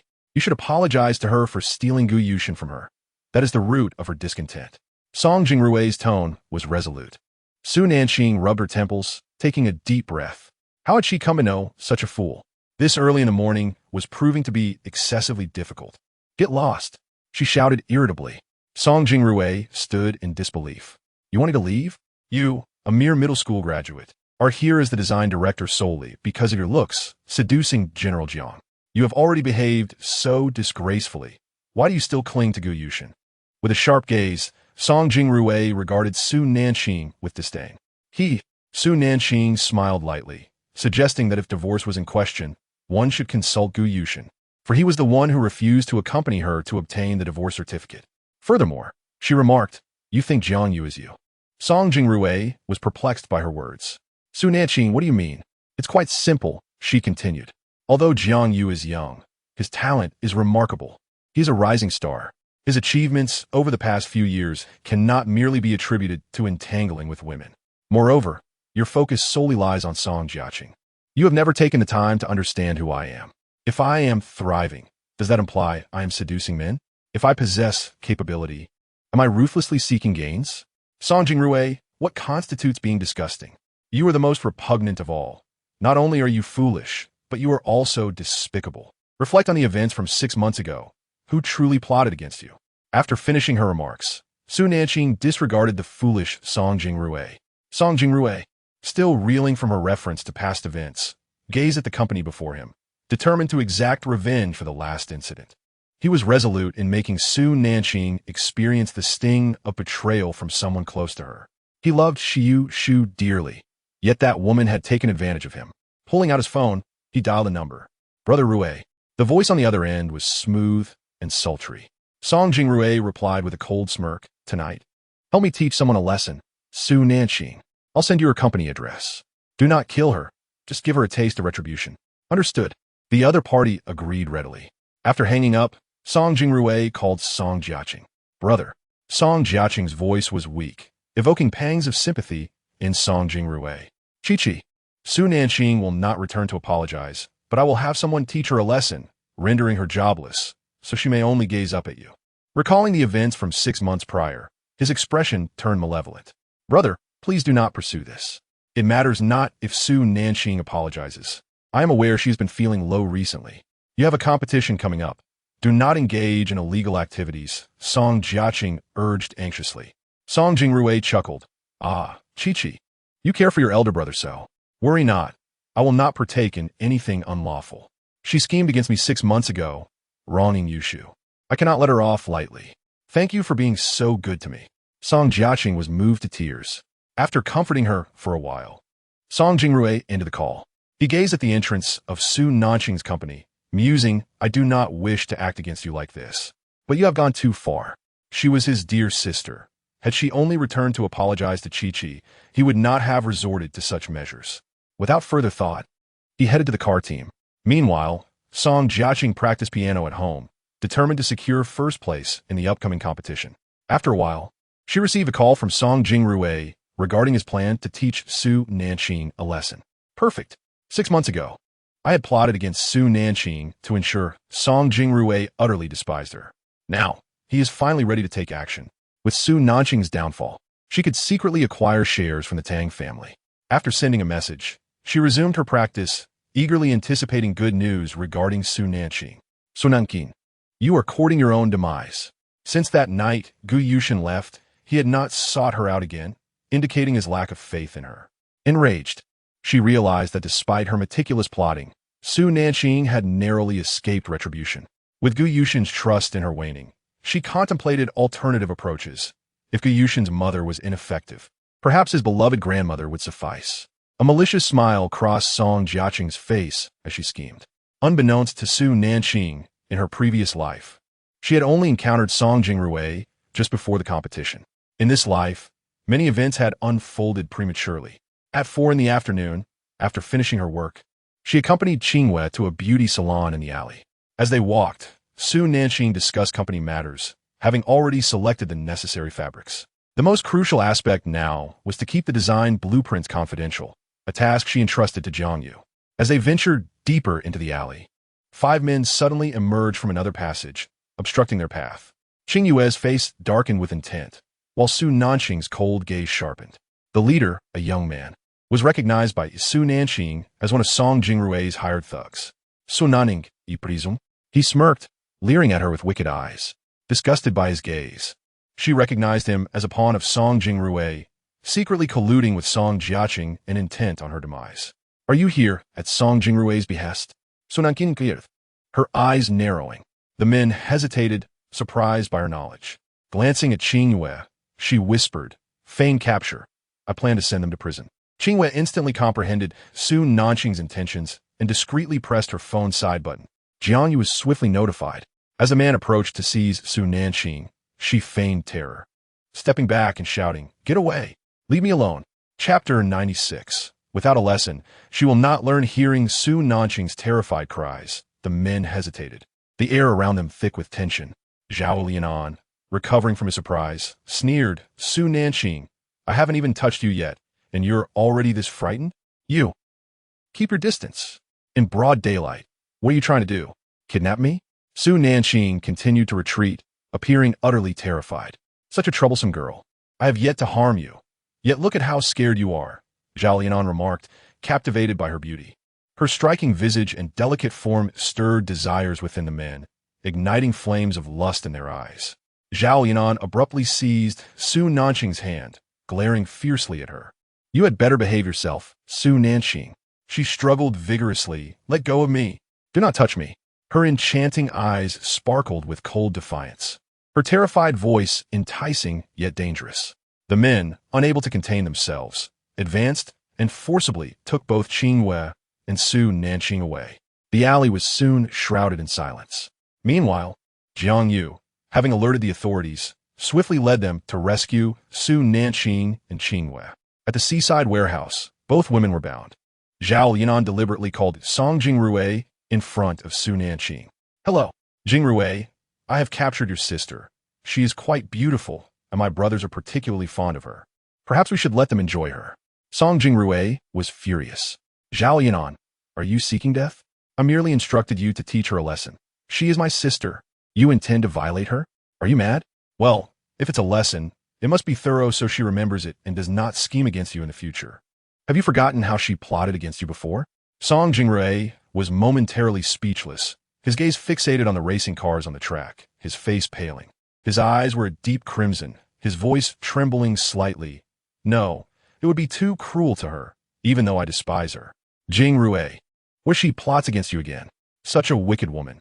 If we do not teach her a lesson, she will not learn and will scheme against you once more. Zhao Lianan continued. Song Jingrui gripped his phone tightly, the pressure causing a dull ache in his hand. At that moment, Su Nanqing suddenly spoke up. Song Jingrui, if I survive this ordeal, I will make you pay, you beast. For the sake of a woman who disrobes, you even turn against your own sister. Song Jingrui froze. She knew. Zhao Lianan, no. All right, since you wish for her to suffer, my friends, and I shall take good care of her, Zhao Lianan said, his voice deliberately loud, before hanging up and tossing the phone into the sea. He looked down at Su Nanqing, who sat on the ground, her face ablaze with fury, but such a countenance only rendered her more beautiful. Su Nanqing, did you see that? No, did you hear? Your brother wants us to treat you well. Su Nanqing's eyes glinted with hatred. She was aware of Song Jingrui's malice, but she had not anticipated it to be this vicious, even turning against his own sister. She was already thoroughly disillusioned with the Song family, and this only deepened her disappointment. Qinyu calmly consoled Su Nanqing, Miss, do not be disheartened. Such family members are not worth keeping. You have many others who love you dearly. Su Nanqing felt no sadness. Having endured suffering in her past life, she was left only with hatred. Brothers act. Zhao Lianan leered at Su Nanqing as he began to undress. Once Su Nanqing was ruined, Gu Yushin would never want her again. Two men seized Su Nanqing's clothing, and she feigned terror, crying out, Ah, let go, you wretches. The men laughed uproariously at her fear, her wide, frightened eyes captivating. As her outer garment was torn away, two others lunged at Qinyu, whose bindings had already loosened. She cast a cold, murderous glance their way, causing the man's hand to falter slightly. Oh, you vile woman, your gaze frightens me. You should play the assassin. It would surely be a one-time performance. The group of men erupted into raucous laughter. Qinyu, glancing towards the entrance, wondered why Jiang Yu and the police had not yet arrived. Meanwhile, the men began to yank at Su Nanqing's trousers. Qinyu grew anxious. Sister, Su Nanqing offered her a reassuring glance. Jiang Yu would arrive shortly. The men, engrossed in their task of undressing Su Nanqing, failed to notice the determination in her eyes. Suddenly, a loud bang reverberated through the air as the door was kicked open. "Hands up, don't move." Over 20 armed SWAT officers stormed in. Zhao Linen was taken aback. Why were there so many police? Su Nanqing and Qing Yu sighed in relief. Su Nanqing had a simple goal: to gradually eliminate Song Jiechi's hidden pawns. Damn it, who called the police? Zhao Linen shouted in panic. A bullet whizzed past his head, causing him to freeze, his gaze locked on the officers, terrified of the next moment bringing his demise. The police shouted, "Everyone stay still, put your hands on your head, and squat down." Zhao Linen, gripped by fear, complied, crouching on the ground, not daring to move. Two female officers entered and untied the ropes binding Qing Yu and Su Nanqing. The two women feigned trembling terror. Zhao Linen and the men were incredulous. They had engaged in such acts before, so how had they suddenly been apprehended? "Ladies, are you all right?" The senior female officer picked up Su Nanqing's clothing and helped her dress. With tears in her eyes, Su Nanqing shook her head. "Thank you, officer, for arriving in time. If you had been a minute later, I... She looked at her disheveled self. "Do not fear. We will bring these villains to justice. First, please put your clothes on," the officer said, her heart aching for the young girl who had endured such trauma. The police swiftly apprehended the men. Zhao Linen, glancing at Su Nanqing, yelled, "Su Nanqing, quickly explain to the police that you called us here. It has nothing to do with us. We did not kidnap you." His voice was frantic, recalling how Song Jiechi had said Su Nanqing was a fool to be easily bullied.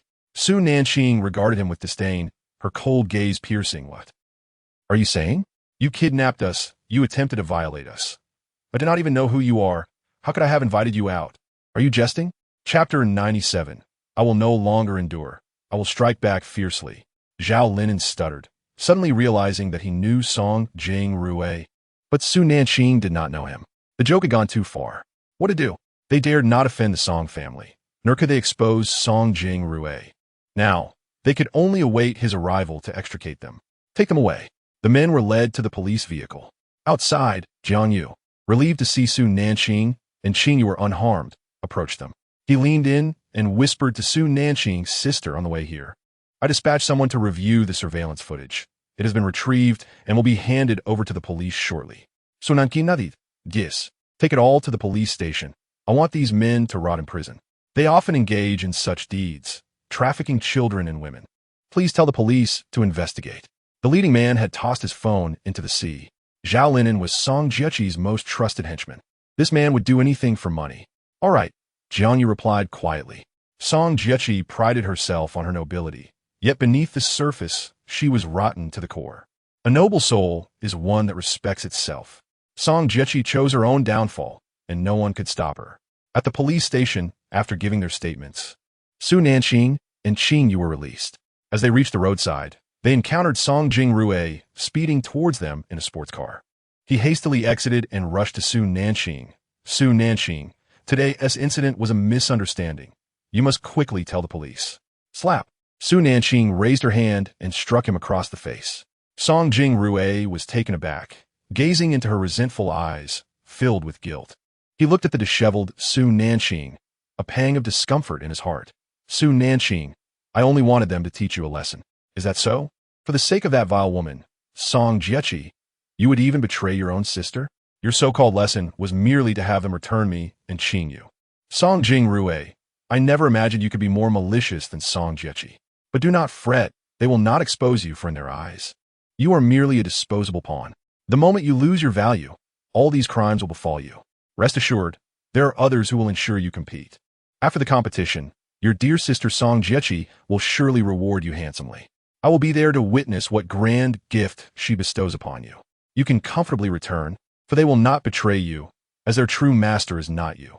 Furthermore, your fine friends are involved in child trafficking and selling women to underground casinos. If these matters come to light, they will all rest upon your shoulders after the competition. Someone has already paved the way for you. With that, Su Nanqing turned and left. Song Jing Rue was left speechless. What nonsense was she spouting? Had she been frightened into madness? Although Zhao Linen was a debauched youth, he knew where to draw the line.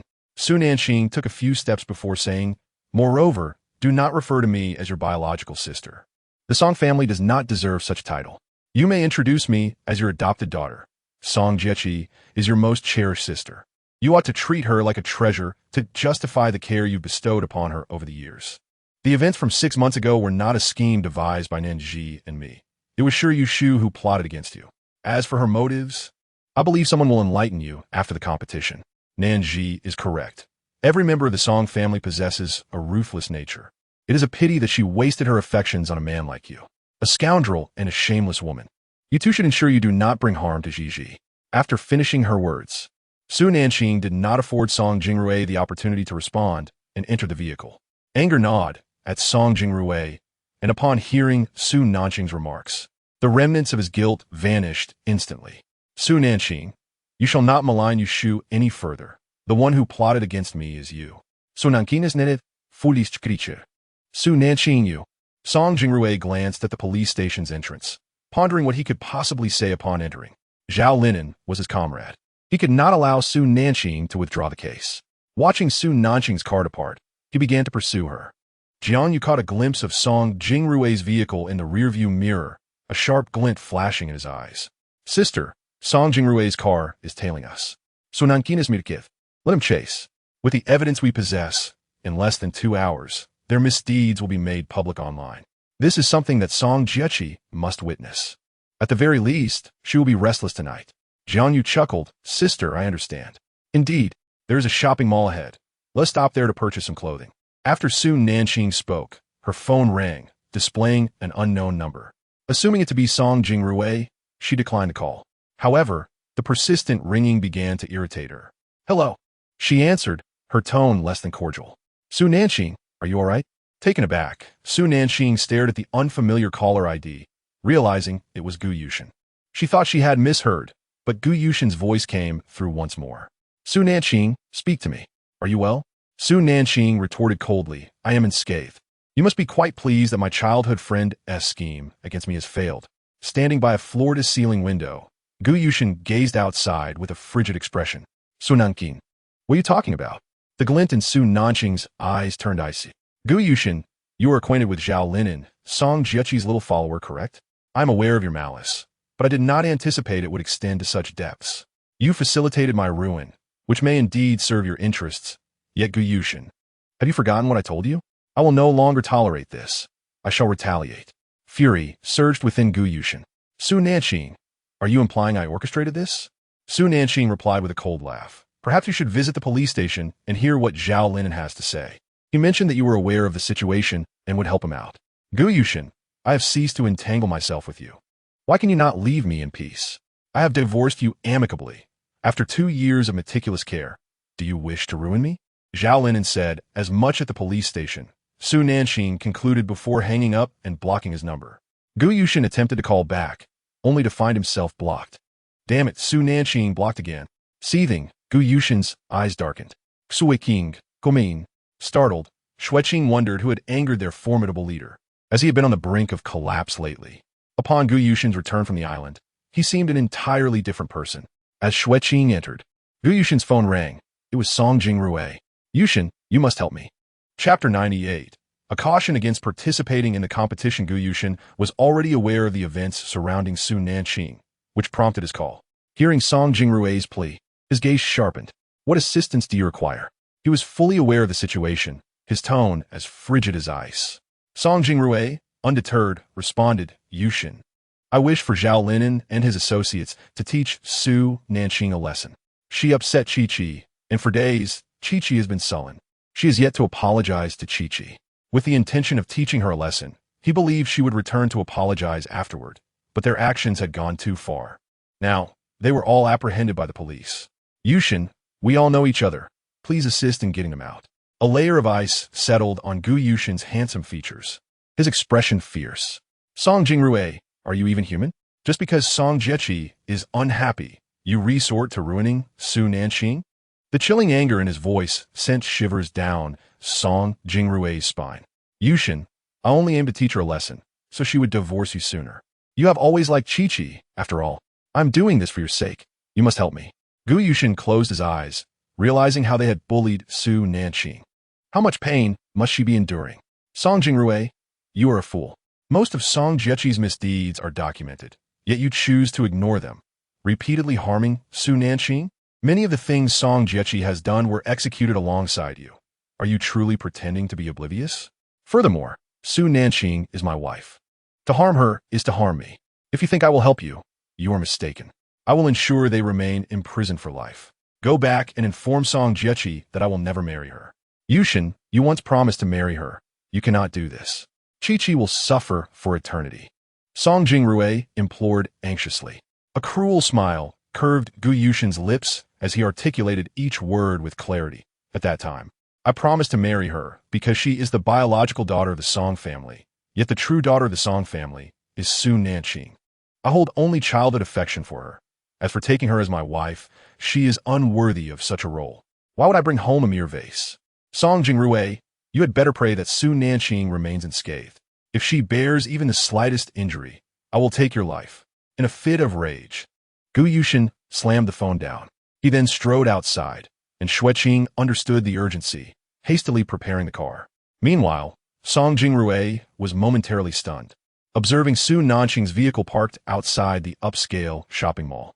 He too halted his car, reflecting on Gu Yushin's words. He would not marry Chi-Chi. What should he do? If Su Nanqing did not return, Gu Yushin and Song Jiechi would not be together. Damn Su Nanqing. She truly is a harbinger of trouble. Song Jingrui exited his car.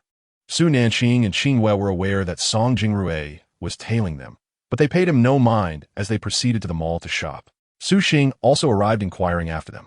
The two ventured into the women's section, purchased attire, and changed before descending. Song Jingrui awaited at the entrance. Noticing Su Nanqing emerge with a visible injury on her face, he pursed his lips slightly and approached, blocking her path. Su Nanqing furrowed her brows upon hearing Su Xing's voice. Qingqing, are you all right? Su Xing rushed to her side. Su Nanqing collapsed into Su Xing's embrace, exclaiming, Elder brother, you frighten me. Qingwei remarked, the young lady has learned to act spoiled. Su Xing gently reassured her, do not be afraid. Qingqing, your elder brother is here. As Su Xing comforted her, his voice was imbued with tender affection. Song Jingrui observed the two embracing, his mood inexplicably sour. Su Nanqing had never referred to him as elder brother. Yet, he completely forgot that it was he who had forbidden her from doing so. Is your face injured? Su Xing asked, visibly distressed. Elder brother has already made arrangements. Those individuals are implicated in various crimes and will not be released. Upon hearing this, Song Jingrui regarded Su Xing with a more scrutinizing gaze, his anxiety mounting. Nanqing, Zhao Linen was merely playing around with you. Su Nanqing's cold voice interrupted him. Playing around? Song Jingrui, do you truly believe your own words? That man called you in my presence, and you are indeed deserving of being related to Song Jiaqing, as your malice knows no bounds. Perhaps today, Song Jingrui merely intended to teach her a lesson, yet there is undoubtedly a scheme orchestrated by Song Jiaqing behind it. Song Jingrui, just because Song Jiaqing is unhappy, do you intend to ruin me? Gu Yushin did not accompany me to obtain the divorce certificate. What fault is that of mine? I have severed ties with your family and distanced myself from you long ago. Her discontent bears no relation to me. Must I pay for Song Jiaqing's displeasure? Do you not comprehend why they refrained from revealing the mastermind today? It is because, in half a month, your life will be irrevocably altered. Allow me to kindly caution you. It would be prudent to abstain from participating in the race. Should you disregard this advice and participate, you shall soon understand why you were barred from entry today, and the reason that individual withheld your exposure will become clear. Gu Yushin will not marry Song Jiaqing, and she will only escalate her turmoil. This is the second time Song Jingrui has heard this. In a fit of rage, he shouted, Su Nanqing, there is no need for your sardonic tone. Chi-Chi is someone I have watched grow since childhood. Su Nanqing smiled and nodded. Is it not better for you to believe in her? The more one believes, the deeper the hurt. By the way, although I'm no longer your sister, I must still remind you, it is best not to partake in the racing competition. Upon finishing her words, Su Nanqing linked arms with Su Xing and attempted to leave. Song Jingrui blocked their path. Su Nanqing, you cannot be so heartless. Zhao Linen's mother is disabled. If he goes to prison, what will become of her? Su Nanqing was amused by his shamelessness. Song Jingrui, did you not cause this trouble yourself? Why must you inquire about my responsibility? Am I heartless? When you sought to forcefully take advantage of me, where was your compassion? His mother is disabled, yet she knowingly engaged in wrongdoing and ended up in prison, leaving her mother unattended. Why then did she choose a life of crime? You profess to be so principled and eager to help. Should you not bear the consequences of your own actions? Why should I, as a victim, be at fault? Su Nanqing had learned to remain unperturbed in the face of such shamelessness. Her tone was calm, devoid of warmth. Su Nanqing, are you not unharmed? Write a letter of forgiveness to free them, and I will allow you to return to the Song family. Su Xing instantly raised his fist and struck Su Jingrui in the face. Ah! Song Jingrui was sent sprawling to the ground. Su Xing looked down at him, bellowing, "You scoundrel, who do you think you are? As long as I am alive, I will never allow Qingqing to return to your shameless Song family. Get lost." Chapter 99. Shamelessness. 6 months ago, she schemed against me. Song Jingrui spat out a mouthful of murky blood and quickly rose to his feet. Today's events were of his own making. He was always righteous and could not bear to see his good friend in distress. "So Nanqing, I know you wish to return to the Song family. If you assist me with this task, I will speak to my father and ensure your return." Su Nanqing looked at him with a radiant smile. "Only you value a father like Song Nanfeng. I have no desire to call such a person father. The banners may flutter outside, but the red flags remain unyielding within. The blood that courses through my veins belongs to such a man, and only fills me with revulsion." The mere thought of having such a father constricted her heart with an invisible force, leaving her breathless with a sensation that was beyond words. The sorrow within her surged like a tide, and leaning against Su Xing's embrace, she spoke with exhaustion. "Elder brother, let us return home." Suing, litnesink herdistres, felt as though his heart was being torn apart. "All right, I will take you home." He cast a cold warning glance at Song Jingrui, who was about to speak. Song Jingrui clenched his fists, puzzled by Su Nanqing's intentions, and could only watch helplessly as they departed. Raising his gaze, he spotted Gu Yushin in the distance and dashed towards him. Before he could utter Yushin, he received a punch from Gu Yushin. Song Jingrui was enraged, wincing in pain, feeling utterly frustrated at that moment. "Yushin, after all these years of brotherhood, why do you strike me?"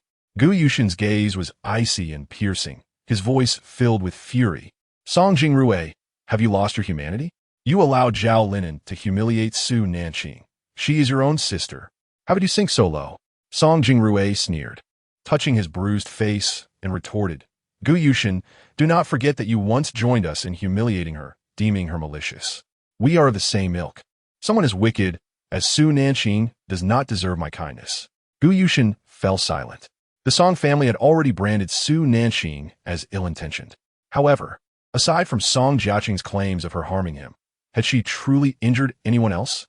Song Jingrui paused, recalling how she and Nanji had schemed against him 6 months ago, leading to his entanglement with Nanji. "Did she not cause me harm?" Enraged, Song Jingrui turned on his heel and left. Gu Yushin furrowed his brow, a chilling light glimmering in his eyes. The words of Su Nanqing and Shun Muqing echoed in his mind. Time would reveal the truth. If Song Jiaqing could procure a video proving that Su Nanqing poisoned his mother, it implied she had bribed the maid in his villa. Or perhaps she had never truly left.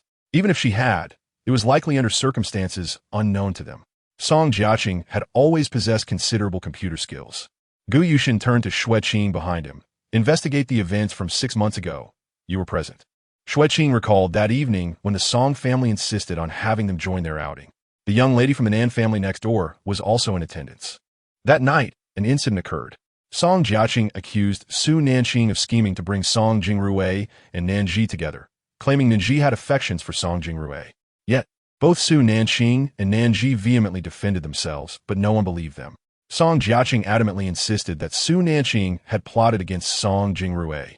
Song Jingrui, infatuated with Shi Yushu, felt guilty towards her and subsequently harbored resentment towards both Su Nanqing and Nanji. The Nan family moved away, leaving Nanji with profound grievances, and her parents, filled with resentment, severed ties with the Song family. Now, the situation had become even more complicated.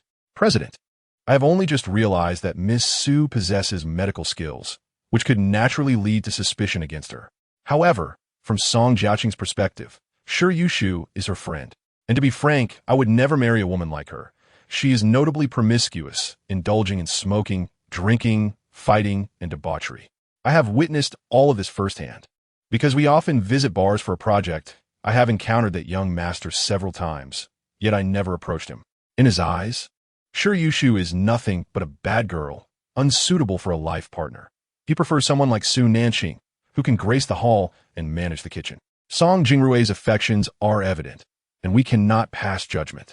Sure Yushu carries a tarnished reputation, and it is well known that Nanji from the Nan family also harbors feelings for Song Jingrue, thus forming a love triangle.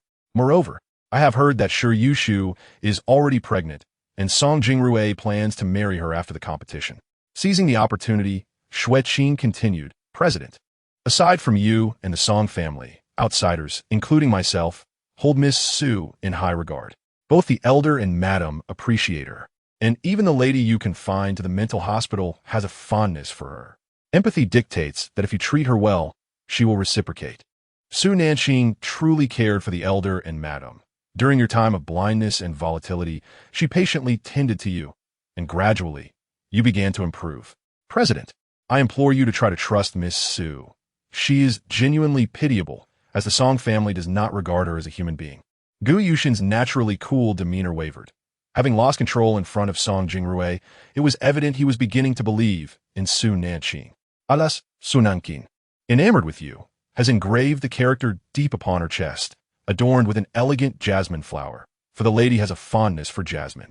Gu Yushin cast a cold glance at him, an impulse to gouge out his eyes rising within him.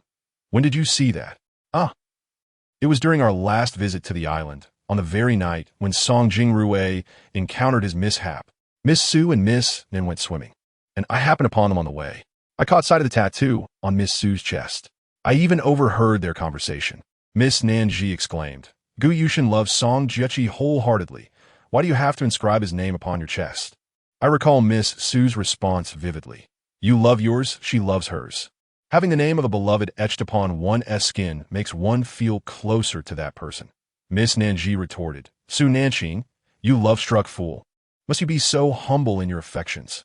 At that moment, you were with Miss Song Jiechi, as she had accidentally scraped her hand while swimming during the day. Had you arrived a few minutes later, the wound would have healed. Gu Yushin. Su Nanqing had tattooed his name on her chest, and he was utterly oblivious? Xueqin, astute in reading the room, noticed Gu Yushin's gaze growing colder, fury manifesting on his exquisite countenance, and wisely chose silence. I will call Miss Su and inquire about the events from half a year ago. Xueqin turned and made the call from a corner. Su Nanqing, still considering Xueqin's feelings, answered the call graciously, for he had treated her well. Upon connecting, he expressed his gratitude. Miss Su, thank you for answering my call. The way Song Jingrue has treated you stems from events that transpired 6 months ago. I wish to investigate this matter and clarify the misunderstanding. Could you provide me with some leads? Chapter 100, Enlightenment. He could not afford to be a fool. Su Nanqing was puzzled as to why Gu Yushin sought to investigate events from 6 months prior. What? Is your company as president so agitated by my words regarding Song Jiechi and Sure Yushu's scheming against Song Jingrue that he wishes to uncover the truth to exonerate her? Upon hearing Xueqin's words, Su Nanqing's immediate reaction was that Gu Yushin intended to advocate for Song Jiechi. Such occurrences had transpired frequently. Xueqin, feeling helpless, acknowledged that Gu Yushin was indeed the epitome of a cad in Su Nanqing's eyes. Su Nanqing continued, Suin, inform Gu Yushin that I possess evidence regarding the events from 6 months ago. When the time is right, I shall present it myself, allowing him to devise a strategy for rescuing his girlfriend. After concluding the call, Su Nanqing hung up. Xueqin stared at the disconnected line in disbelief. That was not his intent. No, he had yet to fully express himself. Gu Yushin's icy voice broke through. What did she say? Xueqin, taken aback, replied. Miss Su stated that she has evidence from 6 months ago. If you intend to shield Song Jiechi, she has advised you to prepare a strategy in advance. Gu Yushin fixed his gaze on Xueqin. Did she truly say that? His hands instinctively clenched at his sides. This woman was playing a game of feigned restraint. Indeed, President, Miss Su articulated that if you were to advocate for Miss Song, she would unveil the evidence when the time is right, compelling you to strategize accordingly. Gu Yushin stepped back sharply, a stabbing pain in his heart causing him to gasp, his brow furrowing in distress, his expression inscrutable. A sardonic smile graced Gu Yushin's lips. Call Su Nanqing again and inform her that her game of feigned restraint has succeeded. Let her return home. Xueqing. Heavens, how foolish could one be to utter such words? Su Nanqing was playing a game of feigned restraint. How naive.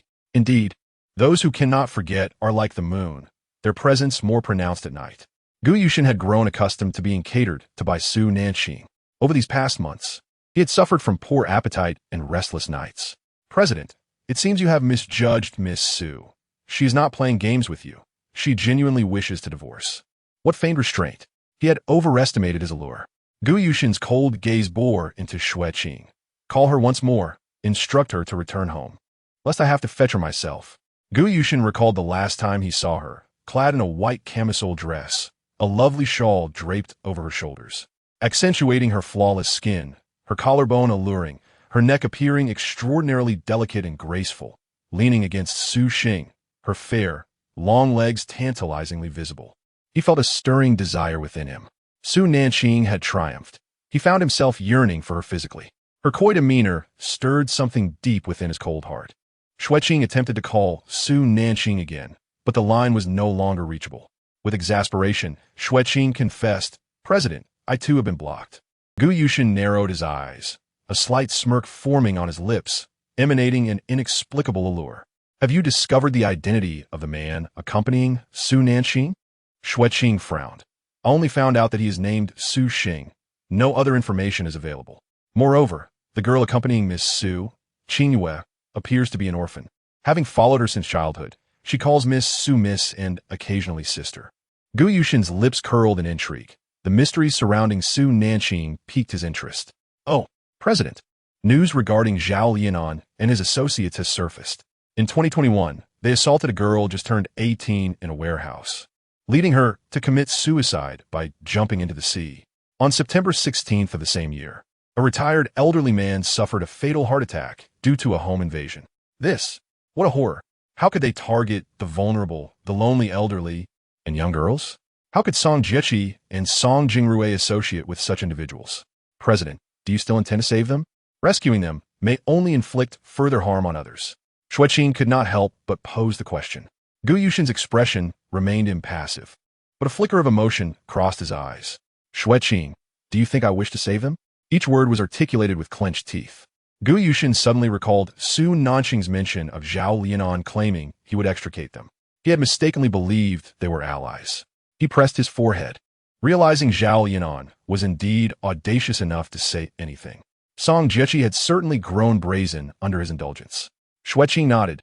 President, as long as Miss Song pleads with you, you are ever ready to oblige her. There was a time when she fell seriously ill, yet when Song Jiechi called, you spent the night with her while Miss Su was left alone at the hospital.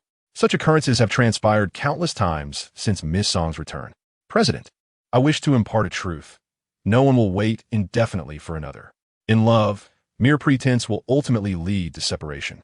Su Nanqing must reclaim herself, returning you to your own. Silence. You need not remind me of such matters. I have not done well.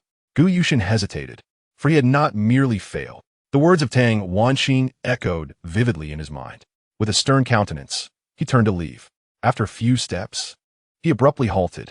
If someone truly stood behind Song Jiechi, that person must be compelled to reveal themselves. Cease all financial support to Song Jiechi. Inform her that the life she saved years ago has cost me billions over these years. She has repaid her debt. You will personally visit the Song family. Gu Yushin squinted, pondering that despite the vast sum spent on Song Jiechi, she had not acquired anything of value. Yet as his wife, he had neglected to provide Su Nanqing with a card. After some contemplation, he instructed, Xueqing, investigate where Song Jiechi has spent her funds over the years. Has there been any substantial remittance? Billions are sufficient to establish a sizable enterprise. Xueqing, filled with excitement, responded, President, you are finally questioning this matter. I will investigate immediately. Gu Yushin gazed at the smile adorning Xueqing's face, suddenly realizing a few words. He, Gu Yushin, was indeed a fool. Song Jiechi, upon seeing the news concerning Zhao Lianan and his companions, was infuriated and smashed numerous objects within her room. She had previously instructed them to remain discreet. How could such a mishap occur now? Was it possible that Su Nanqing was aware of the connection between Zhao Yinan and herself? Dang Wanning, who had not gone to the office today, heard the sounds of destruction from upstairs, and a flicker of delight crossed her eyes. Let them smash things. Within 6 months, their luxurious life will be no more. Meanwhile, Song Jingrui returned home in a fit of rage, and upon seeing his mother, he felt as if he had found a savior. "Mother, please help me." With a furrowed brow, Tang Wanning inquired, "What is it? What is you in such a hurry?" Chapter 101. During the competition, let him die. Song Jingrui was seething with anger as he sat on the sofa, his gaze dark and brooding, resembling a man with a deep vendetta. "Mother, today I gathered a few individuals to teach Su Nanqing a lesson. However, they got a bit greedy and aimed to humiliate her. Suddenly, the police appeared and arrested them all. They're my good brothers. I went to negotiate with Su Nanqing, asking her to sign a letter of understanding to release my brothers. But she truly is oblivious to the situation. She has now exposed so many matters. Mother, could you please persuade her?" Before he could finish his sentence, Tang Wanning struck him hard across the face. Tears welled in her eyes as she felt utterly disappointed in her son. Song Jingrui was taken aback, staring at his mother with reddened eyes. Throughout his life, she had never laid a hand on him, leaving him bewildered. "Mother, why did you hit me? You do not like Su Nanqing either, do you?" Seeing the disappointment in his mother's gaze, an inexplicable unease settled in his heart. Tang Wanning, unable to believe he could utter such words, replied, "Song Jingrui, even if you harbor feelings of disdain for her, you should not resort to harming your own sister. She is your blood relative. If she had not been taken away, she would have remained our little princess. Why can you not empathize? She was taken by malicious individuals, and yet you mock her. Is she truly worthless? She is now the chief designer at L.Q. She is already pitiable. Why do you not let her be? Song Jingrui, Nanqing is right. Our family does not deserve to be her kin, and you are even less deserving of being her elder brother. From now on, I will not concern myself with your affairs. Whether you live or die is of no consequence to me, for you possess an inherent cruelty inherited from your father. How could any offspring of Song Nanfeng be virtuous? Except for Qingqing. No wonder you are drawn to women like Shi Yushu, who have been tarnished by others. If you had any wisdom, you would see that Shi Yushu is merely using you. But with your intellect, even if I were to warn you, you would hardly discern her true nature. Nanji is such a good girl, devoted entirely to your well-being, yet you have left her battered and broken. Truly, there is not a single good person in the Song family. I shall no longer claim these sons. I cannot bear them." She cast a cold glance at Song Jingrui. "If you dare to harm your sister again, I shall no longer acknowledge you as my son." With tears in her eyes, Tang Wanning left. Song Jingrui stood there dazed. He sensed a change in his mother. In the past, if she had heard anything unfavorable about Su Nanqing, she would have scolded her as an ungrateful daughter.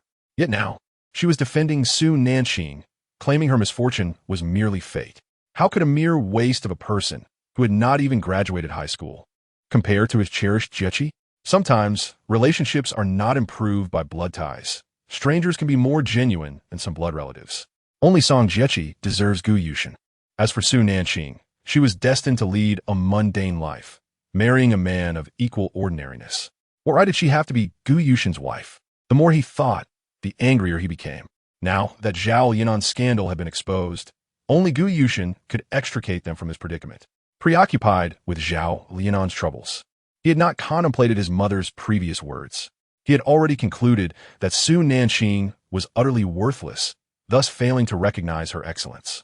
Hearing the crashing sounds from above, he hurriedly ascended the stairs.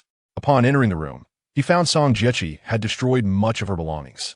He realized she was already aware of Zhao Yinan's situation. "Jiechi, I have tried reaching out to Su Nanqing, but she refuses to sign the letter of understanding. Perhaps you could plead with Gu Yushin. He always obliges you." After venting her frustrations, Jiechi felt significantly better. She glanced at Song Jingrui, a flicker of hatred crossing her eyes. What a fool he was for sending Zhao Yinan and his crew to confront Su Nanqing. Zhao Yinan had been utterly loyal to her, and several times they had conspired to frame Su Nanqing, ensuring that Gu Yushin found no trace of their schemes. "Brother, are you truly that dim-witted? To ruin someone like Su Nanqing, you should have sought out individuals in a bar. Those people would serve her well. Why involve Zhao Yinan? Do you not realize that kidnapping would land him in prison? Now, your good brother has been imprisoned because of your machinations. What about his mother? She is disabled. Without her son, how will she survive? Song Jingrui was taken aback. Jiechi was blaming him. Jiechi, are you angry with me? I only wanted to compel Su Nanqing to apologize to you, as I care about your feelings. Song Jingrui looked at Song Jiechi with confusion, sensing a rift between them. Jiechi scoffed. Is an apology truly worth so much? Do you think I would cherish it? The most pitiful one in this situation is Zhao Lianan's mother. You should take care of her from now on. Zhao Lianan ended up in this predicament because of you. With that, Song Jiechi grabbed her bag and left. She dared not seek Gu Yushin's help, fearing that the truth of their schemes would be uncovered, which would spell her ruin. For now, she still required Gu Yushin's financial support. As for Zhao Lianan, she would devise another plan. The little vixen, Su Nanqing, would not have it easy. And as for Song Jingrui, let him perish during the competition. One by one, she would not settle for being a foster daughter or an illegitimate child. She aspired to be a legitimate daughter of a prestigious family. The foolish Shi Yushu had also become a discarded pawn. Returning home, Su Nanqing instructed Qingwei to rest. She joined Su Xian and her grandfather for dinner. Upon hearing of Su Nanqing's tribulations, the old man grew furious. Qingbao, all the kindness you have shown the Song family has been squandered. You must never return to that household. His face flushed with rage. The Song family is utterly despicable. Even beasts would not stoop to such actions. Su Nanqing rose, gently patting his back to soothe him. With a smile, she said, Grandfather, please calm down. I will not return. I shall never return, for this is my home. Upon hearing her words, the old man's mood brightened considerably. He sat down and declared, Tonight, we have your favorite abalone. Eat more. Your elder brother has nearly finished his share. Let me serve you some. Su Xian, feeling left out, thought to himself that he too loved abalone. With 6 in total, they could each have 2, so why would he finish the remaining 4? He offered one to Su Nanqing, but the old man directly gave her his portion. Su Nanqing's eyes sparkled with happiness. From this moment forth, she would live a blissful life, surrounded by the love of her grandfather and 3 brothers. Enjoying her dinner, she was soon joined by Lin Qiqi, who had secured a lucrative contract in recent days and wished to take Su Nanqing out for a shopping spree. Qingqing, let us go. I'll take you out to indulge in some retail, therapy, and joy. How about we visit October Mall? Chapter 102, Su Nanqing. Is the unloved who are the true third parties. Su Nanqing's gaze flickered momentarily. October Mall belonged to Gu Yushin.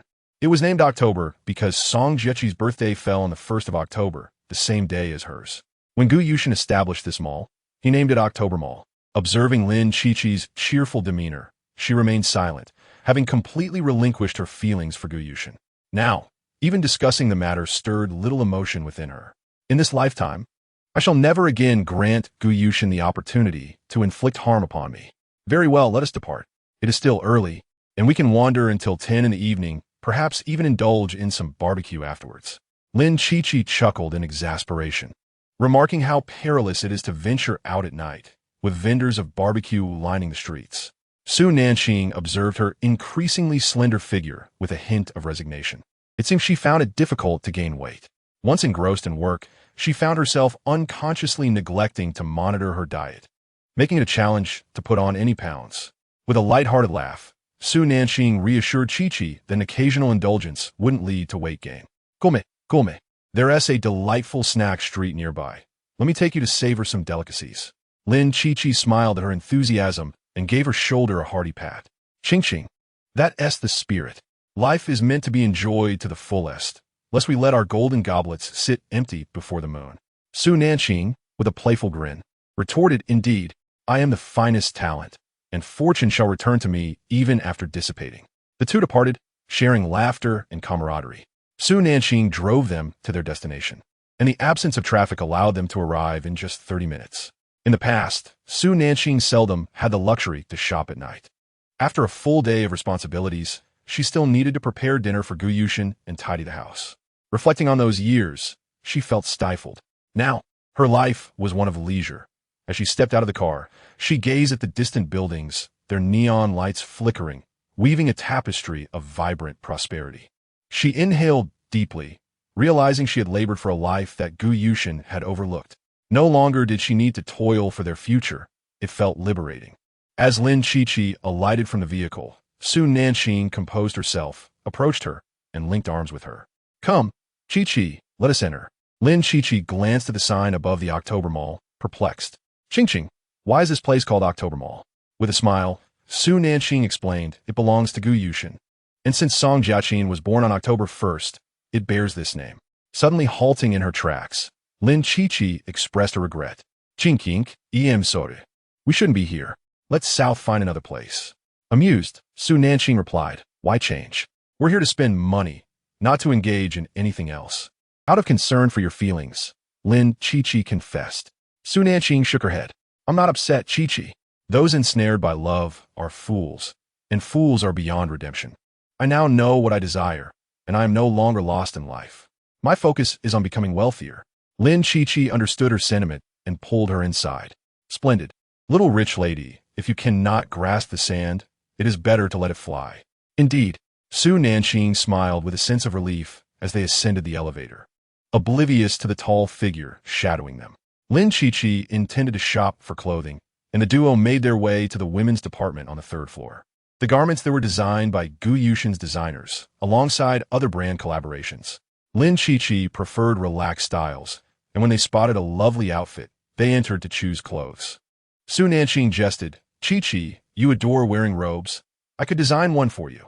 Lin Chi-Chi shot her a disapproving glance. In this bustling metropolis, you wanted to wear a robe?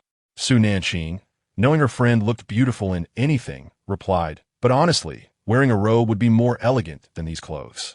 Lin Chi-Chi sighed. She didn't necessarily want to wear a robe, although she had inherited a temple. She had earned enough offering money over the years to dare descend a mountain. Design me a few haute couture pieces instead. Lin Chi-Chi cherished the haute couture gowns designed by Su Nanqing, as they were truly exquisite. Very well. I shall design them for you tomorrow. In a week, you shall don luxurious haute couture garments, uniquely crafted by me. Lin Chi-Chi beamed with joy, knowing Su Nanqing's designs prioritize comfort. As Su Nanqing selected outfits, she discovered a lovely light gray ensemble and handed it to Lin Chi-Chi. Chi-Chi, this would suit you perfectly. Upon seeing it, Lin Chi-Chi expressed her approval and asked the sales assistant, Miss, could you please fetch this in an M size? The sales assistant nodded with a smile. Certainly. Please wait a moment. Soon, the assistant returned with the appropriate size for Lin Chi-Chi, who promptly asked her to hold it. She wasn't very picky about her clothing. As long as it felt comfortable, she was content. Su Nanqing understood her nature and continued to browse. Suddenly, a mocking voice pierced the air. Isn't that Su Nanqing, the discarded shoe? How fortunate you are to have money to shop here. A flicker of coldness passed through Su Nanqing's eyes. Why was it that such insipid individuals could be encountered everywhere? She turned to see Song Jiaqin and Shi Yushu entering. Her good mood instantly dampened. With a cold smile, Su Nanqing remarked, I wondered who it was. Turns out it's Song Jiaqin's #1 sycophant. This fool would likely never realize that Song Jiaqin was using her to ensnare Song Jingrue. Once Song Jingrue was out of the picture, she too would become a discarded pawn. Shi Yushu's face paled. Her friendship with Song Jiaqin was merely due to Gu Yushin's backing, as their family sought to thrive in business. Song Jiaqin sneered. Su Nanqing, Xiao Yu is right. You are merely a discarded shoe cast aside by Shunge. What pride do you have? Did you come here in hopes of encountering Shunge? Unfortunately, he won't be shopping tonight. With a haughty flourish, Song Jiaqin brandished a black card. Su Nanqing, see this? It's the black card Gu Yushin gave me. He provides me with billions in pocket money each year. Well, you can't even spend a dime of his. Even as his wife, you have to pay for your groceries yourself. That is the stark difference between love and indifference. The money he gives me is something you will never possess. Lin Chi-Chi, encountering this scheming woman, felt her impulsive nature surge. She attempted to confront Song Jiaqin, but Su Nanqing restrained her. Su Nanqing, how can you endure her bullying you like this? Lin Chi-Chi exclaimed in anger. Su Nanqing shook her head with a smile. Chi-Chi, she speaks the truth. Why bother to argue with her? If being a mistress and spending another's money is a point of pride for her, let her revel in it. A scoundrel and a shameless woman are indeed a match made in hell. Song Jiaqin stomped her foot in frustration. Su Nanqing, only the unloved are mistresses. You are the real mistress. Su Nanqing's laughter was bright and carefree, her tone lighthearted. Oh, my apologies. My name is still linked to the scoundreless. As long as my name remains beside his, you will forever be relegated to a scandalous mistress and a venomous woman. Chapter 103. If you wish to play, I shall accompany you to the end. Su Nanqing. Humph. Are you merely seeking to flaunt your verbal prowess? Even if you insult me daily, it won't change the fact that Shunga loves me. Did you see the photos I sent you? He cherishes me deeply every day. While he hasn't even touched you with a single finger. Song Jiaqi knew how to strike at Su Nanqing's vulnerabilities, for Su Nanqing truly loved Gu Yushin. Su Nanqing's complexion turned pale, her lips pressed together, yet a slight smile emerged, her gaze piercing through Song Jiaqing's arrogance. Song Jiaqing, do you know? I am thankful he has never touched me, for you are far too filthy. If he were to touch you and then reach for me, I doubt I could ever eat again. It is utterly repulsive. Song Jiaqing's pupils contracted in shock, staring blankly at the defiant Su Nanqing. What did she mean by that? Their eyes met, flickering with intensity. Song Jiaqing's filled with fiery rage, while Su Nanqing's radiated icy disdain.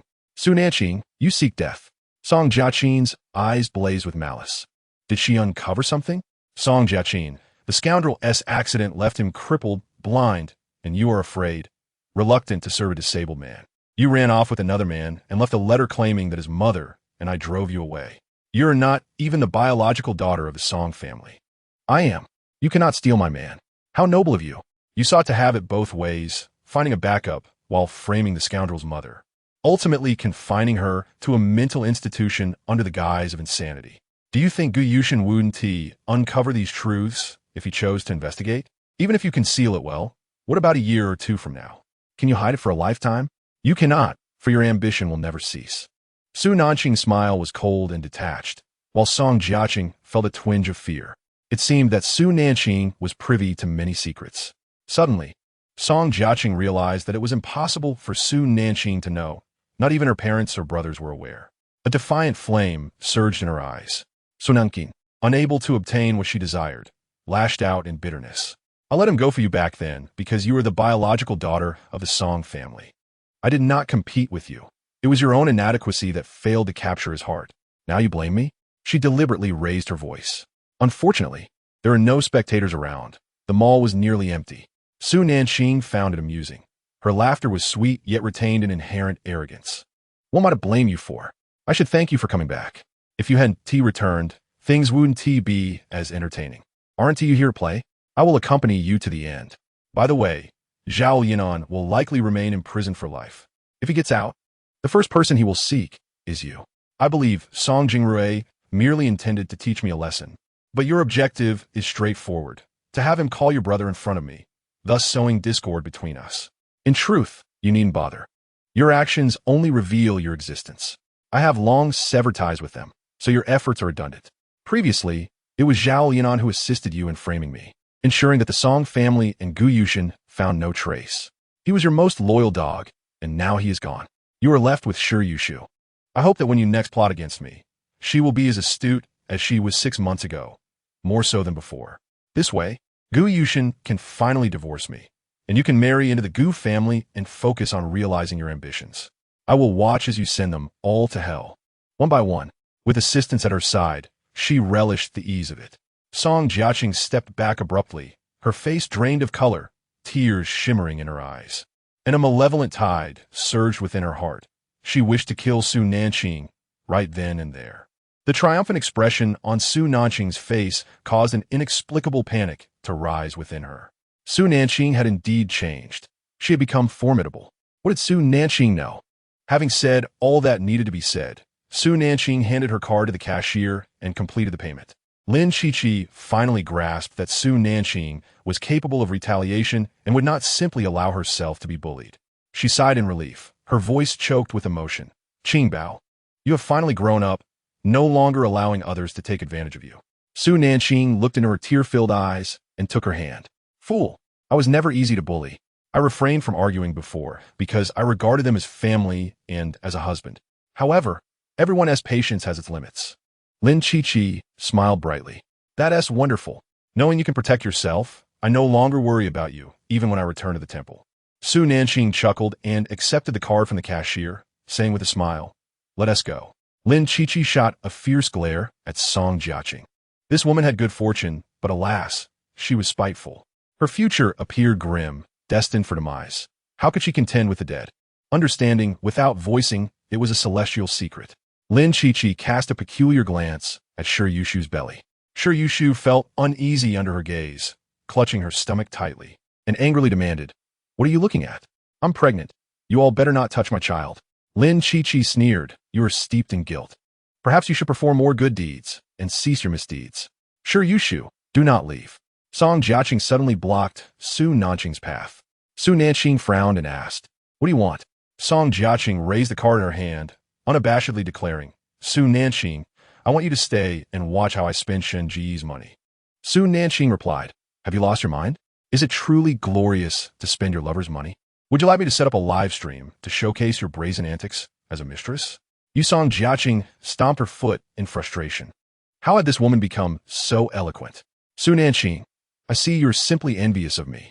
She laughed arrogantly, feeling triumphant. Gu Yushin was such a fool. All she had to do was act coy, and he would shower her with pocket money. "Go ahead and spend. I'll be here watching, observing just how shameless you can be." Song Jiaqing smirked. "Yushu, you're pregnant with a child from the Song family. All these clothes are my gifts to you." Song Jiaqing confidently addressed the cashier, "Get one of every style and L size." The cashier beamed at the generous order.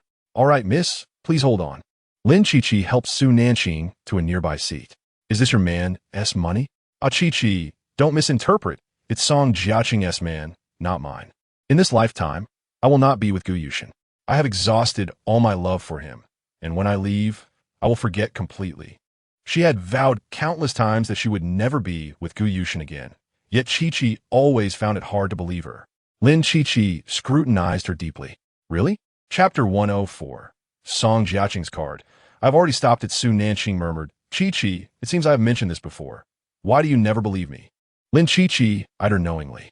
"Because you have a history, don't you? Think of the foolish things you have done over the years. I feel for you. Why can't you simply love yourself?" Recalling her past follies infuriated Su Nanqing. She softly replied, "It will not happen again." After their conversation, Song Jiaqing and Shi Yushu finally concluded their shopping. The clothes in this store were not inexpensive, but with limited styles, the total came close to 5 million. Song Jiaqing raised an eyebrow at Su Nanqing, grinning with pride. "Su Nanqing, watch closely as I spend 5 million in one go. Even Shun Gu 1T blink. This is the affection he shows me, a privilege you could never hope to attain in several lifetimes." With a beaming smile, Song Jiaqing handed her card to the cashier. Such a grand expenditure would surely prompt Su Nanqing to confront Gu Yushin. She did not wish to be a mistress. She could only compel Gu Yushin to divorce, thereby allowing her to be with him openly. Shi Yushu, excited, clutched Song Jiaqing's arm. "Qiqi, thank you for being so good to me."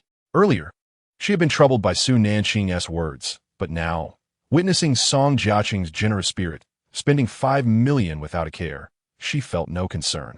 She could always return some of the clothes and still recoup a few million. Song Jiaqing patted her hand, her expression warm.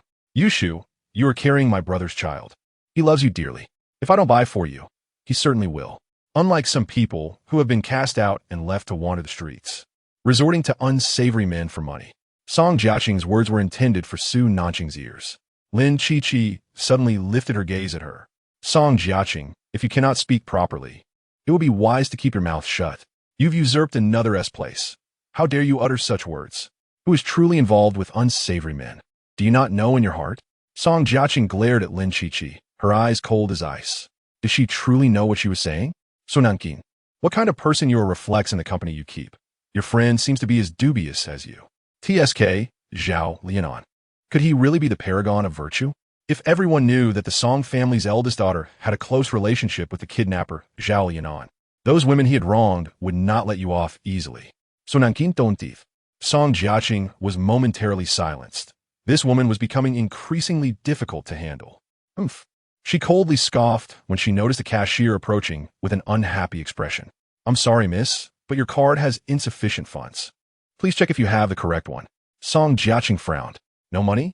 Is it possible that your card machine is malfunctioning? How could there be no funds?" Gu Yushin provided her with this card, which has no limit. The sales clerk awkwardly stated, "Miss, we checked, and this card has been deactivated." "Impossible?" Song Jiaqing could not believe it. How could Gu Yushin deactivate her card? Lin Qiqi and Su Nanqing stood up. Lin Qiqi shot a disdainful glance at Song Jiaqing, saying, "What is this? We waited in vain, only to find out you're toying with us? Song Jiaqing, you're supposed to be a lady of stature. I wanted to buy clothes for your friend, and you flatly refused.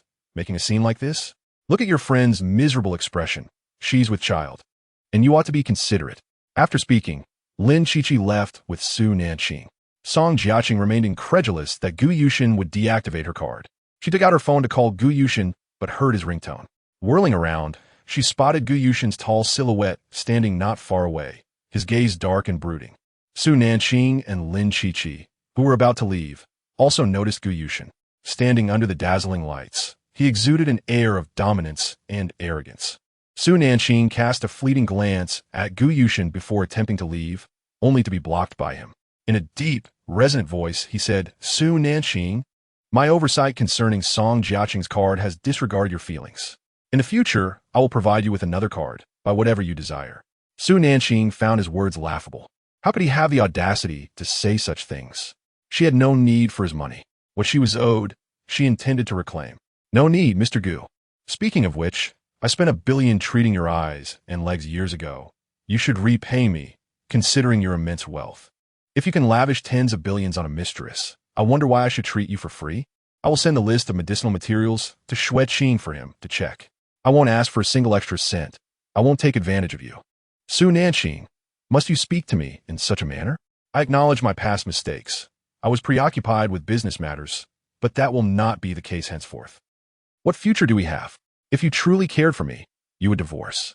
Song Jiaqing has been provoking for 2 years now, even from abroad. Her messages never cease. "Su Nanqing, you are framing me and scheming against me in front of Brother Shun. Well, have I ever sent you provocative messages?" Su Nanqing would not be foolish enough to show her text to Gu Yushin, would she?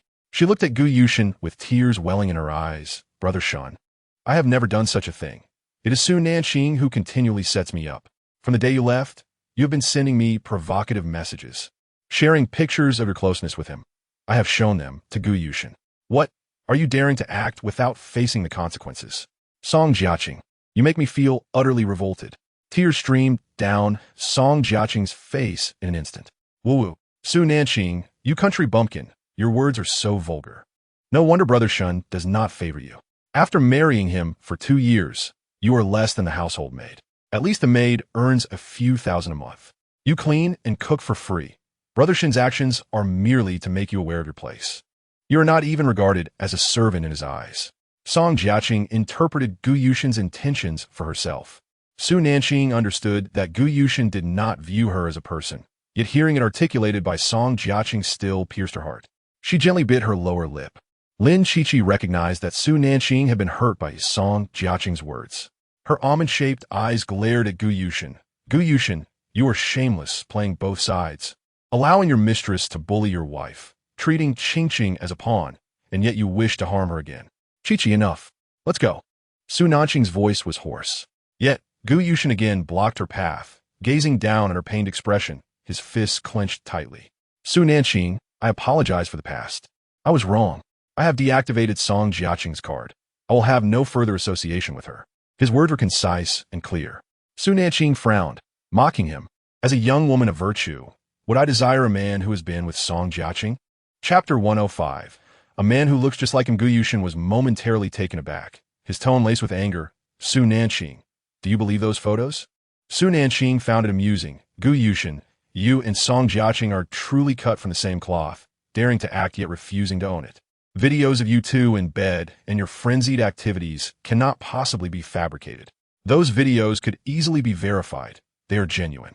Gu Yushin had indeed seen those videos and photos. They were not manipulated. He was present in them with Song Jiaqing, yet he had never touched her. Their most intimate moment was carrying her to the hospital. "Step aside. Do not disgust me. Also, hurry and get a divorce. I wish to sever all ties with you."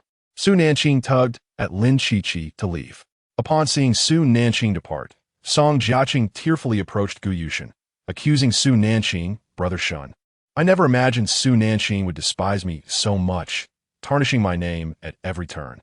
Furthermore, Brother Shun, I saved your life back then. Why did you deactivate my card?" Song Jiaqing immediately brought up her past act of saving him. She knew well that Gu Yushin held this matter dearly. Gu Yushin's gaze deepened. Regarding the life-saving grace from years ago, I have repaid you with tens of billions over the years. I will no longer provide you with financial support. My wife has misunderstood you as the mistress. For your reputation's sake, you should seek financial assistance from your brother in the future. Moreover, even so, Su Nanqing has not uttered a word against you. Rather, you provoke her daily. Song Jiaqing. The truth of who is scheming against whom is abundantly clear. When you deem me a fool, you should have remembered that your past acts of benevolence would eventually run dry. With that, Gu Yushin departed, leaving Song Jiaqing standing in stunned silence, utterly lost. Gu Yushin stated he would no longer provide her with funds. Fortunately, over the past years, due to Gu Yushin as financial support, she had established her own company. Concealing her brilliance, Gu Yushin had now lost his value as a pawn. The last time he received her video, he did not believe it. Cursed be it, but she would not let Gu Yushin off so easily. Song Jiaqing produced another card, swiped it, and left with Shiryu. Once they reached the first floor and got into the car, Su Nanqing composed herself. Lin Qiqi, feeling concerned, asked, Qingqing, should we go back? Su Nanqing smiled and pointed to the back street. It's still early. Don't you want to eat barbecue? I'll take you out for barbecue. Food can uplift one's spirits. But you? Su Nanqing shook her head. I am fine. These matters can no longer wound me. I will patiently wait for Song Jiaqing's downfall. Her isolation and silence. I have evidence of her schemes against me over the years. What she was owed, she would reclaim piece by piece, determined to strip away the wolf's skin she wore. Who is the man behind Song Jiaqing? She, too, is a computer expert. The photos Song Jiaqing sent were not fabricated, which is why she quarreled with her and fell for her tricks, leading Gu Yushin to think she was immensely malicious. Qiqi, let us go.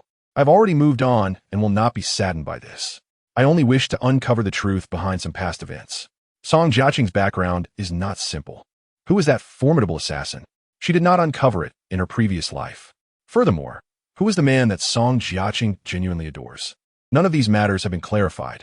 Song Jiaqing's boasting tonight has indeed jogged her memory. It appears she secretly established a company using Gu Yushin's money, which enabled her to effortlessly acquire the Tang family after Tang, Weiniing, went mad.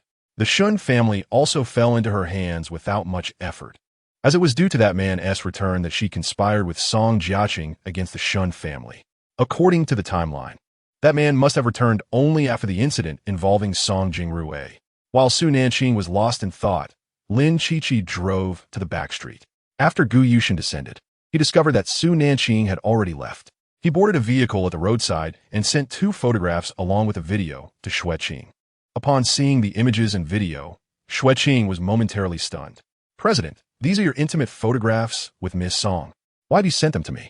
Such impropriety, I cannot bear to look. Xueqing was taken aback, his voice stammering. The president and Song Jiaqi were truly involved. He had indeed betrayed Su Nanqing with Song Jiaqi. Gu Yushin cast a cold glance at him, causing Xueqing to feel an icy shiver down his spine. The video was authentic, yet the man within was not him. Conduct a discreet investigation. This man bears an uncanny resemblance to me. Gu Yushin's voice was hoarse. Xueqing was taken aback. He dared to scrutinize the video closely, revealing clips of the two in a hotel and at a villa. However, one commonality remained.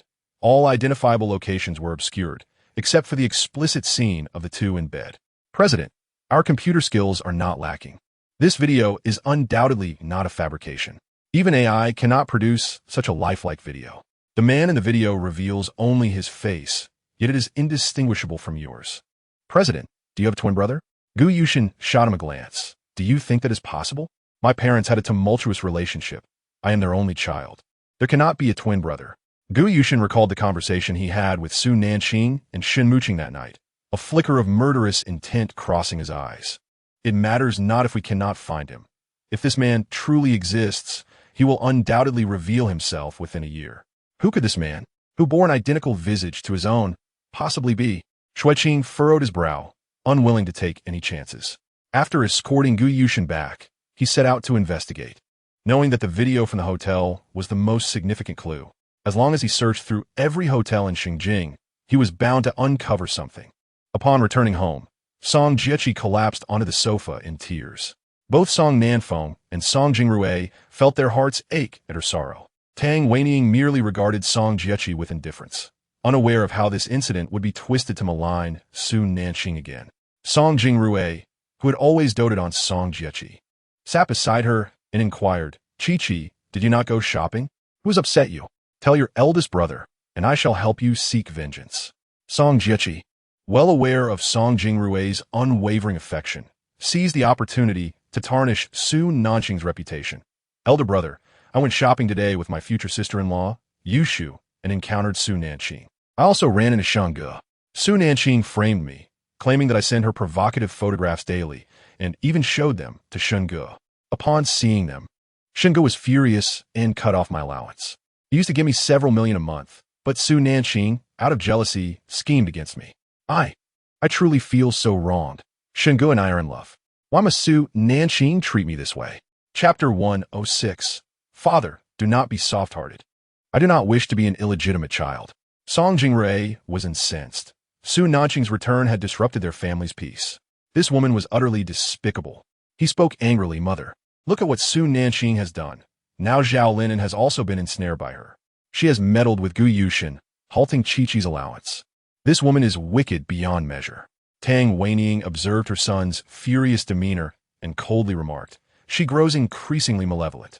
Chi-Chi, Gu Yushin has cut off your allowance. That is tantamount to a life sentence. Our family cannot afford to sustain your lavish spending. The company's situation worsens. I have been striving to find partnerships. Yet due to our lack of new products, we have been unsuccessful. If this continues, the Tang family will face bankruptcy. Henceforth, all your allowances will be halved." With this declaration, Song Jiechi would inevitably feel anxious and seek out Gu Yushin. These two must be kept closely bound. They must not be allowed to harm her daughter. Furthermore, Song Jingrui, you were the one who sent Zhao Lin into prison. A single phone call from you nearly ruined the lives of 2 individuals. How could I, Tang Weining, give birth to such a vile son? Song Jingrui was taken aback. "Mother, how can this be my fault? Is our family situation truly this dire?" Tang Weining, exasperated, sighed inwardly. He was indeed a fool. Su Nanqing was right. Their family deserved their fate. What kind of people were they?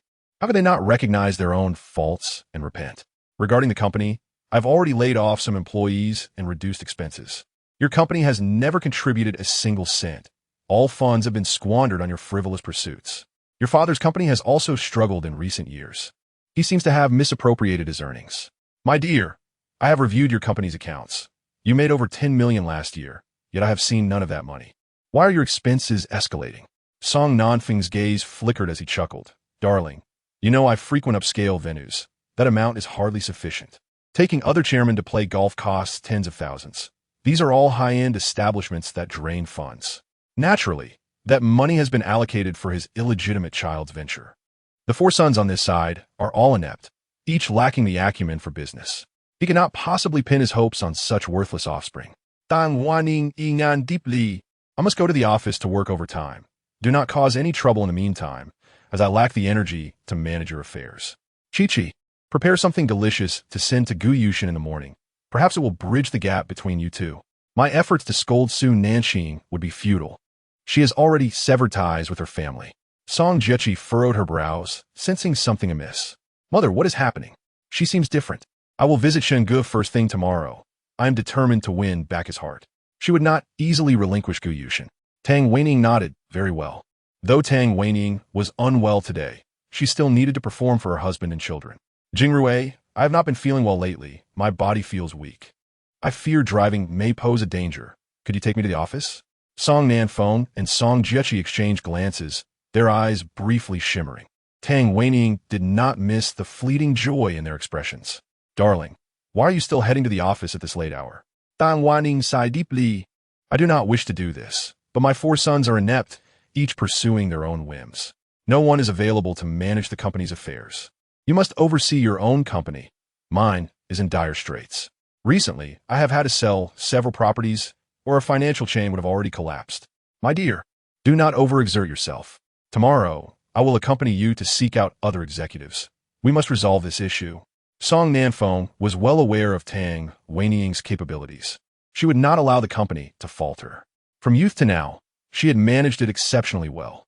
After their marriage, she entrusted him with the management of a branch, granting him ample respect. His fervent pursuit of Tang Wei stemmed from her being an only child with assets exceeding $1 billion. Such a woman craved security. His presence offered her peace of mind, transforming the fate of the Song family. Tang Weining nodded yes. Thank you for understanding my plight. Your side is performing well. Please provide the monthly allowance for my parents. They now require 150,000 to get by. While I do not lack for money, every penny I possess must be spent wisely. I have already informed my parents to seek funds from you in the future. After Tang Weining finished speaking, she departed. Her voice unusually gentle, stirring a sense of sympathy in Song Nanfeng. No. Song Nanfeng attempted to interject, but was halted by Song Jiechi. Mother has been returning home late these days. It seems that the company is indeed facing challenges. Dad, for these past few months, you should cover the expenses. Tang Weining has always been adept in business. Once she recovers, the company will flourish, and then she can contribute financially. We must not raise her suspicions at this moment. Also, have you taken tonic today? Even if the Tang family is no longer, their real estate is worth billions. Moreover, the company occupies buildings owned by the Tang family. Song Nanfeng understood and replied, yes, I have. Did you not hear her mention she was feeling unwell? He sighed, if it weren't for the guilt I owe your mother, I would truly be reluctant to part with Weining. Your mother has shown me ample respect and has been dutiful. Dad, I've mentioned this before. I can never be an illegitimate child. You cannot continue to wrong mother. This time you must be resolute. Song Nanfeng felt a twinge of reluctance. Tang Weining had treated him well throughout his life, yet his son took precedence. All right, I understand. I won't be soft-hearted. I've planned for this for so many years, and with your brother's situation improving, I feel reassured. Song Nanfeng found solace in this thought. Tang Weining was on the brink of insanity. He could not spend his remaining years with a madwoman. Could he? The more he pondered, the more he felt he could not waver. Recently, he had been unable to engage in intimate activities, and the thought distressed him. He visited the hospital, where the doctor attributed his condition to the frequent use of potency medications. Those medications had side effects, and he dared not take them again. Yet he found himself unable to perform. Fortunately, during this period, Tang Weining was not at home. Otherwise, he would not have dared to share a bed with her. How could he have fallen to such a state? Song Nanfeng stood up awkwardly and retreated upstairs to rest, for he had to return to the hospital the next day. Meanwhile, Song Jiaqing had also returned to her room, sitting angrily on her bed, her expression dark. The thought that Gu Yushin did not believe her words, nor did he believe that Su Nanqing had drugged Madame Gu, left her without a better course of action. What was she to do? For now, she could only appease Gu Yushin to earn his trust. But how could she go about winning his favor? Chapter 107. The recording, infuriating him to no end by the way. It seemed that Gu Yushin had a particular fondness for lotus root soup. She recalled that during her visits to Gu Yushin's home, Su Nanqing often prepared rib lotus root soup for him. Immediately, Song Jiaqing called Xueqing. Xueqing was busy investigating clues within various hotel facilities. Surprised to receive a call from Song Jiaqing, he greeted her with a smile. Miss Song. Xueqing, may I ask if Brother Shen enjoys rib lotus root soup? Song Jiaqing's voice maintained its usual sweetness. Upon hearing her query, Xueqing let out a cold laugh. Miss Song, you are considered our president's little sweetheart. Everyone believes that. How is it that you do not know his preferences? Miss Song, the role of a little sweetheart seems to be poorly fulfilled. Xueqing, you. Song Jiaqing was left speechless by the retort. I genuinely do not know what he likes. You are aware of his aloof nature. He's the one who takes care of me, knowing what I enjoy. Thus, our president gives unconditionally, yet you cannot even remember what he likes. Xueqing teased her with a smile. Xueqing, do not be like this. I will make a concerted effort to remember Brother Shen's preferences, Song Jiaqing responded, her tone considerably softened. However, she had little interest in understanding what a man like Gu Yushin would desire, as he seemed as burdensome as a devil. What she truly appreciated was the generous allowance he provided and the prestige she derived from him. But how could Gu Yushin know that she and Su Nanqing had crossed paths years ago? He had always believed that the person in question was her. She understood that no secret remains concealed forever.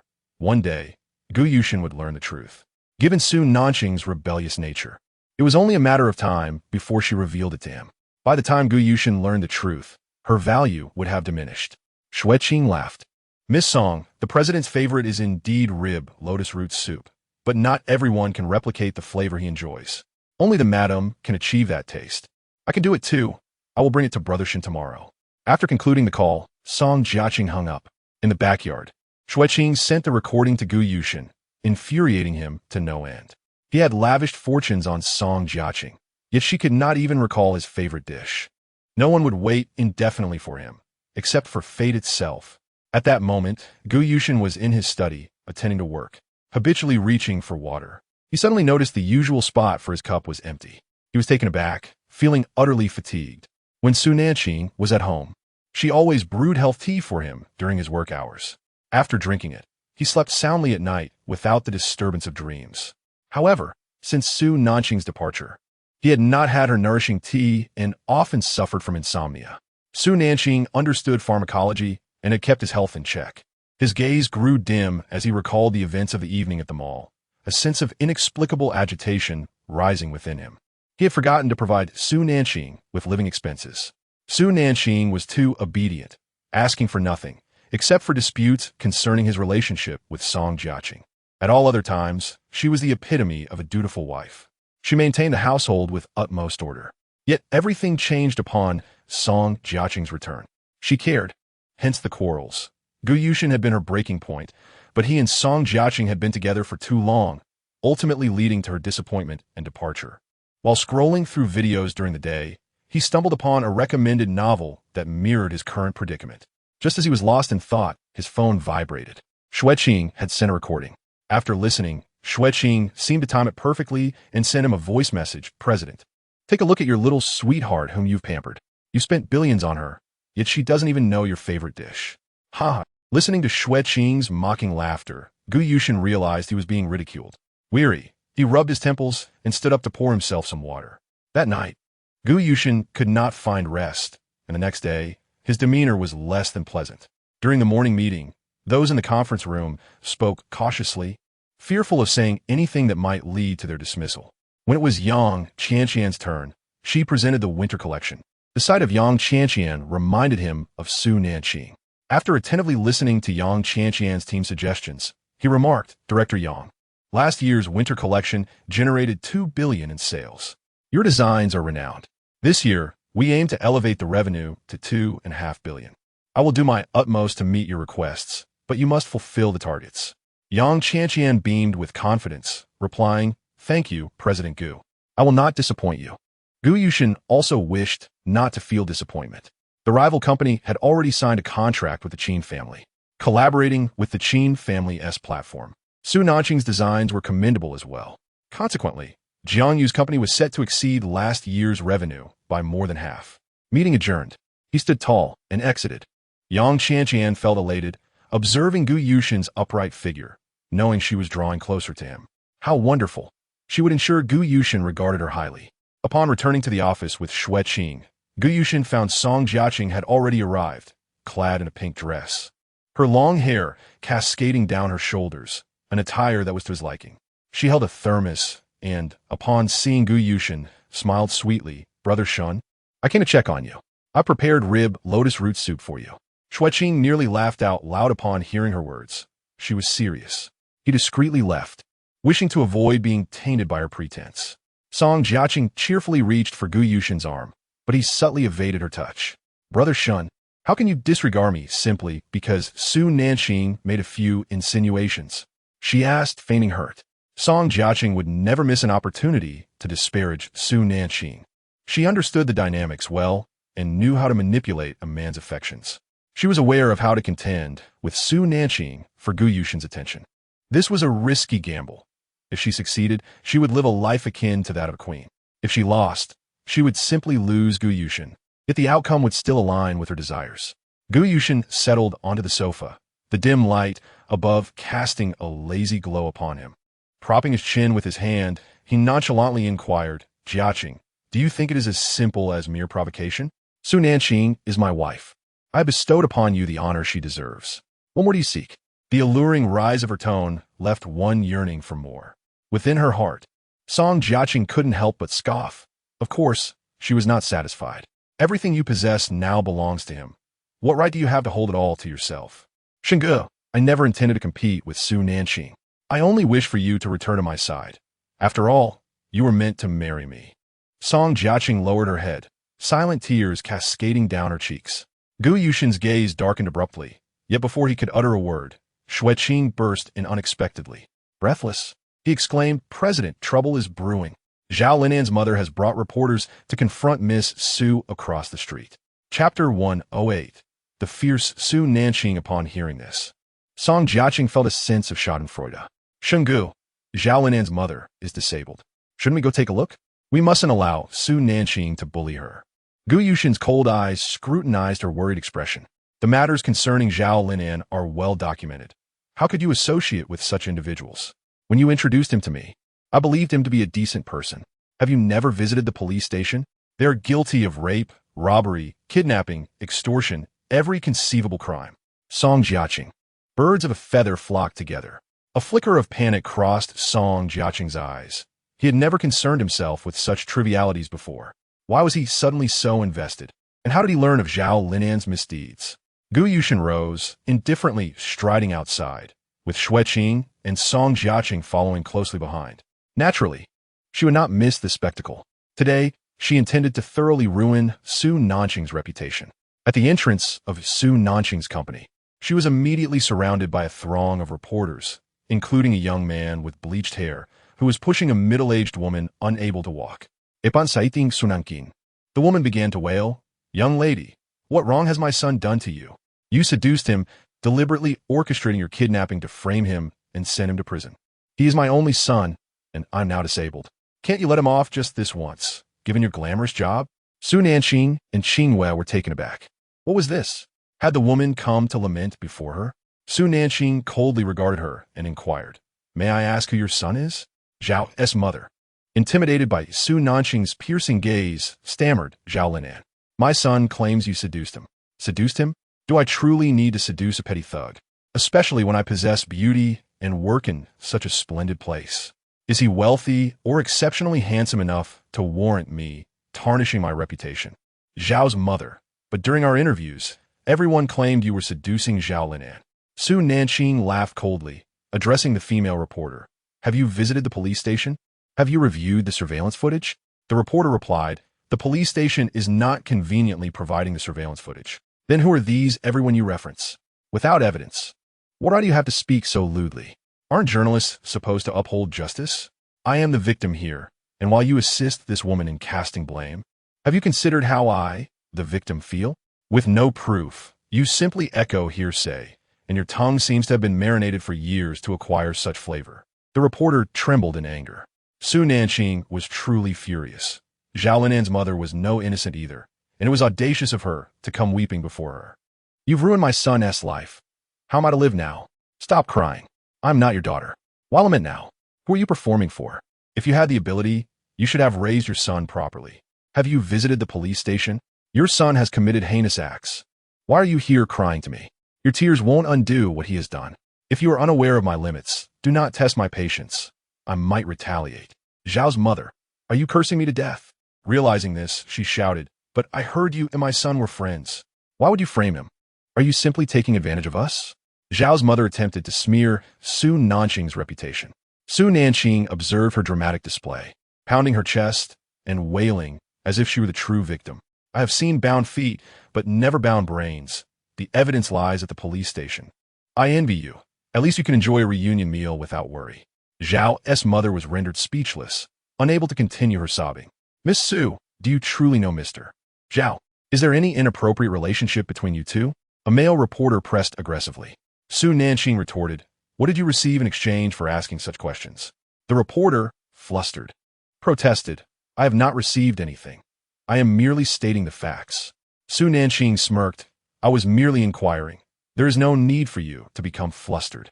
It is evident this is your first time engaging in such matters. Your gaze is more chaotic than a QR code." The male reporter shot back, "But it takes two to tango." Su Nanqing slapped him across the face with a fury. "If it takes two to tango, then I give you this slap. Does it not make a sound?" The crowd. "What a fierce woman. You dare strike me?" The male reporter was astonished, his eyes wide with disbelief as he stared at Su Nanqing. Su Nanqing stood her ground, imperious and unyielding. "You dare insult me, and you expect me to retreat? You may step back. I will not." Another female reporter pressed forward. "Miss Su, there's a time to show mercy, This woman is disabled. You should be more understanding. Su Nanqing, amused by her audacity, glared at her. Understanding what? Should I suffer for your amusement? Do you think I should endure hardship to please you? Turning to Qing Wei, she instructed Qing Wei, capture the faces of these reporters. Investigate who sent them. I want them to remember that misfortune can be a blessing, and they must learn to be cautious in the future. Qing Wei promptly took out her phone to photograph the reporters. Another middle-aged male reporter, angered, shouted, Miss Su, it was your fault that led to this situation. You were punished for your misdeeds, and can't you consider the struggles of a disabled mother? Su Nanqing ritorti instantaneously. Why should I consider others? When I was victimized and kidnapped, where was the consideration for me? If you were so keen on considering others, why not take on the responsibility of caring for this disabled mother yourself? The male reporter was momentarily at a loss for words. He could barely care for himself, let alone anyone else. Su Nanqing's gaze turned cold as she assessed the 7 reporters, knowing they were all bribed by Song Jiaqing. In her previous life, she had been similarly encircled and insulted by reporters, accused by Zhao Linan of being his woman and cheating with another man, which ultimately led to her being run over.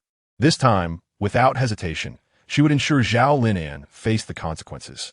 Looking at the reporters with icy resolve, she declared, I care not for your motives in interviewing me. None of you shall leave today. The reporters exchanged glances, bewildered. The female reporter scoffed, Miss Su, is that a threat? Do you intend to imprison us here? Su Nanqing raised her phone to call the police. After reporting, she turned to the female reporter. You think you are worthy of my imprisonment? Do you believe your face is larger than the earth? I merely wish for you to remain until the police arrive, so they may invite you to enjoy their hospitality. Chapter 109. She intends to ruin Su Nanqing with her own hands. All the reporters were momentarily stunned. Su Nanqing raised an eyebrow, observing their varied expressions, each more captivating than the last. How delightful it felt to vent her frustrations today. She had previously refrained from making a scene, granting them considerable leeway, but now, reflecting on it, she felt angered. Too much leniency had led them to believe themselves formidable. Today's debacle was undoubtedly the result of Song Jiaqing's foolish scheming. Su Nanqing raised her gaze and indeed spotted Song Jiaqing standing amidst the crowd. A subtle smile graced Su Nanqing's lips, her eyes radiating a clear provocation. Song Jiaqing, taken aback, pondered how Su Nanqing could articulate so effortlessly. The journalists present, known for their incisive and challenging inquiries, seemed utterly ineffective against her. An immediate silence enveloped the atmosphere as the reporters stared in astonishment at the strikingly confident Su Nanqing, feeling as though the words the end were inscribed above their heads. Su Nanqing possessed a captivating beauty. Simply standing there commanded the attention of all. With a face full of jealousy, Song Jiaqing approached her, expressing concern. Nanqing, one must bravely acknowledge their wrongdoings. It is not disgraceful to betray one's soul and principles, especially since you have feelings for Mr. Zhao. With a sardonic chuckle, Su Nanqing retorted, allow me to add, betraying one's principles and soul is not shameful. What is truly shameful is failing to secure a good price for them. Yet, you seem to have achieved quite a bargain, so why do you persist in fixating on me? I fancy Zhao Lianin, and I don't even know who he is. You, Song Jiaqing, have shared a bed with Zhao Lianin. How dare you turn the tables on me? Song Jiaqing's complexion drained of color. Su Nanqing, you speak nonsense. Suddenly, Su Nanqing pointed at Gu Yushin's position in the distance. Wait, that man standing out like a crane among chickens looks oddly familiar. He resembles the trash bag I discarded yesterday. Su Nanqing had indeed spotted Gu Yushin. The last remark was his doing. Gu Yushin, feeling unjustly targeted, was taken aback by the misunderstanding. Song Jiaqing blinked back tears, feeling aggrieved. Nanqing, what has happened to you? You seem so temperate. Why the sudden shift? Su Nanqing gazed at her, exasperated. Oh, Miss White Lotus, do you really pull this act every time? Can't you refrain from pretending? I may be patient, but why should I indulge you? Continue your performance. I delight in watching you play your part. Look over there, a lady is live streaming. It's perfect for showcasing your pitiful little white flower act. You adore theatrics, don't you?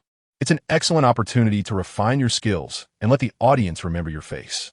Song Jiaqing froze, her gaze fixated on the woman broadcasting live, her expression vacant. Su Nanqing, how have you changed? How could you become so venomous? Venomous? Song Jiaqing, do you wish for me to reveal how you seduce men? Let me remind you, The public's eyes are discerning. Your little white flower act may fool the sycophants, but it cannot deceive the discerning masses. Additionally, every time you refrain from mischief in my presence, you betray your true self. So indulge yourself. Improvise as you please. Everyone can enjoy the spectacle. This indicated that she still held some sway, at least bringing amusement to others. It was evident that she had previously been too generous with her smiles, enabling a cycle of toxicity.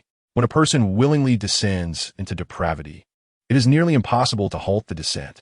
Song Jiaqing had reached a point of no return, overly enamored with power and wealth. In the battle between love and money, she could forsake love, but wealth was her lifelong pursuit. Every time Song Jiaqing provoked her, it stemmed from one reason: the beloved feels invincible. Without love or protection, she became sharp-tongued and bitter. Song Jiaqing burst into tears, overwhelmed with frustration. Suddenly, the number of viewers in the female journalist's live stream surged into the thousands. This must be the renowned pianist Song Jiaqing. Her piano playing is exquisite. She must be a victim of bullying. Who is bullying whom? I've been in a live stream all along. This woman is seeking her own punishment, resorting to tears when one cannot argue. What a weak little flower. Self-pity serves no purpose. We are all results-oriented. The evidence regarding Zhao Lianen was irrefutable. How could the journalist doubt the information released by the police department? This disabled mother is merely seeking sympathy. Nowadays, everyone pities the weak. She should first reflect on her son's heinous actions before attempting to garner sympathy. The audience continued to grow. Su Nanqing observed Song Jiaqing's impromptu performance, utterly astonished. Her eyes widened, sparkling with unshed tears, her pouting lips creating a delightful visage. This young lady is so adorable, and she speaks so beautifully. This is my lost wife. Everyone, step aside. Gu Yushin, witnessing the vivacious Su Nanqing, couldn't help but smile. As Su Nanqing noted that Song Jiaqing had cried enough, she waved her hand dismissively. Song Jiaqing, cease your tears. What pretense are you trying to pull? Even if you weep until the earth is hollow, it's still an unyielding reality. By the way, you two have been friends for years. Why are you crying here? Hurry and save him. You're wealthy and capable enough to rescue him. Must I, as a victim, continue to be pursued by you? Are you merely taking advantage of my orphan status? They had lost all sense of shame, and she saw no reason to restrain her words. Only after venting could she feel at ease. Song Jiaqing. Her eyes burned with fury. Su Nanqing, stop speaking nonsense. He and I are not friends. If Zhao Lianen were to hear you, he'd likely break free from prison just to confront you. Su Nanqing regarded her lazily, a smile laced with meaning. Song Jiaqing, no matter how formidable you are, I will strip away your facade. Su Nanqing, you mustn't go too far. How can you bully me like this? Am I the one who is excessive? Look at that face of yours, your lipstick resembling a pancake smeared with sauce. Isn't that the look that your beloved Gu enjoys? P.S. Watching, go ahead and perform. Su Nanqing, how could you be so detestable? Song Jiaqing, infuriated, lashed out without thought. Yet, Su Nanqing smiled sweetly, reveling in the sight of her enemy, trembling with rage. It felt exhilarating to provoke her adversary. I'm not here to please you. Whether you detest me is of no consequence. You may continue to loathe me. She would no longer demean herself to appease her. Su Nanqing, you are involved in an improper relationship with Zhao Lianen. If you can't gain anything, you intend to ruin him. Song Jiaqing screamed. Intenton personally destroying sununtai Nanqing. Suddenly, Su Nanqing laughed, a peculiar smile on her face. All right, your performance has concluded. Now it's my turn. Since you claim to know him, let us reveal how you manipulated Zhao Lianen to coerce me. Chapter 110. Terror. She truly has evidenced. Song Jiaqing's pupils widened in shock. Her beautiful eyes now wide with fear, accentuated by her meticulously applied eyeliner. The terror in her gaze evoked sympathy. The men in the live stream felt a pang of compassion. This is the demeanor of my future wife. How pure. I've heard her sing and play the piano. She is truly exceptional. Go, sister. I support you. Justice will be on your side. How could such a lovely girl commit vile acts? It must be Su Nanqing attempting to frame our little angel. Her piano playing is mesmerizing. Her fingers dance across the keys, transporting listeners to an indescribable realm. This young lady is irreplaceably wonderful. How could such a beautiful lady be bullied? What are those reporters doing? That woman clearly has a wicked heart. Folks, who comprehends? This young lady fits my ideal of a wife perfectly, but her piano playing is too enchanting, and she is too beautiful. I am unworthy. As Song Jiaqing observed the live stream and saw the multitude condemning Su Nanqing, a cold smirk crept across her face. Su Nanqing, public opinion can be quite formidable. I orchestrated everything upon my arrival, but these reporters were sourced by Song Jingrui. I merely employed a few tactics to make the situation more thrilling. With her gaze lowered, she hissed, Nanqing, how do you plan to entrap me this time? What exactly have I done wrong? Why do you keep trying to frame me repeatedly? Sobi.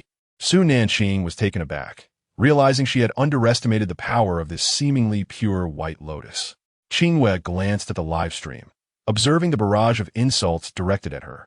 Yet she felt utterly indifferent. Their perspectives were not on the same plane. Smiling was sufficient. Let them say what they wish. She had no need to live within the confines of others' opinions. Having been granted a second chance at life, all she desired was to relish in cruelty, with no interest in anything else.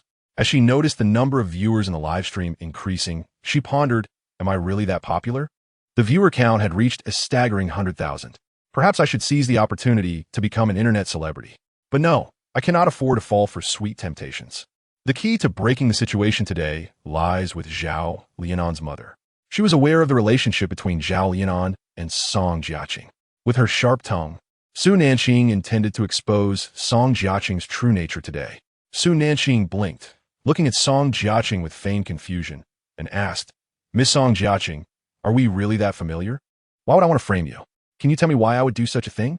Song Jiaqing choked on her words, fearing the exposure of her relationship with Gu Yushin. She could not afford to bear the label of a mistress. Regret washed over her for resorting to such tactics. Su Nanqing had truly changed from her former self.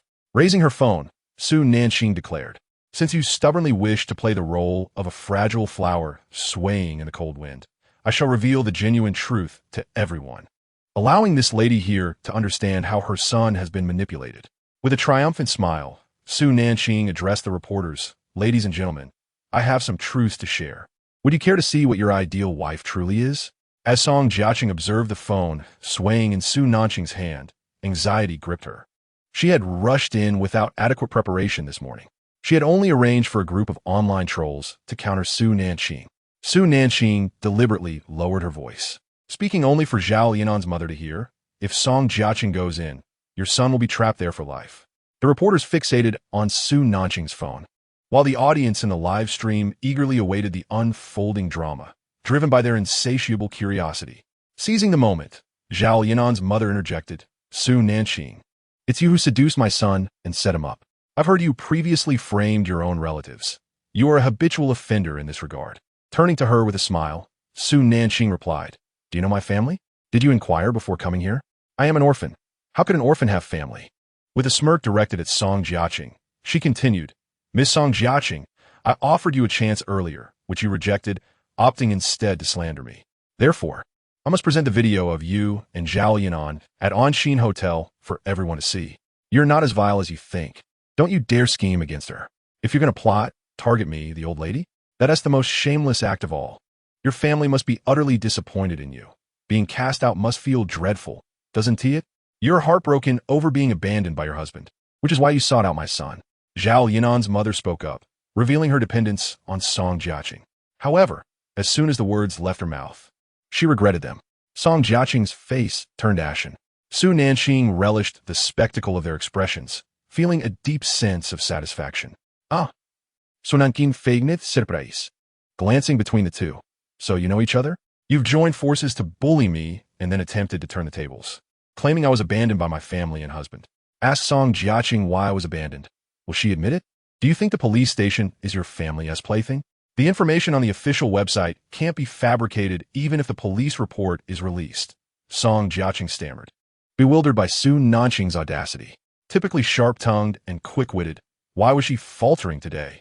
Seizing the opportunity, Song Jiaqing retorted, Nanqing, this has nothing to do with our acquaintance.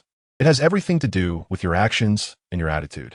You've committed so many wrongdoings, yet remain so defiant. How can you face the parents who love you? Su Nanqing furrowed her brow, replying, Song Jiaqing, I am sorry, but I no longer wish to indulge you in your solo performance. Do you know what it means to erupt in silence? With that, Su Nanqing smiled and opened her phone, directing the screen toward the live stream. Sister, let us help you gain followers today. Since everyone loves gossip, let us see just how innocent this young lady is. She glanced at the video, eager to reveal how wild their escapades were. And I have no connection with Zhao Yanan. To suggest I am his woman? With a face that resembles a car accident. Does he deserve to be associated with my unmatched beauty? The crowd murmured, you may be beautiful, but you are utterly shameless. As Song Jiaqing witnessed the video, her complexion grew paler, and she took a trembling step back. Just then, the police arrived. The reporters and the audience reacted. The police have come. Strangely, Song Jiaqing felt a sense of relief. The police approached Zhao Yanan's mother, speaking sternly. Madam Zhao, regarding your son's matters, there is irrefutable evidence. Are you attempting to divert blame, to uncover more of your son's criminal activities? Zhao's mother was momentarily stunned, feeling helpless as she knew her son's actions. However, she rationalized that her son was merely trying to support her, a disabled mother in need of expensive treatment. Her son sought a shortcut to earn money to ensure their well-being. One hand cannot clap alone. Had it not been for those shameless girls, how would her son have fallen into their trap? Officer, but the kidnapping was a setup by Su Nanqing to frame my son. The police scrutinized her, Madam Zhao. This matter has been documented with video evidence. Your son, accompanied by a group of thugs, cornered Miss Su and published the information online. Have you ever seen someone use their reputation to frame another? Turning to the 7 reporters, the police added, we have received reports of you inciting trouble and accepting bribes to defame Miss Su Nanqing. You are to come with us for questioning. The reporters were left speechless. Who had they offended? Within mere minutes, their own actions were exposed. Song Jiaqing's face drained of color, while she felt relieved at the police's arrival. The implications of their statements plunged her into a deeper abyss. But it mattered not. It was Song Jingrui's doing, and any investigation would only lead back to him. The police took away the bodyguards and Zhao's mother. Su Nanqing glanced at the now useless video in her hands, feeling a twinge of regret for not having stripped away Song Jiaqing's repulsive facade yet. It had to be said, Song Jiaqing always had extraordinary luck. Su Nanqing, stop making a scene. Gu Yushin stepped forward, uttering those words. I feel compelled to say something. Otherwise, I would be at a loss. Making a scene? You think I'm causing trouble? Who exactly is causing trouble here? No, you are blind to the truth, only ever seeing me as the troublemaker. Yet I find it perplexing. You possess character, appearance, wealth, and charm, yet you choose to engage in such disgraceful behavior. I recall now. You always take the opportunity to showcase your affection for Song Jiaqing. How could you miss such a chance? Su Nanqing's beautiful face was adorned with mockery. Gu Yushin felt a deep sense of helplessness. He could never win an argument against Su Nanqing. Zhao Yanan has been sentenced. You are unharmed. Unharmed. Su Nanqing's expression turned icy. Gu Yushin's heart skipped a beat as he realized the gravity of her words. You'd better be quiet. I'm still your wife. And your wife has been framed and insulted, and you dismiss it with a mere, don't make a scene? Are you all right? Is this how you act as a husband? Gu Yushin, someone like you does not deserve me. Come for the divorce tomorrow at 9 in the morning, and then be with this enchanting beauty by your side, who captivates everyone she meets. Please, do hurry and solidify your bond, so she doesn't have to cry and whine like a wailing child in front of me every day. Gu Yushin, no one's life is devoid of struggles. I have fought and toiled since my youth, harboring no grievances. I treat everyone kindly at home, willingly and naively. Thus when they insult me and threaten to sever ties, I can leave decisively. I may owe apologies to everyone, but I owe you nothing, Gu Yushin. I once saved him from fire, my back marred with scars. I nearly ruined myself for this man. Why do people repeat the same mistakes? The answer is simple. The previous pain was not sufficient. She glanced at Song Jiaqing, noting her pale face, shocked perhaps. Song Jiaqing, I hope you remain Gu Yushin's red mole forever. Guard your secret well. Do not allow yourself to become but a fleeting moment in his heart. She turned to Gu Yushin, a flicker of pain in her beautiful eyes, but her tone remained calm. Gu Yushin, marrying the red rose while yearning for the white rose, the most despicable person here is you. Song Jiaqing is a woman. If you love her, be with her sincerely, and do not disturb me. I understand your reasons for marrying me for inheritance. I like you and willingly became your wife, believing I could warm your heart. Yet I received only your insults and endless waiting. Now that your red mole has returned, divorce me swiftly and marry her. Isn't that what you desire? Su Nanqing, I have stated before, there is only widowhood, not divorce. Gu Yushin does not comprehend. Why does Su Nanqing cling to this? Upon hearing this, Song Jiaqing nearly fainted with anger, looking painfully at Gu Yushin. Gu Yushin, what did you say to me when I left? And how did you treat me afterward? How did you treat your wife, having her kidnapped, then sending reporters to expose her? Song Jiaqing, previously I tolerated you, but you have gone too far. Su Nanqing looked at Gu Yushin in confusion. What life-saving grace. Song Jiaqing nervously glanced at Su Nanqing. Why did Gu Yushin suddenly mention this? She recalled Song Jingrue's words earlier that morning. Su Nanqing works as a fashion designer. As that thought settled, she heard Gu Yushin speak again, tightening her fists. That fire. Song Jiaqing fainted softly into Gu Yushin's embrace. For over a decade, Gu Yushin had shown his concern for Song Jiaqing, calling out anxiously, Chi-Chi, what is wrong? So Nanqing. She couldn't help but twitch her lips. Song Jiaqing, why must you always resort to this tactic? Can't you change your routine? Gu Yushin frowned. Su Nanqing, you have caused her to faint in distress. Seeing the worry and tension in Gu Yushin's eyes pierced Su Nanqing's heart. She had genuinely loved this man once, passionately, in her vibrant youth. She smiled radiantly at Gu Yushin. Gu Yushin, look at you, how you are unable to conceal your concern for her, fearing for her well-being. If you love her so dearly, why allow her to be the other woman? When you embrace her every night, whispering sweet nothings and promising her eternity, where do I fit into your life? What place do you assign her? I have shown you the videos. Both of you repulse me from a visceral standpoint. Your connections began 2 years ago, and yet you bind me between you, seeking some perverse thrill. Su Nanqing, things are not as you perceive them, Gu Yushin hastily explained.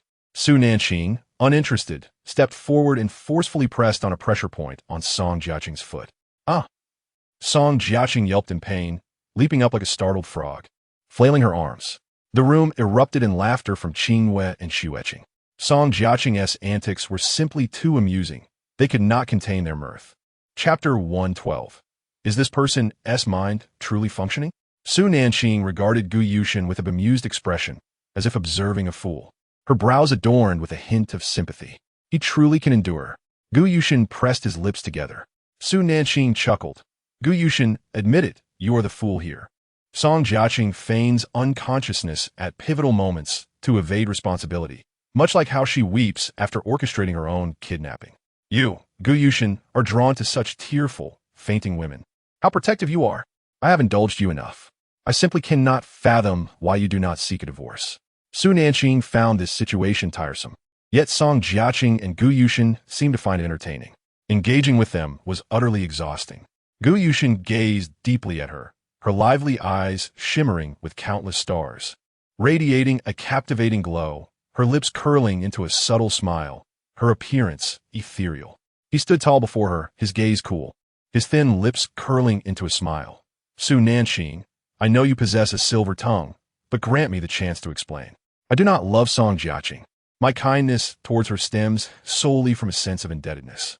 Su Nanqing's mocking laughter rang out. Gu Yushin, how can you treat Song Jiaqing so? Do you not realize your kindness towards her surpasses the affection shared between normal couples? Normal couples do not act as you do, to repay a debt.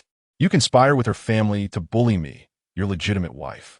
In my eyes, you are more despicable than a scoundrel, regardless of your words or explanations. This marriage must end. The harm you have inflicted upon me is irreparable, and I shall never forgive you. Su Nanqing's eyes brimmed with hatred, their gleam sharp as a freshly unsheathed sword. Gu Yushin's heart trembled. Su Nanqing harbored deep resentment towards him. And what of normal gratitude? It should not lead to intimacy. You could have divorced me and pursued a transparent relationship with Song Jiaqing, yet you insist on placing me between you, seeking excitement. From the very beginning, you have exploited me. You refuse to divorce, perhaps because I still hold some value for you. If it were about my grandmother, I could state that the management rights have been entrusted to you, and I feel my worth has diminished. From the outset, she had realized Gu Yushin married her to wrest control from the old man. Gu Yushin observed the hatred in her eyes, contemplating the videos, his gaze growing increasingly profound. The images were genuine, yet the man within them was not him. Song Jiaqing had deliberately sent those to Su Nanqing to provoke her, aiming to sow discord between the couple. Su Nanqing, is there any affection? Su Nanqing spoke truthfully. Song Jiaqing desired the entirety of the Gu family. He cast a glance at the weeping Song Jiaqing, then turned his attention back to Su Nanqing, earnestly stating, Su Nanqing, I have never owed you an explanation, but what you see may not be the truth. Su Nanqing laughed in disbelief. When I was ensnared by Song Jiaqing and the Song family, you did not perceive the truth either. Yet when have you ever supported me? Just now, when I was falsely accused of enticing Zhao Linan as my husband, you did not dare to utter a word. A man like you is unworthy of me, so let's part ways swiftly. Su Nanqing was furious enough to strike him. Gu Yushin's silence stemmed from his fear of exposing Song Jiaqing, worried it might tarnish her reputation. Gu Yushin's expression darkened. He had expected her to plead with him just now. Just now, had she sought his help, he would have resolved her issues. Su Nanqing chuckled bitterly, her heart aching with the realization of the worthless man she had married. In this lifetime, I shall never beg you, for you are less than a stranger. A stranger would offer assistance if they saw me fall by the roadside. Yet you, as my husband, demand that I plead for your help while I endure humiliation.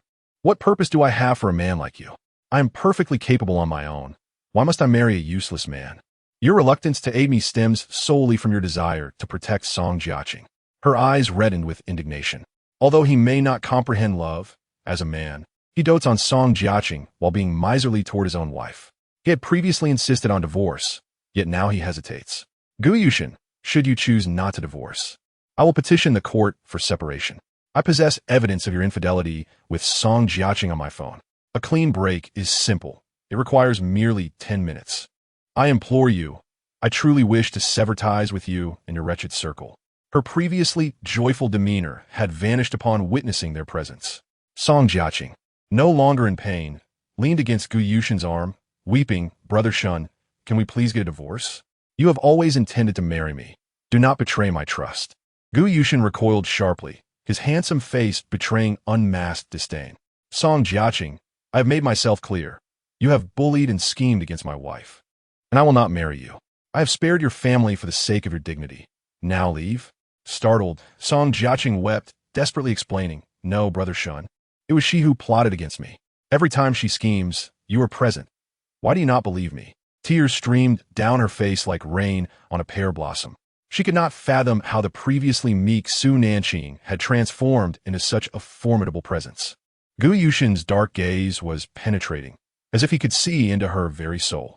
With an enigmatic smile, he regarded Song Jiaqing. Song Jiaqing, you take me for a fool because I once indulged you. Now that I refuse to indulge you any longer, do you still wish to deceive me? Su Nanqing laughed coldly. Gu Yushin, indeed, everything that has transpired was deliberate on your part. You knew full well that this woman was behind it all. Yet you conspired with her family to humiliate me. Henceforth, do not speak of divorce. Do not appear before me again. Qingwa, let us go.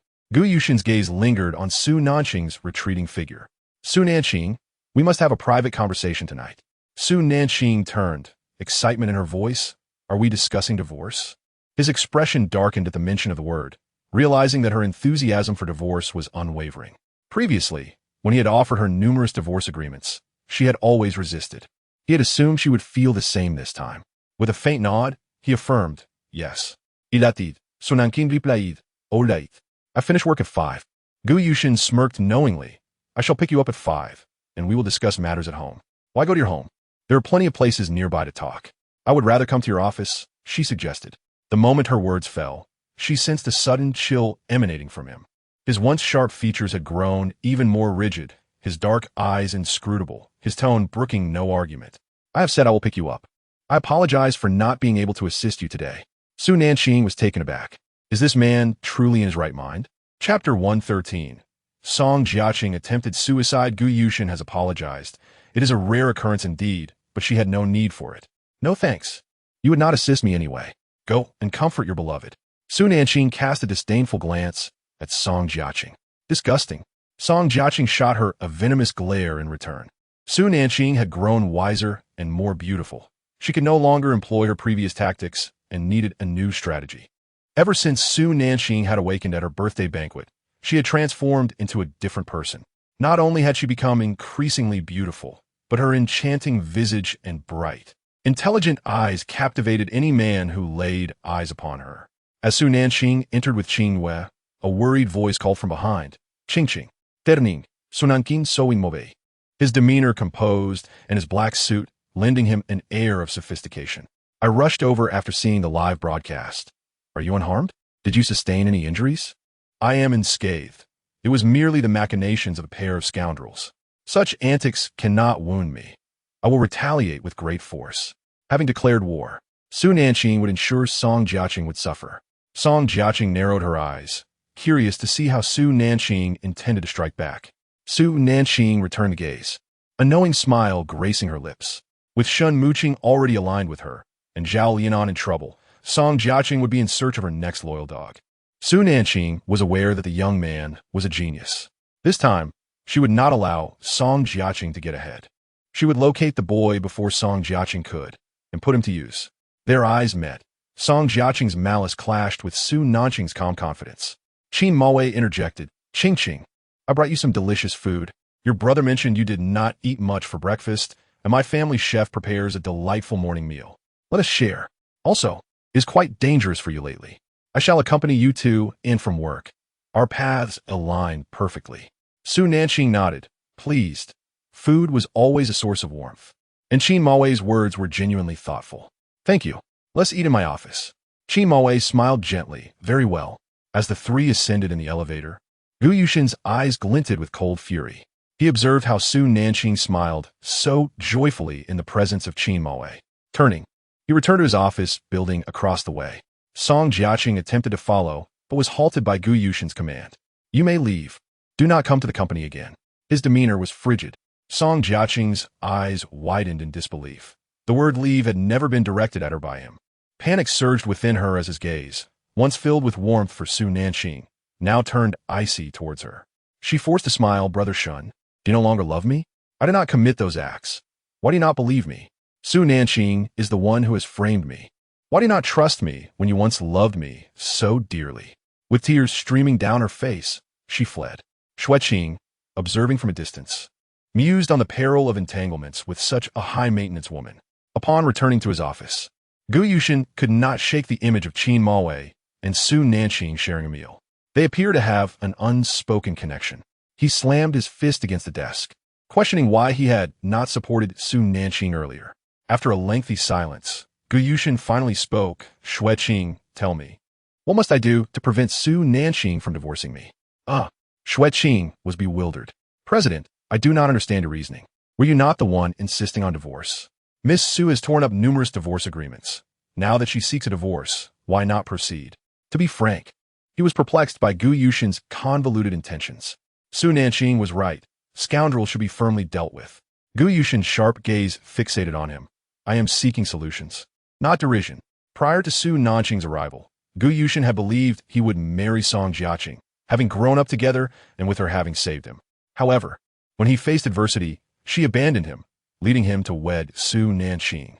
His desire for divorce had been fueled by Song Jiaqing's return and Su Nanqing's incessant provocations. As you are aware, he had recently taken over the company and was inundated with both business and familial obligations, which left him irritable and motivated to present her with divorce agreements. Yet matters were far more complex than they appeared. Like the video you have seen, the man is not me, yet he engaged in many intimate acts with Song Jiaqing, who took pride in it and sent the video to Su Nanqing.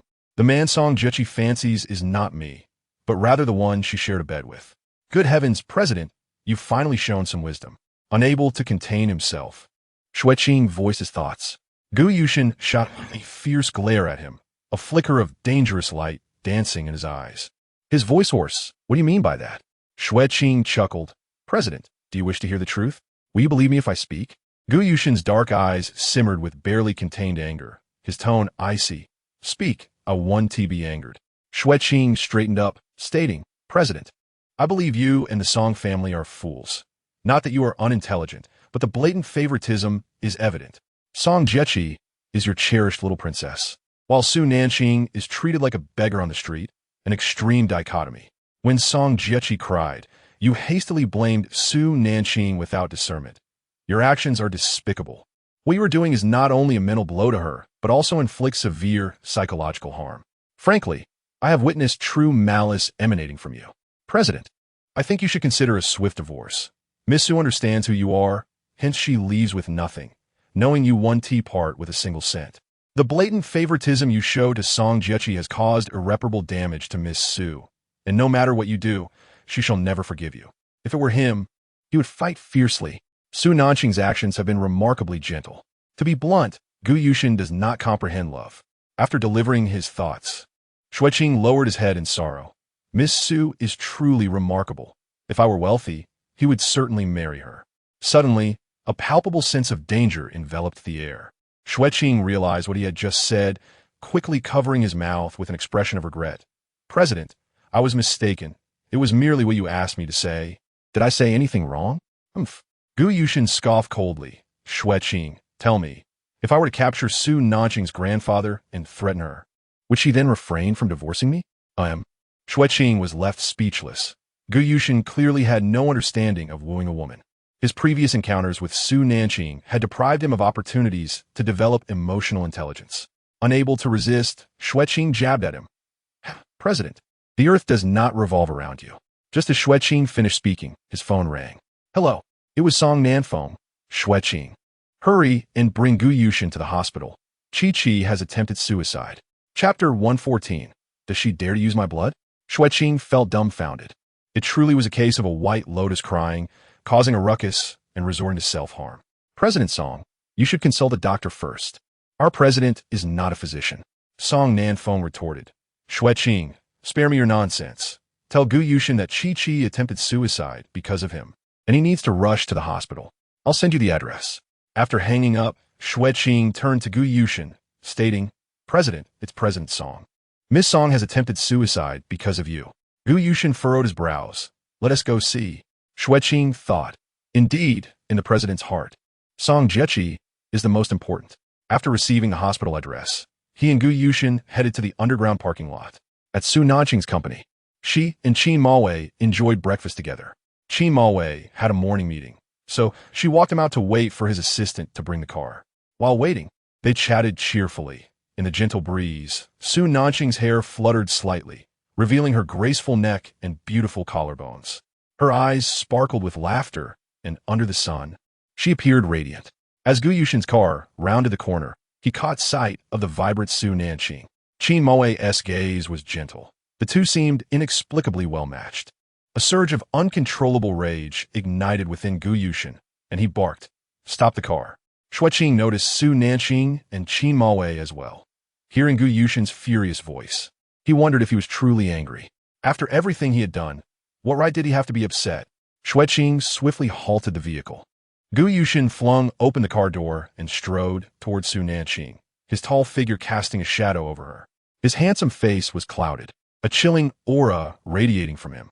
Su Nanqing furrowed her brows, warily observing Gu Yushin, questioning the reason behind his menacing gaze. Su Nanqing, Chi has attempted suicide. You must come with me to the hospital. Su Nanqing's expression hardened. Hearing the news of Song Jiechi's suicide, she scoffed. If you were to divorce me, she would rise from the grave to marry you. Her fate is irrelevant to me. Should you follow her into death, wouldn't that be better for me? I am still your wife, and your fortune will belong to me. Go to the hospital, if you intend to die together. Do inform me in advance, so I can arrange for your remains. Su Nanqing, how can you be so heartless? Gu Yushin retorted angrily. Song Jiechi's suicide stems from today's events. How is today's occurrence not your fault? Su Nanqing's fury bubbled over. You scoundrel. How can today's events be attributed to me? You know well the relationship between Song Jiechi and the Zhao family. And you, blind fool, whenever something happens to Song Jiechi, it's always my fault. I have done nothing, yet it becomes my responsibility?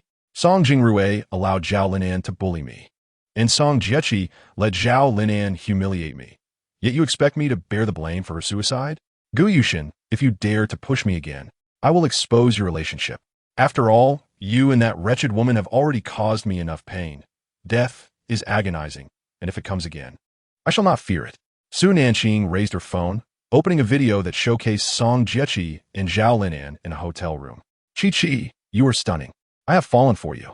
Rest assured, I will take care of Su Nanqing. Does Gu Yushin know how beautiful you are beneath me? Would he feel jealous? Zhao Linan's voice echoed, filled with fervor. Gu Yushin's pupils constricted, feeling as if his very eyes were sullied. Su Nanqing smirked. What's the matter? Your cherished ideal is not as perfect as you imagined. Is it? Does it disgust you? You find them repulsive. I see you and her the same way. Do you know why I have refrained from revealing this video? Because I wish to witness with my own eyes how Song Jiaqi sends both of you to hell. Su Nanqing set her phone down, her gaze growing increasingly fierce. So, do you think Song Jiaqing is willing to die? With that, she entered the company. Gu Yushin looked deeply at her retreating figure and asked, Su Nanqing, where did these videos come from? Su Nanqing halted, turning to face him. What? Do you think the videos are fabricated? If so, you're mistaken. You can check the hotel records. It's been just a few days, so it's easily accessible. However, Song Jiaqing is also a computer expert, and you may find no trace. Every time you trap me, she always manages to produce evidence, some of which she has fabricated herself. Yet you blind fools will never see the truth. She can scheme against me in the shadows. Can I do the same? Do you know why she insists on my demise? Because I am privy to many of her secrets. I am the one who must die, and you have always been her accomplice. Su Nanqing smiled faintly, a tragic yet exquisite smile. Gu Yushin felt a sharp pang in his heart. Earlier, he had seen her chatting with Qin Mo and had acted impulsively. His words, Jiaqing committed suicide because of you, only pushed Su Nanqing further away. Frustrated, Gu Yushin turned and got into his car, instructing Xueqing, return to the company. Xueqing was taken aback. Back to the company? Gu Yushin's expression was icy. His lips pressed tightly together, radiating an underlying fury. Xueqing was astonished. He and T clearly heard their earlier conversation. Gu Yushin's anger seemed to erupt from deep within, a terrifying force. Upon returning to her office, Su Nanqing received an unfamiliar call. She had already blocked the Song family's number. It was likely someone from the Song family calling. When she answered, she was met with Song Nanfeng's furious voice. Su Nanqing, hurry to the hospital. Jiaqing has attempted suicide because of you, and you need to come and give her a blood transfusion. Su Nanqing chakold in disbelief. Mr. Song, do you really think she would dare use my blood? Song Nanfeng didn't grasp Su Nanqing's implication. All he knew was that she must pay a heavy price for this, and Gu Yushin must marry Song Jiaqing for his plan to succeed. Gu Yushin was his greatest source of wealth. What is there to be afraid of? It's because of you. You're talking nonsense. It's obvious who is to blame. You, old man, know better than anyone. Ask Song Jiaqing if she dares take my blood. If she does, I will release the video of her and Zhao Yin together. She is the mistress who disrupted my relationship with Gu Yushin. Aren't you the one who values reputation above all else? If your precious daughter's name is tarnished, I fear you might jump off a building in despair. You, Su Nanqing, you've gone too far. How dare you call me an old man? Don't forget, I am your father. You are unworthy of being called my father. You know exactly how I was abandoned. Song Nanfeng was rendered speechless by her words. Why was this wretched girl saying such things? What did she know? Get lost. You stutter and still expect my blood? Don't you fear I might take your life? Su Nanqing angrily hung up the phone. What a despicable creature. Standing before the floor-to-ceiling window, Su Nanqing gazed outside. Tang Weining had not sought her out recently, likely having believed her words and discovered the truth about Song Jiaqing, Song Nanfeng, and his extramarital affairs. Song Jiaqing had an older brother, and Song Nanfeng had indeed deceived her into marriage. In her previous life, Song Jiaqing had also attempted suicide, and because of that, Gu Yushin hadn't divorced her. That plan had failed. In a few months, she would drug Gu Yushin, and she would become a victim that night, resulting in a child. In this lifetime, she would not allow such a tragedy to occur. She would not bring a child into an incomplete family. Whether Gu Yushin could divorce her depended on Song Jiaqing's capabilities. At the hospital, Song Jiaqing lay weakly on the bed, having lost too much blood. Her gaze was cold. She had tried to end her life. And Gu Yushin should now be ready to divorce Su Nanqing. She could not fathom what Gu Yushin was thinking. However, she knew she had to marry Gu Yushin. Song Nanfeng stormed in, his heart aching at the sight of his daughter's frail condition. Jiaqing, Su Nanqing has truly gone too far. She refuses to come and give you blood. She threatens to expose the video of you and Zhao Yin, as well as your relationship with Gu Yushin. Isn't that absurd? I've already called your brother to bring Su Nanqing here to apologize. Song Jiaqing's face paled. In the past, The thing she had sent to Su Nanqing had only backfired on her. She had intended to provoke Su Nanqing into leaving Gu Yushin. But now that Su Nanqing had truly left, Gu Yushin was unwilling to let go. It was just once with Zhao Lian. How could Su Nanqing have obtained the video? Suddenly, Song Jiaqing recalled Zhao Lian's habits. Her face turned ashen with fury. It was Zhao Lian. He likes to record everything. That day, I was drugged by him. But I didn't refuse him. That scoundrel. He will never escape this. Song Jiaqing asked, Dad, how many shares do you currently hold? Song Nanqing, still fuming, replied, I hold 20% of the shares, given to me by your mother. Song Jiaqing smirked. Once something happens to Song Jingrui, take all of his 5% shares. I have 5% here. With my 30%, I will have more than Tang Weining. Then we can seize the company from them. Fortunately, when Su Nanqing returned, we kept framing her, ensuring that Tang Weining wouldn't feel guilty enough to give her shares to Su Nanqing. Otherwise, we would be in trouble. Song Jiaqing understood that Song Nanqing valued money more than family ties. He had cast aside newborn Su Nanqing and could just as easily abandon her. Only by consolidating power in her hands would he dare remain silent. She was determined to eliminate everyone standing in her way, crafting herself into the figure she desired. Deep down, she knew her father prioritized wealth over life itself. Indeed, a flicker of excitement crossed Song Nanqing's eyes. Jiaqing, let us proceed with this plan. Once your brother is out of the picture, we'll transfer his company shares to me. Outside the door, Tang Weining overheard their conversation and stormed away in anger. Standing downstairs in the hospital, watching the bustling crowd, she felt desolate. Her most trusted husband and the daughter she had cherished since childhood were plotting against her family. She let out a cold laugh as the autumn wind swept through, causing her eyes to ache. After shedding silent tears for a while, she called Song Jingrui. Mom, is Jiaqing feeling better? Song Jingrui asked anxiously. Tang Weining snapped, she won't die. Mom, I know you're angry. I'll go grab Su Nanqing and bring her here to apologize to Jiaqing. Song Jingrui's voice was filled with frustration. Tang Weining was taken aback. Song Jingrui, have you lost your mind? Why blame Su Nanqing for your mistakes? If you don't seek justice from Su Nanqing, would there be any of this? How could you do such a thing? You made a mistake. How is that Su Nanqing's fault? You and Song Jiaqing are the real culprits. If you dare go after Su Nanqing, you can never return to the Song family because you are just as despicable. Your life is of no concern to me. Tang Weining felt utterly powerless. What kind of son had she raised? Mom, what do you mean by that? I'm your own son. I just want to teach Su Nanqing a lesson. Song Jingrui, Su Nanqing is your biological sister. How much hatred do you harbor to treat your own sister like this? She will resent you for life. 6 months ago, she plotted against me. What transpired half a year ago was not orchestrated by her and Gigi. Gigi had already clarified to me before her departure that she was the victim. Given the long-standing relationship between our families, you should be grateful that she did not pursue legal action against you. Whatever Song Jiaqing says goes. If she commands you to commit murder, you are obliged to comply. Song Jingrui, how could you be so foolish?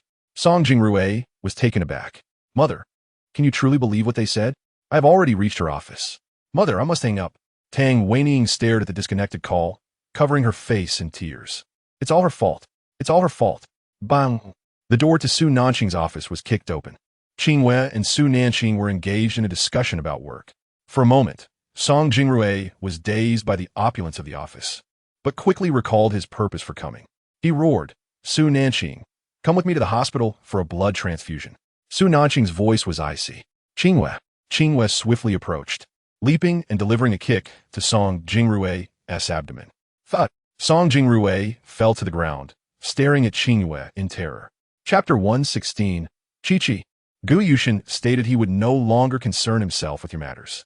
Such terrifying strength. She appeared fragile, yet her power was immense. Qingwei cast a disdainful glance at the agonized Song Jingrui and sneered. Are the Song family always this uncouth? Did you not learn to knock before entering? Our young lady is no longer associated with the Song family. Should you show some decorum when seeking someone?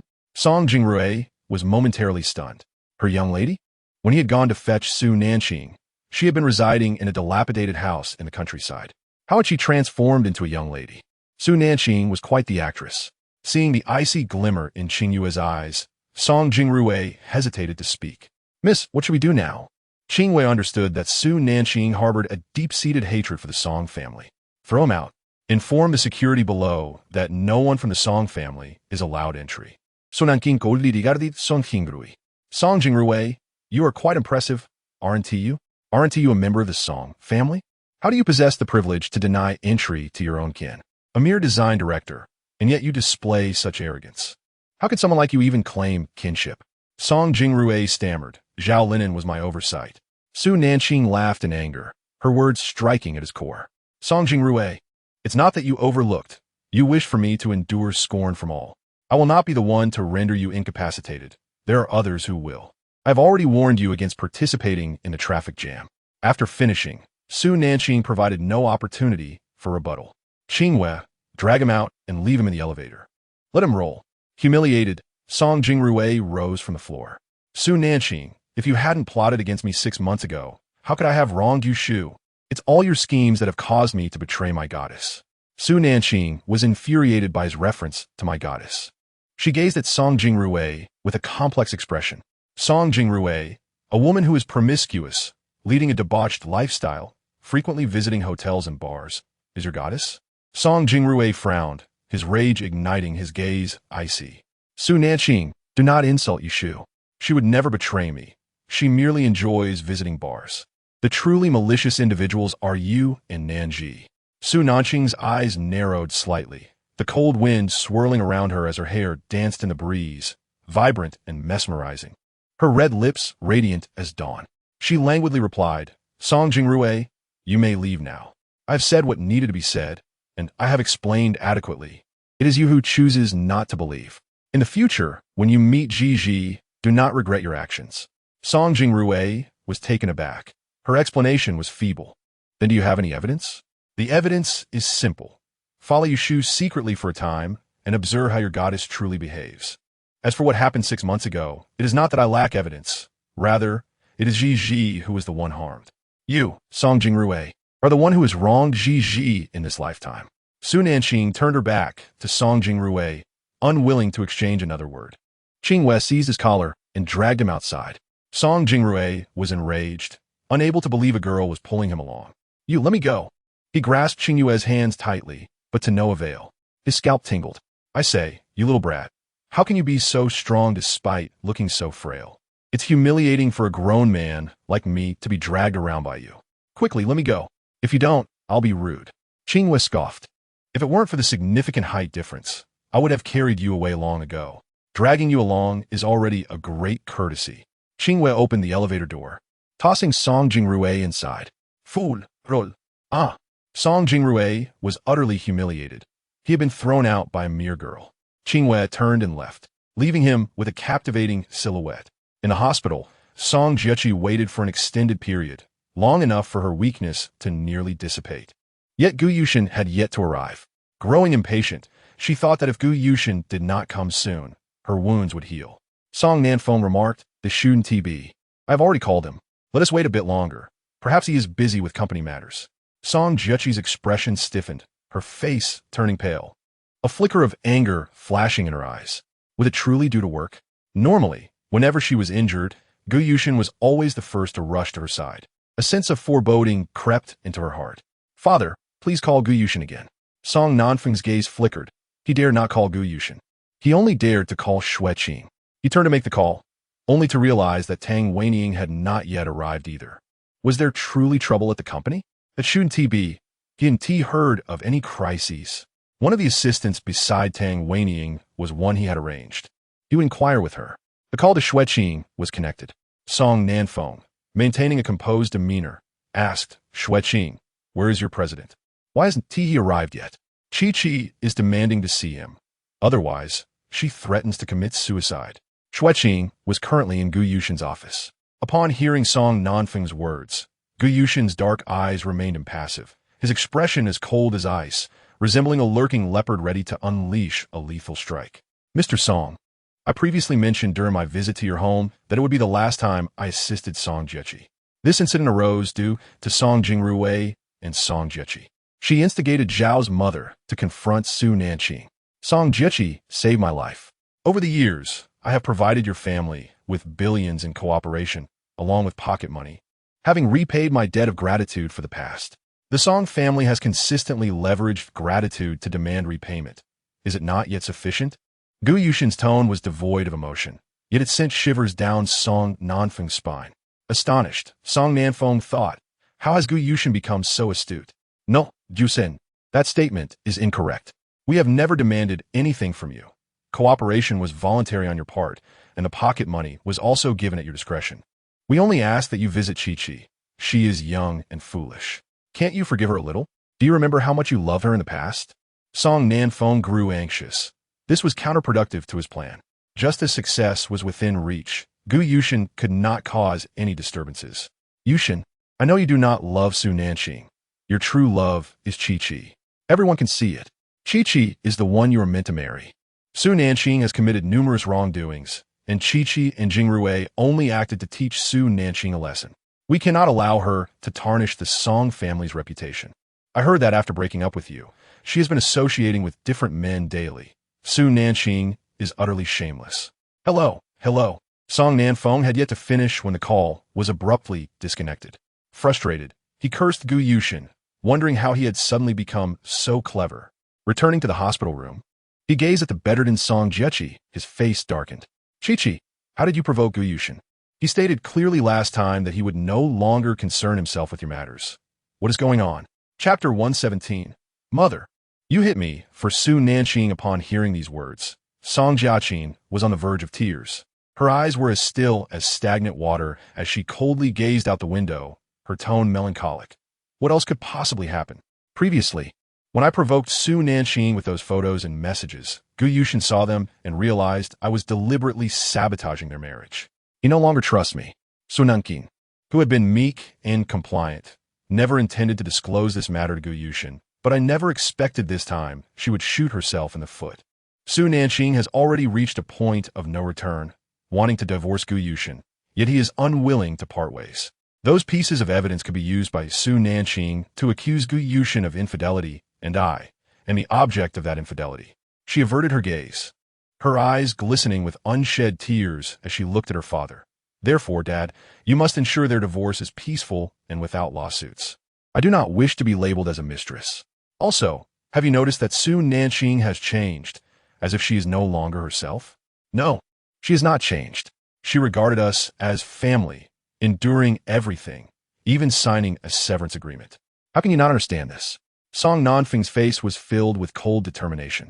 It seems my brother's plan must be executed with greater severity. We need to obtain that 5% stake from him, and I will find a way for the rest. Song Nanfeng stood by the window, his cold gaze unwavering, ambitious as he looked out at the bustling city. Song Jiaqin lowered her eyes, malice evident in her expression. Outside the door, Tang Weining recorded their conversation before leaving. Upon reaching the lobby, she encountered the furious Song Jingrui. Mother. Song Jingrui's stomach still ached, his complexion pale. Tang Weining, relieved that Su Nanqing had not arrived, weakly inquired, Did you go to find Qingqing?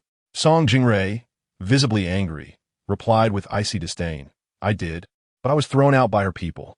Tang Weining smiled faintly, thinking it was for the best, though she wondered if they had knocked some sense into him. Tang Weining, with a heavy heart, forced a smile. Jingrui, come with me to the garden. I have something to discuss with you. Song Jingrui, anxious about Song Jiaqin, stated, Mother, I will check on Chi-Chi first. She must be feeling very upset right now. Tang Weining scoffed. Indeed, you care for her so much. Yet you can't even spare your own sister. She wants to kill you. So go ahead. I'll prepare a coffin for you in advance.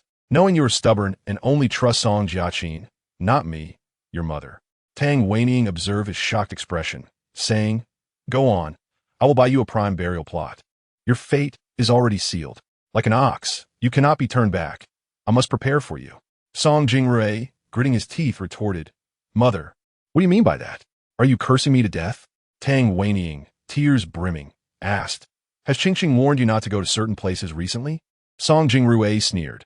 She told me not to race.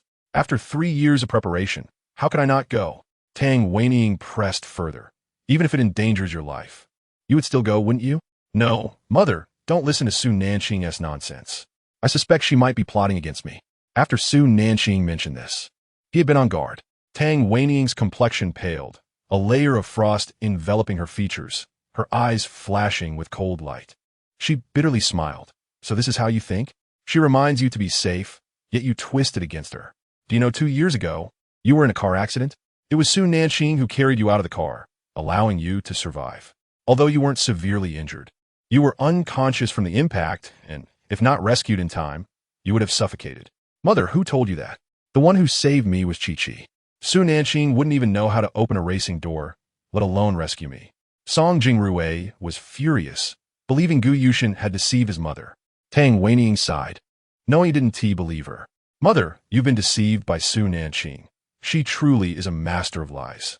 As soon as Song Jingrui's words fell, he received a slap across the face. Tang Weining's eyes glimmered with disappointment. Shocked, Song Jingrui exclaimed, Mother, you hit me. You hit me for Su Nanqing. Tang Weining weakly replied, Get lost. You'd best not utter a word of what I just said in front of Song Jiaqin. If you do, to prove she saved you, she may attempt suicide again, and you would be devastated. I won't go upstairs. The company is on the verge of collapse. I need to work overtime. With her head bowed, Tang Weining departed. Song Jingrui was stunned. The company was going bankrupt? How could that be? He recalled how his mother had been coming home late often, a sense of foreboding settling in his heart. No, he must bring his second brother back from his infatuation to help their mother manage the company. Although his second brother was love-struck, he had a knack for company management.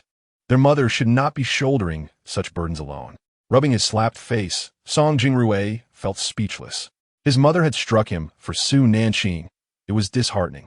Arriving at the hospital room, he held dishes that Song Jiaqin loved dearly. Chi-Chi, you must not act this way again. What if something happens to you? What are we to do? He placed the food on the table.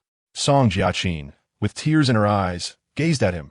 Elder brother, Su Nanqing has wronged me so. And Deepga has misunderstood me. He no longer wants me. What meaning does my life hold? Song Jingrui's face darkened with rage. Su Nanqing was truly a harbinger of misfortune. Chi-Chi, do not be disheartened. Aside from live broadcasts, the other reports will not be released. Those reporters have already been apprehended. And their master wouldn't dare speak. Though he knew he was being cruel, he felt justified. Su Nanqing deserved such treatment. Song Jiaqin sighed in relief, feeling unafraid with her elder brother's assistance. However, the loss of Gu Yushin's trust weighed heavily on her heart. After her discharge, she would strive to win his affection back. A cold smile crept onto Song Jiaqin's lips. Gu Yushin, next time, I shall administer the most potent medicine. Let us see if you can endure it. Chi-Chi, eat something. Song Jingrui adjusted the small table, placing her lunch upon it. Seeing her favorite dishes, Song Jiaqin's mood brightened.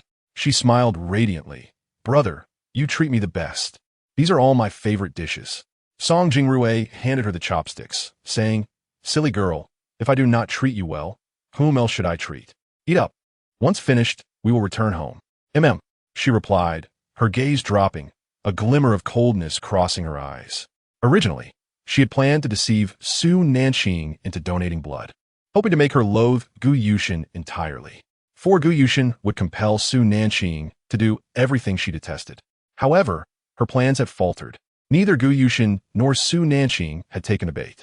Suddenly, she recalled Tang Weining and asked sorrowfully, Elder brother, mother hasn't come to see me yet. Does she no longer love me? Chapter 118. Let Su Nanqing take the blame. Upon hearing these words, Song Jingrui's expression darkened. Remembering their mother's words in the lobby, he forced a smile. I ran into mother in the lobby, but something urgent came up at the company, and she had to leave again. She asked me to tell you to rest well and not to overthink. The company has been facing difficulties since the Blue Chain Group withdrew from their partnership. Who is the president of Blue Chain Group? Once I recover, I will personally pay a visit to inquire why they suddenly pulled out. Song Jingrui was unaware of this matter. Chi-Chi, you should focus on your recovery. Song Jiaqin smiled. All right, brother, this time it's my fault for harming myself for others. This cut feels utterly futile. Gu Yushin has disregarded her, all because of Su Nanqing. Had it not been for her, there would have been no need for such turmoil. She blames her father for not resolving matters decisively back then. If only he had eliminated Su Nanqing, she would not now be an obstacle in her path. She cannot accept this outcome. Upon hearing her words, Song Jingrui reached out, gently stroking her head, his expression a mix of emotions as he regarded her. Her pallor was striking, evoking a sense of deep pity. The suffering she must have endured during her attempt on her own life is likely beyond description. Chi-Chi, It is all that wretched Su Nanqing's fault. My brother will surely find a way to avenge you. Song Jiechi's gaze dimmed, and she replied quietly, Brother, I'm fine. After all, she is your biological sister. We cannot let you two become enemies. How can a true sister plot against her own brother? Su Nanqing is inherently malicious. Song Jingrui seethed with anger. He wished to treat Su Nanqing well, but her transgressions were intolerable, leaving him disheartened. She even sought to claim credit for saving lives, competing with Chi-Chi. Upon hearing this, a calculating glint flickered in Song Jiechi's eyes. Fortunately, 6 months ago, she had schemed against Song Jingrui, framing Nanji and Su Nanqing, which fueled his hatred for the latter. All 4 brothers had fallen victim to her machinations, leading the other 3 to avoid the family home. Each time she plotted against Su Nanqing, all 4 brothers suffered as a consequence. Over time, they developed a profound aversion to her. This time, she intended for Su Nanqing to bear the brunt of the blame. Though Su Nanqing sought to harm her elder brother, she was unaware of racing. Thus, she would devise a plan to ensure Su Nanqing attended the race. Additionally, Shen Muqing was a racer, and he would undoubtedly take Su Nanqing along. A seductive light glimmered in Song Jiechi's eyes. These illegitimate children would gradually vanish from this world, and she would emerge as the genuine daughter of the Song family. She would await his return, longing for the finest love this world could offer. What does it matter if she is my biological sister? In my heart, you are the true sister I cherish. Song Jingrui's gaze softened as he affectionately ruffled her hair. Song Jiechi beamed, her eyebrows raised, a faint smile gracing her lips. Thank you, brother. You are the best to me. I will recover quickly, so you need not worry. You should spend time with Yushu. She is pregnant and requires companionship. The thought of becoming a father filled Song Jingrui with immense joy. All right, once you are discharged, I will go to accompany Yushu. In just a few months, I will be a father. I am truly elated. He admired Yushu's free-spirited nature, contrasting sharply with the studious Nanji next door, who was perpetually immersed in her studies. Such a bore. That afternoon, as Su Nanqing finished work at 5 o'clock, she did not see Gu Yushin, but rather Qin Mawei.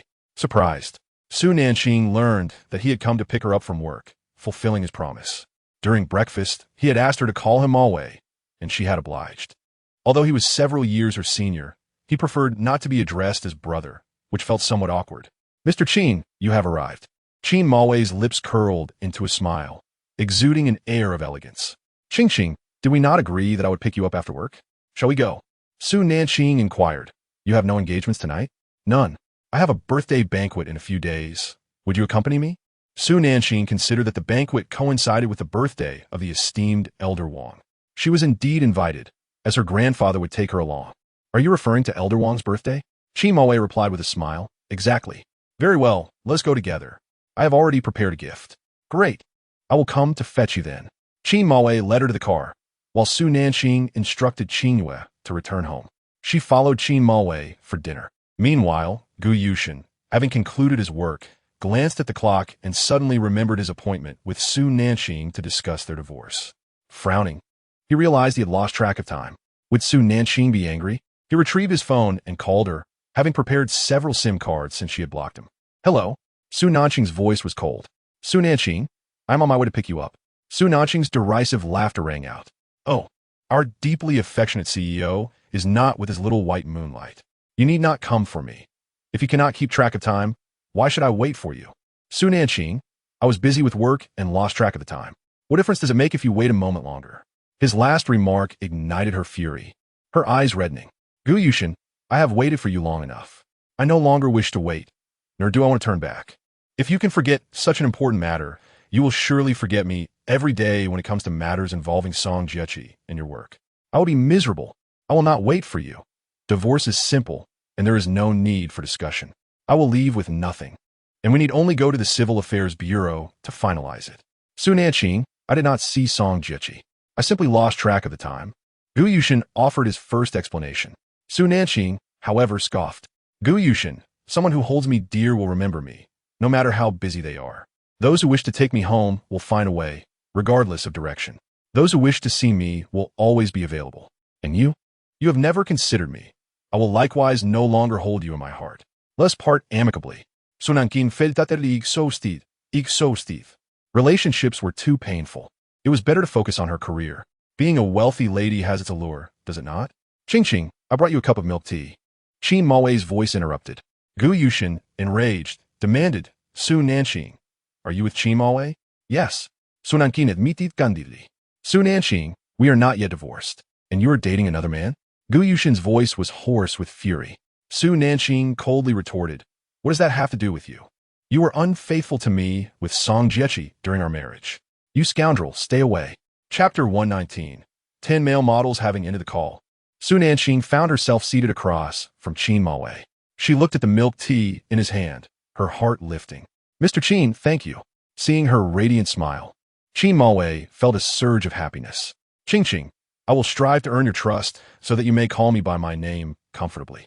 Su Nanqing smiled lightly, lowering her head to sip the milk tea. What is difficult about that? Mao, thank you for trusting me. The greatest fear in any relationship is sitting across from someone who does not believe in me, but instead relies on the words of others. The Song family had painted her as utterly despicable. In their eyes, she was a vile person from the countryside, lacking any merit. Once she divorced Gu Yushin, she would reveal to them that she was Su Nanqing, someone they could never aspire to be. She was grateful for her surname, Su. Fool, your capabilities are the best evidence to persuade me. Why should I rely on others' opinions of you? What I see is the authentic you. Qin Maoi's eyes sparkled with warmth. Being with her felt natural. He had dined with other women, but none compared to the comfort he felt with Su Nanqing. As the dishes were served, they chatted and dined together. In Gu Yushin's office, the atmosphere turned icy. Xueqing stood before him, head bowed. Gu Yushin's piercing gaze bore into him, his face flushed with rage. Xueqing, why did you not remind me of the time? Xueqing, looking innocent, replied, President, you did not inform me of your appointment with Miss Su at 5 o'clock. He felt utterly wronged. Gu Yushin furrowed his brow, his expression shifting from fury to confusion. Did I not tell you? Xueqing shook his head. No, President. I have set alarms for your meetings, and once the time arrives, I remind you. This morning, you stormed off without mentioning it. However, President, if you can forget such a significant matter, it is no wonder Miss Su wishes to divorce you. After Xueqing finished speaking, she lowered her head, avoiding the sight of his furious expression. Gu Yushin clenched his fists, determined to find out where Su Nanqing was dining. As she had gone with Qin Mao, Xueqing immediately set off to investigate. Gu Yushin's phone rang. It was Song Jingrui. Hello. He answered, his voice laced with anger. Unfazed, Song Jingrui continued. Yushin, why haven't you visited Chi-Chi? She has been waiting for you, constantly calling your name. Gu Yushin furrowed his brows. I have made myself clear. I stated everything during my last visit to your home. I shall no longer involve myself with the matters concerning Song Jiechi and the Song family. Song Jingrui was clearly upset. What is wrong with you, Gu Yushin? You were always going to marry Chi-Chi. Why have you suddenly abandoned her? If you don't care for her, how is she supposed to survive? Did Su Nanqing say something to you? Don't believe her. She is a master of deceit. Should I believe you instead? You sent someone after my wife, and I have yet to settle the score with you. Su Nanqing's words ring true. They're concealing something far darker waiting for you. They haven't exposed me because they cherish our brotherly bond. Song Jingrui shouted defiantly. Gu Yushin abruptly hung up the phone, placing it on his desk. He sank into the sofa, his gaze deep and contemplative. Su Nanqing's words echoed in his mind. If someone cares for you, they will always find time for you. Previously, whenever he returned home, she was always there waiting, preparing him nourishing tea or midnight snacks. She managed her household meticulously. As for his mother, he understood it was not Su Nanqing's fault. She had indeed been poisoned, but not by Su Nanqing. She had prepared kanji for him, infused with herbs for health, which she had shown him. Fuming, he sought out Su Nanqing, wanting to concoct an excuse to see her. Song Jiechi was the prime suspect, being abroad. How could she possibly have obtained the video? When Su Nanqing was alone at home, the servants would not intrude. Who would capture my photo? Xueqing entered, announcing, CEO, Miss Su is at Nanqing restaurant. Gu Yushin's brow furrowed as he inquired. Why not address her as madam? Xueqing hesitated. He recalled that Gu Yushin had previously instructed them not to call her madam for fear of upsetting Miss Song Jiechi. A glint of irritation flashed in Gu Yushin's eyes. From now on, refer to her as madam. It is unbecoming to still call her Miss post-marriage. He grabbed his phone and stood up. Xueqing contemplated giving him a piece of her mind. It was tough being an employee, Upon arriving at Nanqing restaurant, they found Su Nanqing and Qin Mawei just finishing their dinner, emerging from the establishment. Qin Mawei gallantly held the car door open for Su Nanqing. Witnessing this, Gu Yushin's expression darkened with fury. He swiftly exited his vehicle, striding towards them, and commanded Su Nanqing get out of the car, surprised by his sudden appearance. Su Nanqing replied, "What are you doing? Move aside. I need to go home and rest." After several days of intense work, she required a break. Gu Yushin's penetrating gaze remained fixed on her. "Get out. We have unfinished business today. You wish to divorce, don't you? Come down." She turned to Qin Mawei. "Thank you for dinner tonight, but my divorce is my top priority." Worried, Qin Mawei advised, "Call me if you need anything." Su Nanqing smiled lightly, "Sure." She unbuckled her seatbelt and stepped out of the car. Gu Yushin watched her share a laugh with another man, his anger boiling. As she exited, Qin Mawei drove away. Just as Gu Yushin was about to confront her, Su Nanqing's phone rang again. With a bright smile, she exclaimed, "Grandpa." The elderly gentleman responded cheerfully, "Qingbao, come to the bar across the street, hurry. There's something wonderful happening." Su Nanqing glanced towards the bar, surprised. "Grandpa, you're not hanging out in a bar, are you? Why do you think only young folks can visit bars? Besides, I'm not old. Come over quickly." After hanging up, Su Nanqing sighed, pointing to the bar. "I'll just pop across the street. My grandpa is over there." Gu Yushin followed suit. "I should meet him as well. After all, I am his grandson-in-law." "How ridiculous," she muttered. Upon entering, they found the elderly gentleman, who seemed oblivious to Gu Yushin, eagerly pulling Su Nanqing along. "Qingbao, look, I personally selected 10 male models for you, each standing at a height of 185 meters with six-pack abs. Aren't they all incredibly handsome? Are they not sufficient to fill your harem?" Before the old man could finish, a chill crept down Su Nanqing's spine, emanating from Gu Yushin. His dark eyes were filled with icy fury as he observed Su Nanqing's interest in the models. Feeling the weight of his anger, she dared not glance back. She pressed on, spotting 10 dashing young men in white shirts, all of whom fit her preferred type. She smiled at the first one, playfully poking his abs, her voice sweet and inviting. "Hey there, how long have you been training?" 10 years, he replied with a calm smile, captivated by her radiant grin. "Wonderful. I'm very pleased with your physique," she responded, beaming. As she surveyed the group, her delight was palpable. Her grandfather approached, grinning. "Qingbao, are you satisfied?" "Very much so," she affirmed, nodding enthusiastically. Not far away, Shi Yushu captured the moment on video, leaving with a grin. "Su Nanqing, you've truly delivered yourself this time." Meanwhile, Gu Yushin, feeling misled, seized Su Nanqing's hand, furiously demanding, "Su Nanqing, how desperate are you for men to have requested 10 male models at once?" His voice seethed with rage, causing her pain as he gripped her hand tightly. "Release me. Do not let your filthy hands touch me." In shock, Gu Yushin glanced at the 10 models, realizing they indeed matched her preferences. Damn it, so she truly favors this type. Turning to the models, Su Nanqing inquired, "Has my grandfather informed you of the rules? If you're willing, you can sign with my company. There will be a fashion show at year's end, with training provided by professionals. If you're interested, you may come to me tomorrow to sign." The models nodded enthusiastically, thanking her in unison. "Thank you, miss." After waving them off, Gu Yushin realized he had misjudged her intentions. "Imse, sunaning, itot." "What? Thought I was as despicable as you, and Songjechi?" she retorted, shaking off his grip. Her grandfather glared at Gu Yushin, exuding a fierce aura. "You, stay away from my granddaughter." Gu Yushin furrowed his brows, contemplating the elderly gentleman. Who was he? Even the last brother Su Nanqing had proven elusive in terms of information. It is rather peculiar that one cannot find any information, unless their identity is exceedingly clandestine. "My apologies, grandfather, I misunderstood earlier," Gu Yushin expressed contritely. The old man scoffed. "You mistakenly believe my granddaughter to be promiscuous?" Gu Yushin pressed his lips together. The earlier scene was easily misinterpreted. He remained silent, as he was not adept at social interactions. Beyond work-related matters, he found personal issues quite challenging to navigate. "Gu Yushin, you should hasten to divorce. My granddaughter is meant to marry Qin Mawei, not to be delayed by you. Go marry your Song Jiaqin." The old man showed no signs of mercy. "Qingbao, let's head home," he said, his face softening with affection when addressing his granddaughter. His ability to switch emotions was swifter than turning pages in a book. Gu Yushin observed this spectacle with a tinge of envy. The old man truly dotes on Su Nanqing. He maintained a composed demeanor, suppressing his emotions, never resorting to endearing terms in the presence of women. The old man's repeated use of qingbao made it clear that Su Nanqing was cherished at home. Suddenly, Su Nanqing inquired, "Grandfather, who did you come with?" "Oh dear, how could I forget old Qin?" "Qingbao, wait a moment.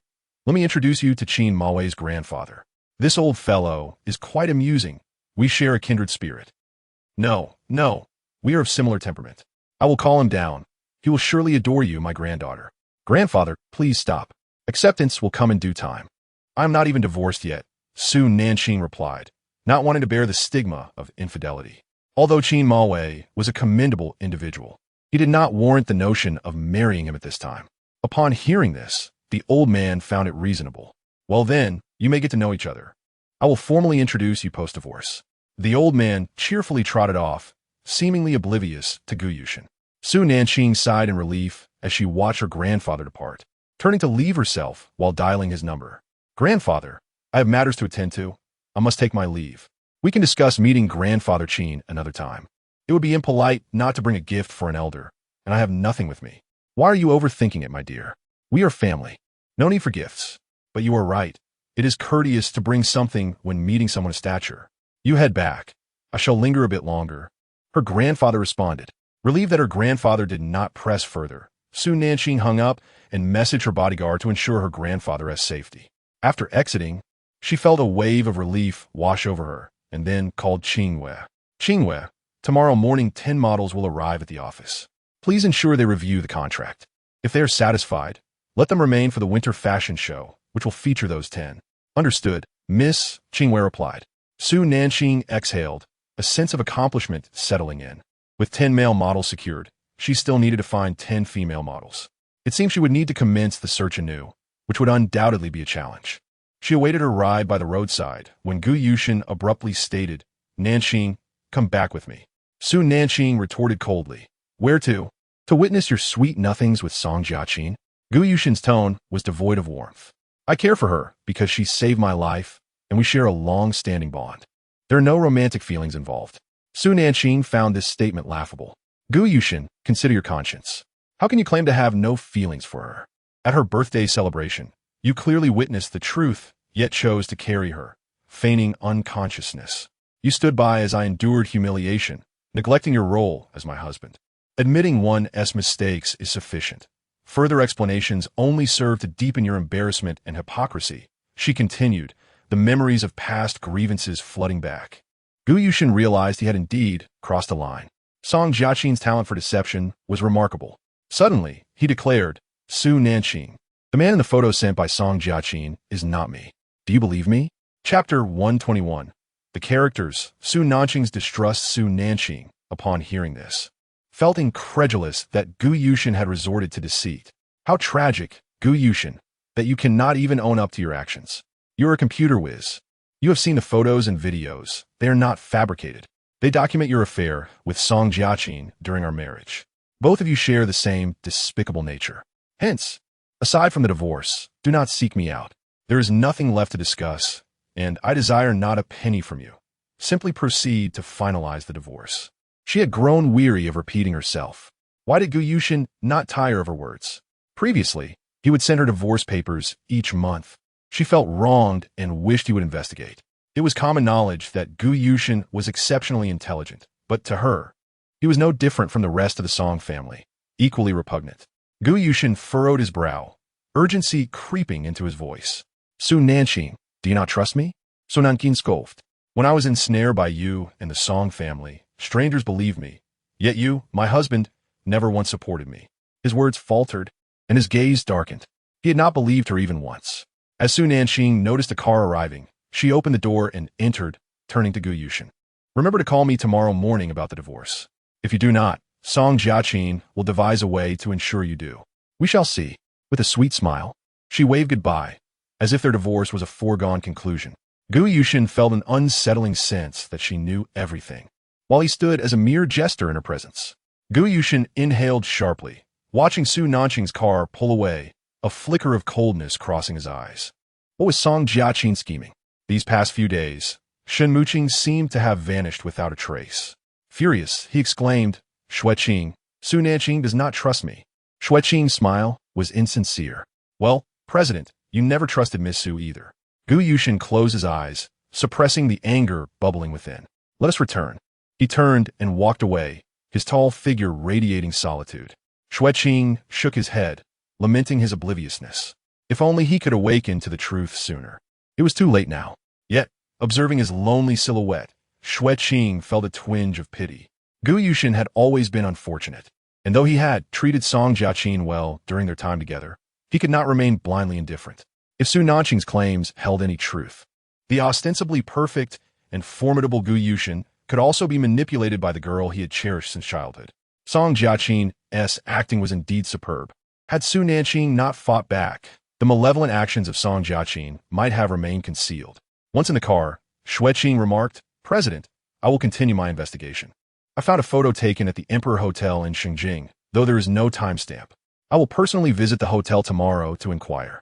Gu Yushin had seen that photo and was eager to clarify the details. That man bears an uncanny resemblance to me. It is nearly impossible to discern the difference. Xueqing, puzzled, suggested, President, perhaps we should consult the chairman. Is it possible you have a twin brother? Gu Yushin frowned, uncertain. He had never detected any signs of a twin. Let us investigate further. The chairman is our only lead. Xueqing believed the matter was complex. Starting with the chairman would likely yield the truth. Gu Yushin's gaze darkened, his voice cold. Investigate as needed, but there is no need to meet him. Have Yin handle the inquiries. You continue your investigation into this matter.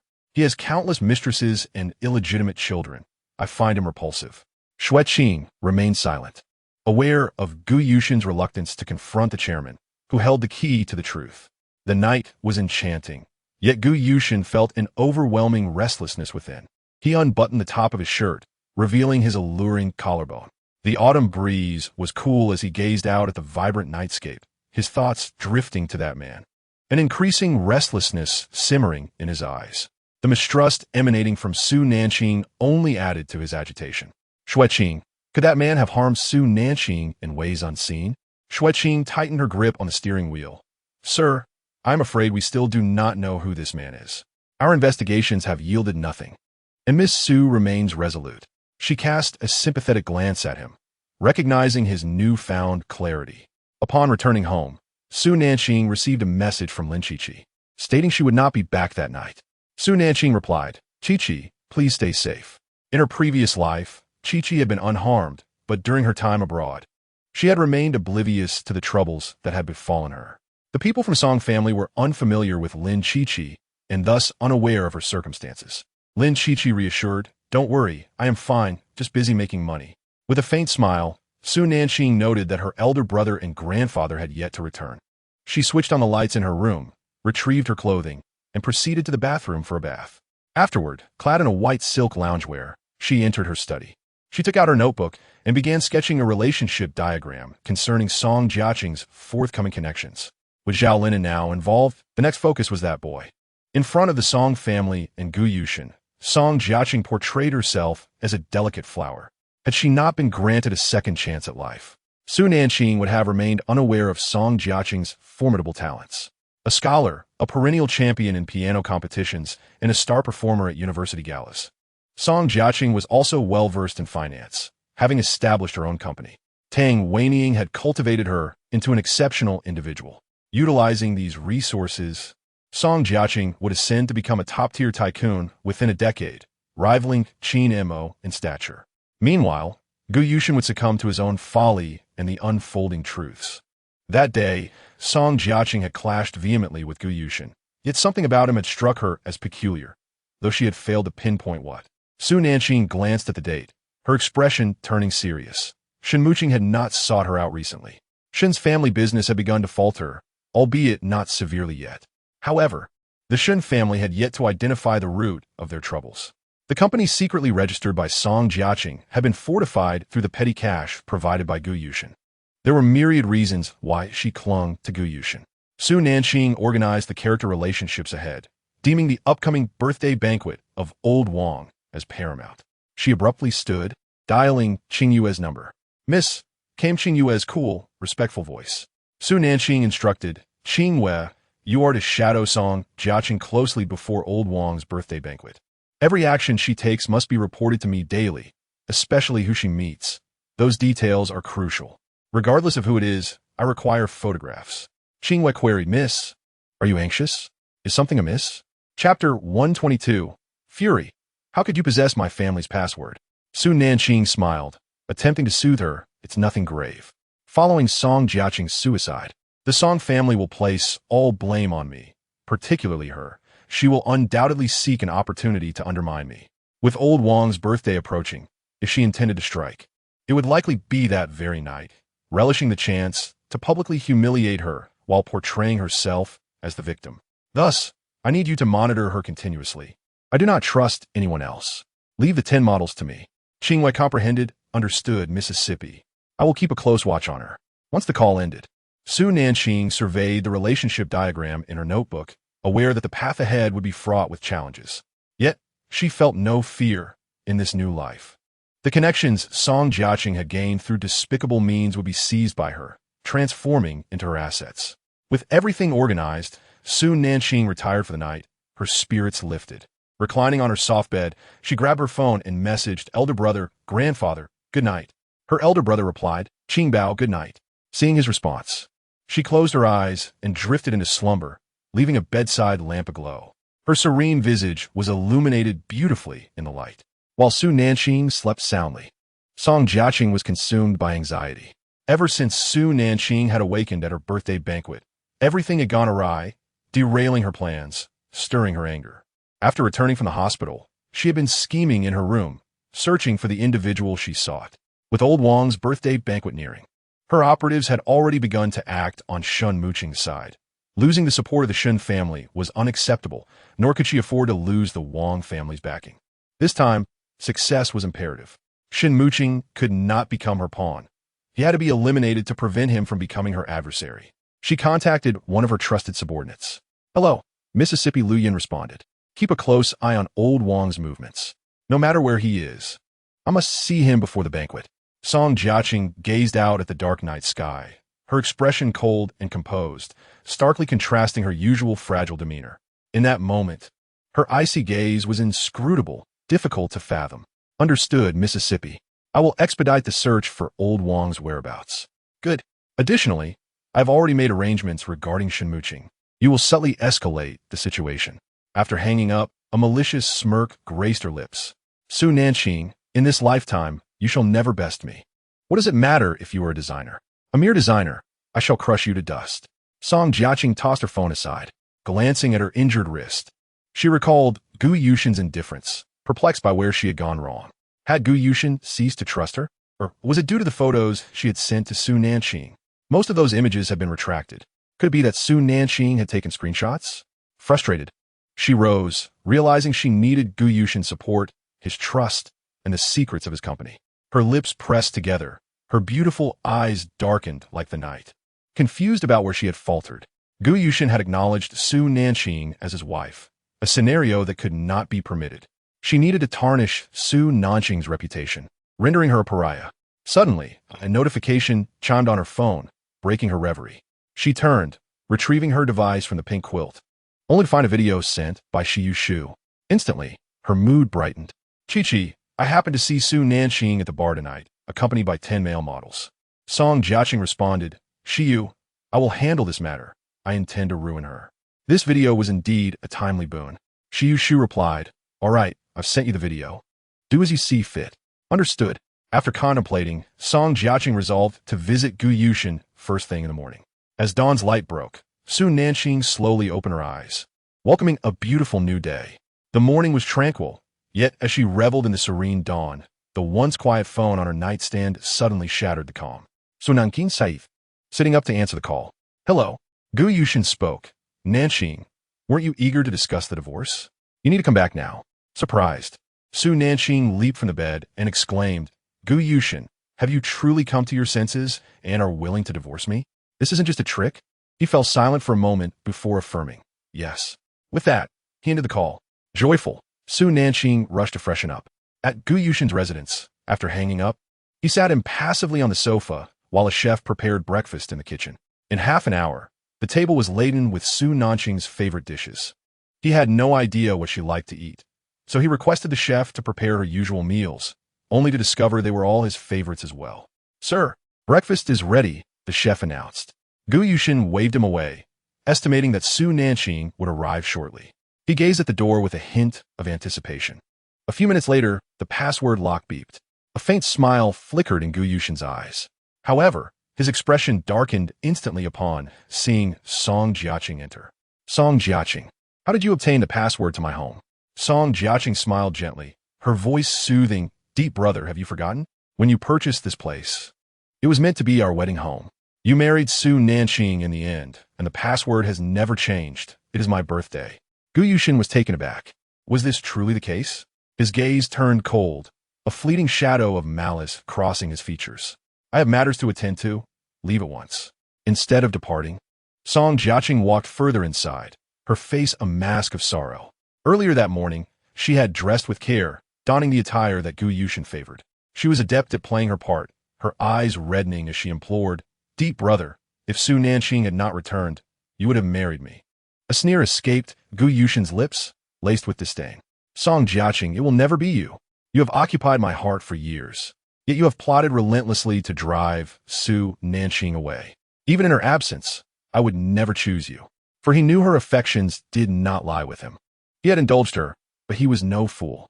He sat there, blind and unable to rise, while she had left, only to return when he had achieved success. Song Jiaqing, confronted with his mocking gaze, felt her confidence shatter like glass.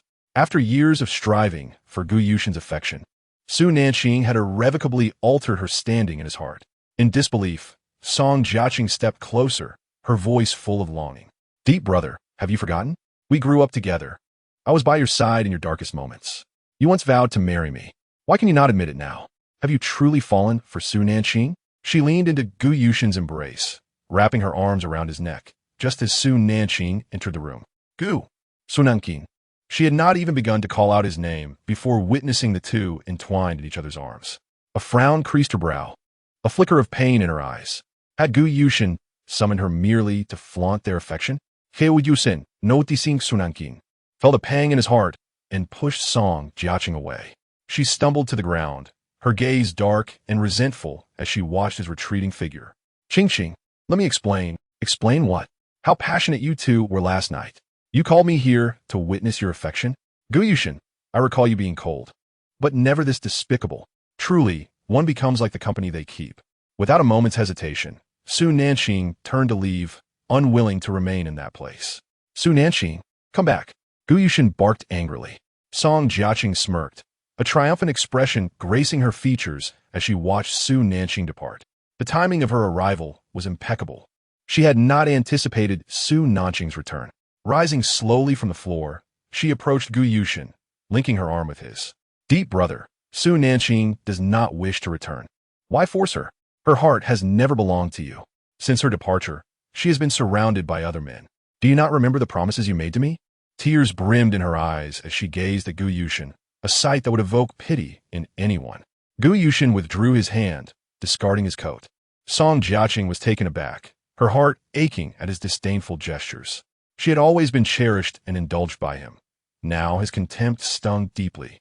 "Deep, brother, what does this mean?" Her voice was tinged with helplessness. "What does it mean? Can you not see? Song Jiaqing, you have saved my life, and I have repaid you with countless fortunes over the years. You may do as you please, but should you dare to scheme against me and Su Nanqing, I will reclaim every penny." "He was never a good man." Song Jiaqing gasped, then burst into laughter. "Ha! Gu Yushin, are you truly disgusted by my lack of connections to the Song family?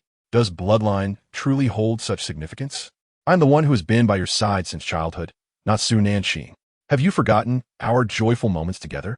From a young age, I knew I would marry you, rejecting all other suitors to remain by your side. It was your mother who forced me away. It was never my choice to abandon you. Enough. Leave my home at once." Gu Yushin growled, his patience worn thin, his eyes glinting with frost. Song Jiaqing bit her lip, her fury reaching its zenith. She understood Gu Yushin well enough to know that he was on the brink of rage. Thus, she chose to retreat, unwilling to provoke him further. Gu Yushin had grown up in darkness. He was not a good man, and, aside from knowing his temper, she could never comprehend his thoughts. Seated on the sofa, a glint of coldness lingered in his gaze. After a moment's reflection, he dialed Xueqing. "Sir?" Xueqing stood outside, having witnessed Su Nanqing storm out, followed by Song Jiaqing in tears. What on earth had transpired this morning? "Come in for breakfast," Gu Yushin ordered tersely before hanging up. Xueqing hesitated, uncertain if he could stomach the atmosphere, but he had no choice. Upon entering, he found Gu Yushin already seated at the dining table, chopsticks in hand, enjoying a breakfast spread of egg pancakes, steak, and milk, his favorites, prepared by Su Nanqing. When had everything begun to change? It all started when Song Jiaqing returned. Her manipulations were a result of his indulgence. Xueqing approached and sat down, smiling at the delectable spread. "Thank you, sir, for treating me to breakfast." After savoring a piece of pepper steak, Gu Yushin inquired, "Did you investigate the matter I asked about last night?" "Indeed, sir. You are truly perceptive. The Shun family has faced issues with their branch company, yet they have been unable to determine the cause. Shin Muqing is currently managing the situation, but has yet to identify the source of the problems, resulting in the loss of 2 partnerships. Quite unfortunate." Gu Yushin narrowed his eyes, realizing Su Nanqing's words were accurate. He lowered his gaze and continued to eat. "By the way, sir, was Miss Song Jiaqing here last night?" "I saw Su Nanqing arrive, and shortly after, Miss Song Jiaqing exited." Gu Yushin's expression darkened slightly as he replied, "How could Song Jiaqing possibly stay here?" Xueqing could not help but add, "Sir, do you not recall? A few months ago, Song Jiaqing was allowed to stay here, with her expensive clothes and personal items prepared in the guest room. She could freely enter your room. Su Nanqing once mentioned that this was a home for both of you, and it was inconvenient for Song Jiaqing to come over. Do you remember what you said?" Gu Yushin certainly recalled that time, believing he would marry Song Jiaqing. During that period, Su Nanqing and Song Jiaqing had been at odds, and company projects had faced challenges, causing him considerable stress. He had often been harsh with Su Nanqing. Gu Yushin set down his chopsticks, his voice hoarse with suppressed anger. "Have someone dispose of the clothes upstairs immediately. Song Jiaqing is no longer permitted to enter this place." Xueqing was taken aback, nearly brought to tears. "Sir, congratulations. You have finally come to your senses. Before Song Jiaqing's return, you and Madam lived so well together. With your blindness and inability to stand, your condition makes caregiving difficult. However, the lady tirelessly attends to you each day, administering acupuncture, tending to your body, dispensing medicine, and preparing delectable meals, all while remaining perpetually busy." In Song Jiaqing's eyes, Su Nanqing's dedication has merely rendered her a servant. Xueqing cheerfully consumed her breakfast before summoning someone to clear out all of Song Jiaqing's belongings. Enraged, Su Nanqing departed for the office, her mind swirling with thoughts of Gu Yushin and Song Jiaqing's shameless actions, which truly infuriated her. Upon Song Jiaqing's return, she incessantly inserted herself between them. Su Nanqing had extended numerous chances to Gu Yushin, yet his gaze remained fixated solely on Song Jiaqing, always indulging her. Despite the absence of love, memories of the past still ignited her anger. Su Nanqing forcefully pushed the door open, and upon witnessing the scene in the office, a fierce murderous intent flickered in her eyes. Chapter 124.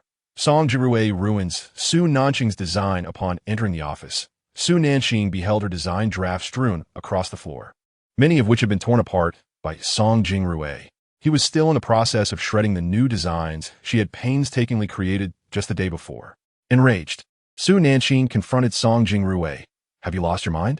Do you comprehend the significance of these designs to me? They took me several days to perfect." Song Jingrue disdainfully tossed the remnants of the design drafts at her. "Su Nanqing, a country bumpkin like you dares to design clothes? Chi-Chi has expressed her desire to enter the designer competition, and I refuse to let you, a worthless woman, jeopardize her future." Fury simmered in Su Nanqing's eyes as she raised her hand and slapped him across the face without hesitation. Momentarily stunned, Song Jingrue gaped at her in disbelief. A sense of inexplicable panic surged within him at the sight of Su Nanqing's icy demeanor. You hit me? What's wrong with that? Should I consult a calendar before striking you? You have destroyed my prospects for the sake of Song Jiaqing. Must I endure this in silence? I once treated you with kindness, accommodating your every whim, which only led you to believe I was easy to bully. I should have allowed you to perish in that car accident. I risked my life to save you. only to have Song Jiechi claim the credit. Once Su Nanqing finished speaking, she abruptly seized Song Jingrue's arm and, before he could react, executed a powerful shoulder throw, sending him crashing to the ground. Gasping in pain, Song Jingrue stared at Su Nanqing in terror, realizing her formidable strength. With a cold gaze and tears streaming down her exquisite features, she enunciated each word with precision. You claim that it was Song Jiechi who saved you?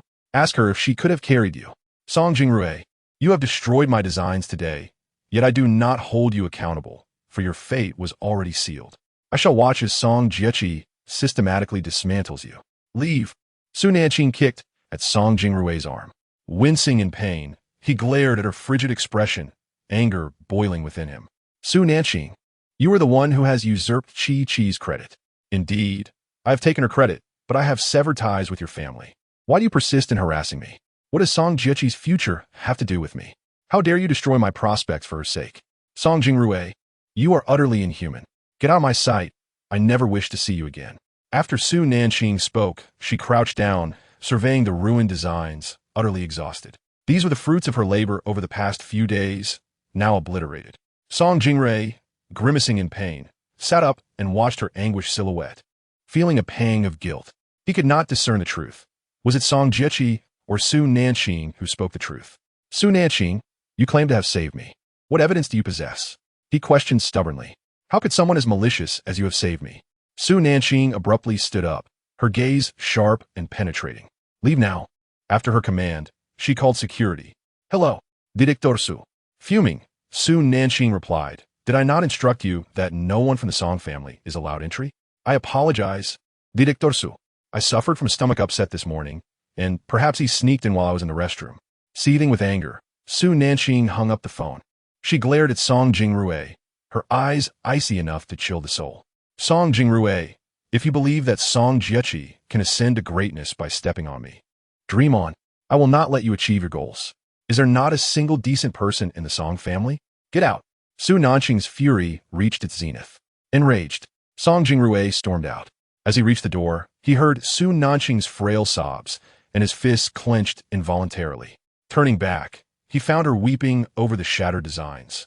His heart ached for her. After all, she was his own sister. Why was she so unreasonable? Su Nanqing, Chi-Chi is superior to you. You should yield the opportunity to her. Su Nanqing shot him a venomous glare. Song Jingrue, you are the epitome of shamelessness. What relevance does her excellence have to me? Who are you to demand anything from me? If you possess the ability, go create a future for her yourself. Why must I sacrifice for you? I have severed ties with your family. To me, you are but a stranger. Why should I yield? Song Jingrue faltered, attempting to argue, but he knew the fault lay with him. This situation arose because of you, had you not reported it. Do you expect me to endure their humiliation and violence without reporting it? Song Jingrue, are you truly this malicious? Did this not occur as a direct result of your actions? Why must I suffer at your hands? What gives you the right to punish me? Your mother merely birthed me. I was nurtured by others. I have repaid my debts to your family. I owe you nothing. Song Jingrue, you are as unscrupulous as your father, deflecting blame onto others while avoiding responsibility for your own actions. Your behavior is despicable beyond measure. Leave. Su Nanqing roared in anguish, her disheveled hair obscuring her vision. Su Nanqing, you. Song Jingrue stammered, aware of his wrongdoing. But why are you making such a fuss? With a cold laugh, Su Nanqing remained silent, knowing that she would return his words to him in due time. She bent down to gather the scattered design drafts. Su Nanqing, you are genuinely a designer? Did you not grow up in the countryside? Indeed, I was raised in the countryside, which is why you all look down upon me. Is it not? I was abandoned at birth, unable to choose my own path as an infant. This is my fault, and it bears no relation to your family. So, could you kindly leave? Song Jingrue's heart sank at her calm demeanor. He wanted to explain that this was not his intention, but the words caught in his throat, leaving him speechless as he strode away. Yet the image of Su Nanqing mourning her designs lingered in his mind, and he felt a pang of guilt. It was Su Nanqing's excessive behavior that provoked him, yet he felt justified in his actions. After Song Jingrue departed, Su Nanqing collected the remaining designs, many of which were rendered unusable. She wiped her eyes, refusing to succumb to despair, reminding herself that time would bring resolution. Even amidst the foulness of the fish pond, There would come a day when she would cleanse it all.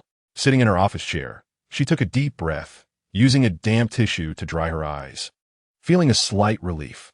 Yet, she remained oblivious to the reason for her sorrow, as tears continued to flow unceasingly.